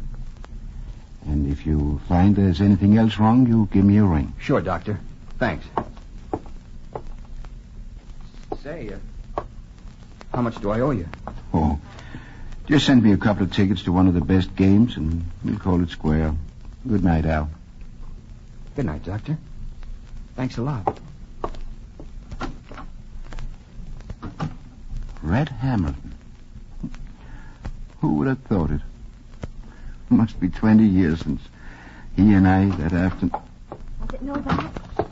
Hey, are you still here, Judy? Mm-hmm. I thought you said good night. Oh, my curiosity got the better of me. I had to know. Yes, it was Novak. I didn't ask him, but it slipped out. Oh. I knew anyway as soon as I saw him. Tall, powerful boy, athletic type. But he was sick. Oh, so would anybody be with a bruised knee. Oh, no. That's not what I mean. He's sick another way. Down inside. Oh, I suppose it's none of my business, but I would like to know what that boy's running away from. Because you see, Judy, he isn't really running away from it at all. He's carrying it all along with him, wherever he goes.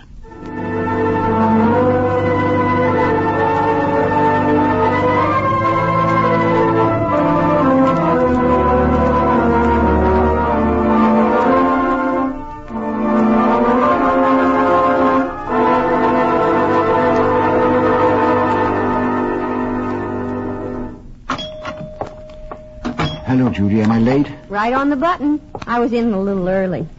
Doctor, have you seen the morning papers? No, I haven't had time to look at it yet, Judy. Well, look. Basketball scandal rocks nation. Central State players accused of throwing games. Oh, why, that's terrible. It's a shame. Don't you see, Doctor? Novak. He must be mixed up in this, and that's why he's running away. He's afraid of being arrested. Oh, no, Judy. According to this paper, only Central State players are involved, and Al Novak doesn't go to Central State. He goes to Midwestern. Nothing is said here about Midwestern. Oh, that's true. I never thought of that. Well, there's no mention of his name here at all. Well, I still think there must be some kind of a connection. I don't see why he'd be masquerading under an assumed name. Excuse me. Dr. Christian's office. Yeah? Wait just a minute, huh? What? Hello? This is Dr. Christian's office. Yeah, is Dr. Christian there? I must talk with him right away. Well, just a moment. It sounds like your late patient. He's very much agitated. I bet I'm right. Let me talk to him. All right. This is Dr. Christian. Doctor, this is Al Novak. Oh, good morning, Al. Listen, Doctor, I've got to see you right away. All right, Al, come on over. I'm not too busy. No, you don't understand. You've got to come here. Well, Look, Doctor, I haven't got time to explain now. You'll just have to take my word for it that I can't come. I can't leave here. You've got to come to where I am, right away. All right, Al. Just tell me where you are. I'm at the United States Hotel. Oh, so you didn't leave Riversend last night after all. What room number? 136. And please, Doctor, hurry.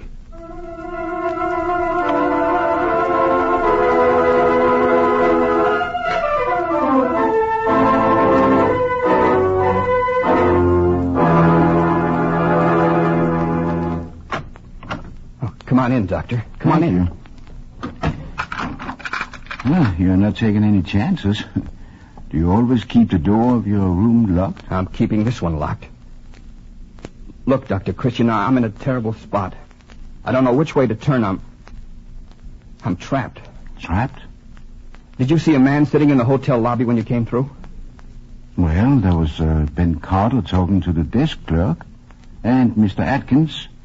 He was probably waiting for the Rotary Club meeting to begin. No. I mean a thin little man with his hat on, sitting against the post facing the elevator. No, Wait a minute. Yes, I did notice such a man. I know who you mean. All right, now come on over here to the window.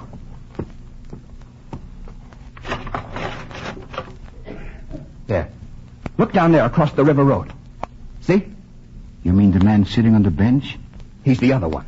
There are two of them. The man in the lobby and the man in the park. They've been following me. They're waiting for me to come out. How do you know? Because a car followed me last night when I left the university. Whoever it was tagged me for 100 miles or more before I finally shook them off. But they must have figured out the route I'd take. I'm positive these are the same ones. How did they know you were here? Well, they probably checked all the hotels in every town they came to. Did you register under your real name? No, but that doesn't mean anything. They pumped the hotel clerks about what the customers look like, and, well, in a little place like this, every visitor stands out like a sore thumb. Yes, especially if he's as tall as you are. Yeah. I never should have stopped here last night. I should have gone on. After I left your office, I felt better. I thought perhaps I'd shaken them off. But as soon as I started to get off the elevator, about an hour ago, I saw that man sitting in the lobby, sitting there watching the elevator. And I knew right away who he was. So I came back up and I looked out the window and I saw the other one, as you saw him just now. He was sitting on that bench facing the hotel, pretending to read. They're waiting for me. And why are they waiting for you, Al? So they can follow me out in the country and then catch up with me. And? And you'd find me in a ditch alongside some lonely road about 3 months from now. Oh, come now, you're exaggerating. You think so? Look, I don't know these guys, but I know who they work for. They mean business. Al, why are they after you? Well? Well, what do you think? I think you've been helping to throw basketball games at Midwestern. And other people who paid you to throw those games are afraid you might talk. Isn't that it? Where'd you get that idea? Oh, I do get time to read the papers once in a while. Well, you didn't read anything about me. Not yet. But it looks as if I might. All right, so I threw games. So what? Nothing. It's your business. But don't you think it'll look awfully suspicious? You're leaving school so suddenly? They can't prove anything. I won't talk the way those boys at Central State did. They had witnesses against them. Against me, they got no witnesses. I'm safe. I'll just say I got tired of school and quit. Your two friends outside don't seem to take the same optimistic viewpoint about the possibility of your not talking. Yeah. Look, Doctor, they got me trapped, too. If only I could figure some way to shake them off. Hey, Doctor, you've got to think of a way. I can't stay here in this room. Even if I did, they'd come after me sooner or later. Tonight, maybe. They'd come up and catch me like a cornered rat. What do you expect me to do? You must be able to think of something. You said last night you'd help me out if I was in trouble. Al, why don't you go back and give yourself up? Give myself up? Don't wait for the police to investigate you. Tell them the whole story. And spend the next 5 years in jail? I think, Al, that if you tell them the truth, you will find that you'll be given a fair chance. But you see what road you're traveling this way. Why, you'll be getting in deeper and deeper all the time. Even if you get away from these thugs this time, they'll keep after you until they find you again. And if you start making up lies to tell the police when they start questioning you, you'll just get all tangled up, and in the end you'll find out the truth anyway. But it'll be a lot harder on you than if you told the truth without waiting to be caught. It's always easy to talk like that. You're not the one who has to face the music. I know that, Al. You're the one who has to face the music. Nobody can decide what you ought to do, and nobody can do it for you. That's the way it always is. The hardest decision a man ever makes and the most difficult things he ever has to do, he has to do them alone. If you don't go back, you'll never be happy again. If you do go back, it won't be an easy thing to do. But it's not a question on whether it's the easy thing to do. It's a question whether it's the right thing to do. No use, Doctor. It's too late. The only way I can get out of this town alive is to call the police. And that'll give the whole thing away. Then they'll arrest me. Al, I'll make a bargain with you. Huh?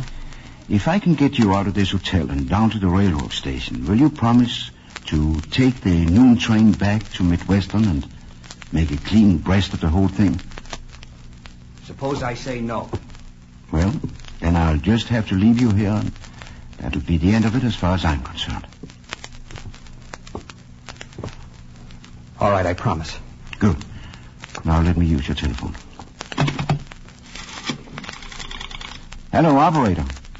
Give me the new hospital, please.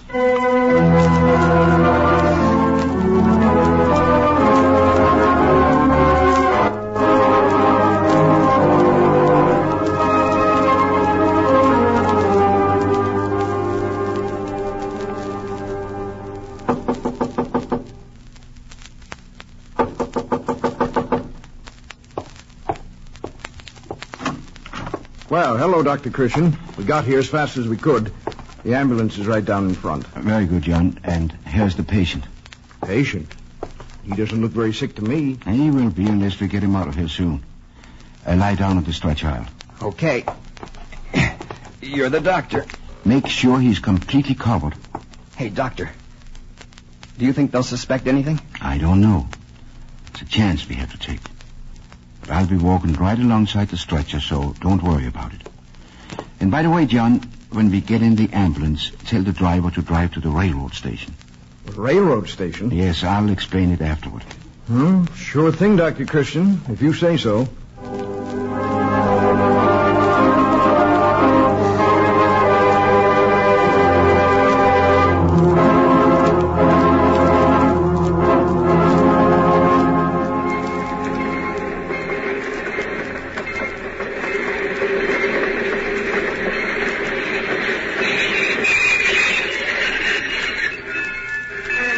Gee, I don't know how to thank you, Doctor.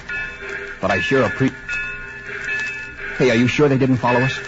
I've never been so sure of anything in my life. The one in the lobby is still in the lobby, and the one on the park bench is still on the park bench. I would stake my professional reputation on it. They'll still be there 2 hours from now, and 2 hours from now, you'll be almost back at school. Yeah. Don't lose your nerve, Al. You're not only doing the smart thing, you're doing the right thing, too. I guess you're right. I feel so relieved at having gotten out of this town in one piece that it seems a relief to be getting back. Well, no matter what happens. Well, so long, Dr. Christian. So long, Al. Oh, say, I almost forgot something. How about giving me your autograph? Oh, sure. You're the last man in the world I should think would want it. But this is my fee for taking care of you. Okay, so long, Doctor. Tell Red Hamilton I'm going to come up there and see him one of these days, will you?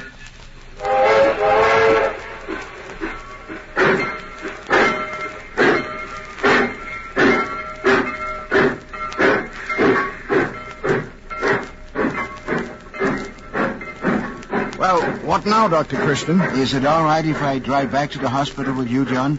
I want to explain to the superintendent why I needed the ambulance. It really was an emergency. Oh, that's all right, Doctor. We know you must have had a good reason.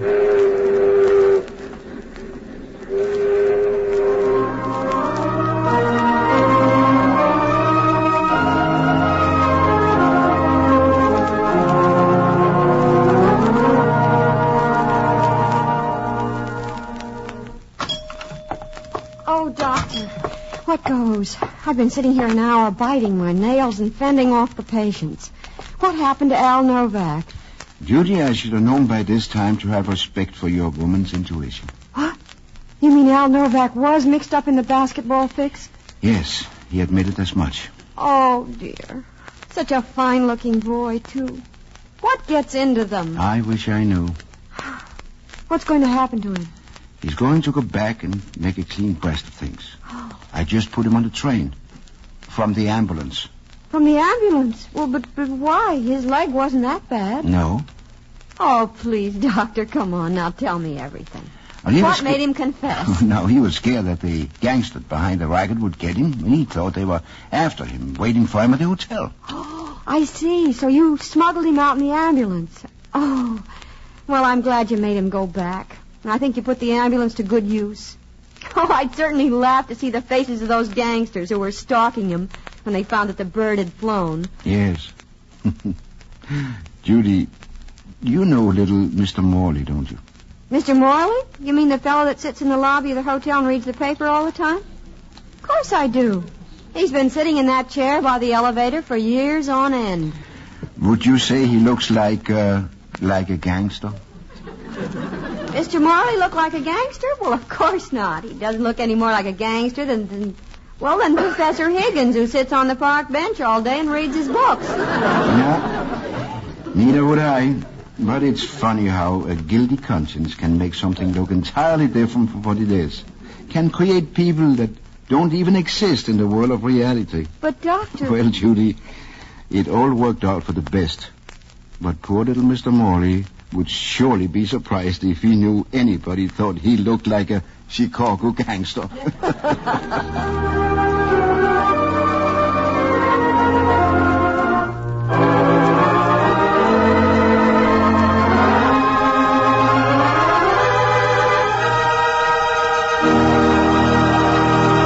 And the curtain comes down on another Dr. Christian Prize play with our star, Jean Hersholt, waiting to greet you.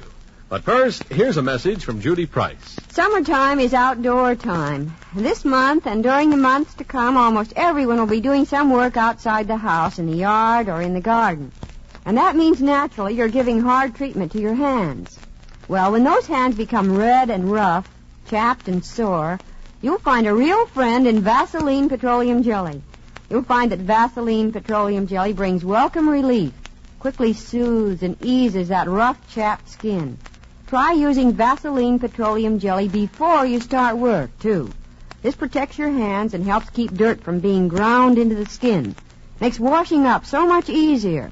Take a compact tube of Vaseline Petroleum Jelly with you when there's work to be done. The tube's so convenient, so light, won't break, and it takes up hardly any room.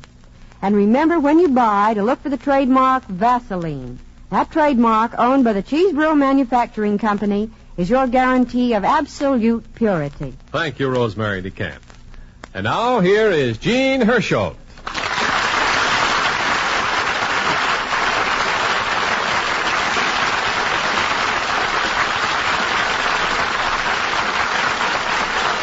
Thank you very much. The author of tonight's prize play, The Runaway, is a veteran of World War II and a professional radio announcer, writer, and director. He received his Master of Art degree at the Catholic University of America in Washington, D.C., and is now a freelance writer. Have you ever seen lightning strike? Then you know how cerebral palsy strikes, swiftly, crazily, without warning. It could happen to you or to your child. If you should be stricken as a result of an accident or shock or illness, you would need costly and highly specialized care. But would that care be available? It's shocking but true that right now, 96 out of every 100 who are cerebral palsied must go without that necessary care because there just aren't enough facilities. Think of it. Hundreds of thousands of people suffering needlessly when they could be helped. You can help them lead useful, active lives. You can help them become self-sufficient, which is all they ask. Help by sending contribution to cerebral palsy in care of your local post office. Give them a chance. They can be helped if you help. So help today to brighten tomorrow. Next week, we plan to present a new prize play called Quiet Evening at Home by Bess Flynn of Chicago, Illinois. We invite you all to join us again next Wednesday evening. Same time and same station. And until then, I'll say good night.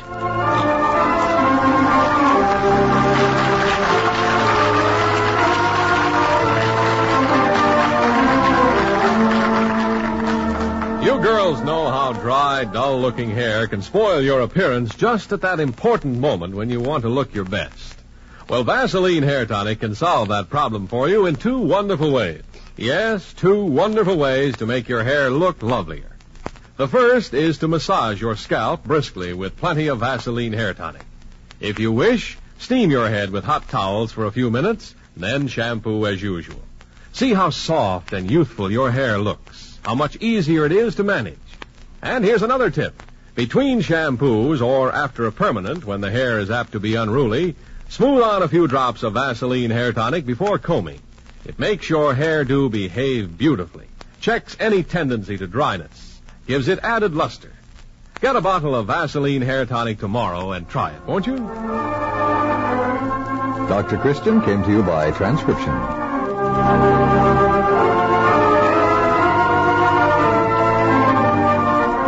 Art Gilmore speaking. This is CBS, the Columbia Broadcasting System.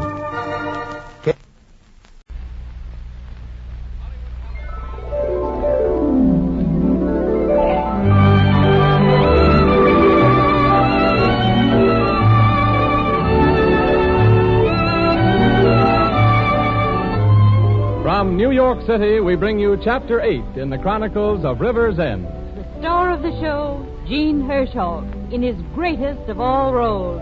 The title of the show, Dr. Christian. The sponsor of the show, the Cheesebro Manufacturing Company, owners of the trademark Vaseline.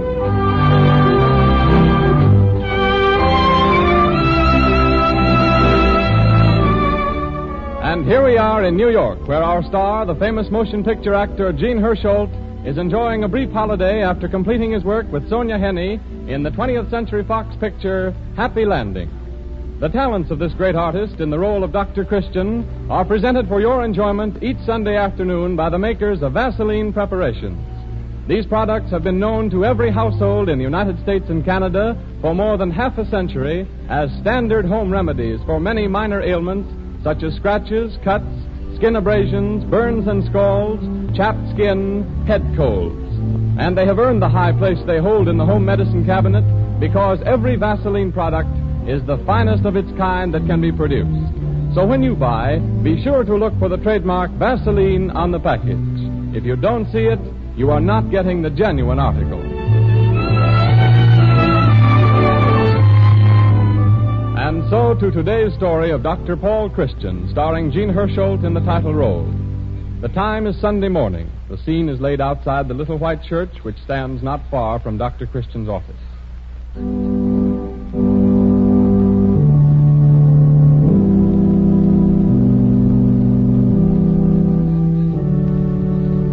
Services are over. The congregation streams out the door, pauses in little groups in front of the church.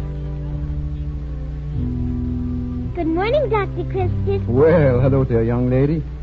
How did you like the sermon this morning? All right. But I got kind of sleepy before it was over. Toby, you shouldn't say that. Good morning, Dr. Christian. Good morning, Harriet. Say, can you keep a secret, Toby? Of course I can.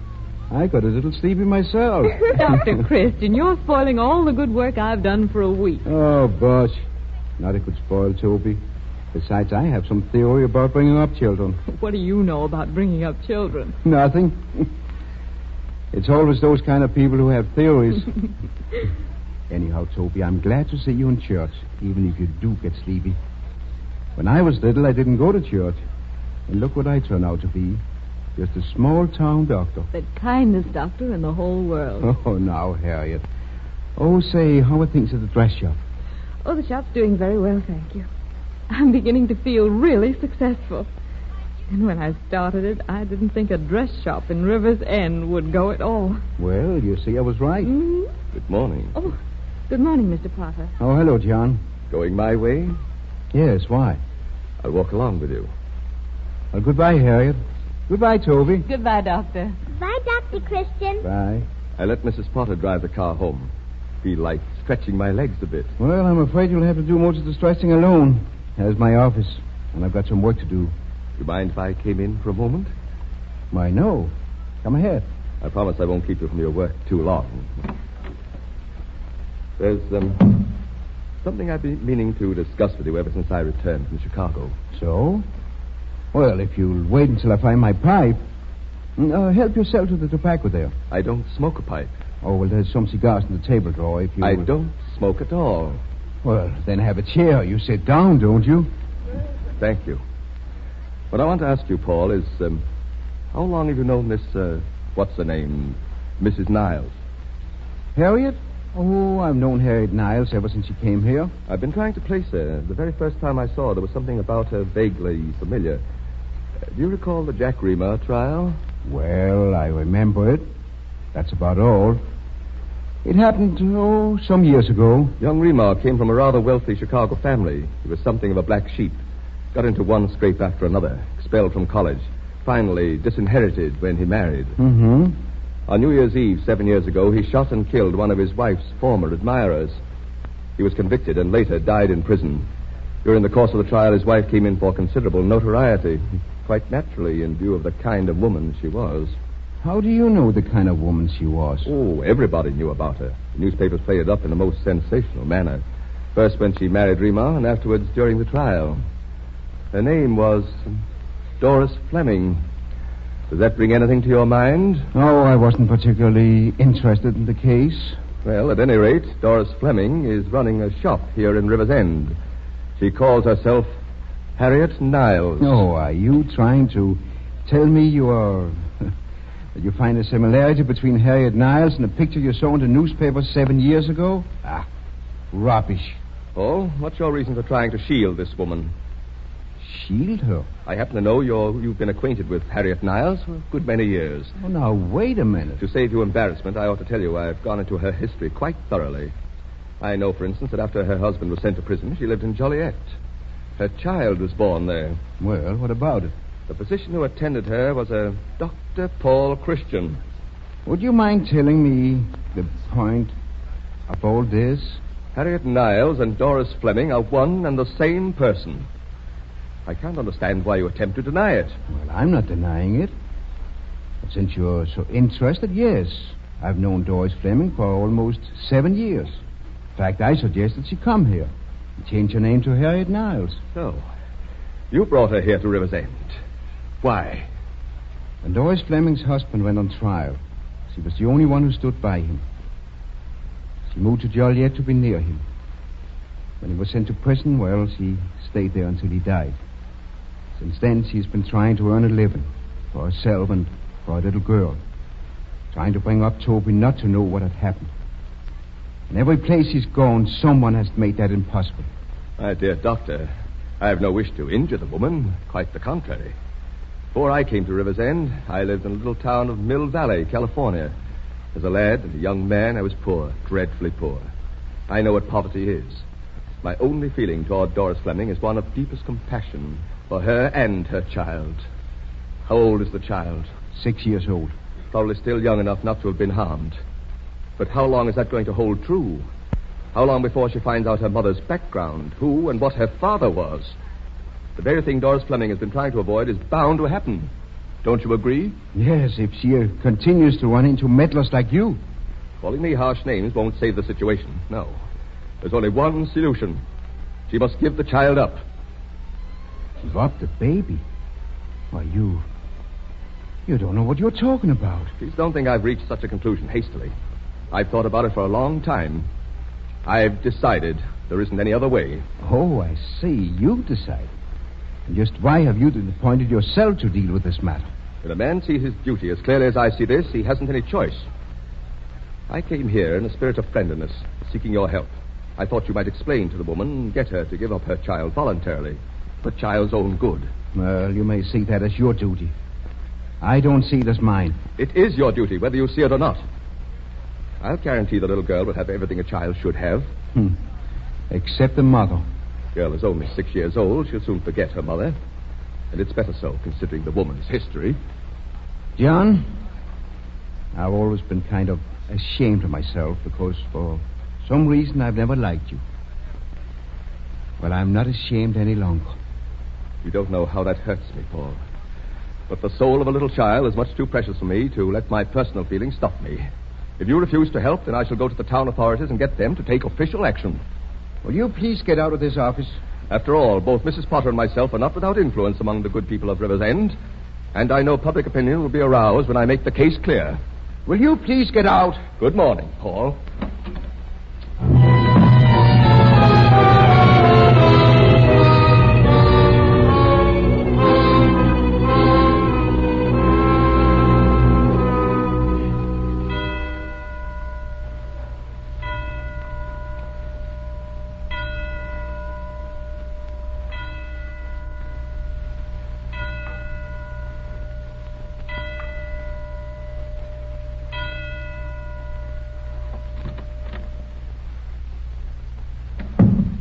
Hello, Dr. Christian. Well, hello, Harriet. Oh, I had no idea it was so late. I came as soon as I could. I suppose Judy has gone home long since. Judy is on a vacation. Oh, is she? I hadn't heard. Where'd she go?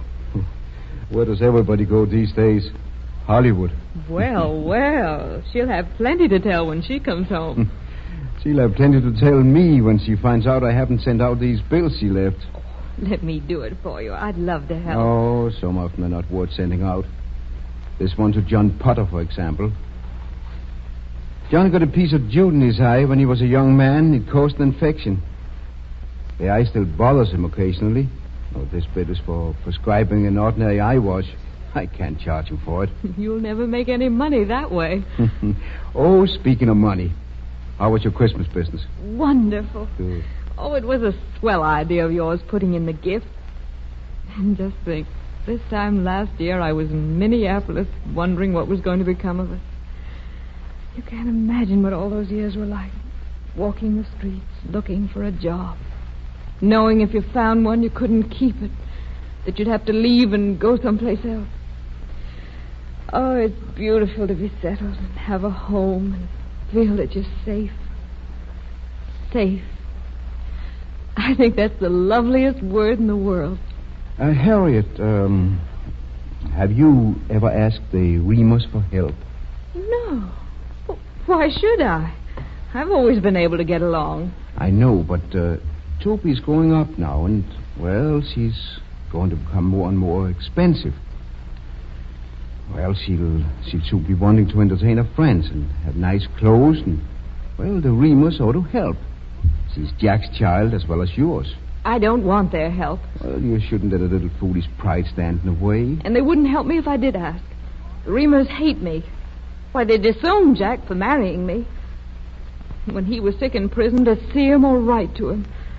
Why, they didn't even write when he died. Well, 7 years might have made a great difference. They might have forgotten they hated you. I haven't forgotten. Don't you think you ought to give them a chance to make amends? What chance did they give me? The chance of starving, that's all. I don't want to talk about it. I'll be able to look after Toby. Give her the nice friends and the pretty clothes myself. The shop will take care of that. Yes, but suppose something happens to the shop. What? Suppose you can't go on with it. Well, what could happen? Well, businesses sometimes fail, you know. Oh, but... Oh, come in. I had you talking in here, took the liberty of knocking. Oh. I realize I'm not welcome. I assure you I'm not here because I want to be. Shall I go, Dr. Christian? No, please stay. Whatever you have to say, John, we can talk about some other time. As long as the young lady is here, why not talk about it now? Because I don't wish to. I'm afraid that's not a very good reason. It suits me. Paul Christian, why haven't you enough courage to face the situation? Don't you realize evasion will get you nowhere? I realize more and more what kind of a person you are. Psychiatrists have a word for you. It isn't a very pretty one. We're wasting time. I've given you your opportunity, Paul. You haven't seen fit to take advantage of it. Fortunately, I am strong enough to assume the burden alone. Mrs. Nile. John. Dr. Christian informs me that you are Doris Fleming. Oh, he told you. Oh, no. Harriet, listen to me. I only told him when I see now. That's why you wanted me to go to the Reamers.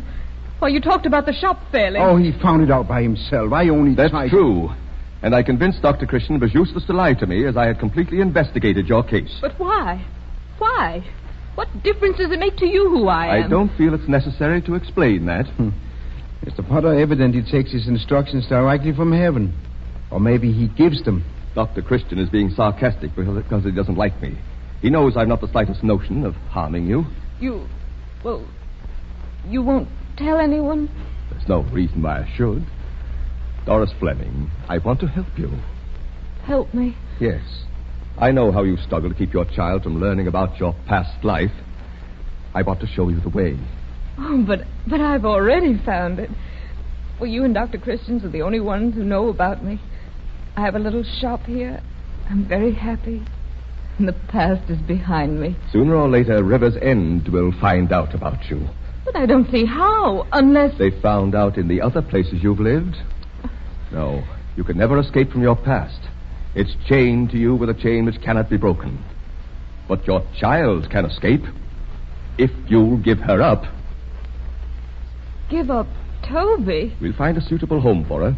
I'll make all the arrangements. Help you in every way I can. But you're crazy. I'm not concerned with what you think about me. I'm only interested in the child.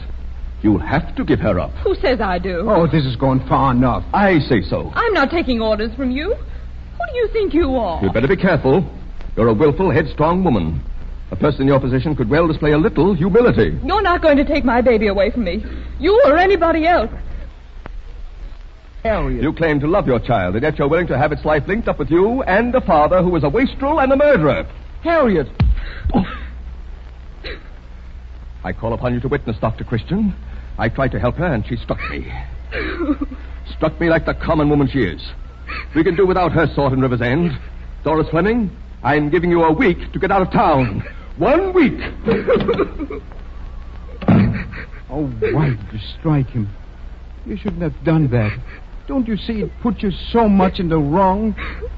I couldn't help it. He can't drive me away. He can't. You won't let him. You won't let him, will you?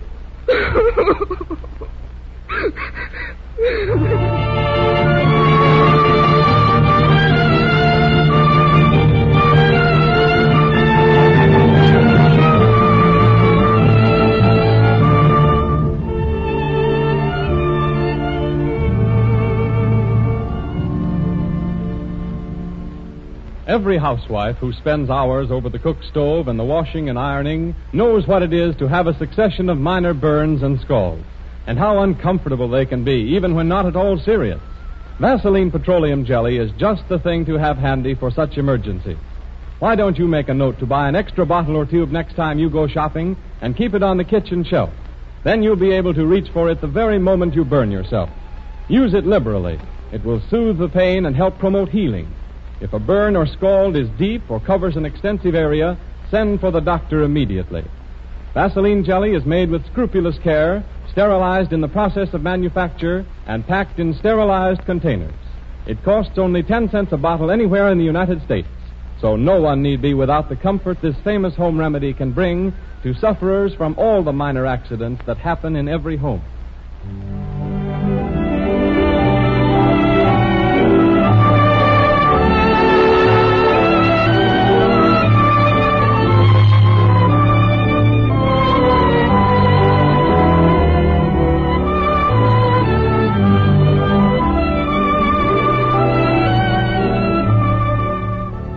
The next scene in our story of Dr. Christian takes place in a room in Harriet Niles' home behind the dress shop. It is a pleasant room, the shades drawn now and the lights burning. In the center of the floor are several suitcases and a trunk. You want this coat here put in the trunk, Mrs. Niles? Yes. Oh, no, wait a minute. Pack the other one. Toby will wear this one. Where are we going, Mama?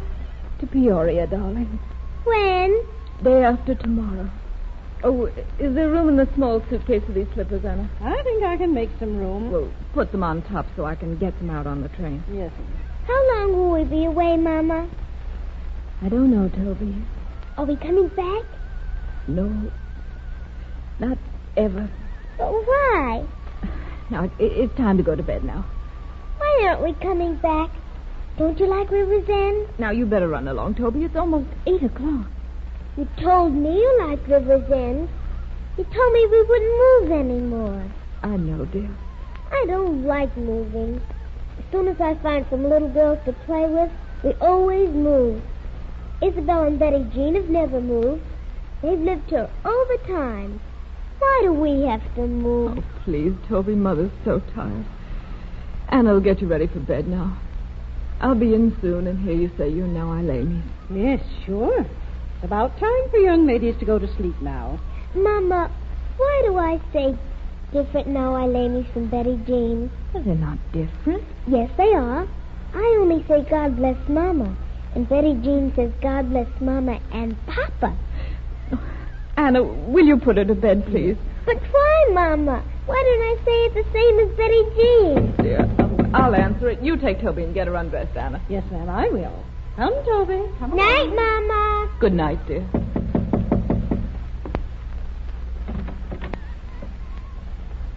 I thought I'd drop in for a little while, Harriet. Oh, yes, come in. I got a letter today from William Johnson about buying the shop. He says he might be interested in a month or so. But now, if you could find someone to run it for you until you... No. Oh, but it's foolish to walk away and leave a going business. Well, maybe I won't leave. Maybe I'll send Toby away. Oh, no. You won't do that. Mr. Potter was here again this afternoon. Well, if he bothers you again, call the police. After all, there is a law against blackmail. What good would it do to tell the police? It would only mean a scandal, and then everybody would find out. Well, let them find out. Face it. Have it over with. You know, when I was a very little boy, I used to think there was something horrible hiding underneath the cellar stairs. I didn't know what it was.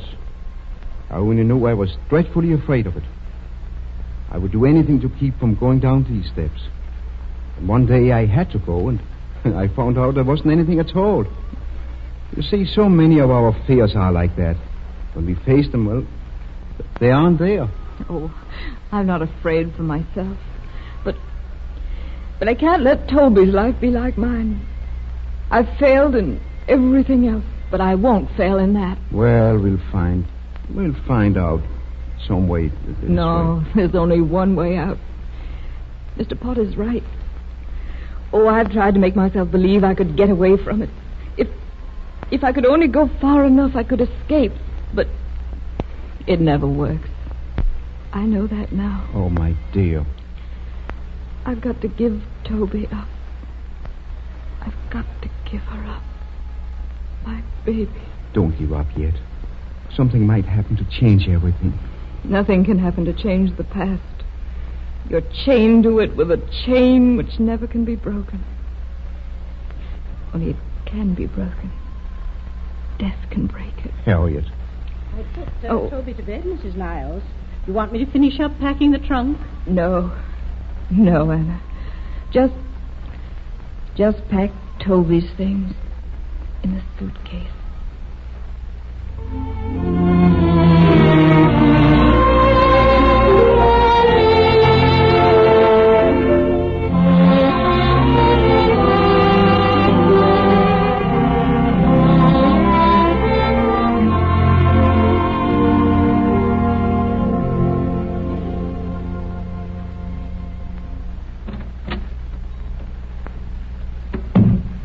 Well, Paul, I'm glad you changed your mind and sent for me.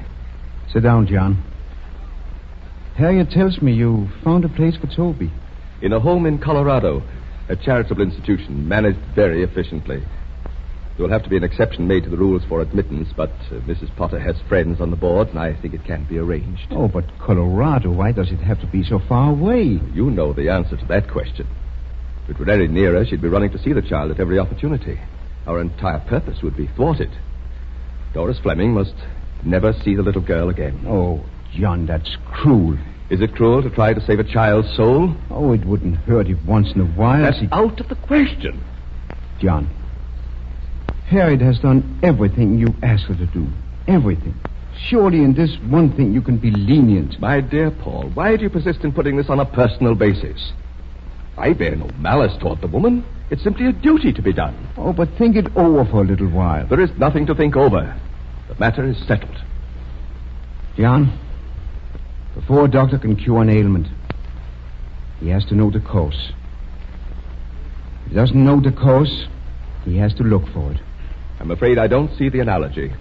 In going over my books, I came across a chart for treating your eye. So, how much was it? I never received a bill. Oh, never mind that. But I believe you told me you got a little piece of jute in your eyes some years ago, and it caused an infection. Yes, in the jute factory where I worked when I was a young man. And that was in Mill Valley, California? Yes. Why? Well, it's this way, John. No man would act the way you've been acting without some cause. Something must have occurred to you to make you what you are. I haven't time to continue this absurd discussion. So I rode to the town where you worked as a young man.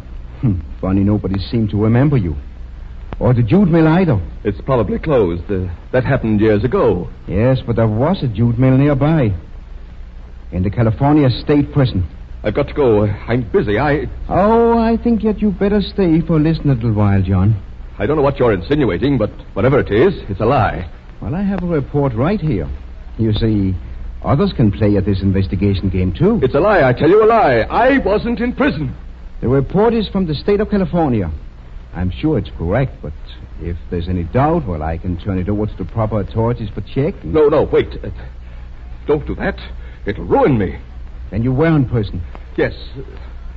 Yes, I was, but I was framed. That's what they all say. How soon can you be ready to leave town? Leave town? I think River's End could do without an ex-convict. I can't leave River's End. My business is here. I've spent years building it. How can I explain? What can I tell my friends, my wife? 2 weeks should be ample time. Oh, no, it's impossible. You're doing this for revenge. I'm not looking for revenge, John. I'm doing this for the good of your soul. Haven't I suffered enough? I spent 5 years in San Quentin. 5 years of misery, and because of a woman. A woman like Doris Fleming, who went scot-free. A woman? In San Francisco. She got me into it. She was as much to blame as I was, when I was the one that had to rot in prison. And so because of that woman, you seemed fit to punish Doris Fleming. They're all alike. They deserve to be punished. I'm beginning to understand your case. But I won't bother Doris Fleming anymore. I swear I won't if you'll only let me stay here. I'm sorry for you, John. Sorry for anyone who lets bitterness and hate live and grow until they influence everything they think and does. Then let me stay. Don't send me away. Last Sunday you said something about it being difficult to cure a sick soul. If I'm going to cure yours, I'll have to keep it under observation for a long, long time. Well, you can stay. Paul... Never mind, you better go now. You won't tell anybody about... No. And that report from California? Here, you can have it. Tear it up if you like. Okay. Why, this isn't from the prison board? No. It's from the California State Department of Agriculture. You've lied to me. Oh, no, I never told you the report was from the prison board. Just the same, you tricked me. Tricked me into confessing. It was your confession that tricked you. You made me believe the report applied to me. Well, in a way, John, it does. It's a report on the common variety of pests.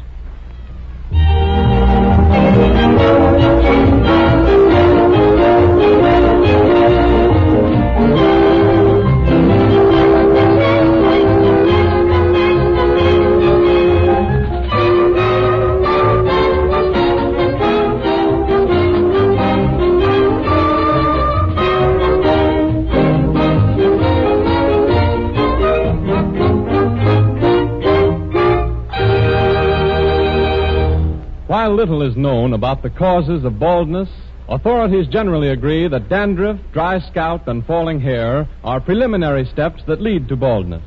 And so we urge you to begin preventive scalp treatments before you have any of the symptoms. And don't put it off. Do it now. Here's one thing to do that takes very little of your time and costs very little per treatment.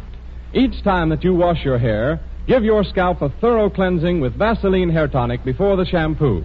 Shake it liberally onto the scalp. Then massage with the fingertips. Give it a good workout till you feel the tingle of increased circulation, bringing new blood to feed the hair roots. Then, after the shampoo and your hair is dry, use a little more of the tonic to smooth down the unruly locks and give you that well-groomed look which everyone admires. Vaseline Hair Tonic comes in 40 and 70-cent bottles. The 40-cent size will give you 6 to 10 such treatments, as well as providing daily grooming between shampoos. This is little enough to spend to keep your scalp clean and healthy, as well as to improve the appearance of the hair. Prices of all Vaseline products mentioned on this program apply only in the United States.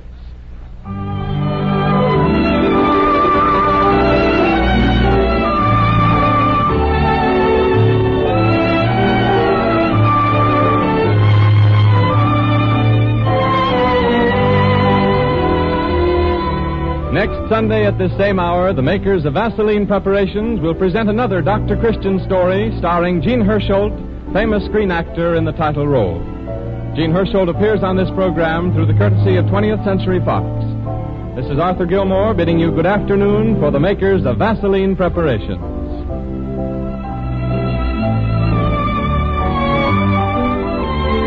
This is the Columbia Broadcasting System.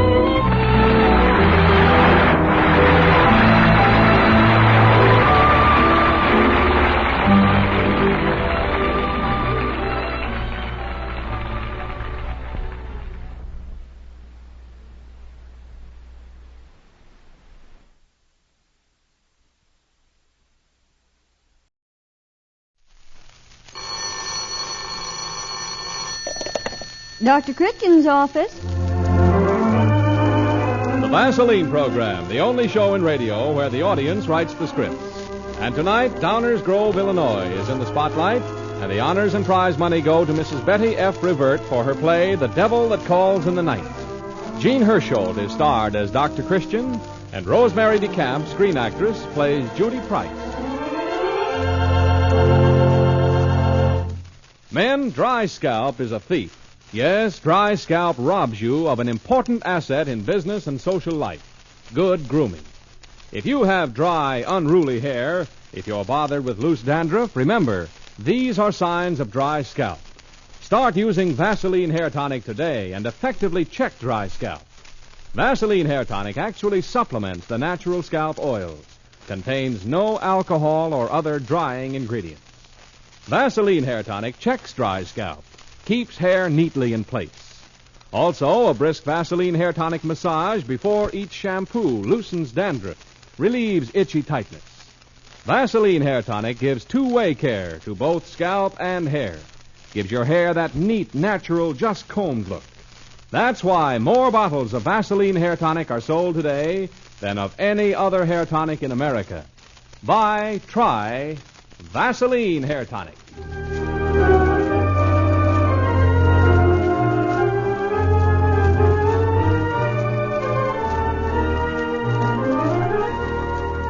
So to our prize play.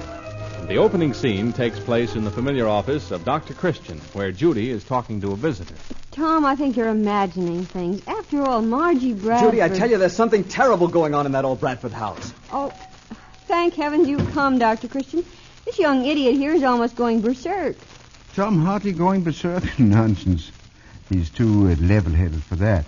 Hello, Tom. What's wrong? I'm scared stiff, Dr. Christian. That old battle axe won't even let me in the house, and the telephone's disconnected, and Margie talks so strangely, and even Amos thinks so. Oh, battle axe, telephones, Margie, Amos. I think you'd better begin at the beginning, Tom. Come on into my private office. You too, Judy. Close the door. All right. We'll hear the bell if anyone comes in. Now, sit down calmly and tell us what you know, Tom. I'm sorry I blew up like that. Well, I know Margie better than anyone else around here. You went around a lot together when she first came to River's End, didn't you? She was the new kindergarten teacher, you know. Little Margie Young. I loved her from the first. Never told her so. I didn't want to rush her or anything. And then Jeff came home from school. Oh, he loved her, too? Of course. It was the real thing for her and for him, too. Miss Lucinda kicked up quite a fuss when they were married. Yes, because Margie was an orphan from a foundling home. Yes, but she changed a lot when Jeff went overseas. Insisted on Margie's coming there to live with her. The baby was born there in the old Bradford house. Margie has Jeff's old room. I guess Margie and little Jeff are the only new things that have come into that house for 25 years. Mm-hmm. Now for today's problem, Tom. Well, it's like this. After Jeff was killed, Margie was dazed at first, naturally. She couldn't make any plans at all. But finally, about 6 weeks ago, she told me that she'd decided to accept a teaching job at Center City. She said she wanted to get the boy out of that gloomy old house. No, I think she was right. Why didn't she go?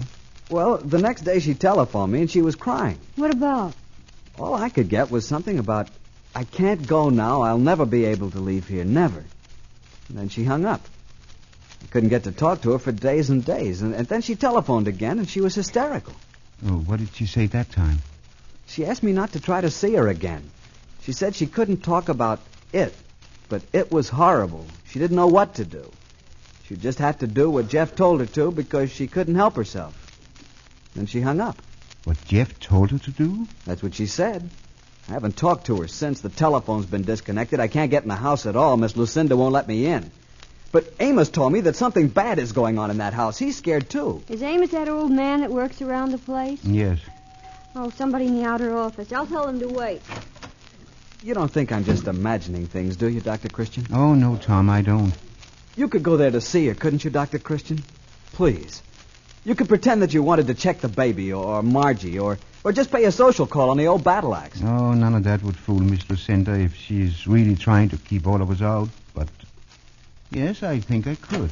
Dr. Christian, that was Amos. Amos? Here?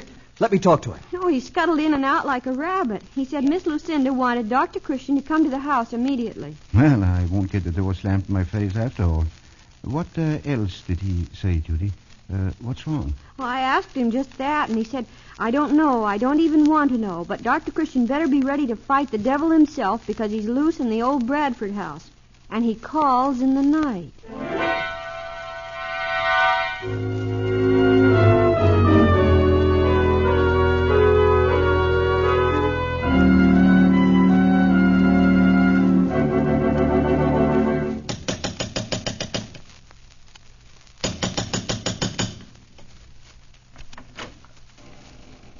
Oh, hello, Miss Lucinda. You sent for me. Obviously, Paul Christian, or you wouldn't be here. Come in. We'll go in the library. I heard that your telephone has been disconnected. Surely you need a telephone here.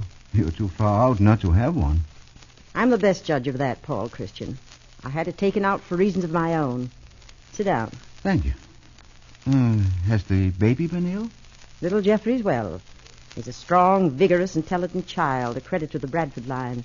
I would certainly not permit him to be ill without a doctor's care. Oh, I think I could depend upon you to do your duty as you saw it.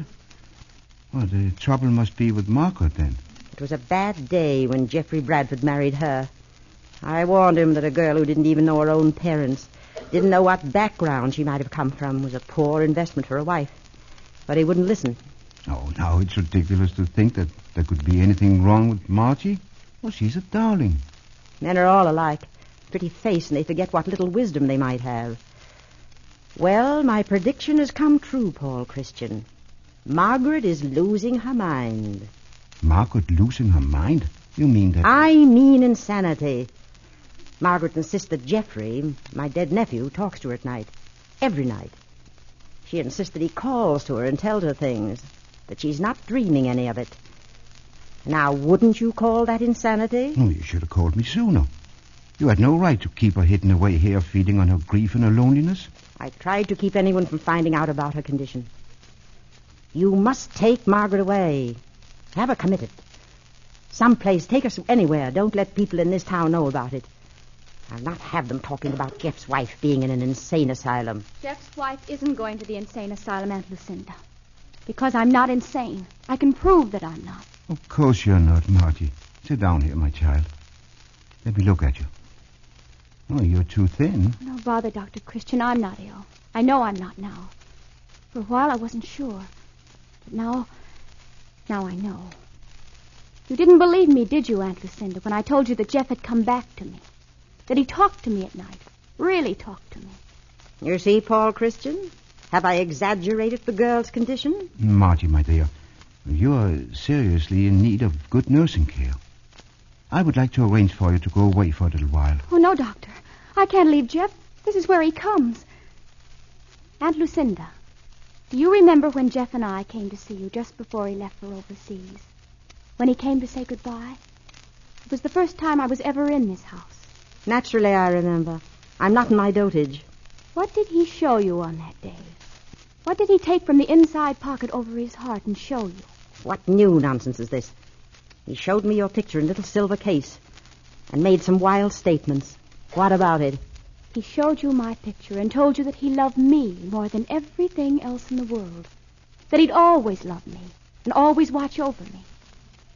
He was wearing that picture next to his heart when he was killed. I'm sure it never left him. You're probably right, if that makes you any happier. Then, if the dead don't come back, how did that picture get in my room this afternoon? What do you mean? Here, look at it.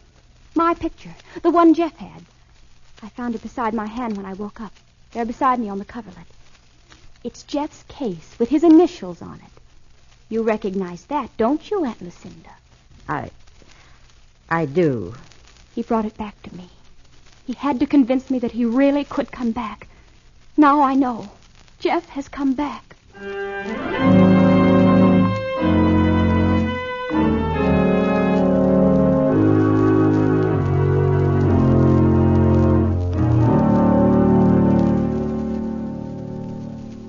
Look, Margie, you've got to get to sleep. Dr. Christian left me here with you as a nurse, and he'll be back very soon to check up on both of us. Poor Jeff. Big Jeff, I mean. He told me a lot about Aunt Lucinda. What an unnatural childhood he'd had. He said the only time he'd have any fun at all was when he'd slip out and meet Tom Hartley. Tom's a grand person, Margie, and he loves you very deeply. I know. I love Tom, too. It's funny.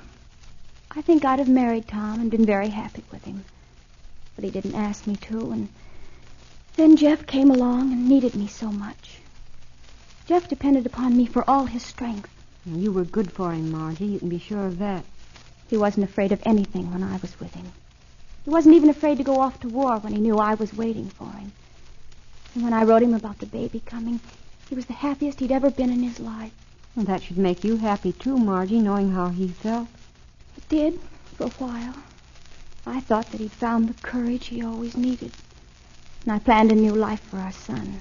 A life away from here. And then he came back. And he still needs me. That's the terrifying thing. He isn't strong without me.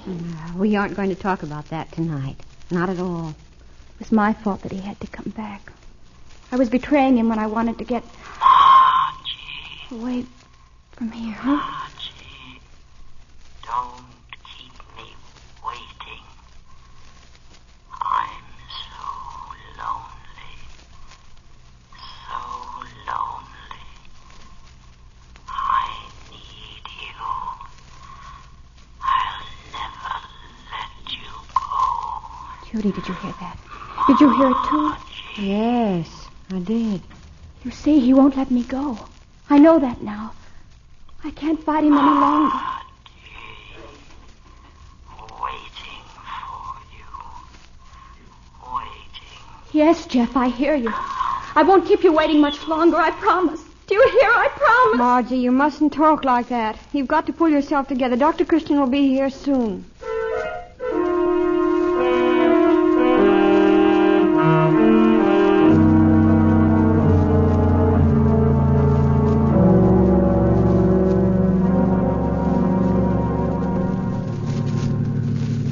Dr. Christian, now that you've told me all about this afternoon, I'm more worried than ever.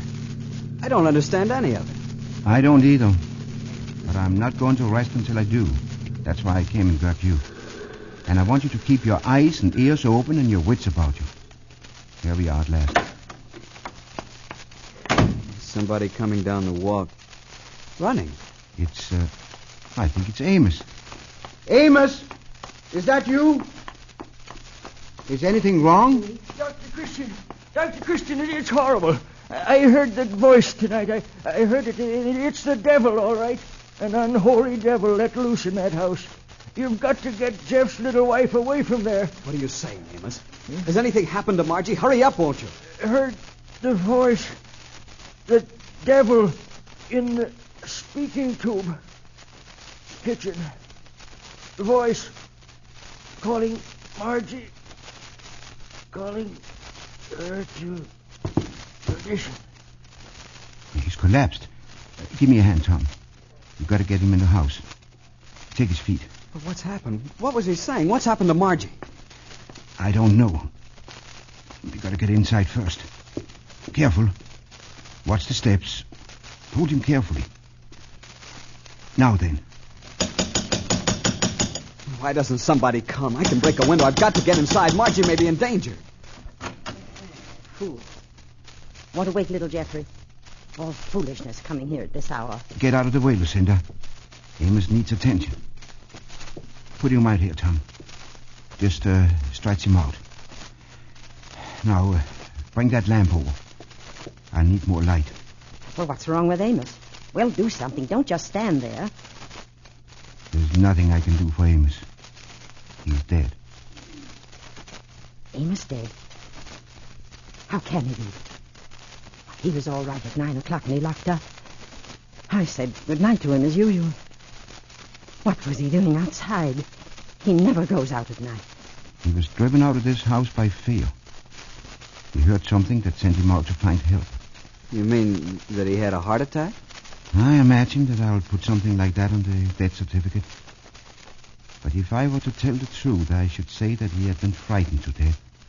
The evil that is in this house killed him. Evil in this house killed him? What do you mean? What did he tell you? He said something about the voice. That he heard it tonight. Did you understand all of it, Tom? What? Yes, I think I heard him, but I couldn't make it all out. I'm going to leave you here beside Amos, Tom. I want you to think about Amos and what he was trying to tell us. Think, Tom. And if you get an idea, act upon it. Miss Lucinda, you come with me. All right. What did Amos say to you? I have a right to know. Dr. Christian, is that you? All right, Judy. I'm here now. It's been awful. That voice, I heard it too. It's frightening. Is Margie asleep? No, I'm not asleep, Dr. Christian. I'm not going to sleep anymore. Not anymore. Judy, I want you to go over there and sit down on the bed beside Margie. All right. Miss Lucinda, you sit here in this chair. He called to me again tonight. He's waiting for me. I know now what I have to do. I heard it too, Dr. Christian. That voice, just as she says. It called to her. Now it's the nurse who's insane. Voices. Hearing things that aren't there. You have never heard this voice, Miss Lucinda? Are you sure? Quite sure. Can't very well hear something that doesn't exist, can I? Aunt Lucinda, are you listening? Can you hear me? Aunt Lucinda. No, Aunt Lucinda. What is that? I want you to listen to me. No, Jeffrey, don't. I'm sorry. I didn't mean to. I never will again. Just don't go on me like that. I won't. Oh, Dr. Christian, make him stop.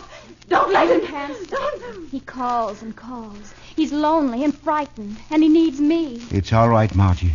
It's all right. The voice has been your voice always before, hasn't it, Miss Lucinda? You were the one who was torturing Margaret. But I didn't mean to hurt her. Not at first. She was going to take little Jeffrey away from me. I couldn't let him go. I thought I'd just frighten her a little. Make her think she had to stay here, and then... And then you wanted to do even more, didn't you? Yes. I began to think that she was nobody. No family, not even a name to call her own. If I could have made her do something to herself, or if I could have made her lose her mind, then I would be little Jeffrey's guardian. And I could bring him up to be the greatest Bradford of them all. Dr. Christian, Margie... Oh, Margie. She's going to be all right, Tom. Thanks to you. Did you hear me? Did my voice carry? Is that what you wanted me to do, Dr. Christian? It was you! You on that tube. I thought it was Jeffrey. I thought... Yes, you did the right thing, Tom. She betrayed herself. But I don't understand at all. Tom, was that you calling to Miss Lucinda now? And has she been whispering those horrible things to Margie all the time? Yes, Judy, she has. Oh. And it was Tom you just heard. Well, where did the voice come from? Through the speaking tube. When Amos mentioned it tonight, I remembered that Jeff had told me once about the old system of speaking tubes they had in this house. I thought it was something like that. Whenever Lucinda wanted to torture Margie, she whispered up through the tube. Imagine the outlet is up here behind the bed someplace. I don't understand. I heard Jeff call me. Night after night he called. Oh, I wish he'd stop. I'm so tired. He has stopped, Margie. He never did call you. It was a terrible trick. We won't talk about it anymore tonight. But the picture, the one I found on my bed today. Jeff's clothing and personal effects were all sent back, weren't they, Miss Lucinda? You didn't tell Margie, but you found the picture and decided to use it too, didn't you? Yes. I hid the clothes, and then I thought maybe the picture might drive her to...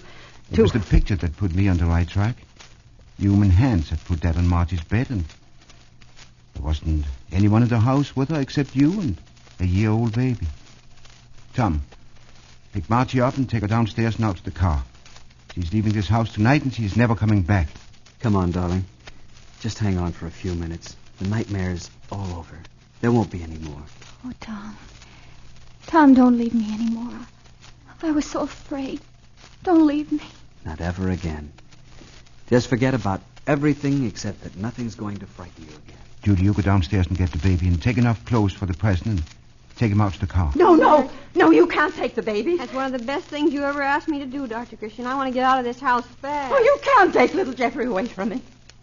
He's the last of the Bradfords. He belongs here. He's all I have left. You can't take him. You forget Margie has first claim on little Jeffrey. What can she do for Jeff's son compared with what I can do? Margie's going to marry Tom Hartley and bring her son up in a normal home, full of love. That's something you could never do for him. You can't get away with it, you meddling old fool. Oh, Lucinda, why don't you face facts for once? Margie and the baby are gone because you drove them out. I'll sue for the child's custody. You'll see. The Bradford money will count for something. If you do, you'll have me to reckon with. Because I shall tell the whole story of your attempts to drive this girl out of her mind, to make her commit suicide. And I shall tell about Amos, too, lying dead down there because of you. I'll say he was old. His heart was weak. I didn't kill him. It won't do, Lucinda. I think in this town my word will be taken against yours. But you're leaving me alone. There's no one now. Not Amos, not Jeffrey, or the baby. Oh, Margaret. Oh, I'm alone. Alone. Then you'll have plenty of time to meditate on your sins. After Margie is settled in her own home, if you go to her in honest humility and ask forgiveness for what you've done, well, it's just possible she will let you visit the baby occasionally.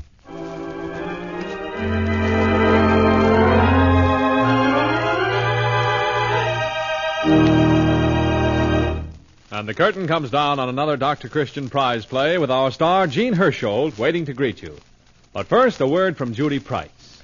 If Baby could make complaints, Mother, he'd tell you a few things make him as uncomfortable as chafed, tender skin. It pays to know about Vaseline Petroleum Jelly. Vaseline Petroleum Jelly brings cooling relief to Baby's touchy, sore skin. Smooth it on the irritated places, massage it into the folds of skin where clothing rubs. Vaseline Petroleum Jelly is ideal for Baby because it does three important things. First, it soothes and cools Baby's chafed, irritated skin. Second, it forms a protective film that helps keep out infection when the skin's broken. And third, it helps to promote healing. Since Vaseline Petroleum Jelly is so pure, gentle, and safe, you can use it just as generously as you please. And don't forget that grown-ups also welcome its cooling comfort when their skin is red and inflamed. Keep an extra tube or jar on hand. And when you buy, remember there are many petroleum jellies on the market, but only one bears the trademark Vaseline. That trademark, owned by the Cheesebro Manufacturing Company, is your guarantee of absolute purity. Thank you, Rosemary DeCamp. And now, here is Jean Hersholt.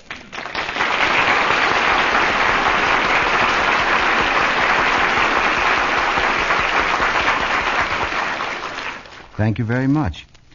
The author of tonight's prize play, The Devil That Calls in the Night, is Mrs. Betty F. Revert, mother and housewife who makes writing her vocation. She has authored a number of radio scripts and was a Dr. Christian Prize winner last year, too. Next week, we'll be in New York, and we'll be there several weeks for the judging of the Dr. Christian Award scripts.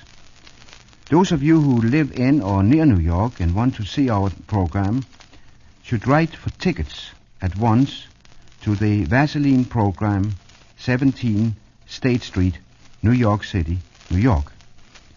Our prize play for next week will be Hero in the Doghouse by Ruth Cornwall Woodman. We invite you all to listen next Wednesday evening to the Vaseline program. Until then, I'll say good night. Ladies, before shampooing, massage your scalp briskly with Vaseline Hair Tonic. After the shampoo, apply Vaseline Hair Tonic like a brilliantine.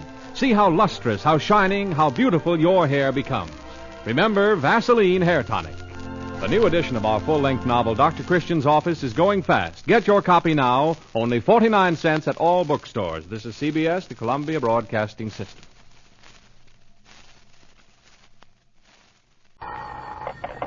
Dr. Christian's office. The Vaseline program, the only show in radio where the audience writes the script. Well, tomorrow's Thanksgiving Day, so we hope you're in a festive mood tonight to enjoy a delightful light comedy we have for you. The prize play is called Cupid's Boomerang. The author is Joyce Culbertson of station KWKH, Shreveport, Louisiana. The star is Jean Hershow, with Rosemary DeCamp in the supporting role of Judy Price.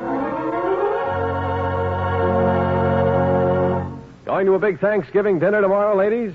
Well, then I'm sure you'll want to look your best in every way. So remember, your hair will look its loveliest, soft and radiant for the holiday with just a little effort on your part tonight. Try the Vaseline Hair Tonic Glamour Treatment. So simple, so easy, yet it works such wonders with your hair. First, before shampooing, massage your hair briskly with Vaseline Hair Tonic. Use plenty of it. And then, after washing, brush on a little Vaseline Hair Tonic as you would a brilliantine. You'll be thrilled with the result. For the Vaseline Hair Tonic Glamour Treatment enriches your hair's own natural highlights, makes it radiantly soft and easy to put up, checks any dryness of scalp or hair as well. Try the Vaseline Hair Tonic Glamour Treatment tonight, won't you? Remember, Vaseline Hair Tonic is one of the many Vaseline brand products made by the Cheesebro Manufacturing Company, owners of the trademark Vaseline.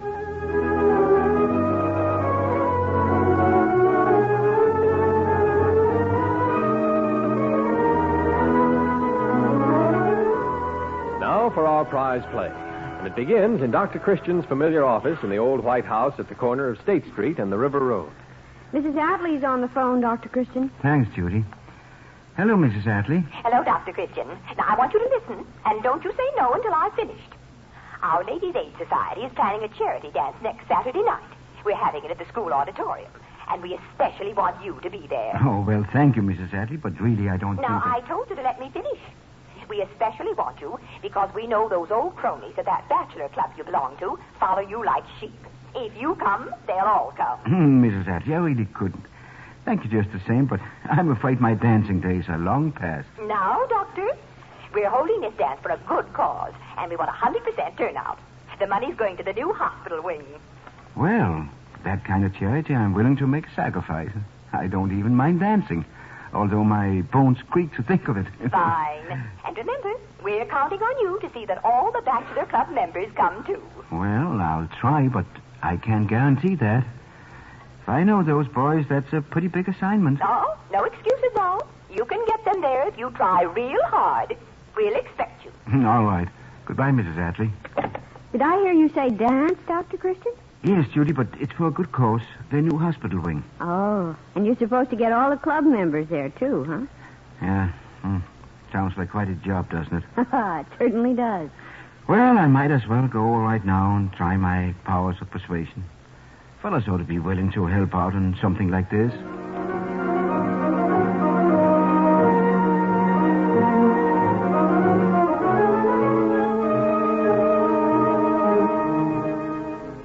Hey, you're just in time, Joe. Come on in and hear this. What's going on, Sam? Paul here wants us all to attend the Ladies' Aid Dance. Oh, now, Sam, you don't need to make it sound worse.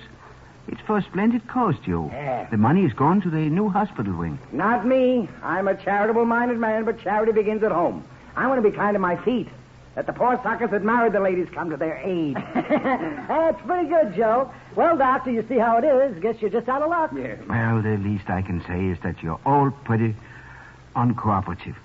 What about you, Dan? Don't you want to come along? Oh, sure, Dan will go. He wouldn't miss the chance to put his arm around Miss Sarah. Oh. Dancing with her is the only time he's got nerve enough to do it. How about it, Dan? Can I count on you? I guess so, Paul. You see, what I tell you, he would miss the chance. Stop kidding him, Sam. See, you're making him blush. Oh, all right, you fellas. Dan can't help if he's shy. You just wait and see. Someday he'll get up nerve enough to propose to Sarah. And I'll bet that she'll accept him, too. Oh, do you think so, Paul? Certainly I do. All you have to do is ask her. I'm sure it isn't hard. Why don't you ask her for him, Doctor? Yeah, Paul John Alden Christian, we'll call him. Tell you what, Doctor, if you propose to Sarah for Dan at the dance, then we'll all go. Oh, no. That wouldn't be right. Would it, Paul? Sort of put you in the spot now, don't you, Doctor? Now, you both think you're being funny, but I'm just going to fool you. If Dan wants me to, I will propose to Sarah for him and catch you in your own trap. Oh, but Paul... this I gotta see. I'll be there. Me, too. I think you can count on all the rest of the boys, too, Paul. Oh, are you sure this will work, Paul? Now, don't you worry about a thing, Dan. You fellas just be sure you all show up next Saturday night at the school auditorium.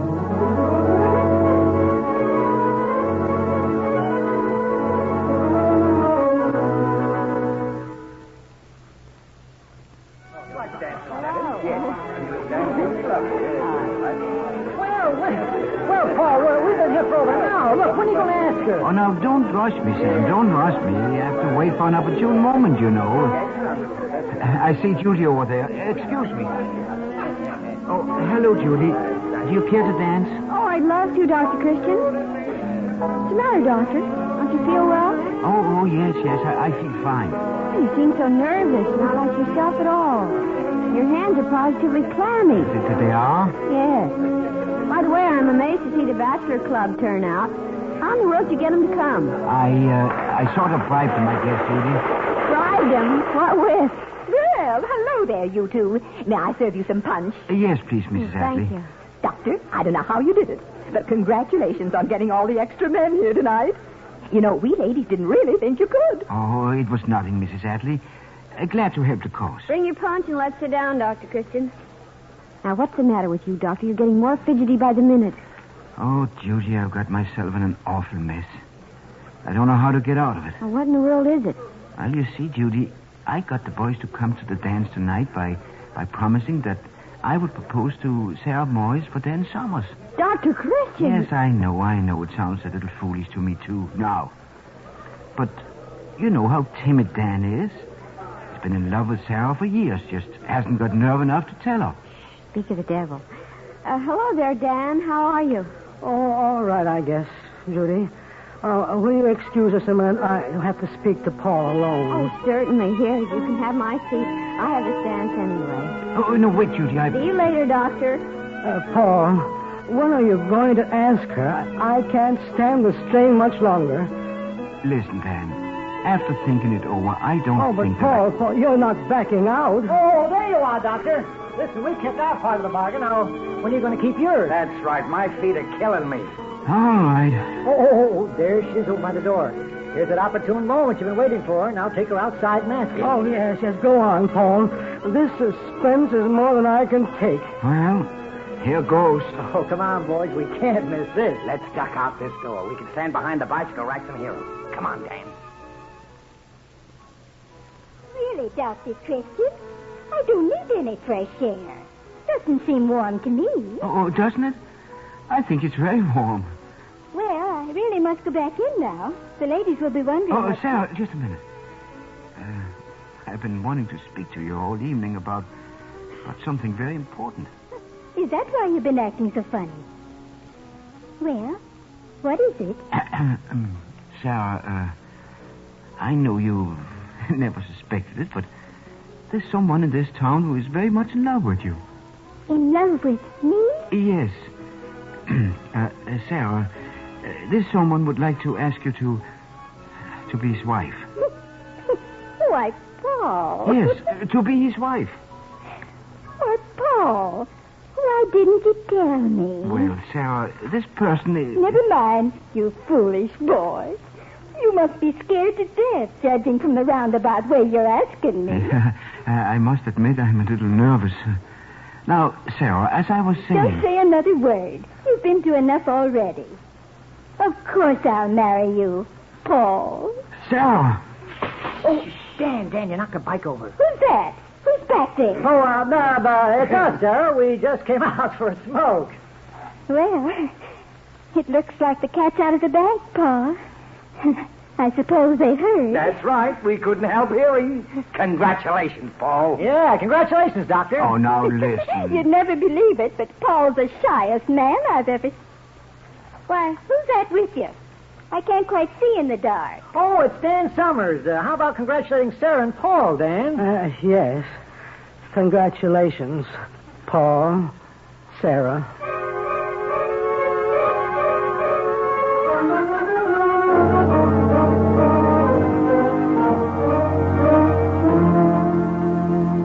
Good morning, Dr. Christian.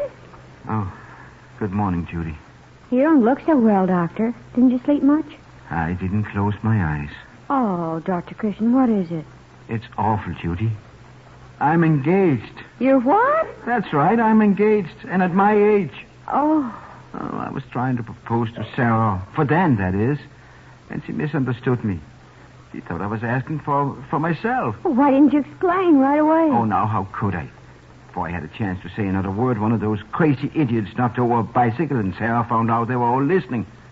She practically announced our engagement to them. They all congratulated me. Ooh. Well, I couldn't humiliate Sarah then by saying it was a mistake. That I didn't want to marry her. Was Dan there? Oh, poor Dan. He's heartbroken. I wouldn't blame him if he never spoke to me again after the way I mixed things up. Well, I did expect some sympathy from you, Judy. Oh, I'm sorry, but you know... Dr. Christian's office? Oh, good morning, Miss Sarah. Oh, tell I'm not in. I'm sorry, Miss Sarah. He's out on a call. Yes, I'll be glad to give him the message. Your house for dinner tonight. Yes, I'll tell him. Of course I can keep a secret. What is it? My, that is a surprise. Well, congratulations. Oh, no. I believe you're right.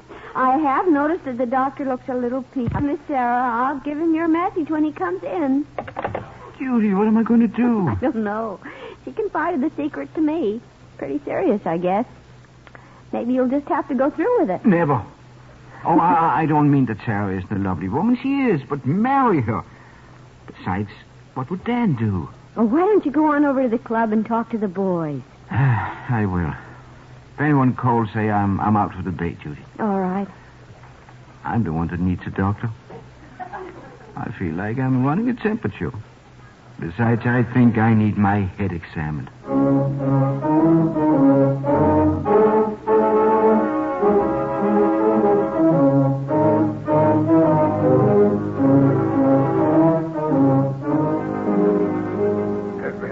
You see how it is, fellas. You've got to help me get out of this. Yeah, I guess you're right, Doctor. It is carrying a joke pretty far. That's right. Besides, think of Dan. First time in years I can remember him missing our checker game, too. Yeah, he was pretty broken up, all right. Oh, I feel terrible about the whole thing. That's another thing. Dan wouldn't want Sarah's feelings hurt for anything, even if you did have to marry her. Oh, stop saying that. Just have to think of a way, that's all. Something that'll take Sarah out of my arms and put her on Dan's. Say, I was just thinking... Here, Sam, have you got an idea? No, it's too crazy. Well, I'm desperate enough to try anything. What is it? Okay. Now, here's the idea. How do you think would be...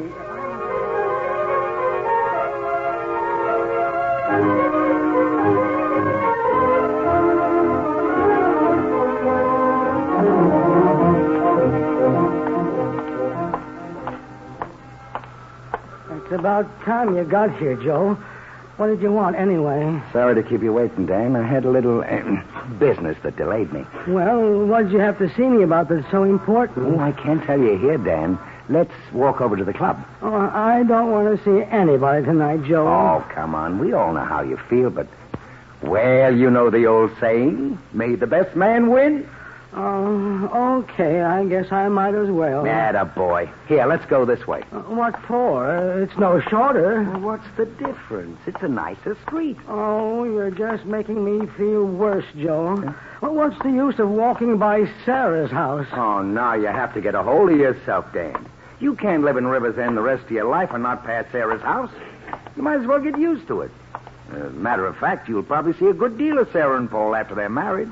Yeah, might as well just get used to it. Oh, dear. Come on now, old man, buck up. We're almost passing Sarah's house right now. Yeah. Oh, Joe, look there. Huh? Is that smoke coming out of that window? By golly, I believe it is. Why, her house is on fire, Joe.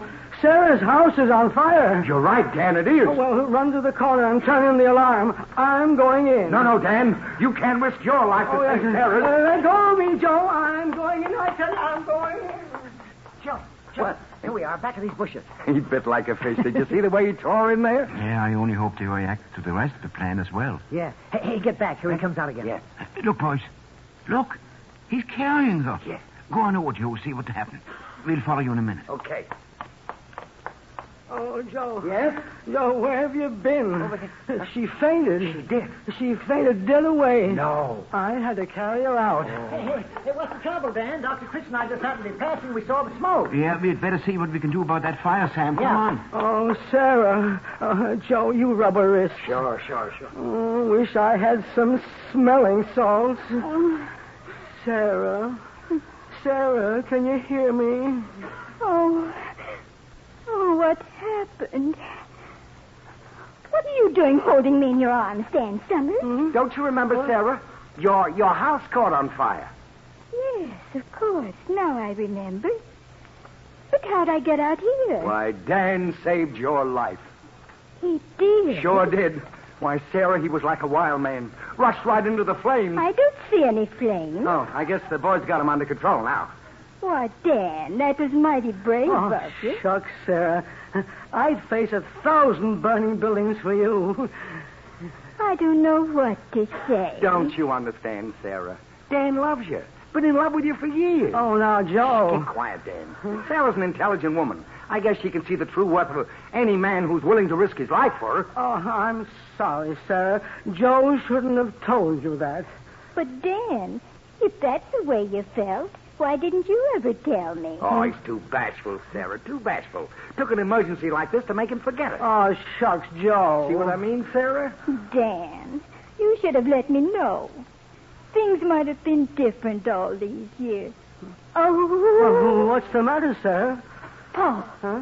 I forgot about Paul. I'm engaged to him, you know, Dan. I know. Well, you'll just have to tell him the truth. If you and Dan love each other, you can't marry another man, now can you? But how could I tell him? Oh, no, it's too late now, I guess. Now, listen. Paul's a strong man. You'll just have to bear it. You two have to tell him the truth, that's all. Shh. Here he comes now. You better tell him, Sarah. Oh, I don't think we should do this to Paul. Well, we got the fire out. How do you feel, Sarah? Oh, Paul. What is it? You weren't hurt, were you? No, but... Paul, I have something to tell you. Yes, Sarah? Paul, I can't tell you how sorry I am, but, well, I can't marry you, that's all. Sarah, do you mean it? Why? I love Dan and he loves me. We just discovered it. So naturally I can't marry another man when... No, naturally. This is a bitter blow, Sarah, but, well, I guess I'll just have to take it like a man. Yeah, that's right, Doctor. Chin up. Yes. Oh, I wish you and Dan every happiness, Sarah. As for me... Gee, Paul, if you feel that bad about it... Oh, no, Dan. It's all right. The best man won. That's all. Oh, thanks, Paul. I'm terribly sorry, Paul. Well, I must say, I never expected to have two men wanting to marry me. At my age. Guess we better be getting on. You've had enough excitement for one evening, Sarah. Yeah, Dan, you take Sarah and then talk over your future plans. But the house... Oh, no damage done. That must have been your furnace or something making all that smoke. My goodness. If it hadn't been for that, why, just think. Dan might never have spoken. I might have married the wrong man. I shudder to think of it. What? Oh, I say I shudder to think of how unhappy you might have been.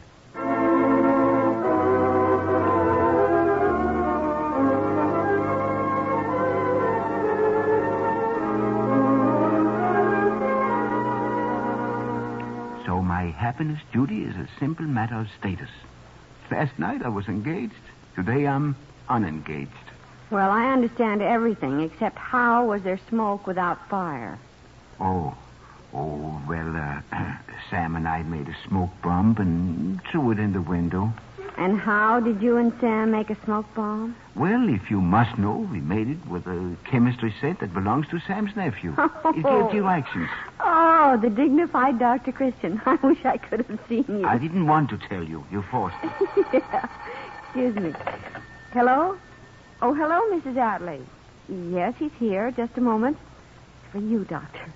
Hello? You want me to what? Oh, no, I'm very sorry, Mrs. Atley. I couldn't possibly. No, I'm sorry. In fact, I'm going out of town for the week. I may be gone for a month. Now, don't count on me. Goodbye, Mrs. Atley. What now? Mrs. Atley's unmarried sister is in town. She invited me to dinner. She wants her to meet some of the boys. Well, what's wrong with that? Not me. I tried to shoot one arrow for Cupid and it boomeranged on me. Never again.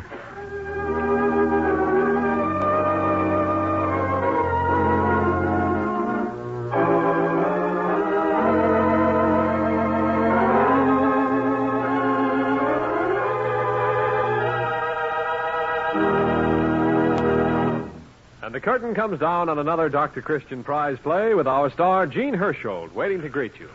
But first, a message from Judy Price. Friends, in most any first aid class, you learn that the skin is mighty important to your health because it protects you against infection.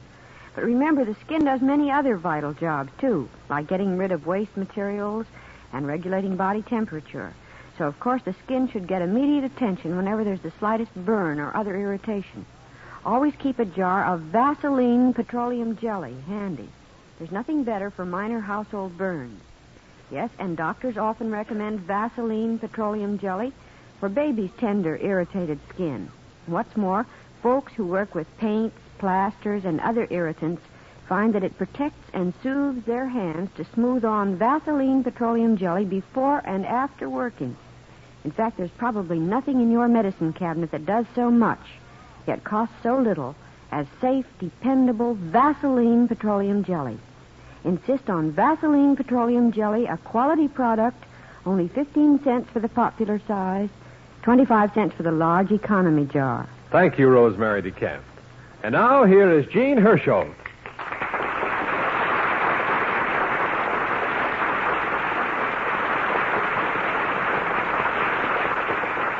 Thank you very much. The author of tonight's play, Joyce Culbertson, spent her early working years in show business as a dancer. Now she's employed as production manager of station KWKH, a CBS affiliate in Shreveport, Louisiana. And the play you heard tonight is her first sale in the literary line. Next week we plan to present a new prize play called Gold Girl by Barbara Corcoran of Hollywood, California. We invite you all to join us again next Wednesday evening, same time and same station. Until then, I'll say good night.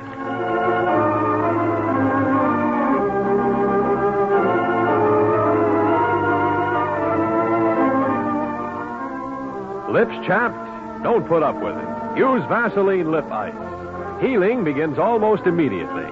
Vaseline Lip Ice costs only 10 or 25 cents at any drugstore. So for quick relief, quick healing when lips are chapped, get Vaseline Lip Ice. Art Gilmore speaking. This is CBS, the Columbia Broadcasting System.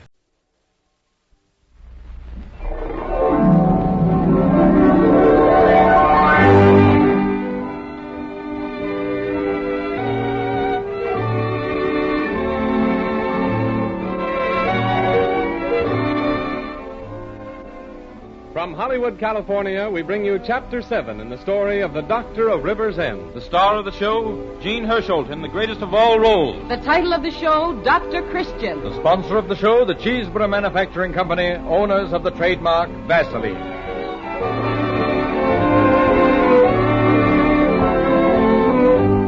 The makers of Vaseline preparations who bring you these programs each Sunday afternoon have been making these famous home remedies for more than 50 years. Each Vaseline product is the best of its kind that can be produced. All Vaseline products are made with the same scrupulous care, sterilized in the process of manufacture, and packed in sterilized containers. So when you buy, be sure to look for the trademark Vaseline on the package. If you don't see it, you are not getting the genuine article. We take you now to River's End, to Dr. Christian's reception room, where Judy Price... Dr. Christian's office? Oh, hello, Mrs. Tansy. No, Dr. Christian hasn't gotten back yet. All right, I'll tell him. What? Danny Barnes? Well, when did he get back? I'll bet River's End looks kind of tame to him after New York. Oh, that's right. Goodbye.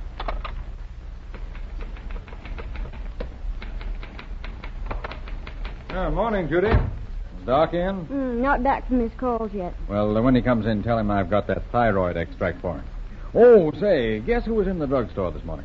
Danny Barnes. I heard he was back for the holidays. How is he? Well, you should have seen him. Spats and a punched-in suit and drove up in a big, expensive-looking car.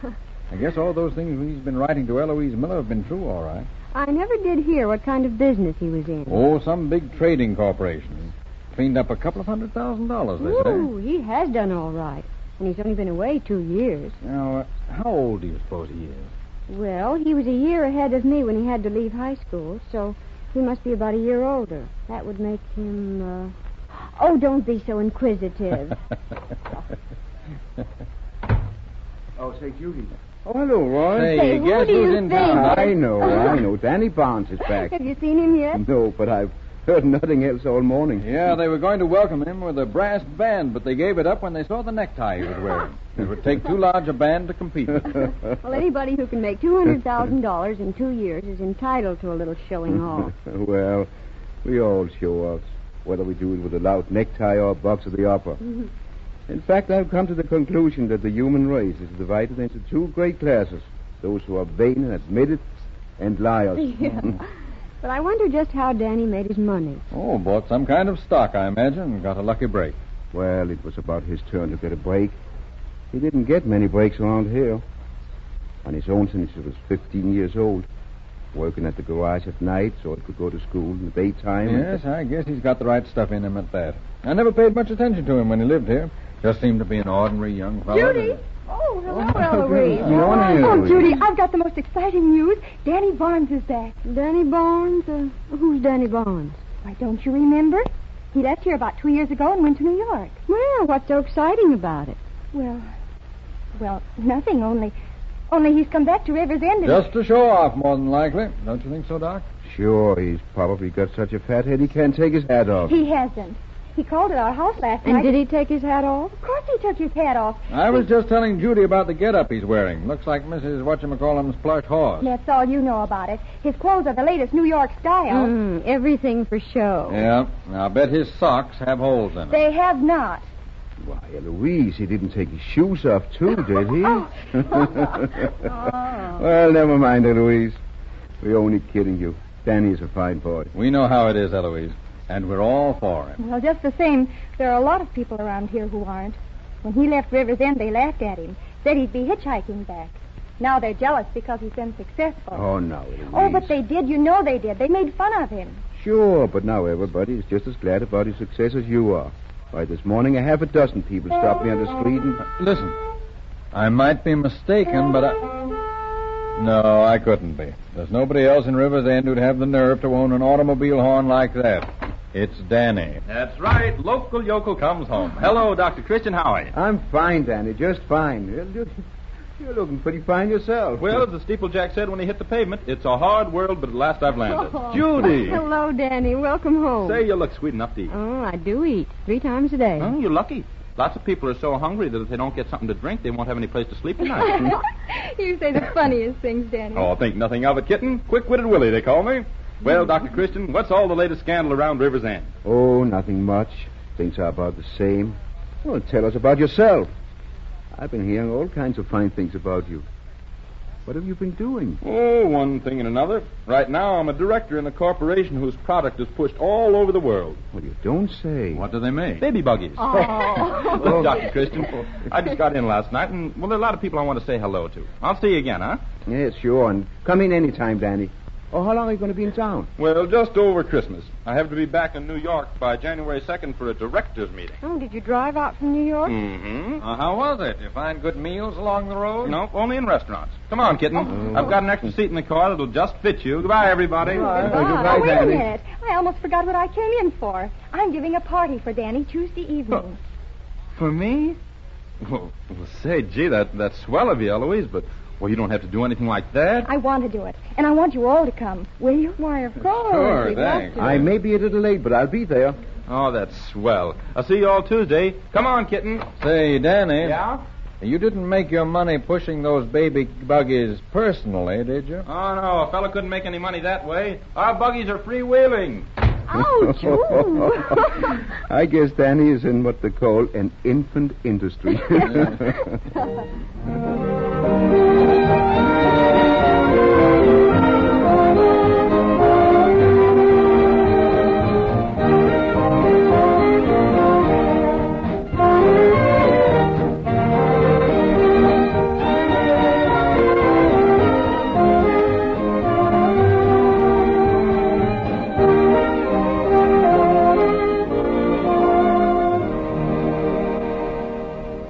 Before we take you to Eloise's party, I have a word for the girls who like to set the pace.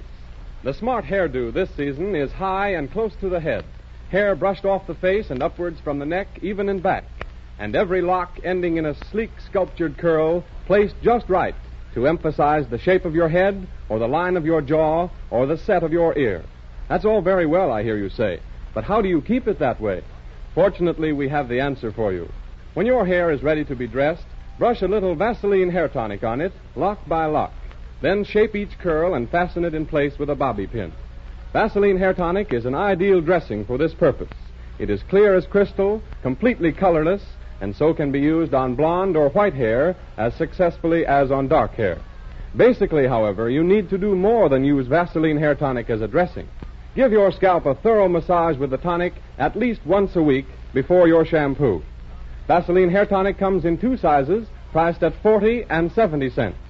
The 40-cent size will give you 6 to 10 massages as well as daily hair grooming, so you see how economical it is.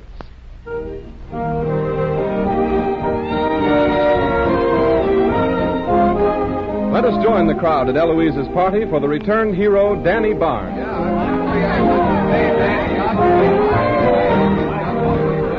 Well, here I am, Judy.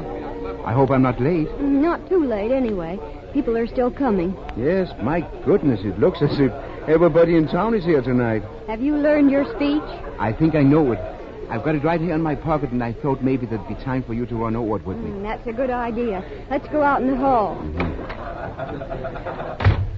Let me have it. Let's see. What did I do with it? Oh, I know I've got it here someplace. Oh, here.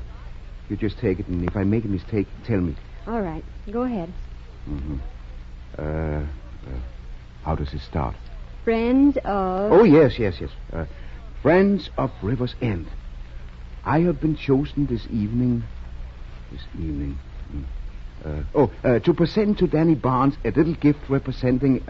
Oh, hello, Dr. Christian. Enjoying yourself? Oh, hello, Eloise. Yes, having a fine time. You haven't forgotten about... No. I'll be there when the time comes. All right. I'll let you know when we're ready. Sure, that's what I thought. Give me that start again, will you, Judy? Friends of River's End. That's right. Wait. Friends of River's End. I've been chosen this evening to present to Danny Barnes a little gift. Quite a turnout in Danny's honor, eh, Doc? Yes, it's a little different from the old days. They're hanging on his words like the men on the flying trapeze.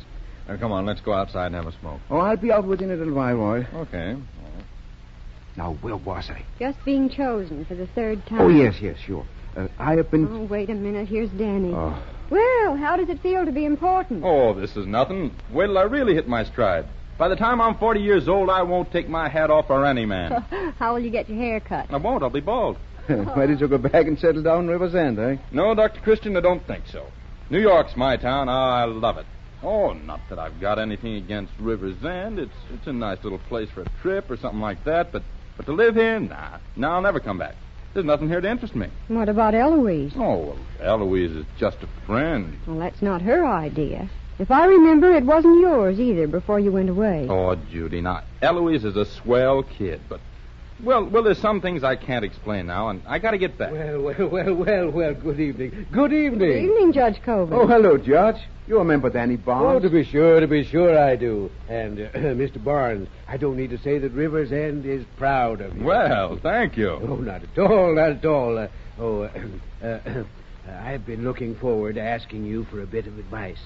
Now, as a man in touch with industrial and financial conditions, what is your opinion of Eureka Gas and Electric? Well, In other words, if you were a man of modest means, would you consider a safe and profitable investment? Well, now, Judge, I'm going to give you a hot tip. Oh, yes. Well, wait a moment. I'll just jot it down here. Dr. Christian, have you a pencil? I have a fountain pen. A good one, too. Thank you. Yes, now... Buy Cupid vending machine. Cupid vending machine? Well, I never heard of it. Yes, what is it, Danny? It's something new and a sure winner. Now, look. Every day, thousands of people get married. To be married, you have to get a license, and to get a license, you have to go through a lot of red tape. And Yes. With the Cupid vending machine, you simply put your money in a slot, push a lever, and out comes your marriage license. Hey, you've got something there. Well, it's the greatest invention in the world.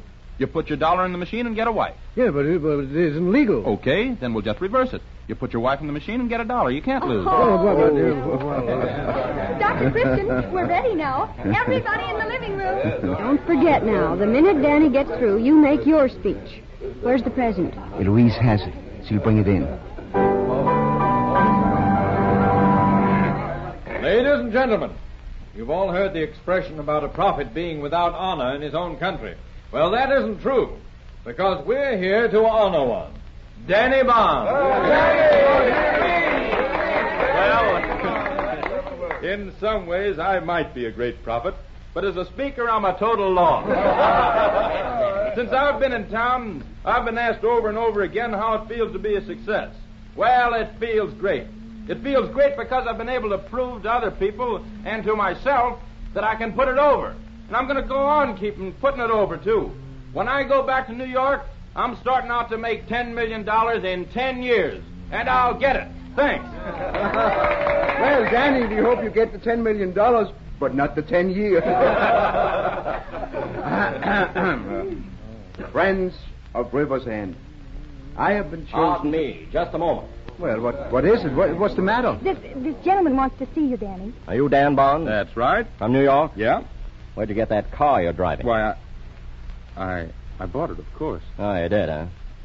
I've seen some pretty dumb clucks, but you aren't even smart enough to change the license plates. What are you talking about? What's the matter with the car? Nothing the matter with the car. It's the guy who's driving it. He stole it from a parking lot in Yonkers. Stole it? Oh, I'm afraid you got the wrong person. Why, this young man is a very successful broker on Wall Street. Broker on Wall Street? That's one for the book. Hey, you know who this guy is? Now, wait a minute. Can't this be settled someplace else? I'll say it'll be settled someplace else. I've got a warrant for your arrest.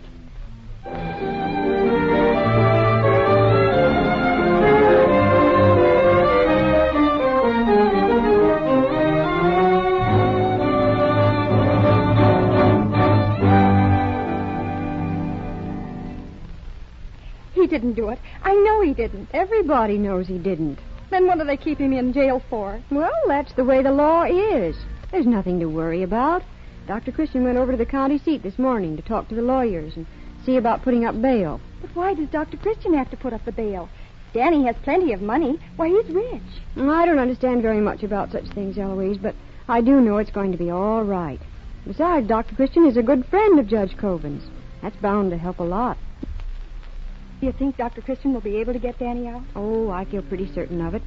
But even if he doesn't, it's only a couple of days till the trial. Danny won't be there long. I went over to see him yesterday. You did? What'd he say? Nothing. He hardly talked to me. Just sat there. When I asked him something, he'd answer, and that's about all. Judy, Danny's changed somehow. Well, you wouldn't expect him to be his old self under the circumstances. I don't mean that way. He's been different ever since he came back. I haven't noticed any difference. Oh, he isn't any different when he's with a crowd, having fun and making wisecracks. But when we're alone, well, he just doesn't act like he used to. How do you mean? Oh, I can't explain exactly, but he always seems as if he were anxious to get away from me. Oh, you're just imagining things. No, I'm not. The night before the party, he started to tell me something. And then all of a sudden changed his mind. I couldn't coax it out of him. Well, a man has a right to change his mind. I know, but I had a feeling he was going to tell me he'd met someone else. Someone he likes better. Oh, listen. If a man wrote to me every week for 2 years, I'd say he was still pretty interested. Judy, can you keep a secret? That's part of my business. I work in a doctor's office. Promise me you won't tell anyone, not even Dr. Christian? Yes. Well, before Danny went away, he asked me to marry him. Of course, he was poor then, didn't have anything. That didn't make any difference to me, but it did to him. He asked me if I'd wait for him. He said he knew he'd make good and he'd come back for me and... Well, is that anything to worry about? No, but since he's been back, he hasn't said a thing about it. Oh, Judy, do you think he really intends to marry me? Well... Why don't you ask her? Well, Eloise, that's a pretty hard thing to say. I don't know what's in Danny's mind. He seems very fond of you, but... I know. You feel the same way as I do, only you're afraid to tell me. He doesn't care for me anymore. Oh, now, don't start crying again. Here comes somebody. I'm not going to cry. I haven't any more tears left. Well, back already? Dr. Christian, did you... I had a long talk with Danny and his lawyer, and everything will be fixed up. So you can go to him this evening and be happy. Any calls, Judy? Roy Davis wants you to phone him. He'll be at the store till 5 o'clock. Dr. Christian, did Danny Oh, my say... goodness, I've got to talk to Roy right away. I should have called him this morning. I forgot all about it.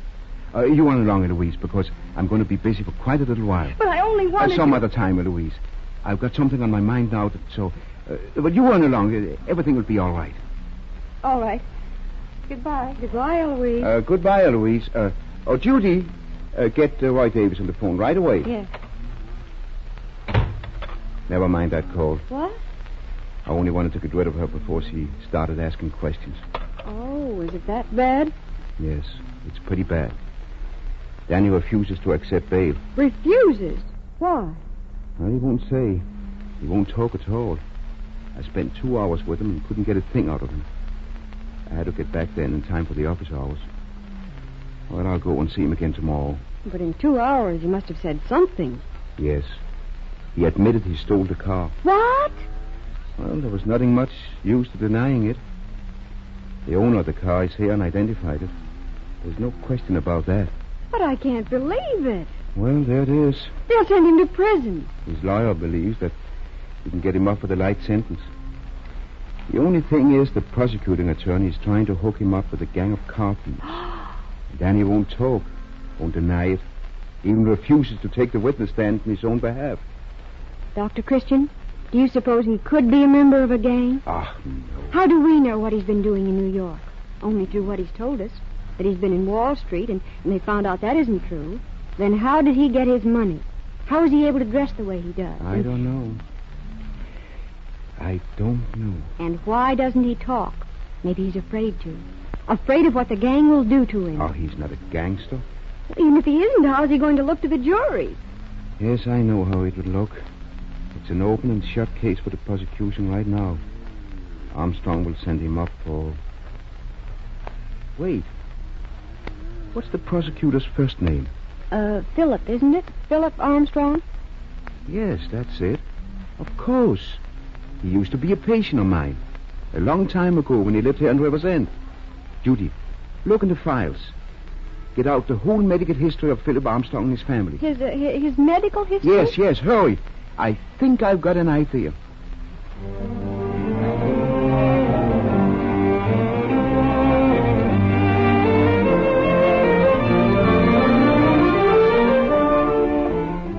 The next scene of our program takes place in Roy Davis Drugstore, where two girls have dropped in for hot chocolate.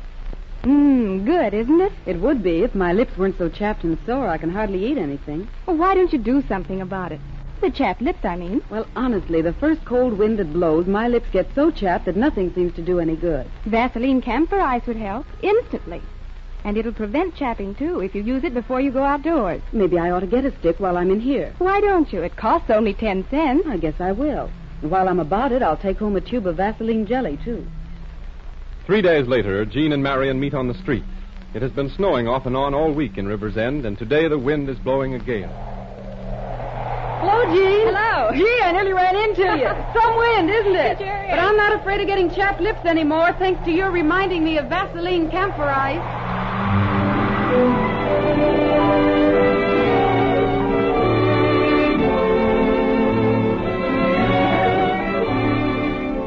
We take you now to the old courtroom of River's End, where Danny Barnes is on trial for stealing an automobile. Court has just convened after the noon recess, and Dr. Christian is about to be called as a witness for the defense. You may resume, Mr. Armstrong. Yes, Your Honor. Call Dr. Christian. Dr. Paul Christian, raise your right hand. You solemnly swear to tell the truth, the whole truth, and nothing but the truth? I do. Be seated, please. Now, Dr. Christian, when you testified this morning, you said you knew the defendant, Daniel Barnes, rather well. That's right. For a period of about 15 years. Yes, sir. But during that time, have you ever known him to display criminal tendencies? Well, I wouldn't exactly call it a tendency. He only did it once and... Did what? Why, it hasn't anything to do with this automobile business. It happened a long time ago. I'm asking you what he did. Well, I'm sorry I mentioned it. I didn't mean to... Will you please answer the question? What did he do? He took some money from a bank. A bank? You mean he robbed a bank? Well, yes. What bank? Well, answer the question. What bank? His penny savings bank. He took the money to buy candy. That may seem very amusing. But has it ever occurred to you, Doctor, that a person who takes little things will also take big things? No, I hadn't thought about it. Well, it's true. A man who takes anything, little or big, is a thief. And on proper consideration, I think you'll admit he's a thief. Do you trust people who take little things? Yes, sir. Oh, you do? Who, for instance? Danny Barnes? No, Judge Coben's there. The other night at the party, he took my fountain pen. I'm sorry, Paul. I forgot to return it. Here. Thank you. Dr. Christian, you know, do you not, that the defendant, Danny Barnes, took an automobile? Well, I didn't see him take it. You're evading the question. Danny Barnes was found with an automobile in his possession. An automobile which plainly belonged to Mr. George Craig. The driver's license in the pocket of the car had Mr. Craig's name on it. Wouldn't you say Barnes had stolen the car? No, I don't think I would. Well, I certainly can't understand why not. Well, it's just like the time I called at your house when you were sick and asked for a spoon to give you some medicine. The spoon had the name Palace Hotel on it. Why, But I wouldn't say that you stole it. No. That might have been your wife's maiden name. Please, Dr. Christian, confine your answers to yes or no. Yes, sir. Now then, did you ever know Danny Barnes to be a member of a gang? Well, I'd hardly want to. Was he ever a member of a gang, yes or no? Yes. A gang organized for the purpose of stealing? Well, I don't know what it was organized for, but they did steal, yes or no? Yes. What did they steal? Green apples. That was the same gang of boys your son belonged to. I treated them all for colic. Your Honor, will you please instruct the witness to refrain from making irrelevant remarks? Dr. Christian, suppose you tell the court what you know about Danny Barnes in your own words. Thank you, Your Honor. Lots of times, appearances are deceiving. And it's been that way with Danny Barnes. 2 years ago, Danny went to New York. Before he left, he bragged a little about all the money he was going to make there. Well, we all like to brag. When he got to New York, he found out that making money wasn't so easy after all. He found out something else, too. that he was homesick and terribly lonesome for a girl in Riversend. But after all his bragging, he was afraid to come back and admit he'd failed. Afraid he'd be laughed at. Nobody likes to be laughed at. So he stayed on, getting more and more homesick all the time. At the parking place where he worked, the man had stored a car for the winter. Well, now if Danny could only take that car for just 2 weeks, he could go home for Christmas. He could go home and be back, and the man would never miss it. And he could make people believe that he was a success. So Danny did borrow it and bought some new clothes and came home for 2 weeks to see the people and the places his heart was sick for. Oh, of course he shouldn't have done it. But then, all of us has been homesick, and most of us have been in love. And that's all, Your Honor.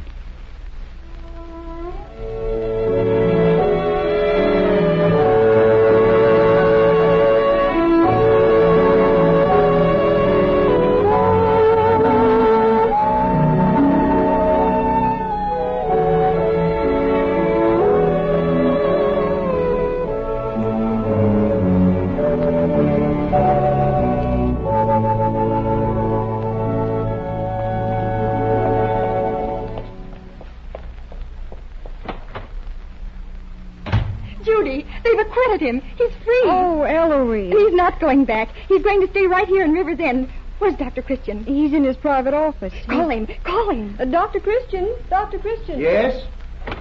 Did you call? Oh, Eloise. What's the news? Oh, Dr. Christian. They've acquitted him. Of course. I knew they would all the time. And especially after you looked up Mr. Armstrong's medical history. You did all right with that. Well, I saw my big opportunity. You know, I got cheated out of making a speech at the party. And if you hadn't told them what really had happened... Oh, nonsense. I didn't have anything to do with it. Danny isn't a crook. They wouldn't have... Danny! Oh, Danny! Hello, kitten. Well, I guess I sure made a fool out of myself. If all the people who have made fools out of themselves should suddenly drop dead, it would be the end of the human race. Anyhow, I'm going to stay here. I'm going to face it. I'll work it out some way. Sure you will. You know, if I had a son your age, I wouldn't worry if he'd made a mistake. I'd worry if he didn't. Because the chances are that he'd make a lot bigger one later. Oh, there's something I meant to ask you. Did you make any money at all in New York? Well, I might as well start telling the truth right now. Not much, Dr. Christian. No? Well, then here's $1. Oh, but I'm not that hard up. What's it for? Well, to drop into that Cupid vending machine you were talking about.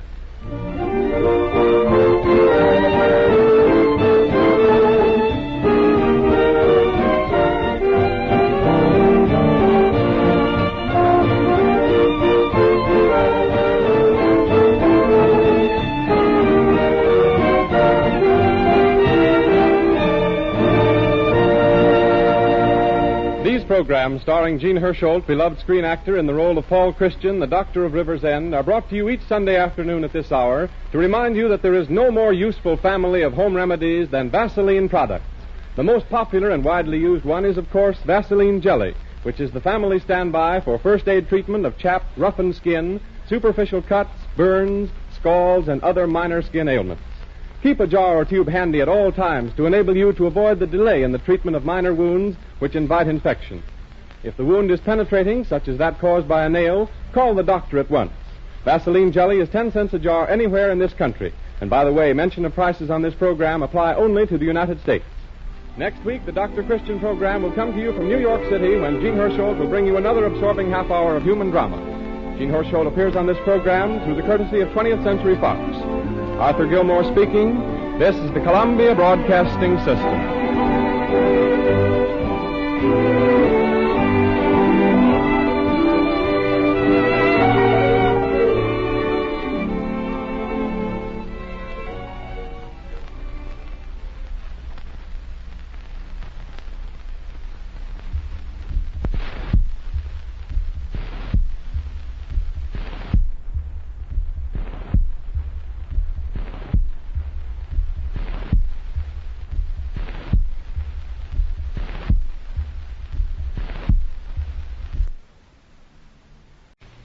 From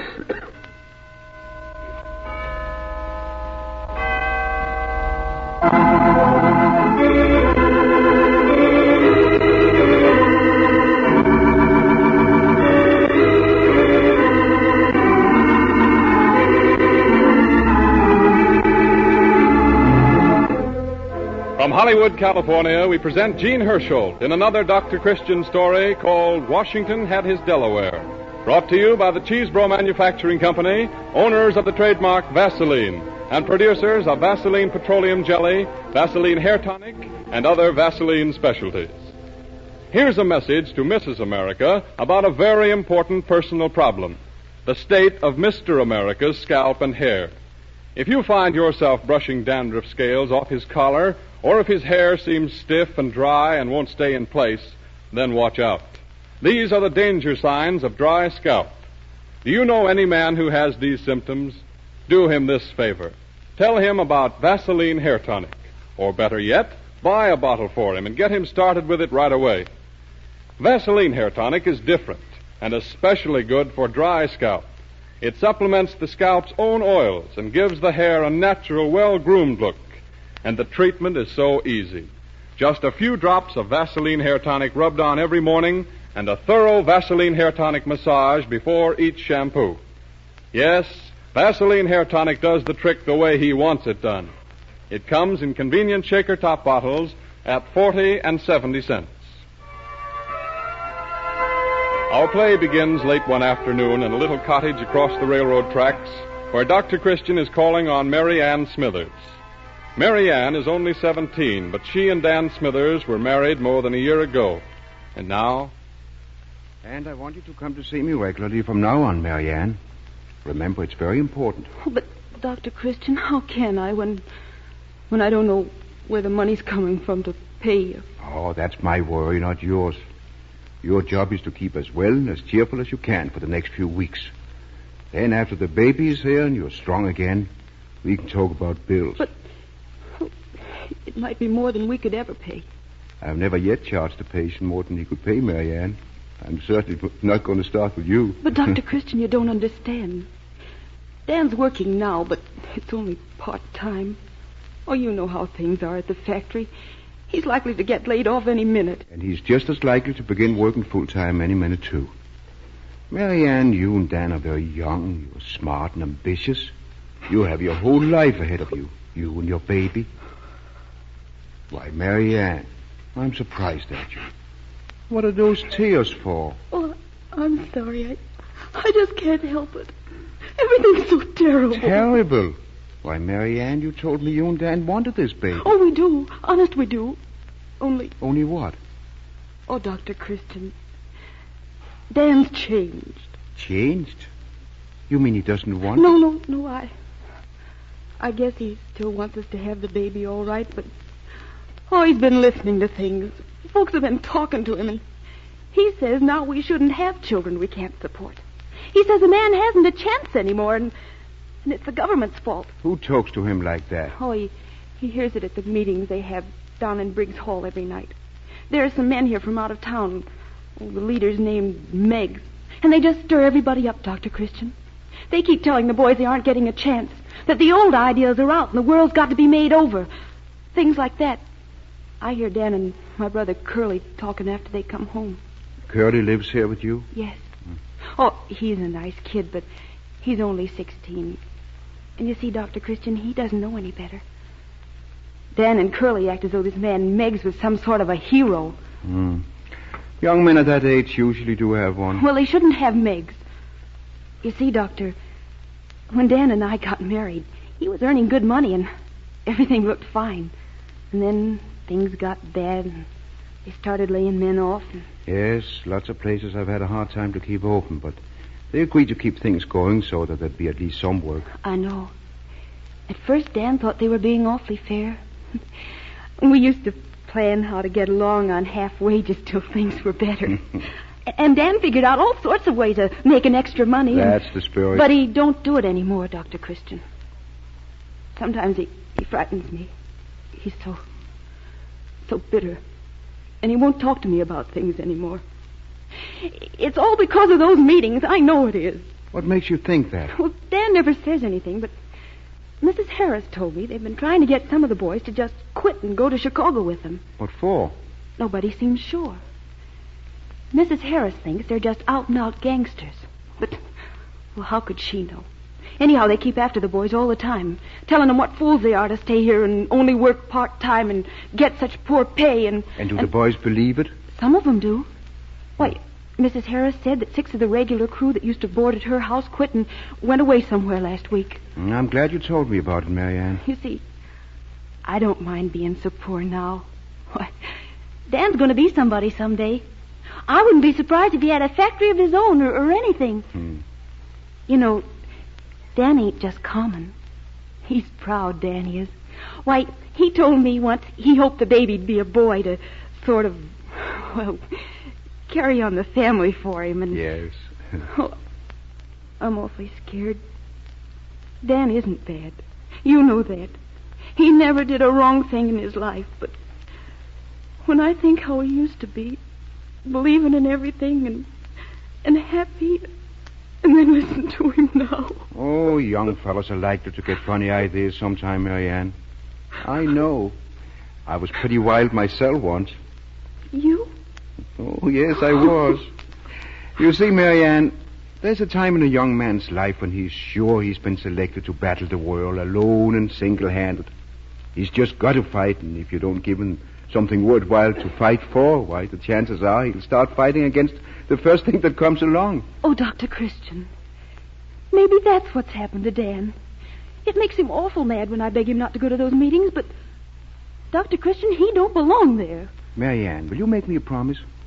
I'll try. Promise me you'll stop worrying about all this. Oh, but I know, but when you argue with Dan, it just makes it worse. Why should it, if he loves me? Because through circumstances which he himself couldn't help, Dan's income has been cut in half. Well, it makes him feel inferior, cheap. Right now, when he particularly wants to be taking good care of you, he feels that in your eyes he's a failure. Oh, he's not. I know. But I'm telling you how he feels. That's why he goes to those meetings and talks loud. We've got to find some way of giving him some real importance again. Oh, if he'd only get his job back. That would help. But I like to make Dan so sure of himself he could lose any job without it affecting his faith in himself. Let me think about it, Marianne. In the meantime, take good care of yourself. I'll try. Come in the office next week. Well, I'll be running along. Oh, listen. Who's that? It sounded like the front door. I'll see. Dan, what's the matter? Are you sick? Yeah, I'm sick, all right. Well, what is it? Is it your cold? No, it isn't my cold. Well, you've got a doctor right here. Let me prescribe for you. I haven't got anything you can cure, Dr. Christian. Oh, but Danny, what is it? Oh, forget it. Sorry to come busting in here this way. I didn't know you were here, Doc. Well, I'm sort of upset. I stopped to see Marianne. See, she hasn't been coming to my office as she promised, so I came to see Well, she won't be coming anymore either, so I'm afraid you've wasted your time. Oh, no, Dan. Do I understand you're discharging me from the case? Sure. That's what I'm doing, Doc. Firing you. Oh, but Dan, why... Why? Because we don't accept charity, that's why. Because I can't afford to pay you enough to take care of my wife. To bring my kid into the world. Because we live in a country where a fella can't be straight and earn a decent living. And so I'm broke. Do you get it? Flat, stony broke. I haven't got a plug nickel in the world, and I just got fired.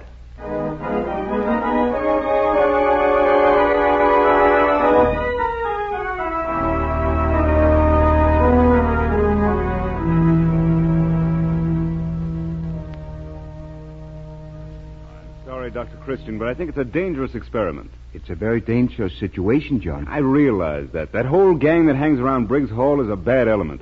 For the safety of River's End, it should be broken up. That's what I expect to do with it. Yeah, but Dr. Christian, we've got reason to believe that the men who are holding these meetings are preying on the discontent of youngsters who are out of work to recruit them into a life of crime. I wouldn't put it past them. Yeah, and you talk about putting these young toughs into a pageant. Well, you might as well go out to meet a roaring lion with a lollipop. Well, I wonder if anyone has ever tried that. You know, it just might work. Well, I'm afraid somebody else will have to try it first. You know, I don't like lions. As mayor of River's End, I don't feel we ought to turn them loose in our streets. I'll keep them off the streets, Mayor. I promise you. Seriously, John, I need your support in this. I want to make the George Washington birthday pageant something Riversend will always remember. Oh, but you can't do it. People simply will not get excited about patriotic celebrations these days. That's because they aren't handled right. John, a double-sized dose of good old-fashioned patriotism is just what this town needs. Well, I'm afraid I don't see it. There's too much real trouble in the world these days for anybody to care much about Washington crossing the Delaware. They might care if they realized what he stood for. What do you mean? I mean that too many people don't know the first thing about our own country, or what it cost. We've been brought up to think of Washington crossing the Delaware as if he was going to a picnic. In school, all we got was a story about the wonderful success of our valiant forefathers. Well, you would think all the colonies ever had to do was say, boo to England. Now, don't go attacking our ancestors. Attacking them? I want to glorify them. But I want to tell the truth about them. I want to tell the story as it really happened, about the hardship, the defeats, the absolute despair. Washington fighting the British, trying to recruit and maintain an army. A very discouraged man with a shilly-shally in Congress, which was afraid to call its soul its own. I want to show men who think things are dark and discouraging today what went into the founding of this country of ours. Well, Dr. Christian, I think it's time we stop complaining about life isn't as soft as we'd like to have it. It wasn't soft in the winter of 1777 either. Men were cold and hungry. They thought they were licked, that the stand of independence had come to nothing. But they went on fighting just the same. Yeah. You're right, of course. Well, there's a lesson in it, if we can get those youngsters to see it. I'm going down to talk to Dan Smithers. Dan Smithers?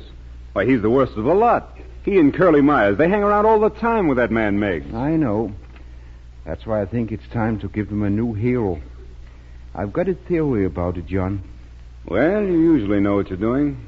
I'll help you organize this pageant, but... Dr. Christian, just where does Dan Smithers fit into this picture? Dan? Oh, he's going to play George Washington.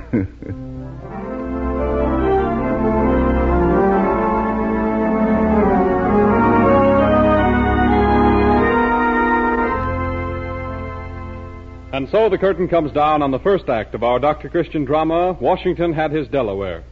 During intermission, we want you to hear what this young housewife has to say. I do my own housework, and I enjoy it. But I must say that dishwashing 3 times a day is one of the easiest ways to get rough, chapped hands. Mine got so sore I asked my druggist what a housewife could do about it. He said, Mrs. Wells, I'll solve that problem of yours for just 10 cents. And he handed me a jar of Vaseline jelly. Well, it simply does wonders. The soreness and roughness have disappeared, and the little cracked places healed rapidly. Yes, the 10 cents I paid for that jar of Vaseline jelly was a sound investment. There are 3 good reasons why Vaseline jelly is so effective in relieving irritated skin conditions. First, it is absolutely pure and free from all harsh or irritating ingredients. Second, it forms a protective film which helps keep infection out when the skin is broken. And finally, it soothes, softens, and lubricates the irritated skin by supplementing the natural skin oils. So follow the example of millions of families who keep Vaseline jelly always on hand for daily use and for first aid.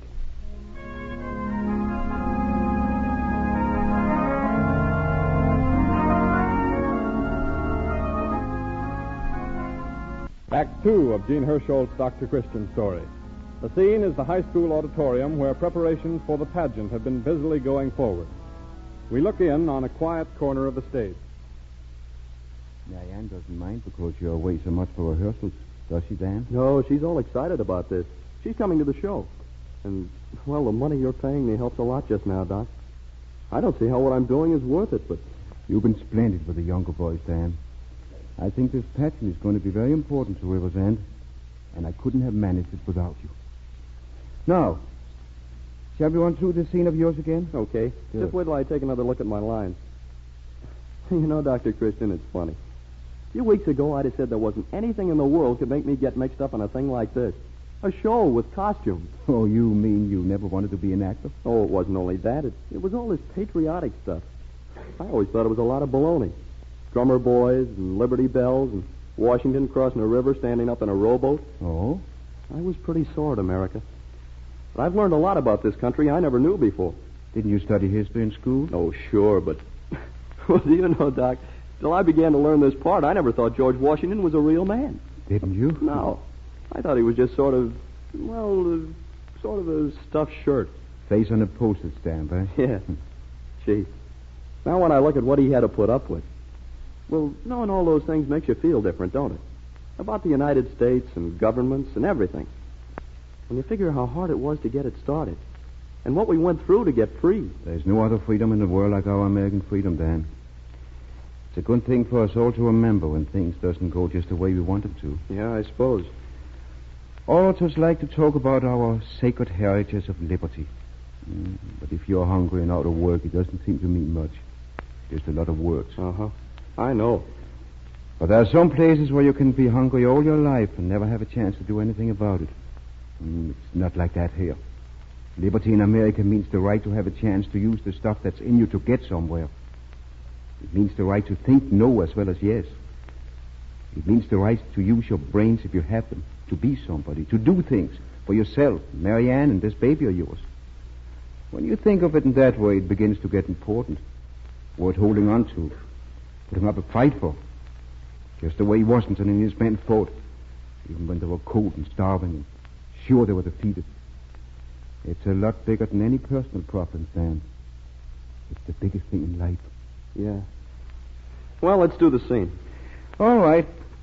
Now, let's begin where Washington is dictating his report on the Battle of Princeton. Now, think about this, won't you, Dan? You're George Washington. You're responsible for the lives of the entire American army. You set out to build a new nation. Your men are half frozen, starved, out there in the dark. You know your forces are greatly outnumbered. You're desperate for yourself, for your army, for your country. But you're a man, not a quitter. You don't squeal or resort to underhand methods when fate seems against you. You don't rave to conquerors about your hardship. Now, you sit at your desk, shivering. You're dictating to a young lieutenant. Go on. I have the honor to inform you that since the date of my last from Trenton, I have removed with the army under my command to this place. The difficulty of crossing the Delaware on account of the ice made our passage over it tedious. Tedious. Can you tie that? I am moving to Morristown, where I shall endeavor to put my men under the best cover I can. Hitherto we have been without any, and many of our poor soldiers quite barefoot, and ill-clad in other respects. Well, that's very good. What's the matter, Dan? Oh, nothing much. I was just thinking. You know, when you come to look at it, a lot of stuff some people try to tell you today is awful un-American. Gee, George Washington must have been a great guy.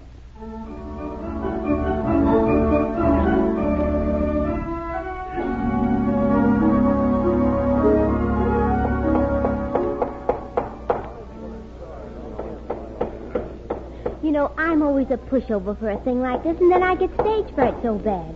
Oh, Joe, please don't forget to give me my cue. It comes right after the second tableau. Relax, May, relax. I'll remember it all right. Say, where's Dr. Christian? Well, he's putting the boys through the Declaration of Independence scene again. Just as soon as he finishes, we're going to start the dress rehearsal. Boy, this is going to be a swell pageant. Yeah. You wouldn't think the kids up our way would go for this, would you? Oh, look, those boys haven't got the buckles on their shoes. Well, where are they, do you know? Well, Judy Price has got them. Well, I'll go and call the roll and make sure everybody's here. Okay. Oh, Dr. Christian. Yes? Where's Judy Price? Oh, she'll be here in a minute. She had some work at the office. I'll bet she'll be glad when this is over. Well, I think we're about ready to start. Is everybody here? Well, Joe just went to check up. Oh, no, here he comes now. Cast complete, Joe? Everybody's here but Dan Smithers. Dan? Funny he'd be late. Yes. Well, we can't very well go ahead without him. Anybody see him? Well, Jake Mullen said he saw him up near Briggs Hall a couple hours ago. Briggs Hall? Yeah, Meggs was having some sort of a meeting. Joe, are you sure? Well, that's what Jake said. He said Curly Myers was there and a few of the older fellas. I see. Well, he'll probably be along any minute now. Be sure everybody else is ready. Yes, sir. Come on now, you kids. Everybody backstage. Backstage, everybody. Come on now, move on, Ed. Well, Dr. Christian, I thought I'd come down and have a look at your dress rehearsal. Judy tells me everything's going splendidly. Seems to be all right, John. We've got more than half of the boys from the north side of the thing, and they're having the time of their lives. Ah, that's fine. You know, I owe you an apology, Dr. Christian, for being so skeptical about this in the beginning. It was a great idea. I hope so. Hope so. There isn't any doubt about it. Everybody in town is interested in it. And you've got that gang of young hoodlums from the north side right under your thumb. Using them in the revolutionary scenes was a stroke of genius. Was it? Well, it's completely broken up that gang that used to hang around Briggs Hall. You know, I heard today that Meggs is leaving town. Meggs? Leaving town? When is he going? Oh, any time now. When Dan Smithers walked out on him, I guess he knew the game was up. Oh, how soon are you going to start? Oh, right away. We're just waiting for a couple of people. Well, if it's Judy you're waiting for, why, here she is. Hello, Judy. What kind of a leading lady are you late for a dress rehearsal? I'm sorry. Dr. Christian, I've got something to tell you. Yes, Judy. Mary Ann Smithers just sent one of the neighbor boys up to tell me that Yes, Judy. that Dan didn't come home for supper. Oh, he's probably over at the lunchroom. Send somebody No. over. Oh, I hate to tell you this, Dr. Christian. I didn't want to believe it, but some of the boys saw him and So what, Judy? saw Dan Smithers get on the 6 o'clock train for Chicago. Chicago? Yeah. Dan? Oh, I don't believe it, Judy. Why, tonight's the dress rehearsal. Dan wouldn't go off like that. But he had. Meggs and his crowd took the train at the junction, and just as it was pulling out, the boys saw Dan run down the platform and swing onto the last coach. Judy, were they sure? I guess they were, Dr. Christian. So Dan went to Chicago with Meggs, after all. Well, Judy, we'll have to find a substitute quickly. Oh, Dr. Christian, that isn't all. Mary Ann Smithers needs you. Needs me? Why? She went all to pieces when she found out about Dan. You better go to her right away, Dr. Christian. Oh, of course, Judy. Will you see? I'll take charge here. I'll get Mary Hewitt to read the George Washington part, and I'll put him through a full rehearsal. Then we'll have to find somebody tomorrow to jump into Dan's role. We can rehearse all day tomorrow. It'll be all right. Will it? Of course it will. Ah, Dr. Christian, please don't look like that. It was a wonderful idea. Just because Dan Smithers is a crazy young hothead is no reason for you to blame yourself.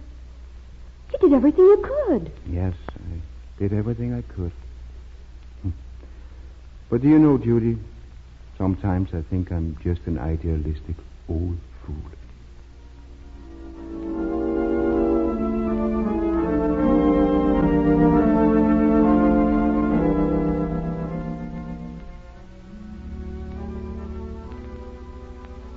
There now, Marianne. Just lie quietly and rest. Dr. Christian, where's Dan? Oh, Dan will be back. Don't you worry. I'll go to Chicago and get him myself if I have to. But how could he go that way? Now, you've been very brave, Marianne. You've got to keep right on doing it. First thing, you must get some rest. I'll send Miss Hopkinson to make you comfortable. You know, I like Miss Hawkins. She's the first nurse I ever had. Yes, she'll take very good care of you. I'm going now, Marianne. But I'll see you again this afternoon. This afternoon? Well, what time is it? Oh, it's almost morning. Goodbye, Marianne. Goodbye. Judy, what on earth are you doing here? Oh, I came up after the rehearsal. I've been out here ever since helping Miss Hawkins. You're a great girl, Judy. Is Marianne all right? Yes, she's all right, Judy. Only her heart's broken over Dan. He ought to be shot. I don't understand. I don't know why you had to pull me off that train. It was my own... And another thing, I don't want Mary Ann to know anything about it, Curly. Do you understand? Why, Dan, what? Why, Dr. Christian, what are you doing here? I'm making a professional call, Dan. But what? Oh, gee, Doc, I have a lot of things to explain to you. This is Curly, Mary Ann's brother. Well, we just got back. I was awfully sorry to leave you in the lurch tonight, but I know my part, Doc. I'll be all right even if I did miss the rehearsal. And, well, I just had to go. Had to go where, Dan? Had to go after Curly. Oh, gee, what a night. You see, Doc, I was coming home from rehearsal when I met some of the fellas at the hall, and they told me Curly was going off to Chicago with Meggs. Well, Meggs is no good American. So I think fast, and I know Mary Ann will be fit to be tied when she hears that. So I beat it all the way to the junction and just catch the train. And sure enough, there's Curly, the sap. Was my own business. Oh, keep quiet. You're not old enough to have any business.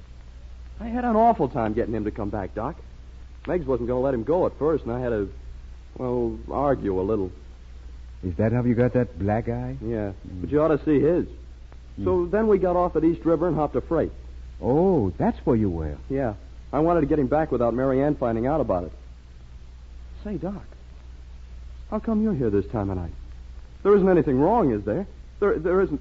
Mary Ann, she... No, there isn't anything wrong, Dan. Not anything at all. Well, then what... Doc, you look awful funny. Has something happened? Dr. Christian, tell me. Yes, something has happened. I'd like to be the first one to congratulate you, Dan. You're the father of a son. What? I'm... You mean while I was away, I got a kid? Well, Mary Ann, she's... Mary Ann is fine, Dan. Come here. Dan? Mary Ann. Oh, gee, honey, I never dreamed. I had to go and get Curly for you, baby. Bring him back. Get Curly? Is that where you were? Yeah. I didn't mean to go away from you. I thought you wouldn't know. Oh, Mary Ann, I'm awful sorry. Oh, it's all right now, Danny. What's the... Dan, look. Here, I'll lift the blanket. Well, I'll be... Oh. Isn't it wonderful? Yeah. And then, Dr. Christian's got a job for you. With Mr. Meek. At the awning, Mr. Meek. At the awning work. He has? Oh, gosh, Doc, a job. With steady pay and a chance to work up. If you're good. Oh, don't worry about me, Doc, ever again. I've found myself. He's a fine boy, Dan. And a good American, too. Born on Washington's birthday. What are you going to name him? Well, I got a name picked out, sort of, in my mind, but, well, I don't know what Mary Ann will say about it. Well, I'll say anything you do, Dad.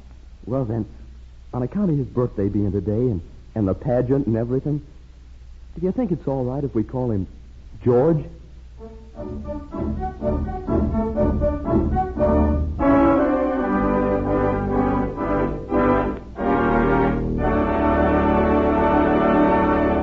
And the curtain comes down on our Dr. Christian drama starring Gene Hersholt in his most famous of all roles, the country doctor. Mr. Hersholt and the cast will be here to greet you in just a moment. Meanwhile, I have a word to say about the products that make this program possible. Next time your hands get rough and sore, you'll be glad you had the foresight to get a supply of Vaseline jelly for your medicine cabinet. For Vaseline jelly forms a protective film which helps keep out germs and dirt. It softens the irritated skin by supplementing the natural oils.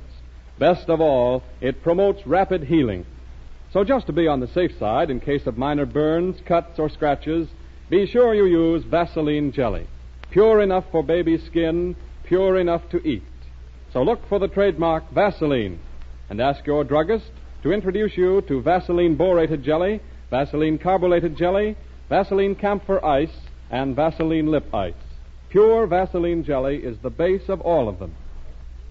The cast of tonight's play included Rosemary DeCamp as the popular Judy Price, secretary to Dr. Christian, Richard Quine in the role of Dan Smithers, Jerry Moore as Mayor Hewitt, Ann Morrison as Mary Ann Smithers, Florence Hallop as her friend May, Frank Beelan as Joe, Lester J. as Curly, and our star, Gene Hersholt, as Dr. Christian.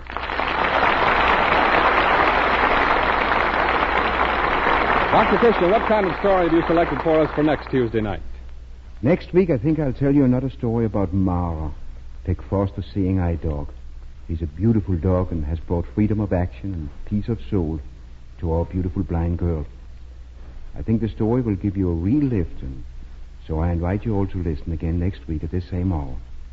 Until then, I'll say good night.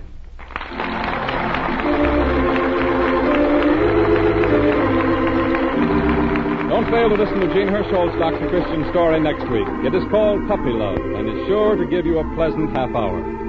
This is Arthur Gilmore bidding you good night.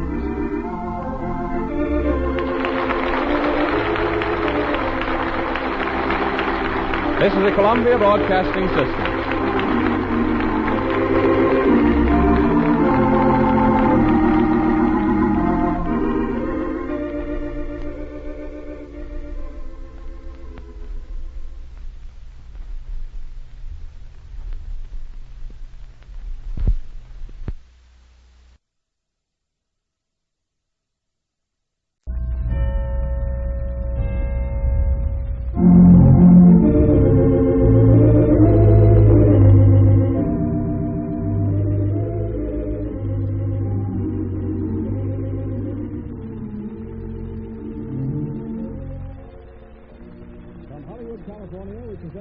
Herschel in a new Dr. Christian drama called Homemade Hero.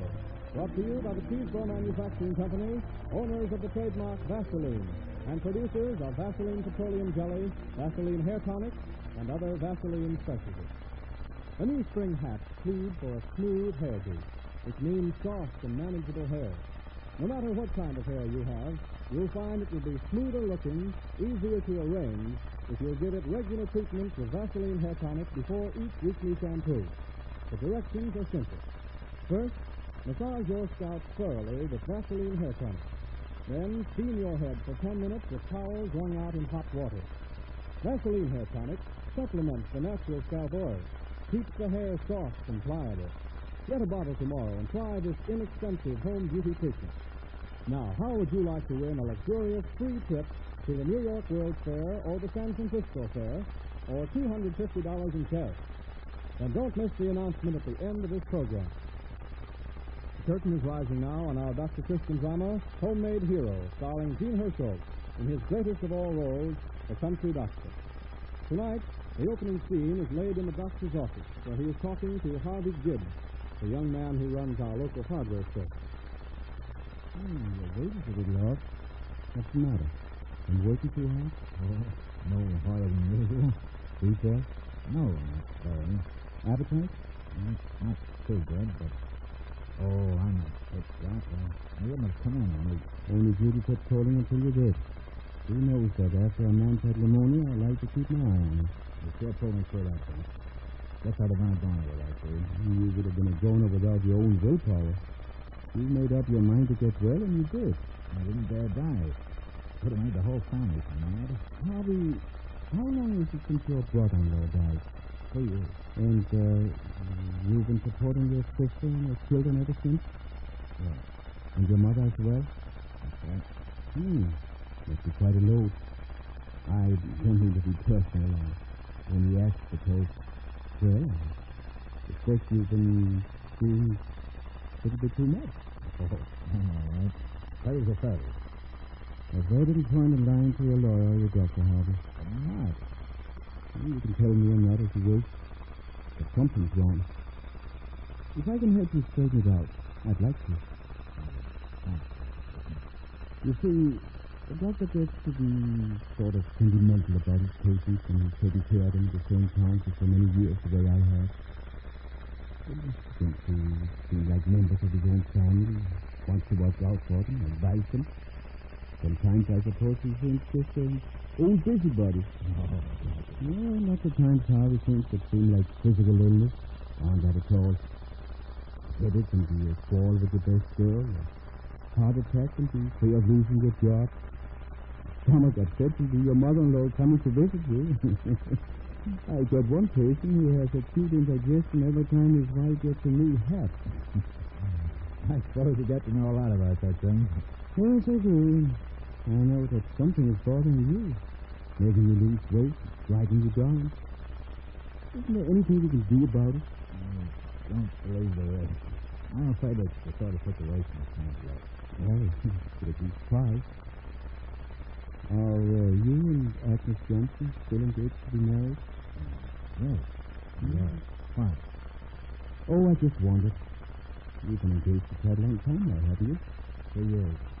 And when are you going to be married? Well, I don't know exactly. Well, what's the matter? Doesn't Agnes want to give up teaching? Yes, she does. Does she want to get married? Yes. Well, then, but well, Dr. Christian, I've got Mother and Annie and the 2 kids to support, and so we can't get married. I see. Our wedding day was all set, and Jim died. Of course, I had to help Annie. Jim didn't leave anything, even insurance. Agnes wanted me to. Of course. She figured the way I did, that we had all our lives before us. Annie was in trouble, and we could afford to wait and give her a hand. But I never thought it would be this way. It's been quite a while. You know, Dr. Christian, I never really understood how Agnes came to say yes to me in the first place. She always been crazy about importance, so a lot of self-confidence. You know, the kind that sweep a girl off her feet. He's a heroic type to me. Yes. Like more tall workers. How'd you guess? No. He's the most obviously heroic man I know, I suppose. What's always been the town hero? Well, that's the sort of man I sort of have, I guess. I don't suppose the fact that Maud Hallworthy has come back here for a visit has anything to do with your being below par. Has it, Harvey? No. Yes? I suppose I might as well tell you. You know what I mean. Dr. Christian, I'm stumped. I don't know what to do. Go on. I love Diana. I've loved her ever since she was a little girl in my class in Sunday school. I want to marry her and make her happy. I think I could do it, too, if I had a happy chance. I'm sure you could. I make her see, then, that love could be real even if it was, well, quiet. That all this swashbuckling stuff wasn't necessarily the only thing. I believe she'd understand after a while that it was kind of nice to have a man just caring about her, dependable. Day in and day out, just her. Yes, Harvey. But, you see, I haven't got a chance. I can't prove anything. I want more than anything to grab her and run away and get married and be together for good. But instead, gotta stay young and so on. I see from the children. It's their mom. You see, I'm not so brave. No, there are heroes and heroes, Harvey. You happen to be the kind I like those. Homemade hero, maybe. Mm-hmm. They're the real ones. Tell me, Harvey, how does Agnes feel about all this? About Mort coming back and everything? That's the terrible part of it, Dr. Christian. You see, I don't know. And I'm afraid you'll ask.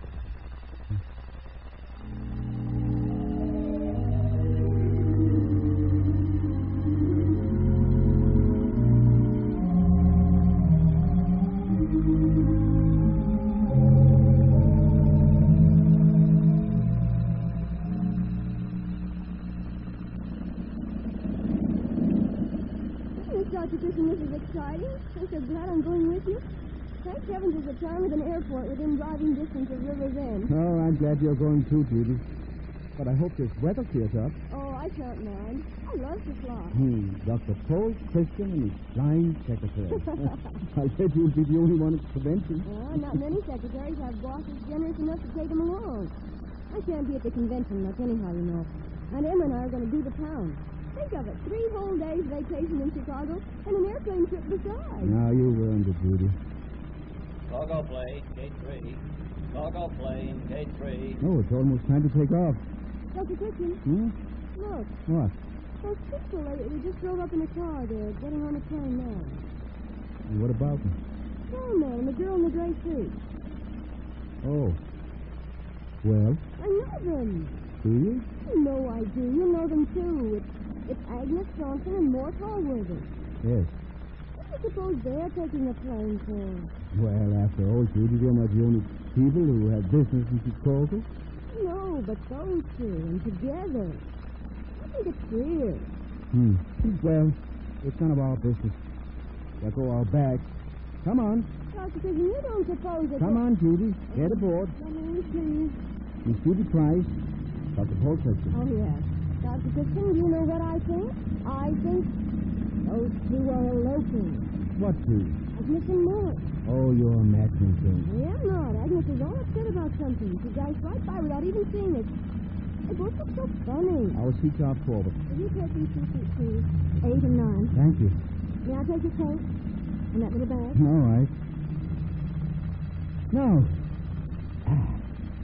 Yes, you're settled. Dr. Christian, look. They're right in front of us. Exactly what time are we doing Chicago? Midnight, unless we're delayed. Delayed? There isn't much chance of that today, is there? Well, we hope not. Chewing gum? Yes. And may I give you a paper? Thank you. Fasten your seatbelt. We're going to take off now. Yes. Here we go. Look, Dr. Christian. Everything's just falling away beneath us. Look how we're climbing. What fun. Yes. Dr. Christian, you think I ought to speak to Agnes, attract her attention? Honestly, Judy, I don't know. I've had a feeling something like this would happen ever since Mort came back. Yeah, I've been afraid of it myself. This has just been a kill how they did. Oh, maybe it isn't so. Maybe they're just imagining things. Imagining. Look at them. Yeah, well, she doesn't look like a very happy bride.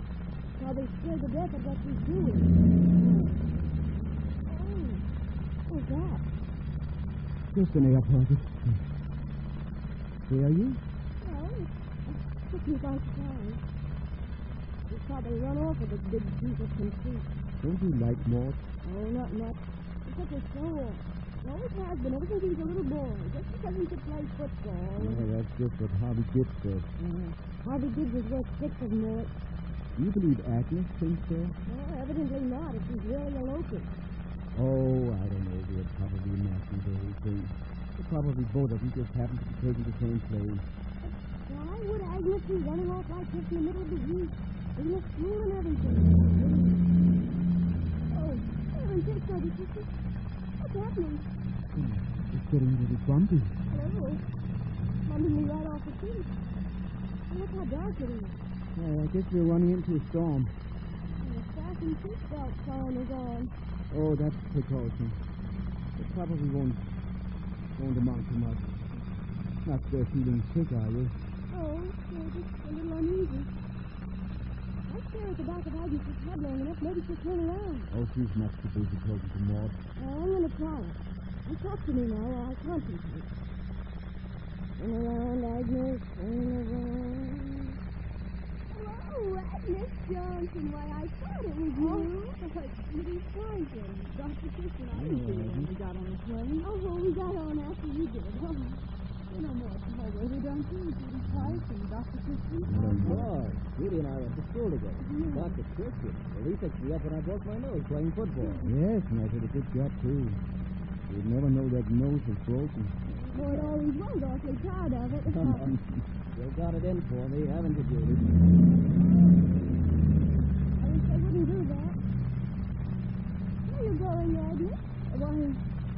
Why, Chicago. Oh, so are we. Dr. Christian's going to a convention. Oh, I'm going to visit my aunt. What are you going to say, Agnes? Maybe we can see a matinee together or something. Why, I... Go on, tell them, Agnes. Oh, no, please. If you don't, I will. Agnes and I are... Well, let's be old-fashioned and call it eloping. We're going to be married in Chicago. Married? Are you, Agnes? Yes, Dr. Christian. Isn't it wonderful?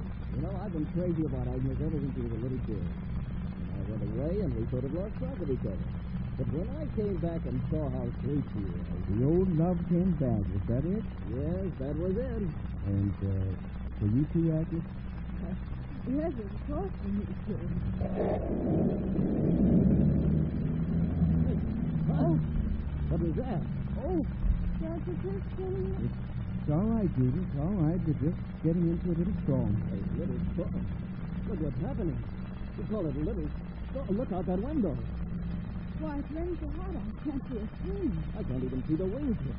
I've heard about this sort of thing. Well, then you know there's no reason for alarming the girls. Here comes the hostess. She'll tell you there's nothing to worry about. There, that sign again. What sign? The one up in front that says fasten seatbelt. Oh, that's just the key. Hostess, why do we have to put on the belts again? Is there any danger? Oh, it's just to keep you from being bumped around. We've run into a bit of weather. Bit of weather? Oh. Bit of weather. Yes, sir. Here, I go. Let me fasten the darn thing for you. This is the way, Judy. I'll help you. Dr. Christian, everybody looks awfully frightened, don't they? Oh, they're probably a little upset. You're all right, aren't you, Judy? Oh, yes. I'm sorry. That one surprised me. Let's see.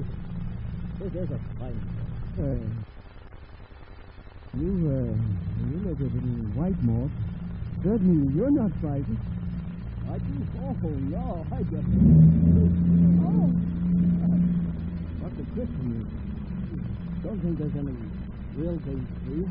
Anyway, but the hostess said. Yes, but she has to say that. It's her job to be professionally calm. It is awful. Feel this thing, though. The wind's blowing us around like nobody. Girls can feel it just as plainly as I can. We're in danger. Well, then, be quiet. I can't be quiet. Dr. Christian, I don't like this at all.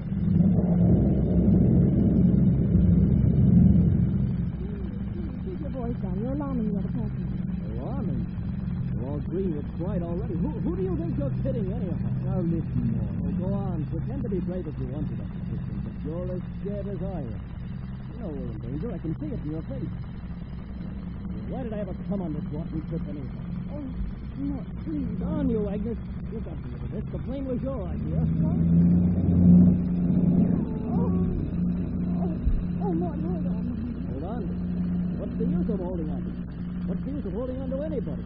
We fall, and all the driving in the world can't stop you. Mort, for heaven's sake, pull yourself together. Together? Well, why we go on like this? Hostess, you just talked to the pilot. What did he say? Where are we? Well, I can't tell you exactly. Don't know. Well, You don't know because the pilot doesn't know. And the pilot doesn't know because he's lost. And if he's lost, we're all lost. We're lost. We're lost in the storm. We're lost like riddles. And it's all your fault. It's blaming me for a sucker.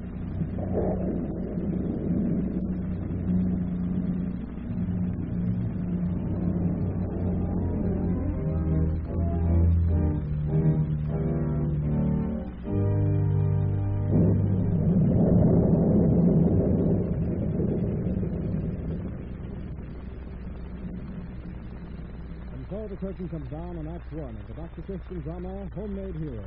We'll resume the program in just a moment. Next time you come home dog-tired, treat your aching feet to the soothing comfort of a Vaseline jelly massage. A warm foot bath first, then the massage.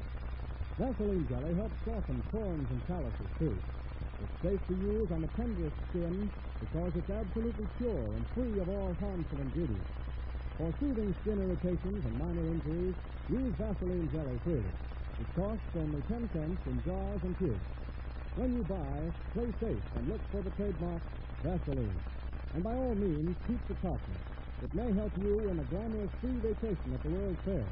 Don't turn off your radio until you hear the simple rules of this exciting new contest at the end of this program.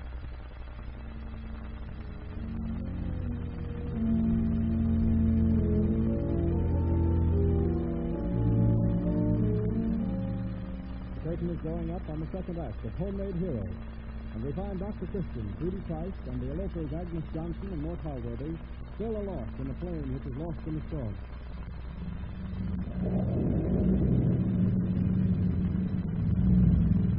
Judy, you supposed to you up there with that madman for a while and that Agnes come back here?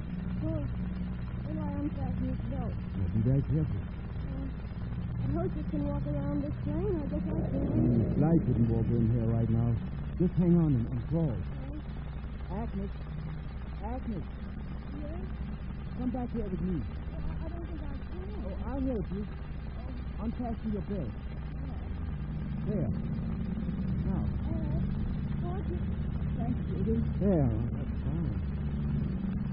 Now, I wanted to take this. What is it? That was something I had in my pocket case. It'd make the seat better. Oh. Thank you awfully kind. This is all frightening, I know. But it'll be over with pretty soon. You mean you think we aren't going to crash? No, we'll be all right. But Mort said... Oh, poor Mort. Well, he's nowhere off in the rest of us. Yes, he is, Agnes. What? A brave man never tastes of death but once. Oh. You mean Mort is a coward, don't you? What do you think? Well, I don't know what to think. This is so awful. I didn't know what to do last week. Well, you never really know about a man until you see him in an emergency. Yes. Well, Dr. Christian, I wonder if I can do it. You're the only one who knows that.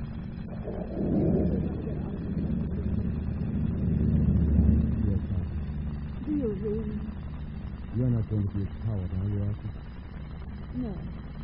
No, I'm going to be like you and Judy. I've been sitting here pretending nothing's going to happen. And I'm going on pretending it right up to the last minute, too. I'm awfully frightened, Dr. Christian. Dr. Christian, I know now I don't love you. I don't love anyone but Father. And now it's too late. Honey, isn't it? Poor darling Father is working so hard and so hopelessly. Oh! We're going to crash, aren't we, Dr. Christian? We're going to crash. Quiet. Quiet, everybody. Don't let this get into a panic. Everybody. reporting to the safety of the passengers has been taken by the airline. Our pilot is one of the best in the service. It's a bad storm, yes, but taken from a seasoned air driver, there has been work. But keep your self-control, everybody. Concentrate on believing as I do that we're going to ride it in safety. We are not, you old hypocrite. We're going to crash. Let me out of here. Oh, Mark, stop that. Oh, be quiet, Mark. How have you?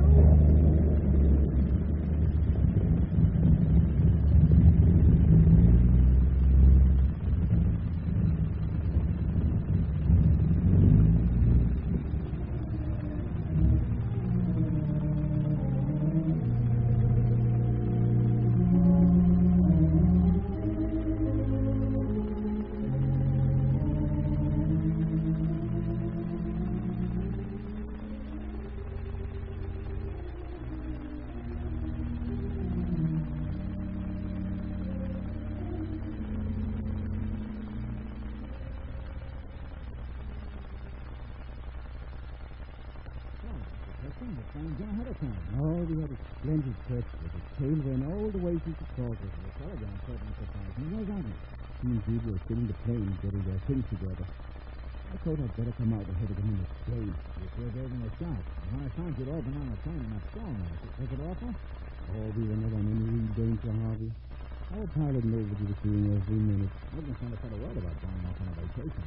That was a sudden impulse, Harvey. But I think a very right one. As it turned out. She and Judy have been doing Chicago together for the past few days, and I think the change has given her a fresh viewpoint. What do you mean? Oh, life's been pretty dull for Agnes here on the other end. And you know, Harvey, when you're too close to your blessings, you don't always see them as clearly as you might. I suppose not. That's a question of... I've got something to tell you. You remember our conversation about Lord Hallworthy? Yes. Well, there wasn't any need to worry about him after all. He's gone back east. Yes? I just thought you'd like to know. It's a big weight off my mind. Well, even with Maud out of the way, I wouldn't think you'd want to go on much longer. That's a question I don't. Something's got to break now. I finally just came right out and told Annie that she had to go to something to help us out. This house is trying to get a job. Oh, she won't have to try very hard. I've got one for her. Honestly? At the new hospital. Next month when we get underway, she can have a job as receptionist. Oh, it won't pay a lot, but it'll take some of the load off your shoulders. I see. You really mean there's a chance that Annie can earn something herself that she and the kids won't have to depend on? Why not? Annie's a lady, nice looking, sensitive. I'm sure she's just a person for the job. I can't believe it. Maybe someone would like it. Maybe... She promised you. She tried, didn't she? Yes. Well, then, make her keep a promise. What is she? Harvey. You love Agnes, don't you? And you want to marry her? Yes. Oh, then for heaven's sake, do it. You've proven you could take it all these years. Now claim your reward. Walk right up to Agnes when she gets off the plane and make her name today. No more delays, Harvey. You've got kind of character. I prove it. You've got to be firm with women if you want them to respect you. I guess you're right. Forget about her, honey. I'll look after her. You concentrate on Agnes. Oh, here she comes now. Break the news to her, Harvey. Yes, I will. Thanks, Doc. Agnes. Agnes. Harvey. What do you mean by going away like this and not even telling me? Why, Well, you had me worried silly until I got Dr. Christian's telegram saying you were with Judy. You know what I thought? No. I was crazy enough to imagine that maybe you'd gone off with somebody else. Oh, Harvey. Forgive me, Agnes, but honestly, I wouldn't have blamed you. I've been such a sap. But that's over. Agnes, you're going to marry me now. Today. Huh? Mm-hmm. Why, Harvey. Today. But so soon? Oh, I couldn't. I waited as long as I'm going to. Now, you've just got to take it or leave it. Well, say goodbye now, Agnes. Dr. Kitchen, Harvey's turned caveman on me. He's practically forcing me to marry him right now. And you're objecting? Objecting? Why, no, I don't believe I am. I believe I'm accepting with pleasure. What do you say about it, Dr. Christian? What would I say except God bless you? 3 cheers. 3 cheers for homemade hero.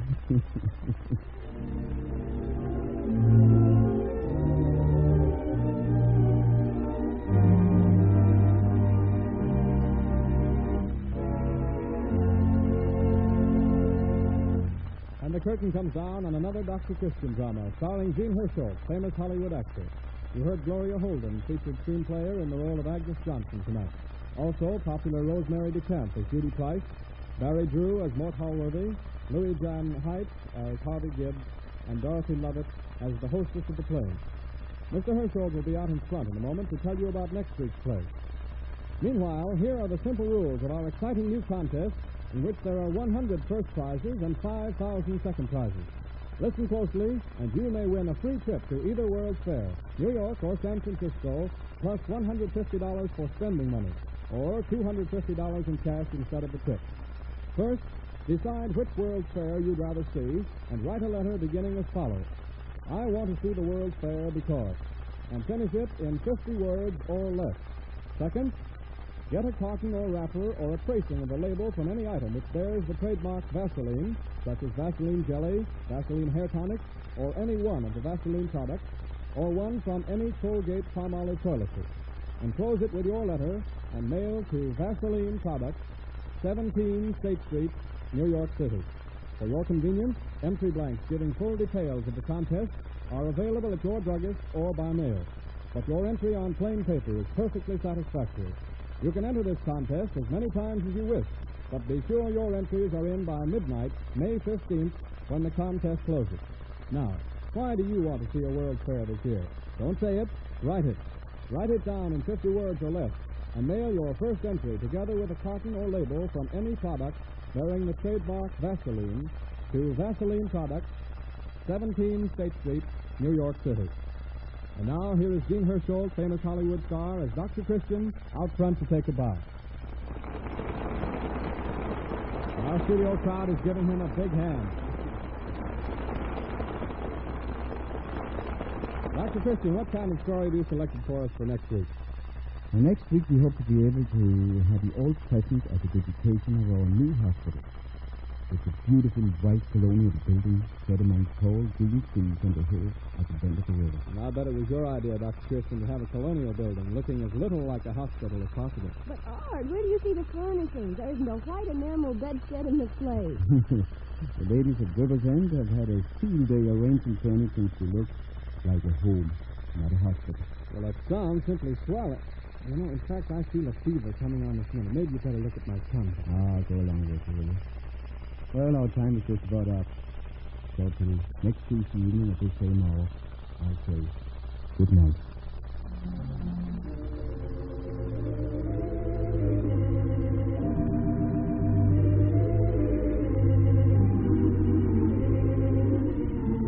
Don't fail to listen to Jean Hersholt next Tuesday night in another heartwarming Dr. Christian drama called Doctor, Come Quick.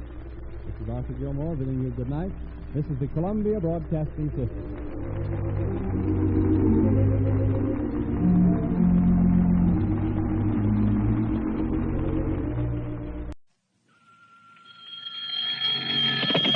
Dr. Christian's office.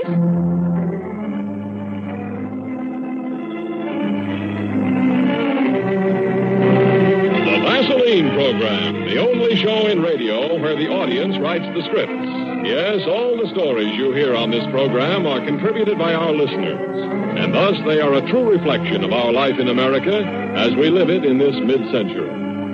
Tonight's prize play is called Tony's Parcel, and it is the work of Barbara B. Lee of Ann Arbor, Michigan. Jean Hersholt is starred as Dr. Christian, with Rosemary DeCamp in the role of Judy Price. Others in the cast include Jay Novello, Virginia Gregg, Ann Whitfield, John Larch, and Jonathan Howard. Curious young fingers are always getting burned, aren't they, Mother? So until the children learn the danger of hot pans and so on, better keep Vaseline petroleum jelly handy. It does such a wonderful job on burns. Take Mrs. G. She was awfully glad she had Vaseline petroleum jelly around the day her little girl got burned. She writes, "Recently, my 4-year-old daughter put a hot iron right across her face, burning her nose, lips, and chin. I grabbed her and spread the burned area with Vaseline petroleum jelly. You know, just a week later, it was all healed. I've always heard that Vaseline petroleum jelly was good for burns, but never expected it to work so fast in healing. Yes, Vaseline petroleum jelly is just the thing to soothe, help protect, and aid in the healing of minor burns. Of course, if the burn is serious, see your doctor. But for minor burns, get a jar of wonderful Vaseline petroleum jelly." Thank you, Rosemary DeCamp.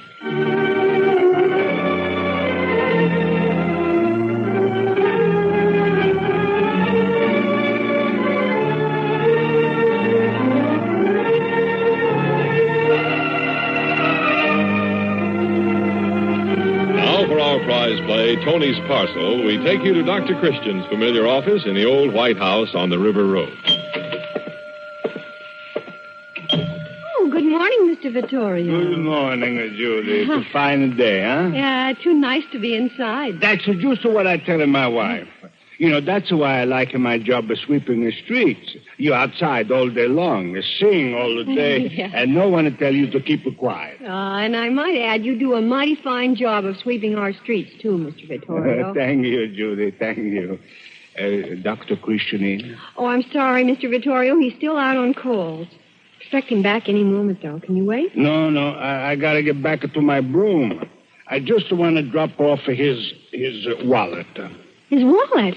Now, where'd you find that? I found on the curb, corner of River Road and State Street. Oh, well, thanks so much for returning it.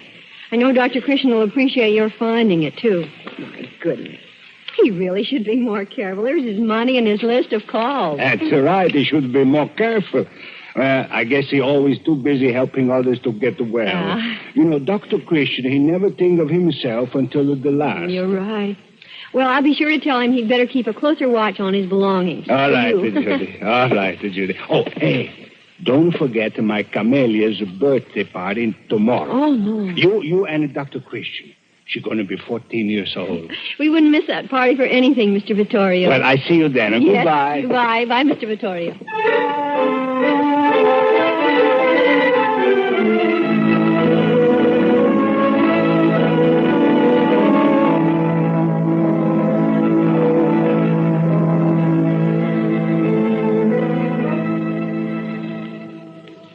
Well, Judy, anything happened while I was out on my calls? Let's see. Mrs. Johnson can't keep her 3 o'clock appointment. I gave her one for tomorrow morning at 10:15. Oh, that's fine. And, oh, yes. Have you missed anything? Why, no, Judy, should I? Just check for a moment. Let's see, I have my bag, glasses. No, I can't think of anything. Your wallet, Doctor. Where did you get that? I thought I had it. Tony Vittorio returned it this afternoon. He found it on the curb of River Road and State Street. Well, that was kind and thoughtful of him, Judy. You know, Tony is one of the finest citizens in River's End. I know, and he works so hard for the Department of Sanitation. Yeah, we could all learn something from Tony. He has a wonderful attitude toward life.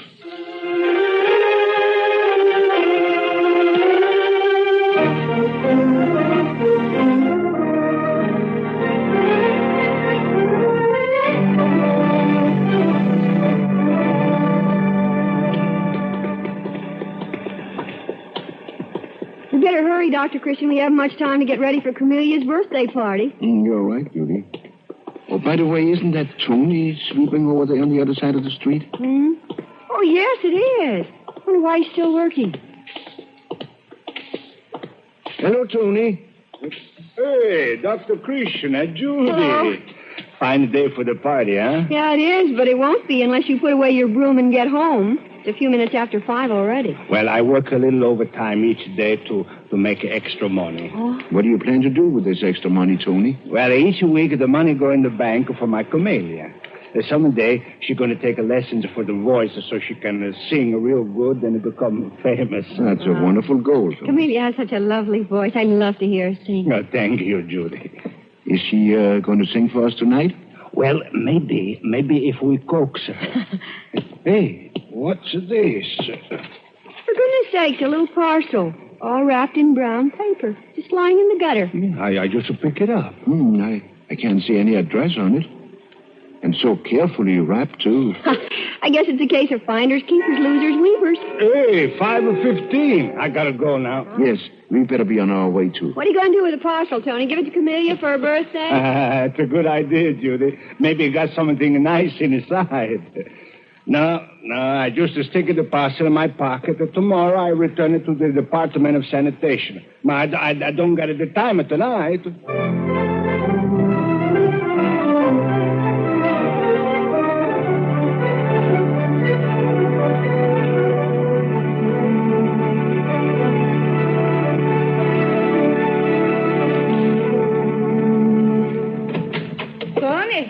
You? Si, Mama. Obrigado. What makes you so late? You bring the groceries with you, like I told you? Si. Here they are. Mama, I found the... Put them on the kitchen table. Mama, I told you... We don't have time to talk now, Tony. Go upstairs and get it cleaned up. Companies are going to be here in less time than it take you to get upstairs and wash. All right, Mama, all right. I'm going.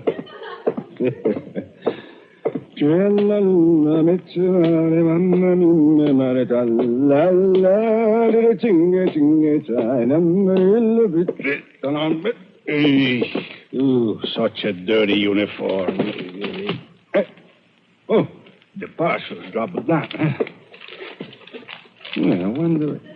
It don't sound like nothing in it. It's too light. Well, maybe there's nothing in it. I open it up, you see. Mamma mia. Ooh.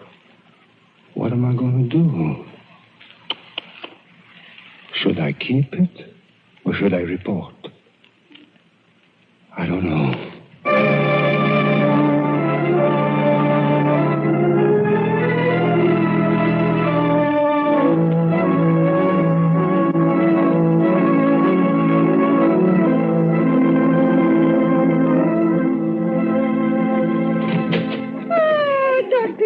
And Judy, it's so good to see you.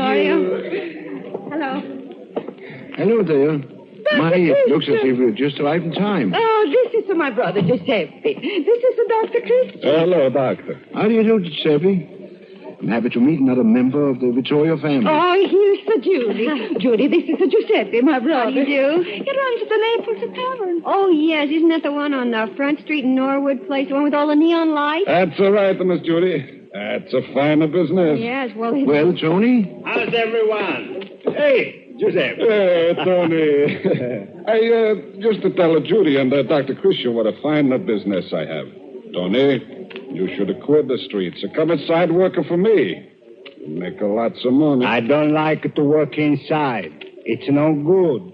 People are meant to work out in the sun. Well, Tony does a fine job, too, Giuseppe. I don't know how Rivers End would get along without him. Yeah, you forget, we no live in the sunny Italy. Oh, here's the birthday girl herself. Happy birthday to me. Oh, thank you.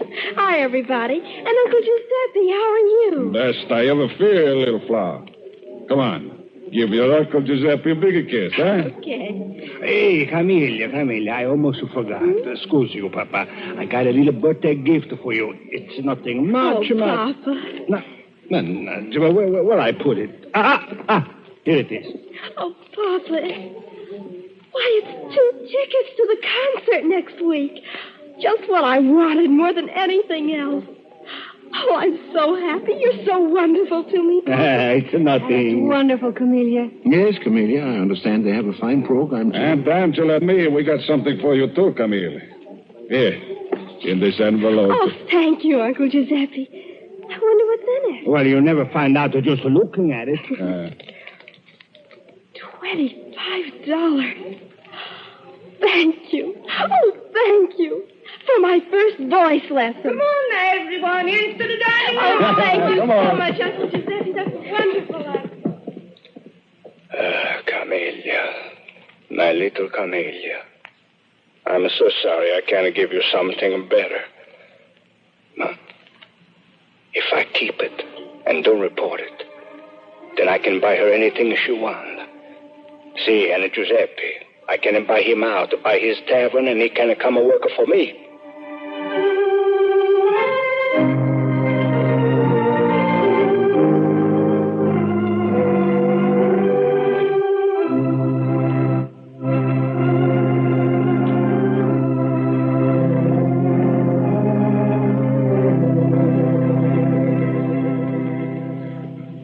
Tony, Ganoito. Tony, you're not even listening to me. Oh, Mama, yeah. It's good, and I don't feel hungry. You know, you ate good for the past 3 days. What's wrong, Tony? Nothing's wrong, Mama. Nothing is wrong. Why don't you tell her? Everything is wrong. That's the first night after Cornelius' party. You're not asleep at all. Mama's right. I don't sleep at all. How could I sleep when I sleep on the parcel?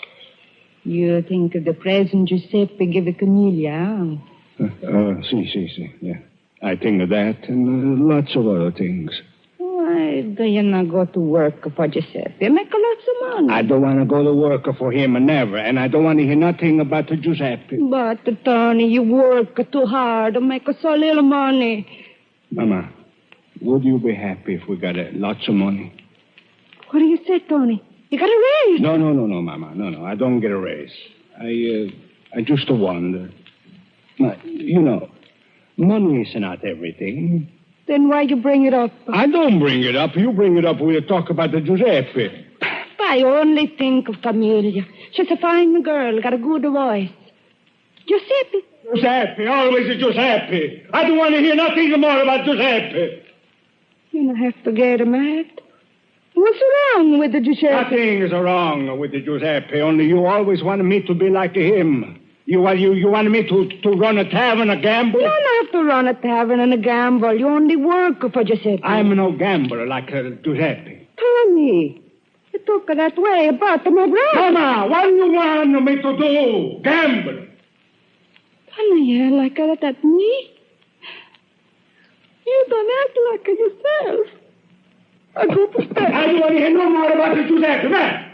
Well, maybe you should hear. Giuseppe said you deprive you on the child when you make no money. You could have sent her to a fine teacher with the salary he pay you. That's what they say. No. Look at what I do. I make her mama cry. She's all upset. Oh. What am I going to do? What am I going to do?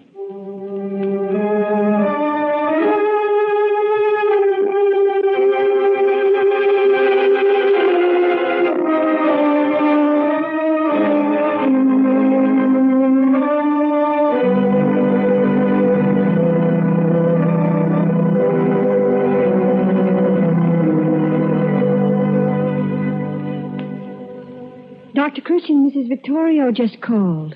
Mrs. Vittorio? Mm-hmm.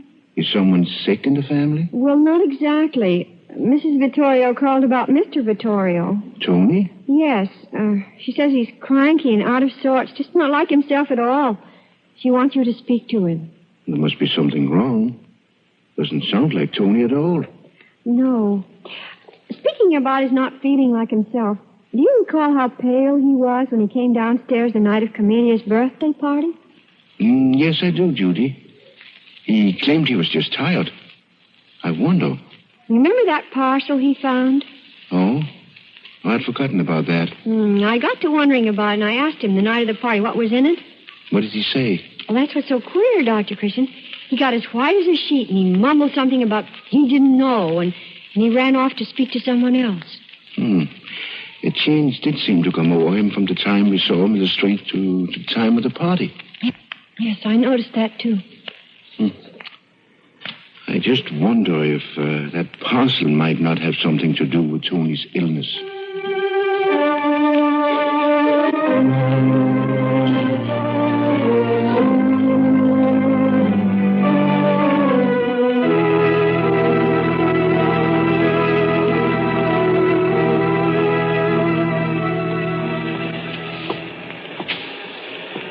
Hello, Tony. Tony Vittorio. Leave me alone. I thought you didn't hear me at first. I was just going this way and thought I'd like a little company for a block or two. Well, I think maybe I go the other way. Tony, you're not yourself. It's not like you to shun old friends. I'm fine, Dr. Christian, just fine. Don't worry about me. There's so many people in this world, and you got a lot to worry about yourself. Well, today I'm going to worry about you. Tony, you've been losing a lot of weight. Well, I don't have an appetite these last few weeks. Something must be bothering you. Is it something in the family? No. The family just fine. There's nothing wrong. How many times must I tell you everything is fine? Leave me alone. Tony. Well, if that's the way you want it, there's nothing I can do. Dr. Christian, please. 1 minute, please. Forgive me. Please forgive me. What's the matter with me, anyway? I never meant to be mad with you. Please, you forgive me, huh? There's nothing to forgive, Tony. When we're not well, we often get hurt or angered easily. Merely gives more basis to my suggestion that you're not well. Now, perhaps I can help. Help me? No, that's not in your power, Doctor. Well, try me. If there's anything wrong, it's better to catch it early. No, it's no use. It's no use. I'm headed for my office right now. Come on, let's see if we can't find out what's troubling you, eh?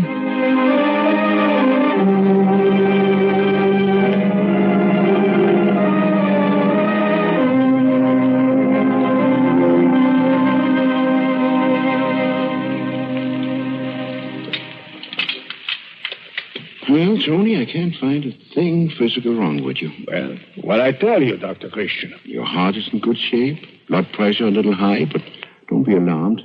It's normal for it to vary from time to time. Yeah. Well, I think I better be going. Not just yet. I'm not quite through with you. Huh? This examination leads me to believe there's more to this sickness of yours than is evident by your physical examination. Huh? How do you know? Just one look at you. You're not the same person we used to know. I haven't heard you sing in weeks.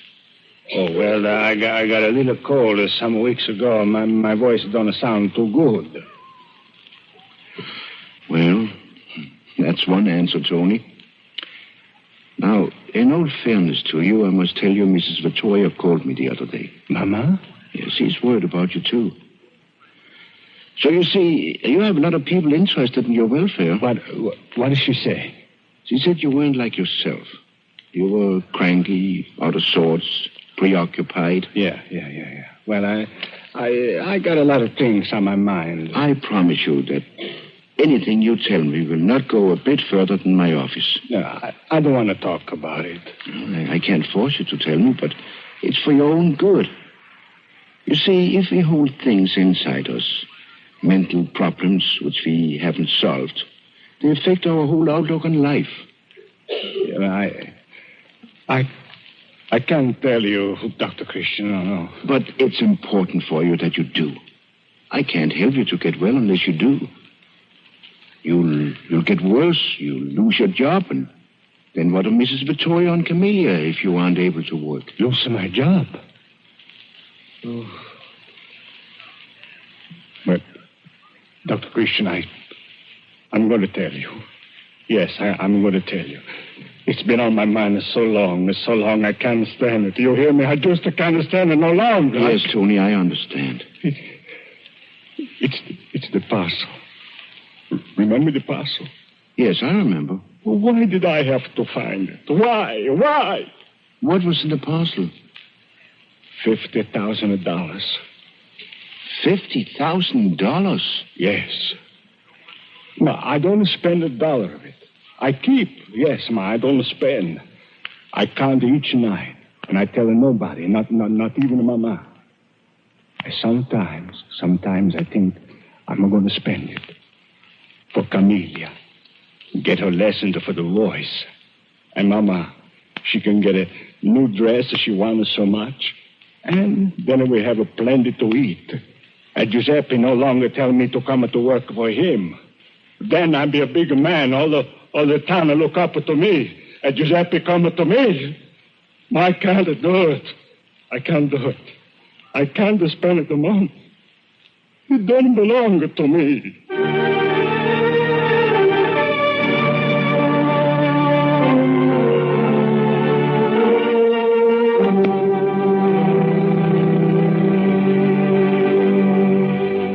Dr. Christian, you must have worked miracles on Tony. When he left here, he acted as if a weight had been taken off his shoulders. The weight has been taken off, Judy. You know what his trouble was? Was? You mean you've cured whatever was the matter with him in that short time? Not cured in a moment, Judy. But a problem has been faced and solved. What was the matter? Well, Tony, poor man, has been keeping $50,000 in his possession. One moment planning to spend it, and the next morning knowing he can't. $50,000. He found it in the parcel. The parcel? Yes. Well, he could have kept it, and no one would have been the wiser, except his conscience wouldn't let him. Mentally, he was being slowly tortured to death. Oh, and you helped him solve it, Dr. Christian? Oh, no, Judy. It was his confession of the problem which really helped him to solve it.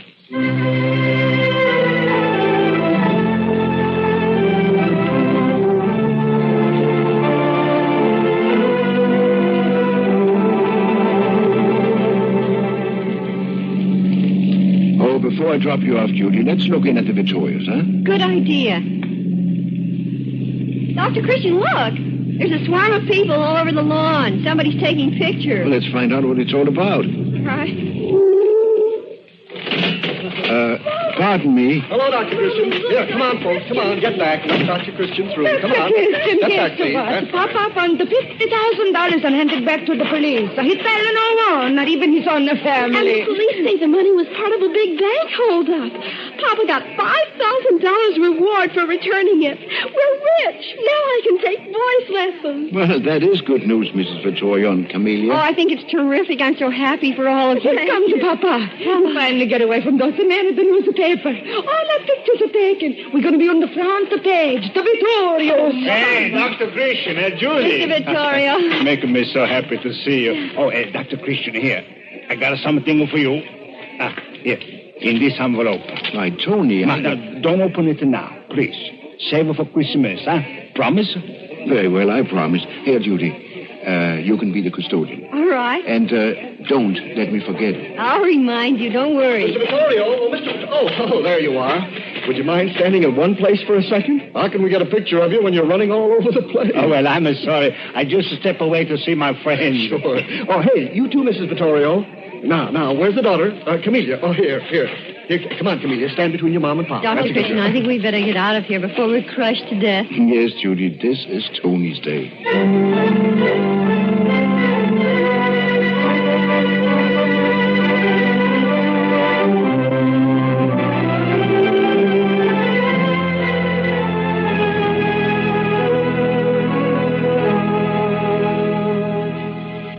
Doctor, do you know what day this is?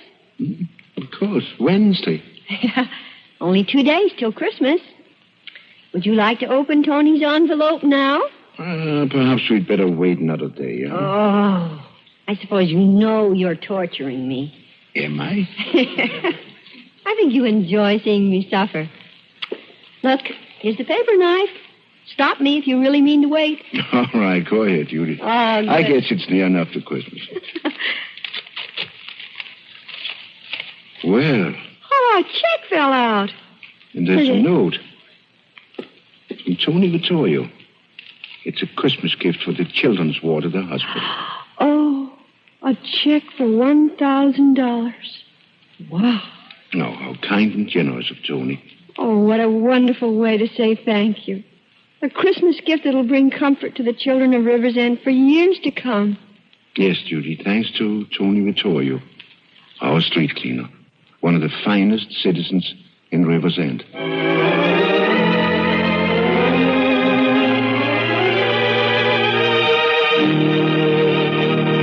And the curtain comes down on another Dr. Christian Prize play with our star, Jean Hersholt, waiting to greet you. Meanwhile, wouldn't you like to be through once and for all with that tight, dry feeling in your scalp? Of course, any man would. But not if it means going around with that gooey, slick-down look.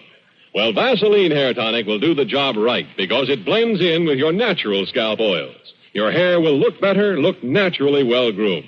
And your scalp will feel better, too. Just think of the punishment your scalp and hair take out in the sun, wind, and water all summer and then plunged into overheated rooms in the winter. So, of course, your scalp gets dry, your hair hard to manage. But Vaseline Hair Tonic can help you so much. Only a few drops relieve dry scalp and check loose dandruff, too. And there's no alcohol or other scalp-drying mystery ingredients in Vaseline Hair Tonic. So give your hair that healthy look, that naturally well-groomed look. Start using Vaseline Hair Tonic. And now here is Jean Hersholt.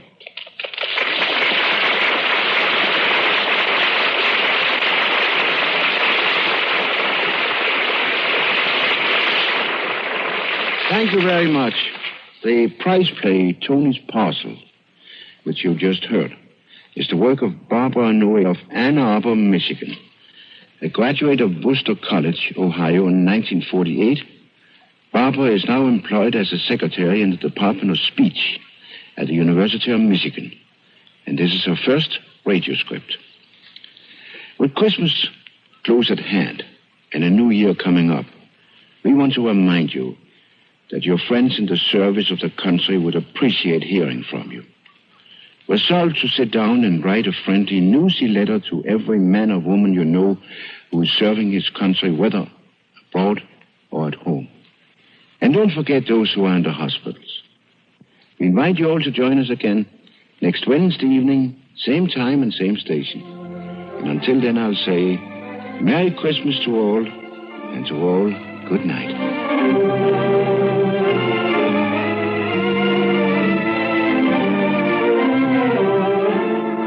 It's so true, Mother. You can keep your baby in the pink of condition with wonderful Vaseline petroleum jelly. There'll be no crying blues over irritating diaper rash or chafing with such a wonderfully soothing remedy in the nursery. Just follow this simple daily routine and you can spare your baby the annoyance of minor skin irritations. After his bath, gently rub Vaseline petroleum jelly over his tender skin, especially in the folds of the skin and where clothing is apt to rub.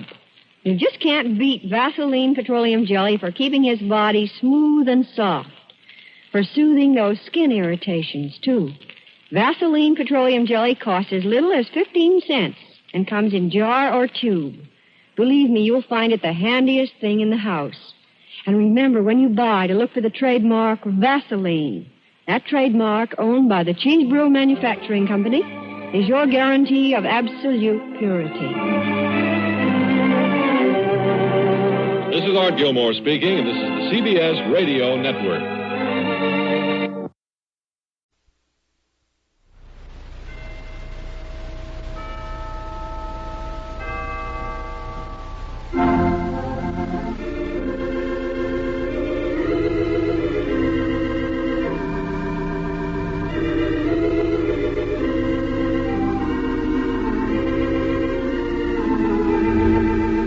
From Hollywood, California, we present Jean Hersholt in another Dr. Christian story called The Cornerstone, brought to you by the Cheesebro Manufacturing Company, owners of the trademark Vaseline, and producers of Vaseline Petroleum Jelly, Vaseline Hair Tonic, and other Vaseline specialties.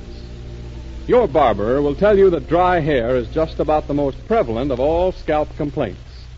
If your scalp and hair are dry, there are three important things to remember. First, limit your shampoos to one a week. Second, massage your scalp regularly to stimulate the action of the oil glands.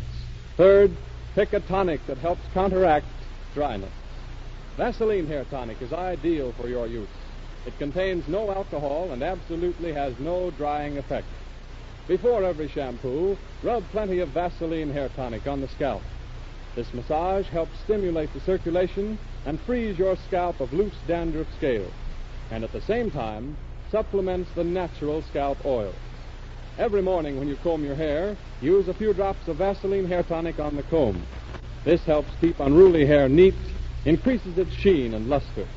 Start tomorrow to condition your hair with Vaseline hair tonic. It comes in shaker top bottles at 40 and 70 cents. As the curtain goes up now on tonight's drama, we find Dr. Christian putting on the old blue muffler preparatory to starting out on his afternoon round. Judy Price, the doctor's secretary, who is busily typing, looks up from her work. Dr. Christian, this is a swell speech, but But what, Judy? not funny enough. Funny? Oh, now, what's funny about laying the cornerstone of a new hospital? Well, that's just it. It's serious business. Something you've dreamed about for years. Joe Perino has put up half his fortune to make your dream a practical reality. And what will the rest of the folks around here contribute? Pious looks. Well, most of the people haven't got much. They've got plenty of gimmies, I notice. You're perfectly right, Judy. Well, there's really is no reason why in the world Joe Perino should give the people of this town a hospital. Of course not. They take the whole thing for granted. And they shouldn't. They should do something themselves to... Even the poor? Especially the poor. They're the ones who benefit most. They should give a penny. A penny, just on principle. A Thanksgiving penny to the hospital fund. Well, that's a fine idea, Judy, but I don't see how being funny in the dedication speech will make people give. You can't laugh with your hands in your pockets, can you? Not a real belly laugh. Judy. I'm just using a good medical word, Doctor. Well, making people laugh is hardly my strong point, Judy. Just tell them some of the things your patients say to you. What, for instance? Well, let me see. How about the story of Sam Perkins and the horse? Oh, yes. Let me see if I can recall that one. It was so long ago that... Yeah, let's see. Sam Gilbert's mare died that he set so much store by. Oh, yes. So Fred Perkins... Our local horse trader. Fred Perkins was commiserating with him. Sam, he says, I see your mare died. Yep, day before yesterday. Died of old age. Oh, I've got a nice little horse here that I think you'd like, Sam. Want to look over? Well, I might. Trot her out. No harm in looking. There she be, Sam. So Sam looked her all over. Saw that her teeth had been filed down and her hoofs pared off, her coat curried and shining. So he said to Fred, Fred, she looks pretty good. How old is she? And Sam said, Well, Fred, you see, this mare belonged to Ed Fettle, and he says she's 16, 17 years old. But you know Ed Fettle. He's such a gol-darn liar, she might only be 7 or 8. I like that one. Uh-oh, it's Mrs. Clemens. I saw her coming down the street. Oh, well, I might as well take off the muffler then. Her son Freddie's with her. I'll go in my private office. You can send him in there. All right. Hello, Mrs. Clemens. Hello, Judy. Doctor in? Yes, he is. Hello, Freddie. Hello. I want to speak to Dr. Christian. Alone. All right, you can go right in. I'll amuse Freddie. Come in, Helen, come in. What can I do for you? It's Freddie again, Doctor. What's wrong with Freddie now? It's the way he acts toward his father and me. Well, how do you mean?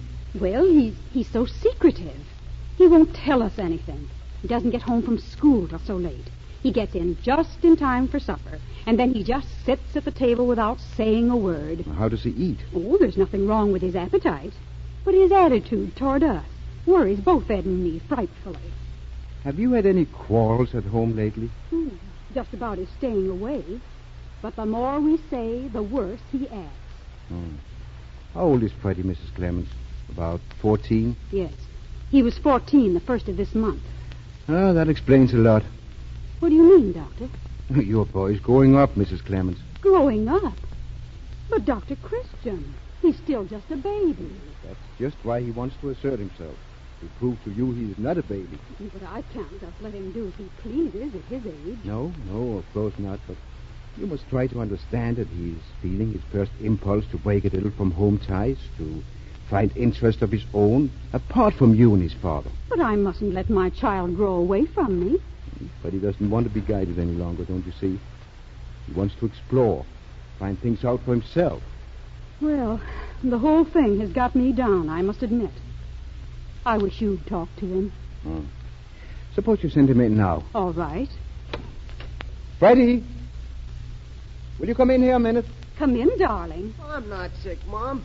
I don't know why you had to bring me over here. Dr. Christian wants to speak to you, Freddie. And please don't call me Freddie. My name's Fred. Sit down, Fred. I've got something I want to show you. I'll run along out and talk to Judy. She has a recipe I want to ask her about. Recipe? What's that? I'll bet she didn't have any recipe she wanted to ask Judy about at all. Well, Judy's got some good ones. She just wanted to get out of the room so you could talk to me alone. There's nothing wrong in that, is there, Freddie? Fred? Yeah, I'll bet you haven't got anything to show me either. Oh, yes, I have. What? This book here. Oh, a book. Yes. I ran across it at the library. I see plenty of books in school. Now, I'll wait till you haven't seen anything like this. What is it? Ship models and how to build them. Ship models? Yep. Look at these. What are those things? Maps? They're blueprints. Blueprints? If you follow the plans in this book, you can build any kind of a ship model you want. Oh, I might even try one myself. Gee. See? There's one of the Constitution. Old Ironsides, they call her. Say, Dr. Christian, you haven't got a book like this about airplanes, have you? Airplanes? Yeah, with blueprints telling you how to build them. I know. Fred, I haven't. Well, maybe I could get one at the library. I didn't know you were so interested in planes. Why, sure I am. No, I've been up lots of times. You have? Where? At the old airport. Alex Skinner takes me up. He does? Well, sure.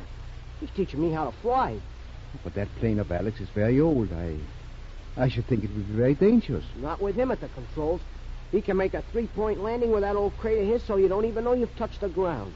You have learned a lot about flying, haven't you? You bet. Well, I'm going to be an aviator someday myself.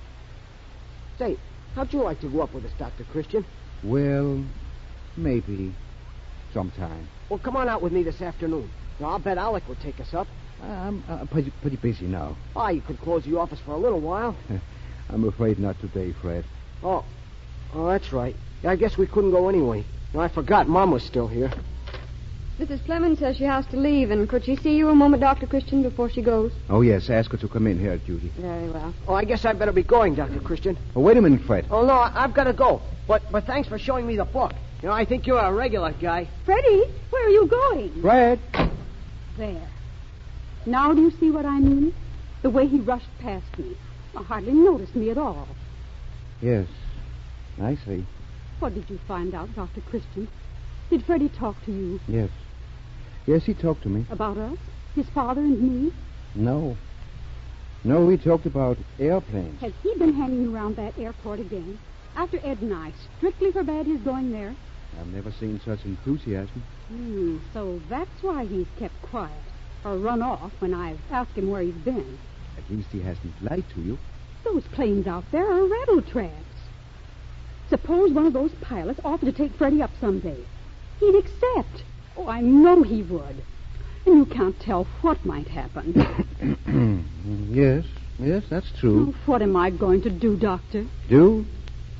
You're either going to find that boy not of interest in life, or you're going to assign yourself to having a transatlantic flyer in your family.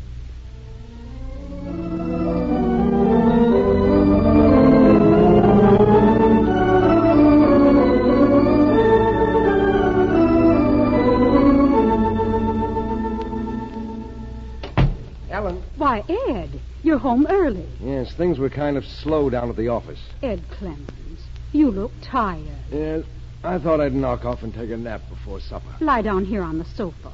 Where's Freddie? Why, I don't know. He hasn't come home from school yet. It's nearly 5 o'clock. He should have been home long ago. Maybe he's out back in the tool shed. No, I looked there. I thought he was going to fix it over into a clubhouse. No, I told him he could, after Dr. Christian suggested we find him another interest. But he didn't seem very excited about it. He hasn't done a thing to it that I can see. Ed, I'm worried. I found this in his room this morning. What is it? A library book. Model flying machines and how to build them. He'd hidden it under his mattress. I found it when I was making up the bed. Helen, do you think that... He's been going out to that airport again. I'll bet anything in the world he has. Well, we can soon find out. Ed, where are you going? Get your hat and coat. I'll get the car out of the garage. What are you going to do? We're going to drive out to the flying field and find out for ourselves.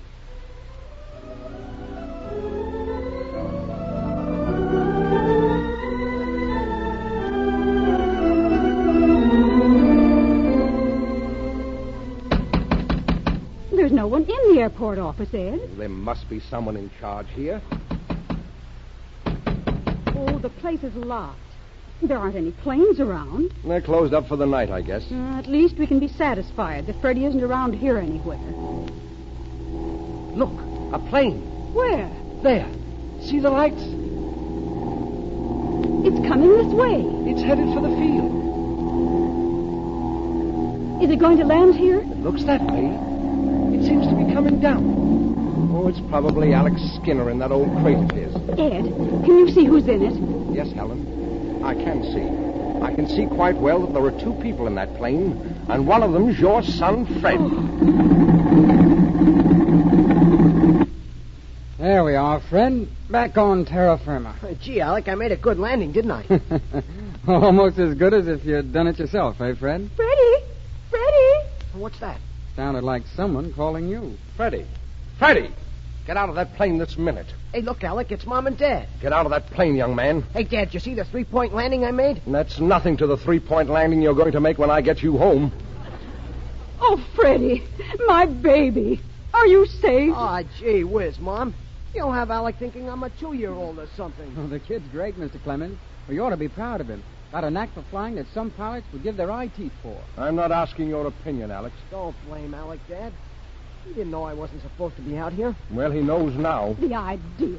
Taking a child up in that rattle trap. I'm not a child. And this isn't a rattle trap. One of the best planes in the country. Get out of that plane and come along with me. Oh, gee, Dad. Did you hear what I said? You better go along, Fred. Okay. I don't want you to ever take Freddie up in a plane again, Alec. Dad. I mean it. He's much too young for such hijinks. I'm not, Dad. I can fly almost as good as Alec. And I don't want him hanging around here either. If you see him, Alec, I want you to send him home. Very well, Mr. Clemens. Oh, no, Dad, please. Please, just let me come out here sometimes and watch. I won't go up again, I promise. Are you going to come along with me quietly, or will I have to turn you over my knee right here? I'm not a baby, and you can't treat me like one. Come along with me. I'm not going to argue with you anymore. Darn you anyway. I'll show you. Then you'll be sorry for the way you treated me.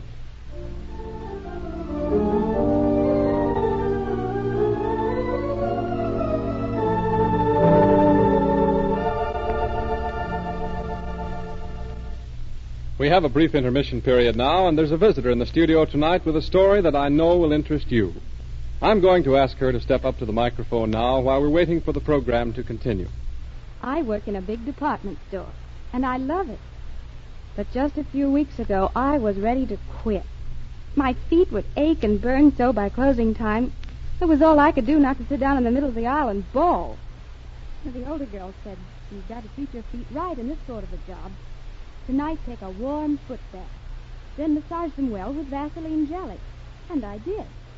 I still can't get over the wonderful way Vaseline jelly soothes tired feet. Now I wouldn't think of going to bed without massaging my feet with it. And by the way, if you have calluses or pump bumps, Vaseline jelly helps soften them, too. Thank you.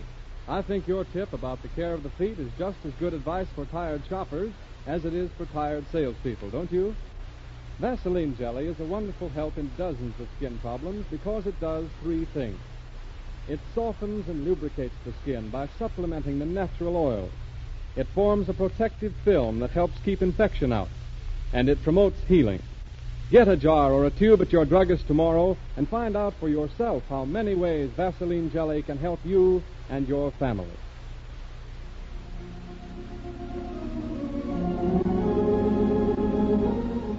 We return you now to Gene Herschel's Dr. Christian story. After his forbidden trip aloft in the airplane with Alex Skinner, Freddie Clemens spent the next day in solitary state in his room as punishment. Late in the afternoon, it got too much for Helen Clemens, his mother, and she interceded for Freddie's release. Ed, Well?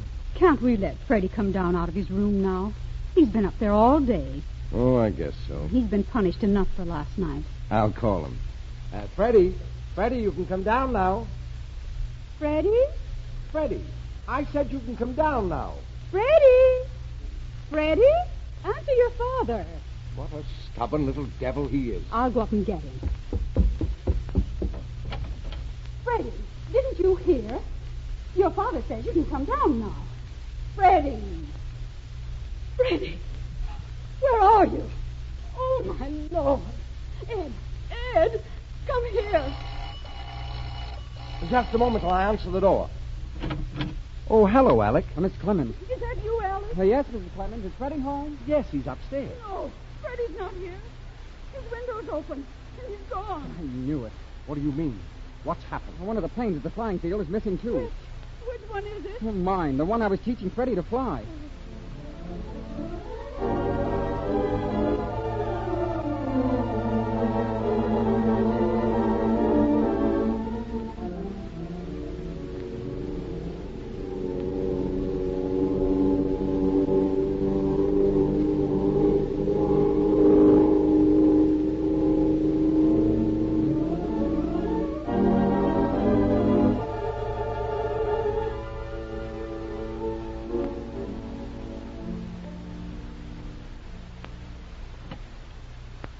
Dr. Christian.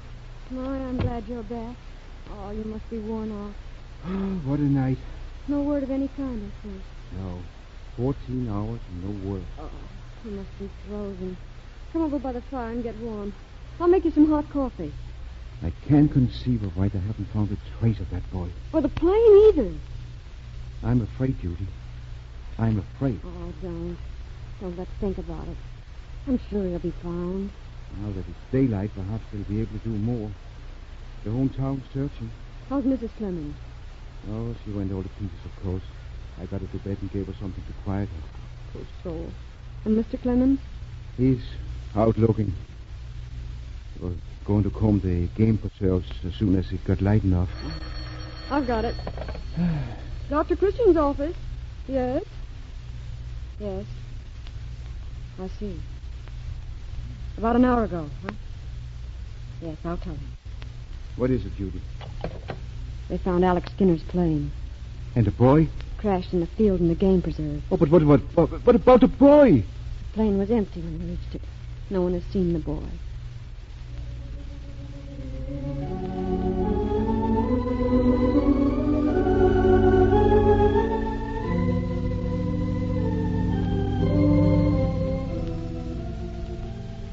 Dr. Christian. Oh, Judy, I didn't know you were still in the office. Yes, I wanted to finish typing those changes you made in your speech. Oh, thank you, Judy. Well, I'll run along now. It's almost 6:30. I'm going to stay on for a little while here and work. I want to look over these changes. Oh, let the speech go, Dr. Christian. Get some rest. You were up all night. Well, it'll take my mind off Freddie to work on the speech. No more news, of course. No, not a thing. His disappearance is a complete mystery. His parents are just crazy. I know. And Thanksgiving only a few days away. Do you suppose that boy was hurt and just crawled away somewhere? Oh, they would have found him by now. I'm sure he's all right. He's simply run away. Oh, I think I better go back and help with the search. You'll do nothing of the kind now. You mustn't take everybody's troubles on your shoulders. He'll call you if you're needed. Well, all right, Judy. I'll concentrate on the speech and wait for news. Fine. I'll let you know if I hear anything. Good night. Good night, Judy. On this foundation, on this cornerstone, rises a dream. A dream of granite and steel. A house of mercy for all. My one ambition will be realized. Dr. Christian. Dr. Christian. Who is it? Who is there? It's me, Dr. Christian. Open the window. Freddie. Freddie Clemens. Open the window, quick. Wait. I can climb over, all right. Freddie. So you were hiding out. For the fright you gave us. Close the window, quick. Now, young man, first we'll call your parents. Then you can tell me all what all the mystery's about. Don't, Dr. Christian. Let me explain first. Oh, but your parents are half crazy with fear. See? They think I'm a baby and can't take care of myself. Give me Cedar 278. Oh, please don't call them. Freddie, you're shivering. I've been standing out there a long time waiting for Judy to go. Oh, you needn't be afraid of Judy. Well, I don't want any women mixed up in this. You're the only one I can trust. I see. Operator. Never mind that number. I'll call later. Is that blood I see on your shirt, Fred? Yeah, I hurt my shoulder when the plane crashed. I must have bumped it again crawling in the window. Then you were on that plane? Sure. And I wouldn't have crashed it either if it hadn't got dark. I never tried to fly at night before. Let me take a look at that shoulder. That doesn't hurt much. I thought I'd better have you look at it before I started out again. Take your shirt off, will you, so I can see that wound? That's it. So you were going to run away again, huh? Sure I am. Stand still now. This may hurt a little. You don't think I'd hang around here, do you? Where everybody treats me like a baby? No, I don't treat you like a baby. Fred? Well, that's different. Well, we've always been able to talk man to man. Ow! Oh, I'm sorry, Fred. That's all right. Didn't hurt. You bruised that shoulder pretty badly. Ah, it's nothing much. I think I'd better put a dressing on it. Well, I haven't got much time, Dr. Christian. It won't take long. Okay. Where have you been hiding since last night? In the woods. There. You can put your shirt on now. Gee, thanks, Dr. Christian. Hey, you're a regular guy. Well, I suppose you want to be on your way now. Yeah, I want to get out of town while it's still dark. Well, that's too bad. I was just thinking your coming here tonight was providential. Why? Because there's something you can help me with, if you will. Me? Help you? Yes, it's about my speech. You know, we are laying the cornerstone for the new hospital Thanksgiving morning. Well, what does that mean, a cornerstone? It means the foundation is completed. And now work on the actual building will be started. Oh. If you've got a minute, Fred, I'd like to ask your advice on a couple of things. Well, I guess I ought to be able to do that. After all you've done for me. Well, tell me what you think of this idea. You see, Fred, in my speech, I've compared the cornerstone to the basic quality. The most important quality I think all good and noble lives possess. Isn't that honesty? That's what we learn in school. Honesty? Yes. Yes, but much more than that, Freddie. I've called it personal integrity. To me, that is the cornerstone in character. Personal integrity? Well, what does that mean? Honesty with oneself in all things. Clear vision, patience, and humility. Well, I've always tried to be honest, Dr. Christian. I know you have, Fred. Well, how do you know? Because you refused to lie to your parents about the flying field. You were wrong to disobey them, but you didn't lie. Clear vision. You've got to have that for flying. Yes, and for living too, Fred. Just about the same kind. You've got to be able to look ahead, to see what effect what you're doing at the moment will have on yourself and others. You mean like my running away and taking the plane? Yes, that's an example. It seemed all right at the time. You were proving something to them, something they may not have realized, that you were growing up, that you weren't a baby any longer. Well, I had to show them, Dr. Christian. I know, Fred. But if you'd looked ahead, you'd see that you could have proved them but the same thing in a much, much better way. Better for you and for them. You mean by staying home, going to school, and not going out to the flying field anymore? That's it. Exactly. Oh, but how could that... Well, by convincing them you were really serious about flying. That you want to make it your life's work. Right now they think it's just a passing fancy. Like football or collecting stamps.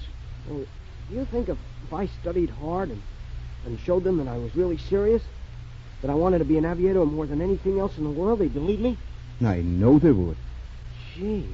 You see, it doesn't take character to run away from responsibility the way you're going tonight.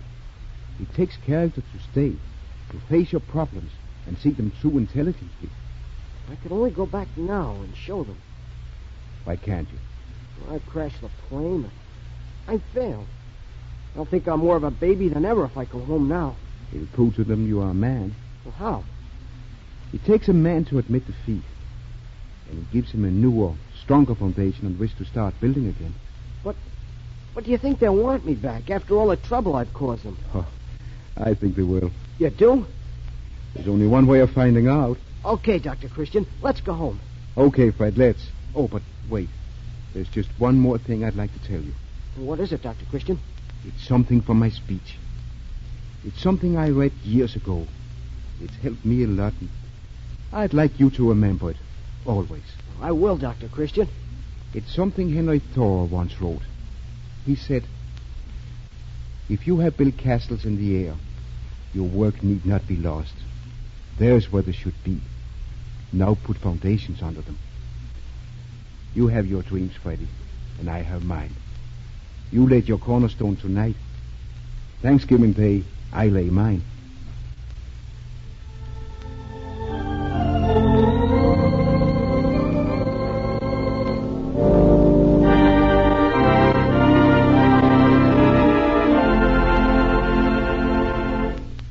You have been listening to Gene Hersholt in the Dr. Christian story, The Cornerstone. We'll introduce the cast in a moment, and Mr. Hersholt will tell you something about next week's story. Whenever your feet are tired, don't forget our suggestion of a warm foot bath and a 2-minute massage with Vaseline jelly. It is one of the most soothing preparations you can buy, and it is so pure you can use it for all minor skin irritations. Manufactured to an exacting standard, sterilized in the process of manufacture, and packed in sterilized containers, it is the finest product of its kind that can be made. Yet it costs only 10 cents a jar. Because Vaseline jelly is so wonderful for the skin, it has been made the base of several other products that are family standbys. Vaseline carbolated jelly, Vaseline borated jelly, Vaseline camphor ice, and Vaseline lip ice. Ask for them by name and look for the Vaseline trademark when you buy. It is your guarantee of purity. Now I know you want to hear the names of the players in tonight's drama. Rosemary DeCamp played Judy Price as usual. Lester J. played the boy Freddie Clemens. Lucille Lapointe was the mother, Helen Clemens. Joseph Forte was the father, Ed Clemens. And the aviator, Alec, was played by James Eagles. And now we present our star, Gene Hersholt, as Dr. Christian.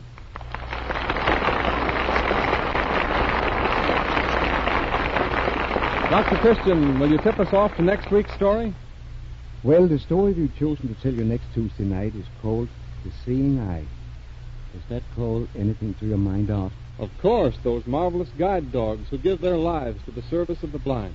That's right. And our story concerns a young girl here in Riverside whose broken life was mended with the help of one of those wonderful dogs. It's a story I'm sure you'll all love. Until next Tuesday, then, I'll say good night.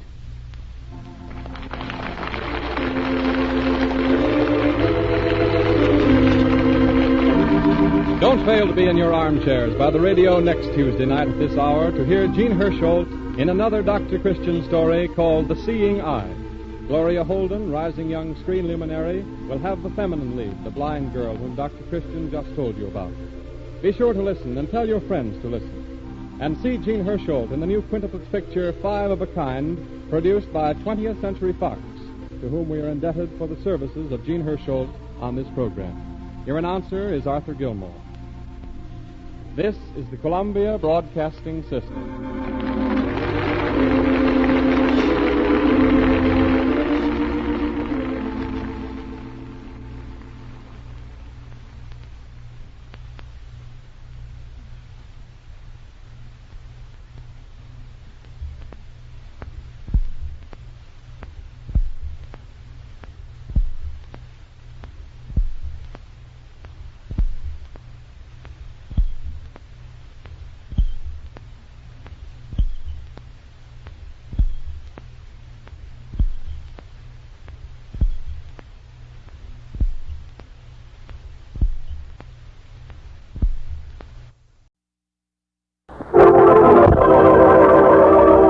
Prize play called The General by Helen Rutledge of Evanston, Illinois, starring Gene Hersholt as Dr. Christian with Helen Clare as Judy Price. Ladies, it isn't the color that matters so much as the condition of your hair. Remember, whether you're blonde, brunette, brownette, or Titian-haired, gentlemen prefer hair that's soft, lustrous, attractive. To check dry scalp, to give your hair the sparkling sheen, the gleaming loveliness that means so much, use Vaseline Hair Tonic. Use it regularly. Use Vaseline Hair Tonic like this. Before every shampoo, massage the scalp briskly with plenty of Vaseline Hair Tonic.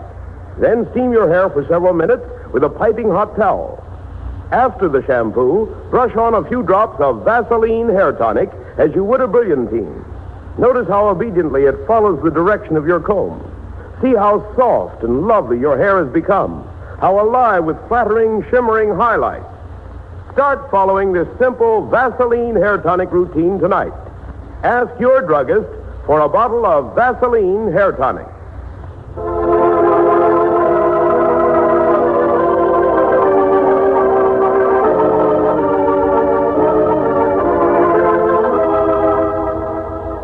if you go down State Street in River's End and turn left at the second corner, the third house on the south side of the street is a rambling white one with a large screen porch in front.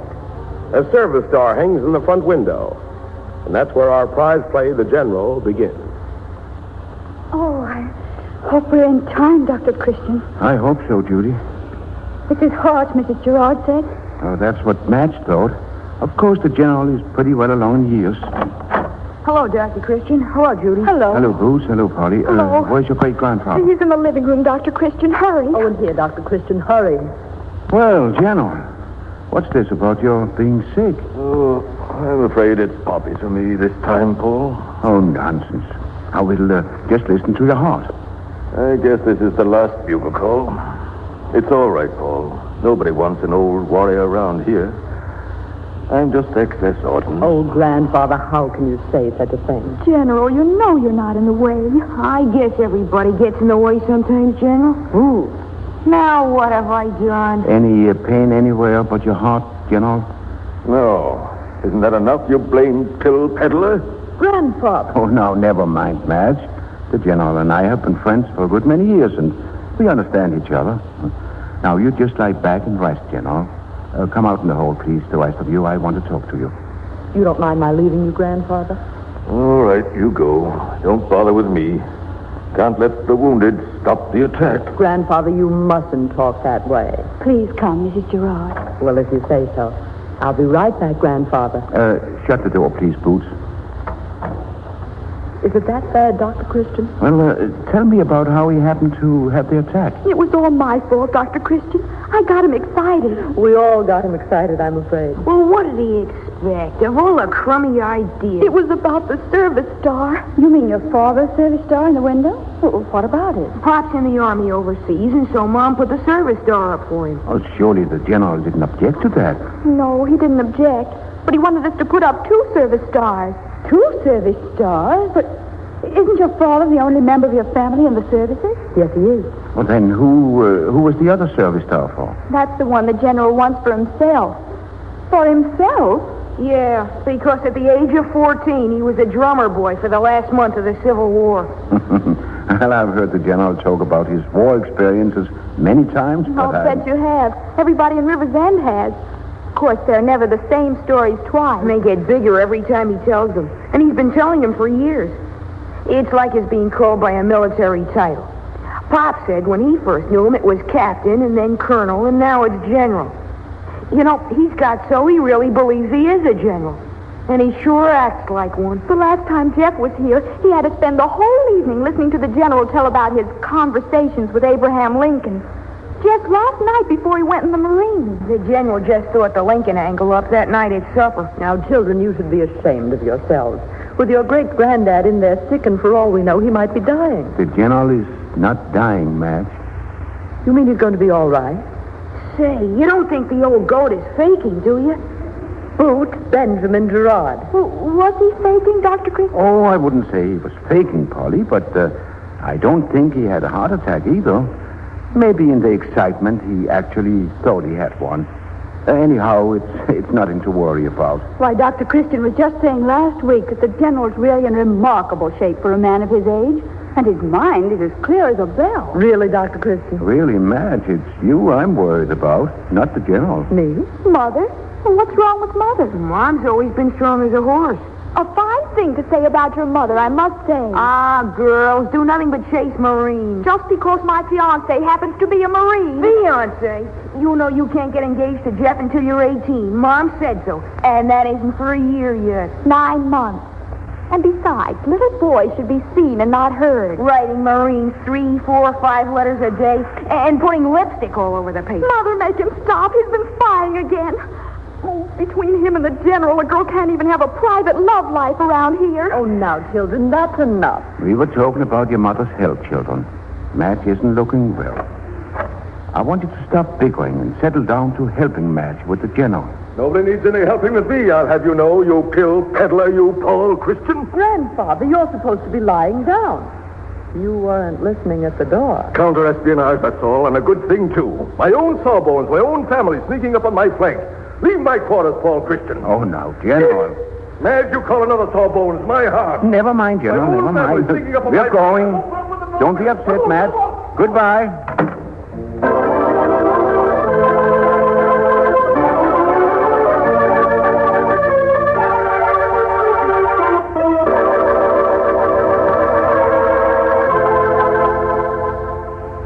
Yes, Mrs. Spratley, one pink one after every meal and a white one once a day. That's quite all right. Yes. Goodbye, Mrs. Spratley. Still pill peddling? General, I didn't hear you come in. The most important factor in any attack. Surprise. Oh, do you want to see the doctor? I wouldn't go to a sawbones office to see my lawyer, would I? Just a minute, please. I'll tell the doctor you're here. Mighty pretty mounts you got there, girl. Mount? Legs, you civilian. Oh, thank you. Dr. Christian, the general is here. The general? Yes. Oh, well, show him in, Judy. You may go in now, General. I heard him. Good morning, General. Are you speaking to us again? Only in the line of military necessity. It's about the parade. Oh, you mean the Riversend Service Parade? Are you in charge of it? Not exactly. But I'm making a few changes in the line of march. It takes a military man to order a line of march properly.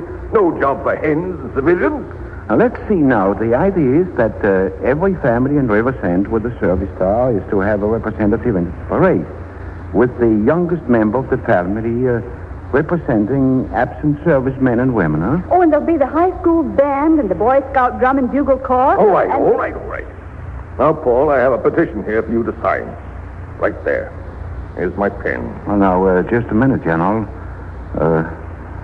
What is the petition for? I told you it's about the parade.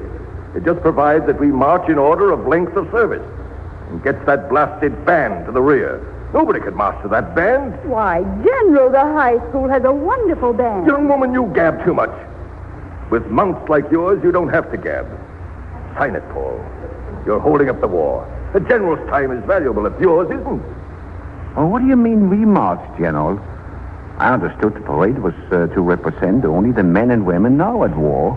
And Boots would, of course, take his father's place. It's a service star parade, isn't it? Well, Boots can represent his father and be hanged. I'll represent myself. Oh, I see. So Mrs. Gerard did put 2 service stars in the window after all. How long does it take you to write your name, Paul Christian? Not illiterate, are you? I'm sorry, General. Personally, I would be very happy to see you in the parade and leading it. But the families with servicemen and women in this war arrange the parade. And I don't feel that I have the right to ask them to change the plan. You mean you won't sign it? I'm sorry, General. Plain pill-pushing illiterate horse thief, that's what you are. General! I'll have you know, Paul Christian, mind. that you are no longer my sawbones. I've lost all confidence in your ability. Oh, I'm sorry to hear that. Of course, I want you to go to a doctor in whom you have confidence. I hope we can be still friends. I feel faint. Oh, lie down here on the couch, General. Not where I'm not wanted. Never. Oh, of course you're wanted, General. Lie down. You'll sign the petition? I can't, General. You will be sorry, Paul Christian. You'll be sorry.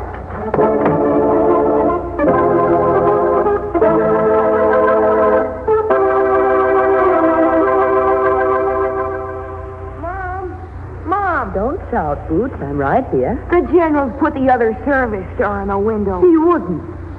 Let me see.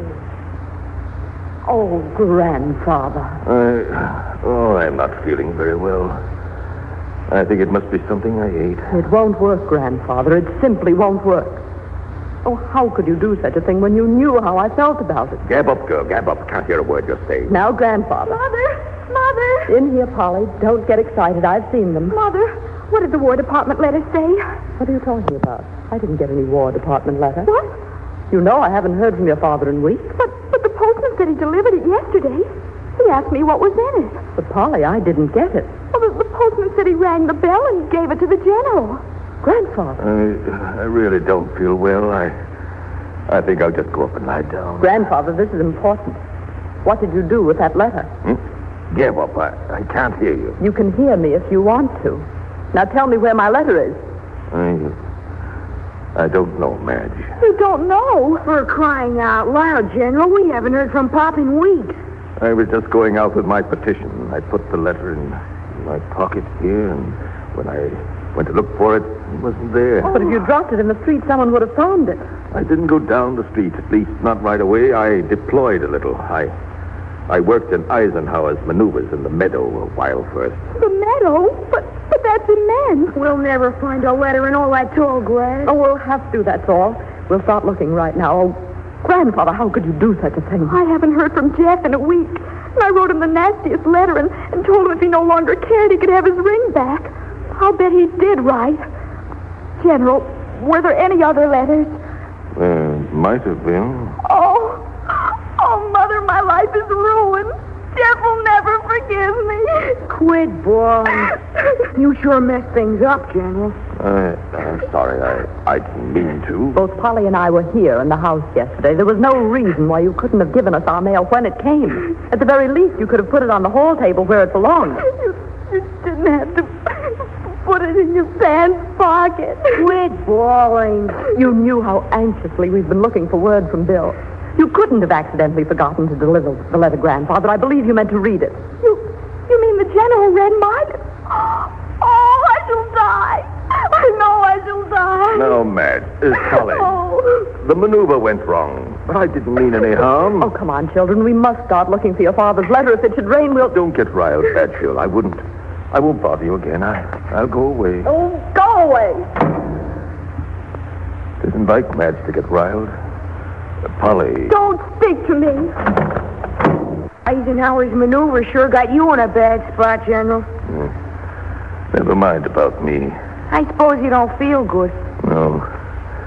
This time I really don't. It isn't very pleasant to be an old, unwanted warrior. No, I suppose not. You really think I am unwanted? It sure looks like it, don't it, General? I'll go away. None of you will ever see me again. Maybe you'd better take the extra star out of the window. Okay. But it's pretty late to be thinking of that. You think so? Yep. Well, I'll be going now. I said, I'll be going now. So long, General. Don't let them feel too bad. Don't let them mourn for me. Okay, General. I'll be going now. Don't you want to say anything to me? So long, General. Boots Benjamin Gerard. You're a heartless, unfeeling, and emotional illiterate. You'll be sorry. You'll be sorry.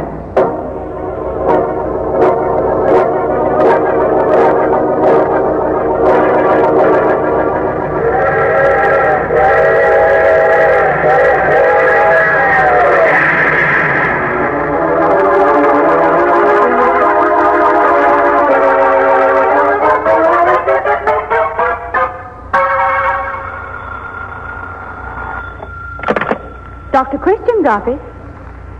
What? Oh, no. How did this happen? Is he badly hurt? Oh, no. Yes, of course, we'll be right there. Don't move him until the doctor arrives. Yes, right away. Goodbye. Dr. Christian. What's wrong, Judy? It's the General. He was hit by a train. Train? Yes, just as it was pulling into the station. Was he badly hurt? They don't know yet. He's still unconscious. They said he isn't cut much as far as they can see, but he's badly bruised, and of course bones may be broken. Here's my bag. Come on, Judy. We've got to hurry. I'm ready, Doctor. But you haven't heard the worst of it. They said it was not an accident. Of course it was an accident. He must have stumbled. No, Dr. Christian. All the people who saw what happened said he deliberately walked into the path of the train. Oh. Judy, if anything happens to the General, I'll never forgive myself. Oh, it wasn't your fault, Dr. Christian. I could have done something. Now, what could you have done? Quick, Judy. We must be in time.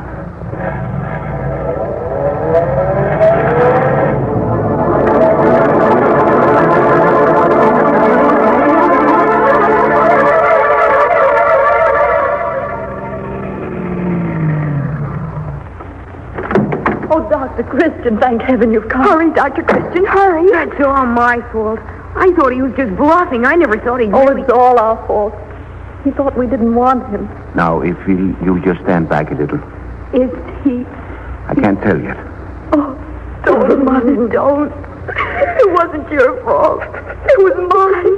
I told him not to speak to me. Quit, boy. Can I help you, Doctor? No, thank you, Judy. Just keep the crowd back. I thought Grandfather had lost an important letter from my husband, and he didn't at all. You found it? No, we didn't find it, but I just had a cable from Bill, and he said he had just gotten back where he could communicate with me, and he was fine, and to disregard any previous reports that he was missing in action. I don't understand. Well, don't you see? That letter yesterday wasn't from Bill. He said he hadn't been able to write previously. It must have been from the War Department reporting Bill missing in action. Of course, Grandfather shouldn't have read it, but he must have, and he knew how upset I'd be, so he just didn't give me the letter until we heard something more definite. It was wrong, but he only meant to save me. And then we all jumped on him and bawled him out. And he never said anything about Father. He just took the blame when it wasn't his fault. Will you quit bawling? And Jeff's coming home on leave tonight. He didn't write because he wanted to surprise me, but his mother told me. The General must have taken the blame for losing that letter, too, because he didn't want me to know that Jeff hadn't written. Oh, tell us, Dr. Christian. Well, tell us something. Is he badly hurt? Oh, it's hard to tell exactly about injuries, Madge. But I think he's going to be all right.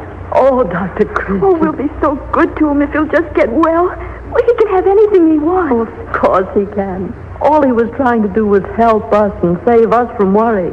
I think he's beginning to come to now. He should be. Oh, Grandfather, speak to me. It's Madge. Open your eyes, Grandfather. Madge? I'm right here, Grandfather. Now, don't you worry about anything. Everything's going to be all right. It's all right about the service store? Oh, of course it's all right. Both of them? All two of them.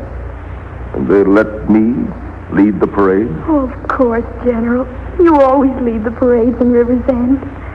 And that blasted band? I'll get him to keep away from you, General. I can lick that drum major any day. I think I feel better. Of course you do, General. Now, just going to send you home in a car and a few days' rest in bed. You should be fixed up fine. Really, Dr. Christian? Don't you think you should go to the hospital, at least to have some x-rays? No, I don't think so, Madge. I'm reasonably certain there's nothing broken. Don't worry about me. I'll be all right. Of course you will. Now, Judy will just help him into Madge's car. Fortunately, it's right here. Yes, Doctor. Easy now, General. Don't hold me, young woman. I can walk. Certainly you can, General. You're walking very well. Of course, you understand, I'm very weak. Well, maybe you won't feel strong enough for the parade, Grandfather. It's only next Tuesday. I'm going to lead that parade. All right, Madge. You get him home to bed, and we'll be along later. Thank you, Dr. Christian.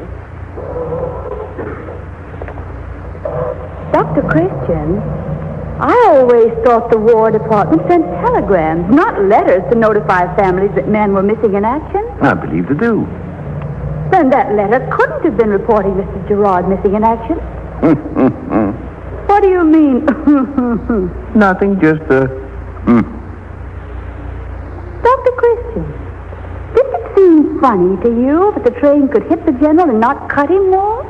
Even if it was slowing down to the station. He had those terrible bruises, but... Well, they were terrible bruises. Of course, I just saw them from a distance, but they looked awful. Oh, yes, they looked awful. It isn't like you not to x-ray any accident case. Why didn't you want the General taken to the hospital? Between you and me, Judy, it was because I know a little more about hospital procedure than the General. What do you mean? A hospital would want to give him a bath or at least wash the bruises immediately. Yes? I don't know, of course, Judy, but somehow I don't think those bruises would stand too much washing. Dr. Christian! You mean he faked them? You mean he wasn't hit by that train at all, but just made it look like it to the bystanders?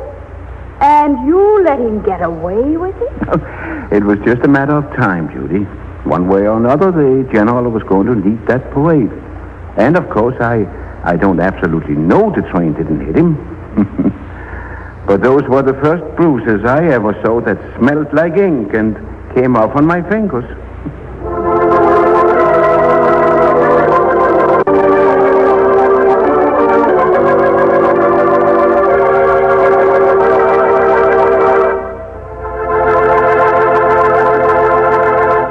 And the curtain descends on another Dr. Christian prize play with our star, Gene Hersholt, waiting to greet you. But first, a word from Judy Price. All of us know there's still a very big war to be won in the Pacific. I'm sure no one wants to let anything interfere with turning out the supplies needed. And war workers, sore hands can interfere. Painfully sore hands can slow up your production. Sore hands caused by daily contact with oils, chemicals, dyes, or other irritants. Let me tell you about a marvelous, simple routine. Before beginning work, just smooth a light protective coating of Vaseline petroleum jelly on your hands. This film helps keep grit from grinding into the skin, and it helps safeguard against infection. Makes dirt and grease lots easier to remove. And then, after you wash up, apply Vaseline petroleum jelly lightly again. In this way, you supplement the natural skin oils which strong cleansers often wash away. And you help promote quick healing of nicks and scrapes. You'll find your hands feel better when you give them this double protection with Vaseline petroleum jelly. Remember, there are many petroleum jellies on the market, but only one bears the trademark Vaseline. That trademark, owned by the Cheeseborough Manufacturing Company, is your guarantee of absolute purity. And now, here is Gene Hersholt.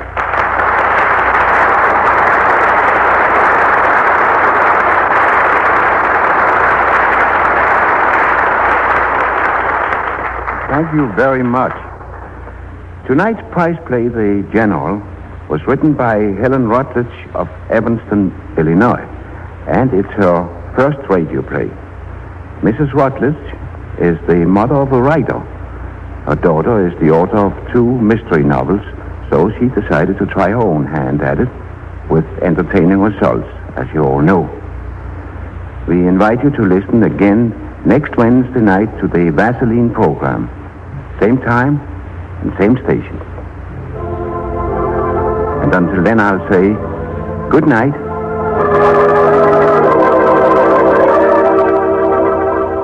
Men check dry scalp easily, effectively with Vaseline hair tonic. If your druggist is temporarily out of the 40-cent size, get the economical 70-cent size. You get 3 times as much.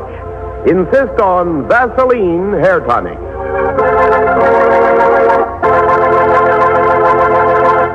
This is CBS, the Columbia Broadcasting System.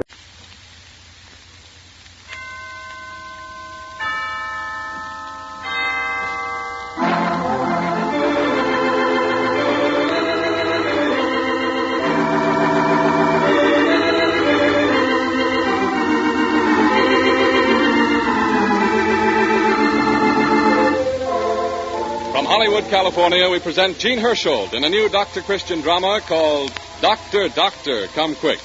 Brought to you by the Cheeseborough Manufacturing Company, owners of the trademark Vaseline, and producers of Vaseline Petroleum Jelly for first aid, Vaseline Hair Tonic for the care of the hair and scalp, and many other Vaseline specialties. Would you like to see the New York World's Fair or the San Francisco Exposition this summer without its costing you a penny?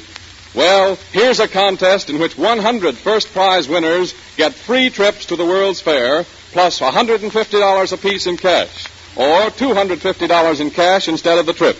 Just 2 simple rules. First, write a letter which starts this way: I want to see the New York World's Fair because, and state your reasons in 50 words or less. Or if San Francisco appeals to you more, then write your letter accordingly. Second, enclose with your letter a carton, wrapper, or a facsimile of the label from any item which carries the trademark Vaseline, such as Vaseline Jelly, Vaseline Hair Tonic, or from any Colgate-Palmolive toiletry. Then mail your entry to Vaseline Products, 17 State Street, New York City, before midnight, May 15th, when the contest closes. Write this address down: Vaseline Products, 17 State Street, New York City. Convenient entry blanks with all the rules are available at your favorite drugstore or by mail. But your answer on plain paper is perfectly acceptable. 100 first prizes, 5,000 second prizes. Think of winning a thrilling trip to the World's Fair you want most to see with all expenses paid. Write your first entry letter tonight. And now, before we get absorbed in our Dr. Christian drama, I want to ask you to wait at the end of the program for an important announcement from Mr. Gene Hersholt.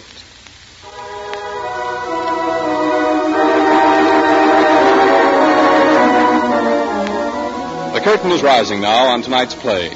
The scene is the plaza in front of the new hospital where every man, woman, and child in River's End has gathered to listen to the dedication ceremonies.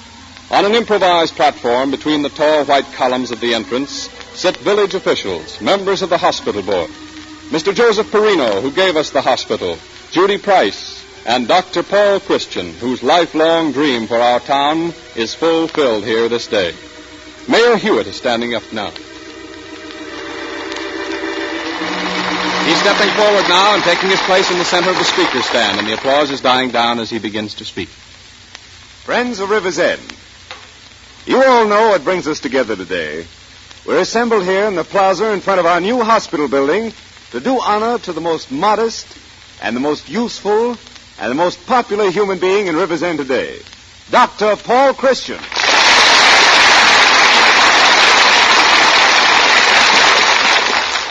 Now, one of the things that endears Dr. Christian to all of us is that he goes about his ministrations in our community in such a matter-of-fact way. He's at everybody's beck and call, and yet he expects no praise, no thanks, and frequently he doesn't get paid for the thing he does for us in the line of his duty. So let's not embarrass him by fulsome eulogies and flowery speeches on this occasion. Rather, that we may have a fuller appreciation of him, let us review together just one day in the life of our country doctor, with full permission of all concerned. I'm thinking now of a day not so many Aprils ago, when the sun shone warmly, the robins chirped gaily, the river flowed happily along between newly green banks, and Dr. Christian awoke with the feeling that God was indeed in his high heaven, and River's End surely the most peaceful spot on earth. And then the telephone rang, shrill, menacing, urgent.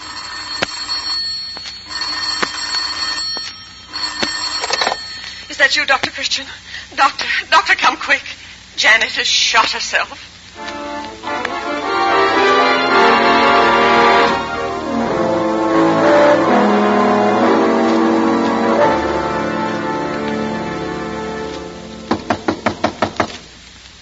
Oh, Dr. Christian, thank God you've come. Where is she, Mrs. Harker?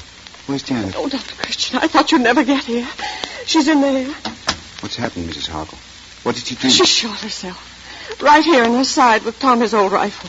Oh, Dr. Christian, don't let her die. Don't let my baby die. Hush, I need you to help me. You have to be quiet. Pull yourself together now and come in with me. Oh. Well, Janet, I hear you've had an accident. Oh, Dr. Christian, my side. It hurts. Well, that's too bad. Turn over here a little and let me have a look at it. Maybe I can make it feel better. Mrs. Harper, will you lift Janet this way? So. Till we get a dress off. Oh, it's there. It's right there. It's the left side. Oh, Dr. Christian, say it isn't near her heart. Sorry, Janet. It'll be over in a minute. So. Dr. Christian, what? Now, Mrs. Harper, if you'll just hold my case open. Right here so that I can get at the dressings. Oh, hand me that bottle, please. Oh, don't touch these bandages. They're sterile. This is only antiseptic, Janet. There. Now, you'll hold this in the place for me, Mrs. Harper. Oh. Just a little longer, Janet. There. It's over. Now you can relax. But the bullet. You didn't take out any bullet. The bullet never went in, Mrs. Harper. It's just a flesh wound. Nasty, but not serious. She'll have to keep quiet for a few days until it heals. Not serious? Oh, you mean she isn't? Well, then it's all right. She won't die. No, Janet won't die, Mrs. Harper. God, thank God. Oh, Janet, how could you? How could you do such a thing? I did it because you said it was all my fault. Because you stood up for Mrs. Watkins and you said that she was right to correct me in front of the whole algebra class. Who'd want to go on when everybody's down on them? When even your own mother... Mother! Janet, I wasn't down on you, dear. I only said if I was talking to boys in class and not paying attention, I deserved to ever make fun of me and say nasty things about my having my mind on something besides my work. Is that what this is all about? Oh, I wish the bullet had gone in. Nobody understands me. I might as well be dead. Janet, how can you talk that way? Mrs. Harper, will you go out to the other room now, please, and let me see Janet alone? Oh, Dr. Christian, isn't everything all right? Everything is all right, except that I want to have a little talk. I'll call you if we need you, Mrs. Harper. Janet, I want to fix her. Janet will do for the moment. Won't you please go out and make us some strong tea, Mrs. Harper? I think we'll all need it. Why, yes, if you really want it. Right away, please. Well, Janet, darling. Right away.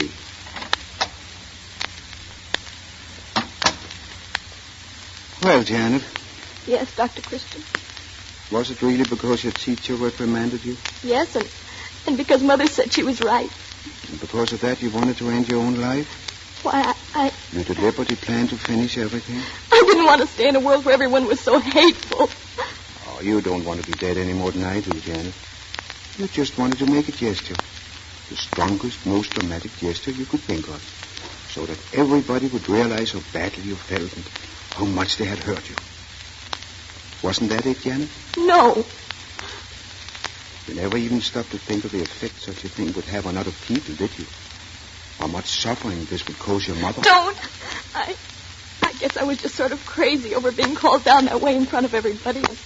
And when Mom didn't understand, I felt I had to do something terrible. And I saw Tommy's gun standing there in the corner, and so I grabbed it and pulled the trigger. Janet, do you want to promise me such a thing will never happen again? Why? You couldn't be such a little fool as to ever think of repeating this, could you? Could you? No, I guess I couldn't. Is that a promise? Yes. Yes, Dr. Christian, that's a promise. Good. I guess I better answer the phone. And next time people don't understand, Janet, you come and talk to me about it. Hello? Hello? Yes, Judy. Mrs. Cochran? Well, did she say what? Well, I'll go as soon as I can. You think it's urgent? You're not serious? Oh, but I don't understand. Yes, Janet, it's all right. Well, if you think it's so important, I'll go right over to the Cochrans from here.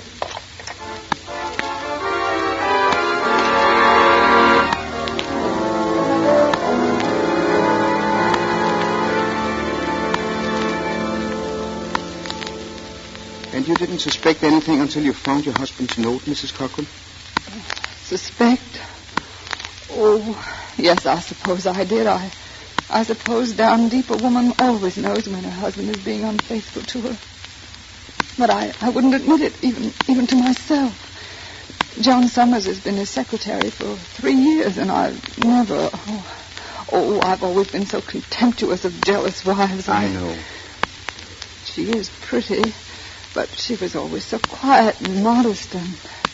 Well, I never interfered in Dave's business affairs. And you don't know where he's gone, what his plans are? No. All I know is that he's gone away and taken Joan Summers with him. Oh, Dr. Christian, you must be crazy. I can't believe that he really loves her. But if he does, why didn't he tell me? Why didn't he do this with some dignity, not just run off that way? Well, men do curious things when they are in an emotional muddle, Mrs. Cochran. And the more intelligent they are, the sillier they seem to become. Yes. Oh, I don't know what to do. Mrs. Cochran, has Dave been himself lately? Has he seemed well, normal? Oh, no. He's acted terribly worried. He said things were bad at the bank, but I guess that was only an excuse. It was really this. If I could only see him, only talk to him. Oh, yes, maybe he'd listen to you. Dr. Christian, this will ruin him. He's had such a brilliant career. The youngest bank president in the state. Why did he do it? If he'd only come to me honestly, we could have worked it out some way. I can't understand how he could do such a terrible thing. There. Don't cry, Mrs. Cochran. Oh. Shall I answer that for you? You probably don't feel like talking just now. Oh, would you? Of course. Thank you. Hello? Yes? Yes, Judy. What? Spike Morse? A mad dog? Oh, who says it's mad? Well, did they catch the dog? He did bite him several times. I'll have them watch the dog carefully. You'll have to keep it under observation. Keep Spike there in the office. I'll come right over. Yes, right away. Goodbye. I'm sorry I have to run away, but the stray dog just bit Spike Morse, Judy's little nephew. And they think the animal is mad. I've got to cauterize the wounds at once. Oh, a mad dog. Oh, how terrible. Now, don't bother about me, Dr. Christian. Go to Spike right away. Hurry, you've got to save that boy.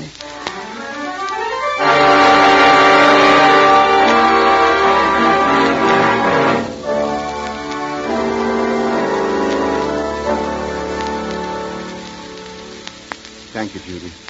Well, he's coming out from under the anesthetic. Oh, Is he in pain? No, the worst of it is over. But cauterizing those wounds was absolutely necessary, and I couldn't see doing it without an anesthetic. is it all done? Yes, all done, Spike. It hurts. You'll feel better pretty soon. I'm dizzy. I know, but that'll pass, too. What made the dog bite you, Spike? Did you tease him? Yes, I guess I did. I didn't mean to make him cross, but all of a sudden he began to snarl and run around in circles, and then he barked. But what were you doing to him? Oh, we were just taking his bone away and throwing it and making him run for it. Taking his bone away? Well, don't you know you should never interfere with the dog when he's eating? What if he was just chewing a bone? I don't think I like dogs anymore. Dr. Christian, this dog wasn't mad, was he? Now, Spike, Have you ever been mad at anyone who took your dinner away like that? But I mean, really. Dr. Christian, I'm scared. Spike, listen. Maybe this is a lesson to teach you never to tease a dog when he's eating. You know, probably you're going to have just a row of little scars on your leg to remind you. I'm never going to touch another dog. Oh, now that would be foolish. Spike, do you know how many different kinds of dogs there are? No. Turn over here. I want to show you something. Still feel sort of dizzy. Well, I'm going to give you this to take home. You can look at it when you feel better and learn everything there is to know about dogs. What is it? It's a book. It tells you all about dogs and how to take care of them. What you should and should not do to them. And how to teach them some good tricks. Thanks. Gee, it's got swell pictures. You can take those things away now, Judy. All right, Dr. Christian. I'll get it in here, Doctor. Dr. Christian's office. Hello? It's Judy Price. Yes. Well, he's busy with a patient now, Mrs. Summers. Yes? Of course you can trust me. What? Oh, but the blue flyer doesn't stop until it gets to Chicago, 11:15, I think. He'd never catch up with it. Oh, but it's impossible. Well, I'll ask him. Oh, don't cry so, Mrs. Summers. We'll try to do something. You wait just a minute. Dr. Christian, will you come in here for just a moment, please? It's important. What is it, Judy? Close the door, please. Mrs. Summers, Joan's mother, on the phone. Poor soul, she's in hysterics. Dr. Christian, she says Joan and David Cochran are on the blue flyer. They took it at Center City. Well, then no one can stop them now. But she thinks they can. She says Mayor Hewitt got suspicious and they've sent for the bank examiner. They think there may be a shortage at the bank. Why, that can't be. Why, David Cochran is no crook. The man's going crazy. Can't you see if someone doesn't make him come back, if he has taken the money? It's incredible. Dr. Christian, Mrs. Summers wants someone to go to Chicago, catch them there before the police are notified and bring them back here. Then maybe the mess can be straightened out. Oh, but how can't they? A crosscut over the mountains. Oh, it'll be terrible driving, I know, but it might be done. It's impossible. Why, after dark... There's only one person who could do it. You could drive that road blindfold. And think what it means if you bring him back. Oh, Dr. Christian, you've got to try. For the sake of River's End, you've got to try.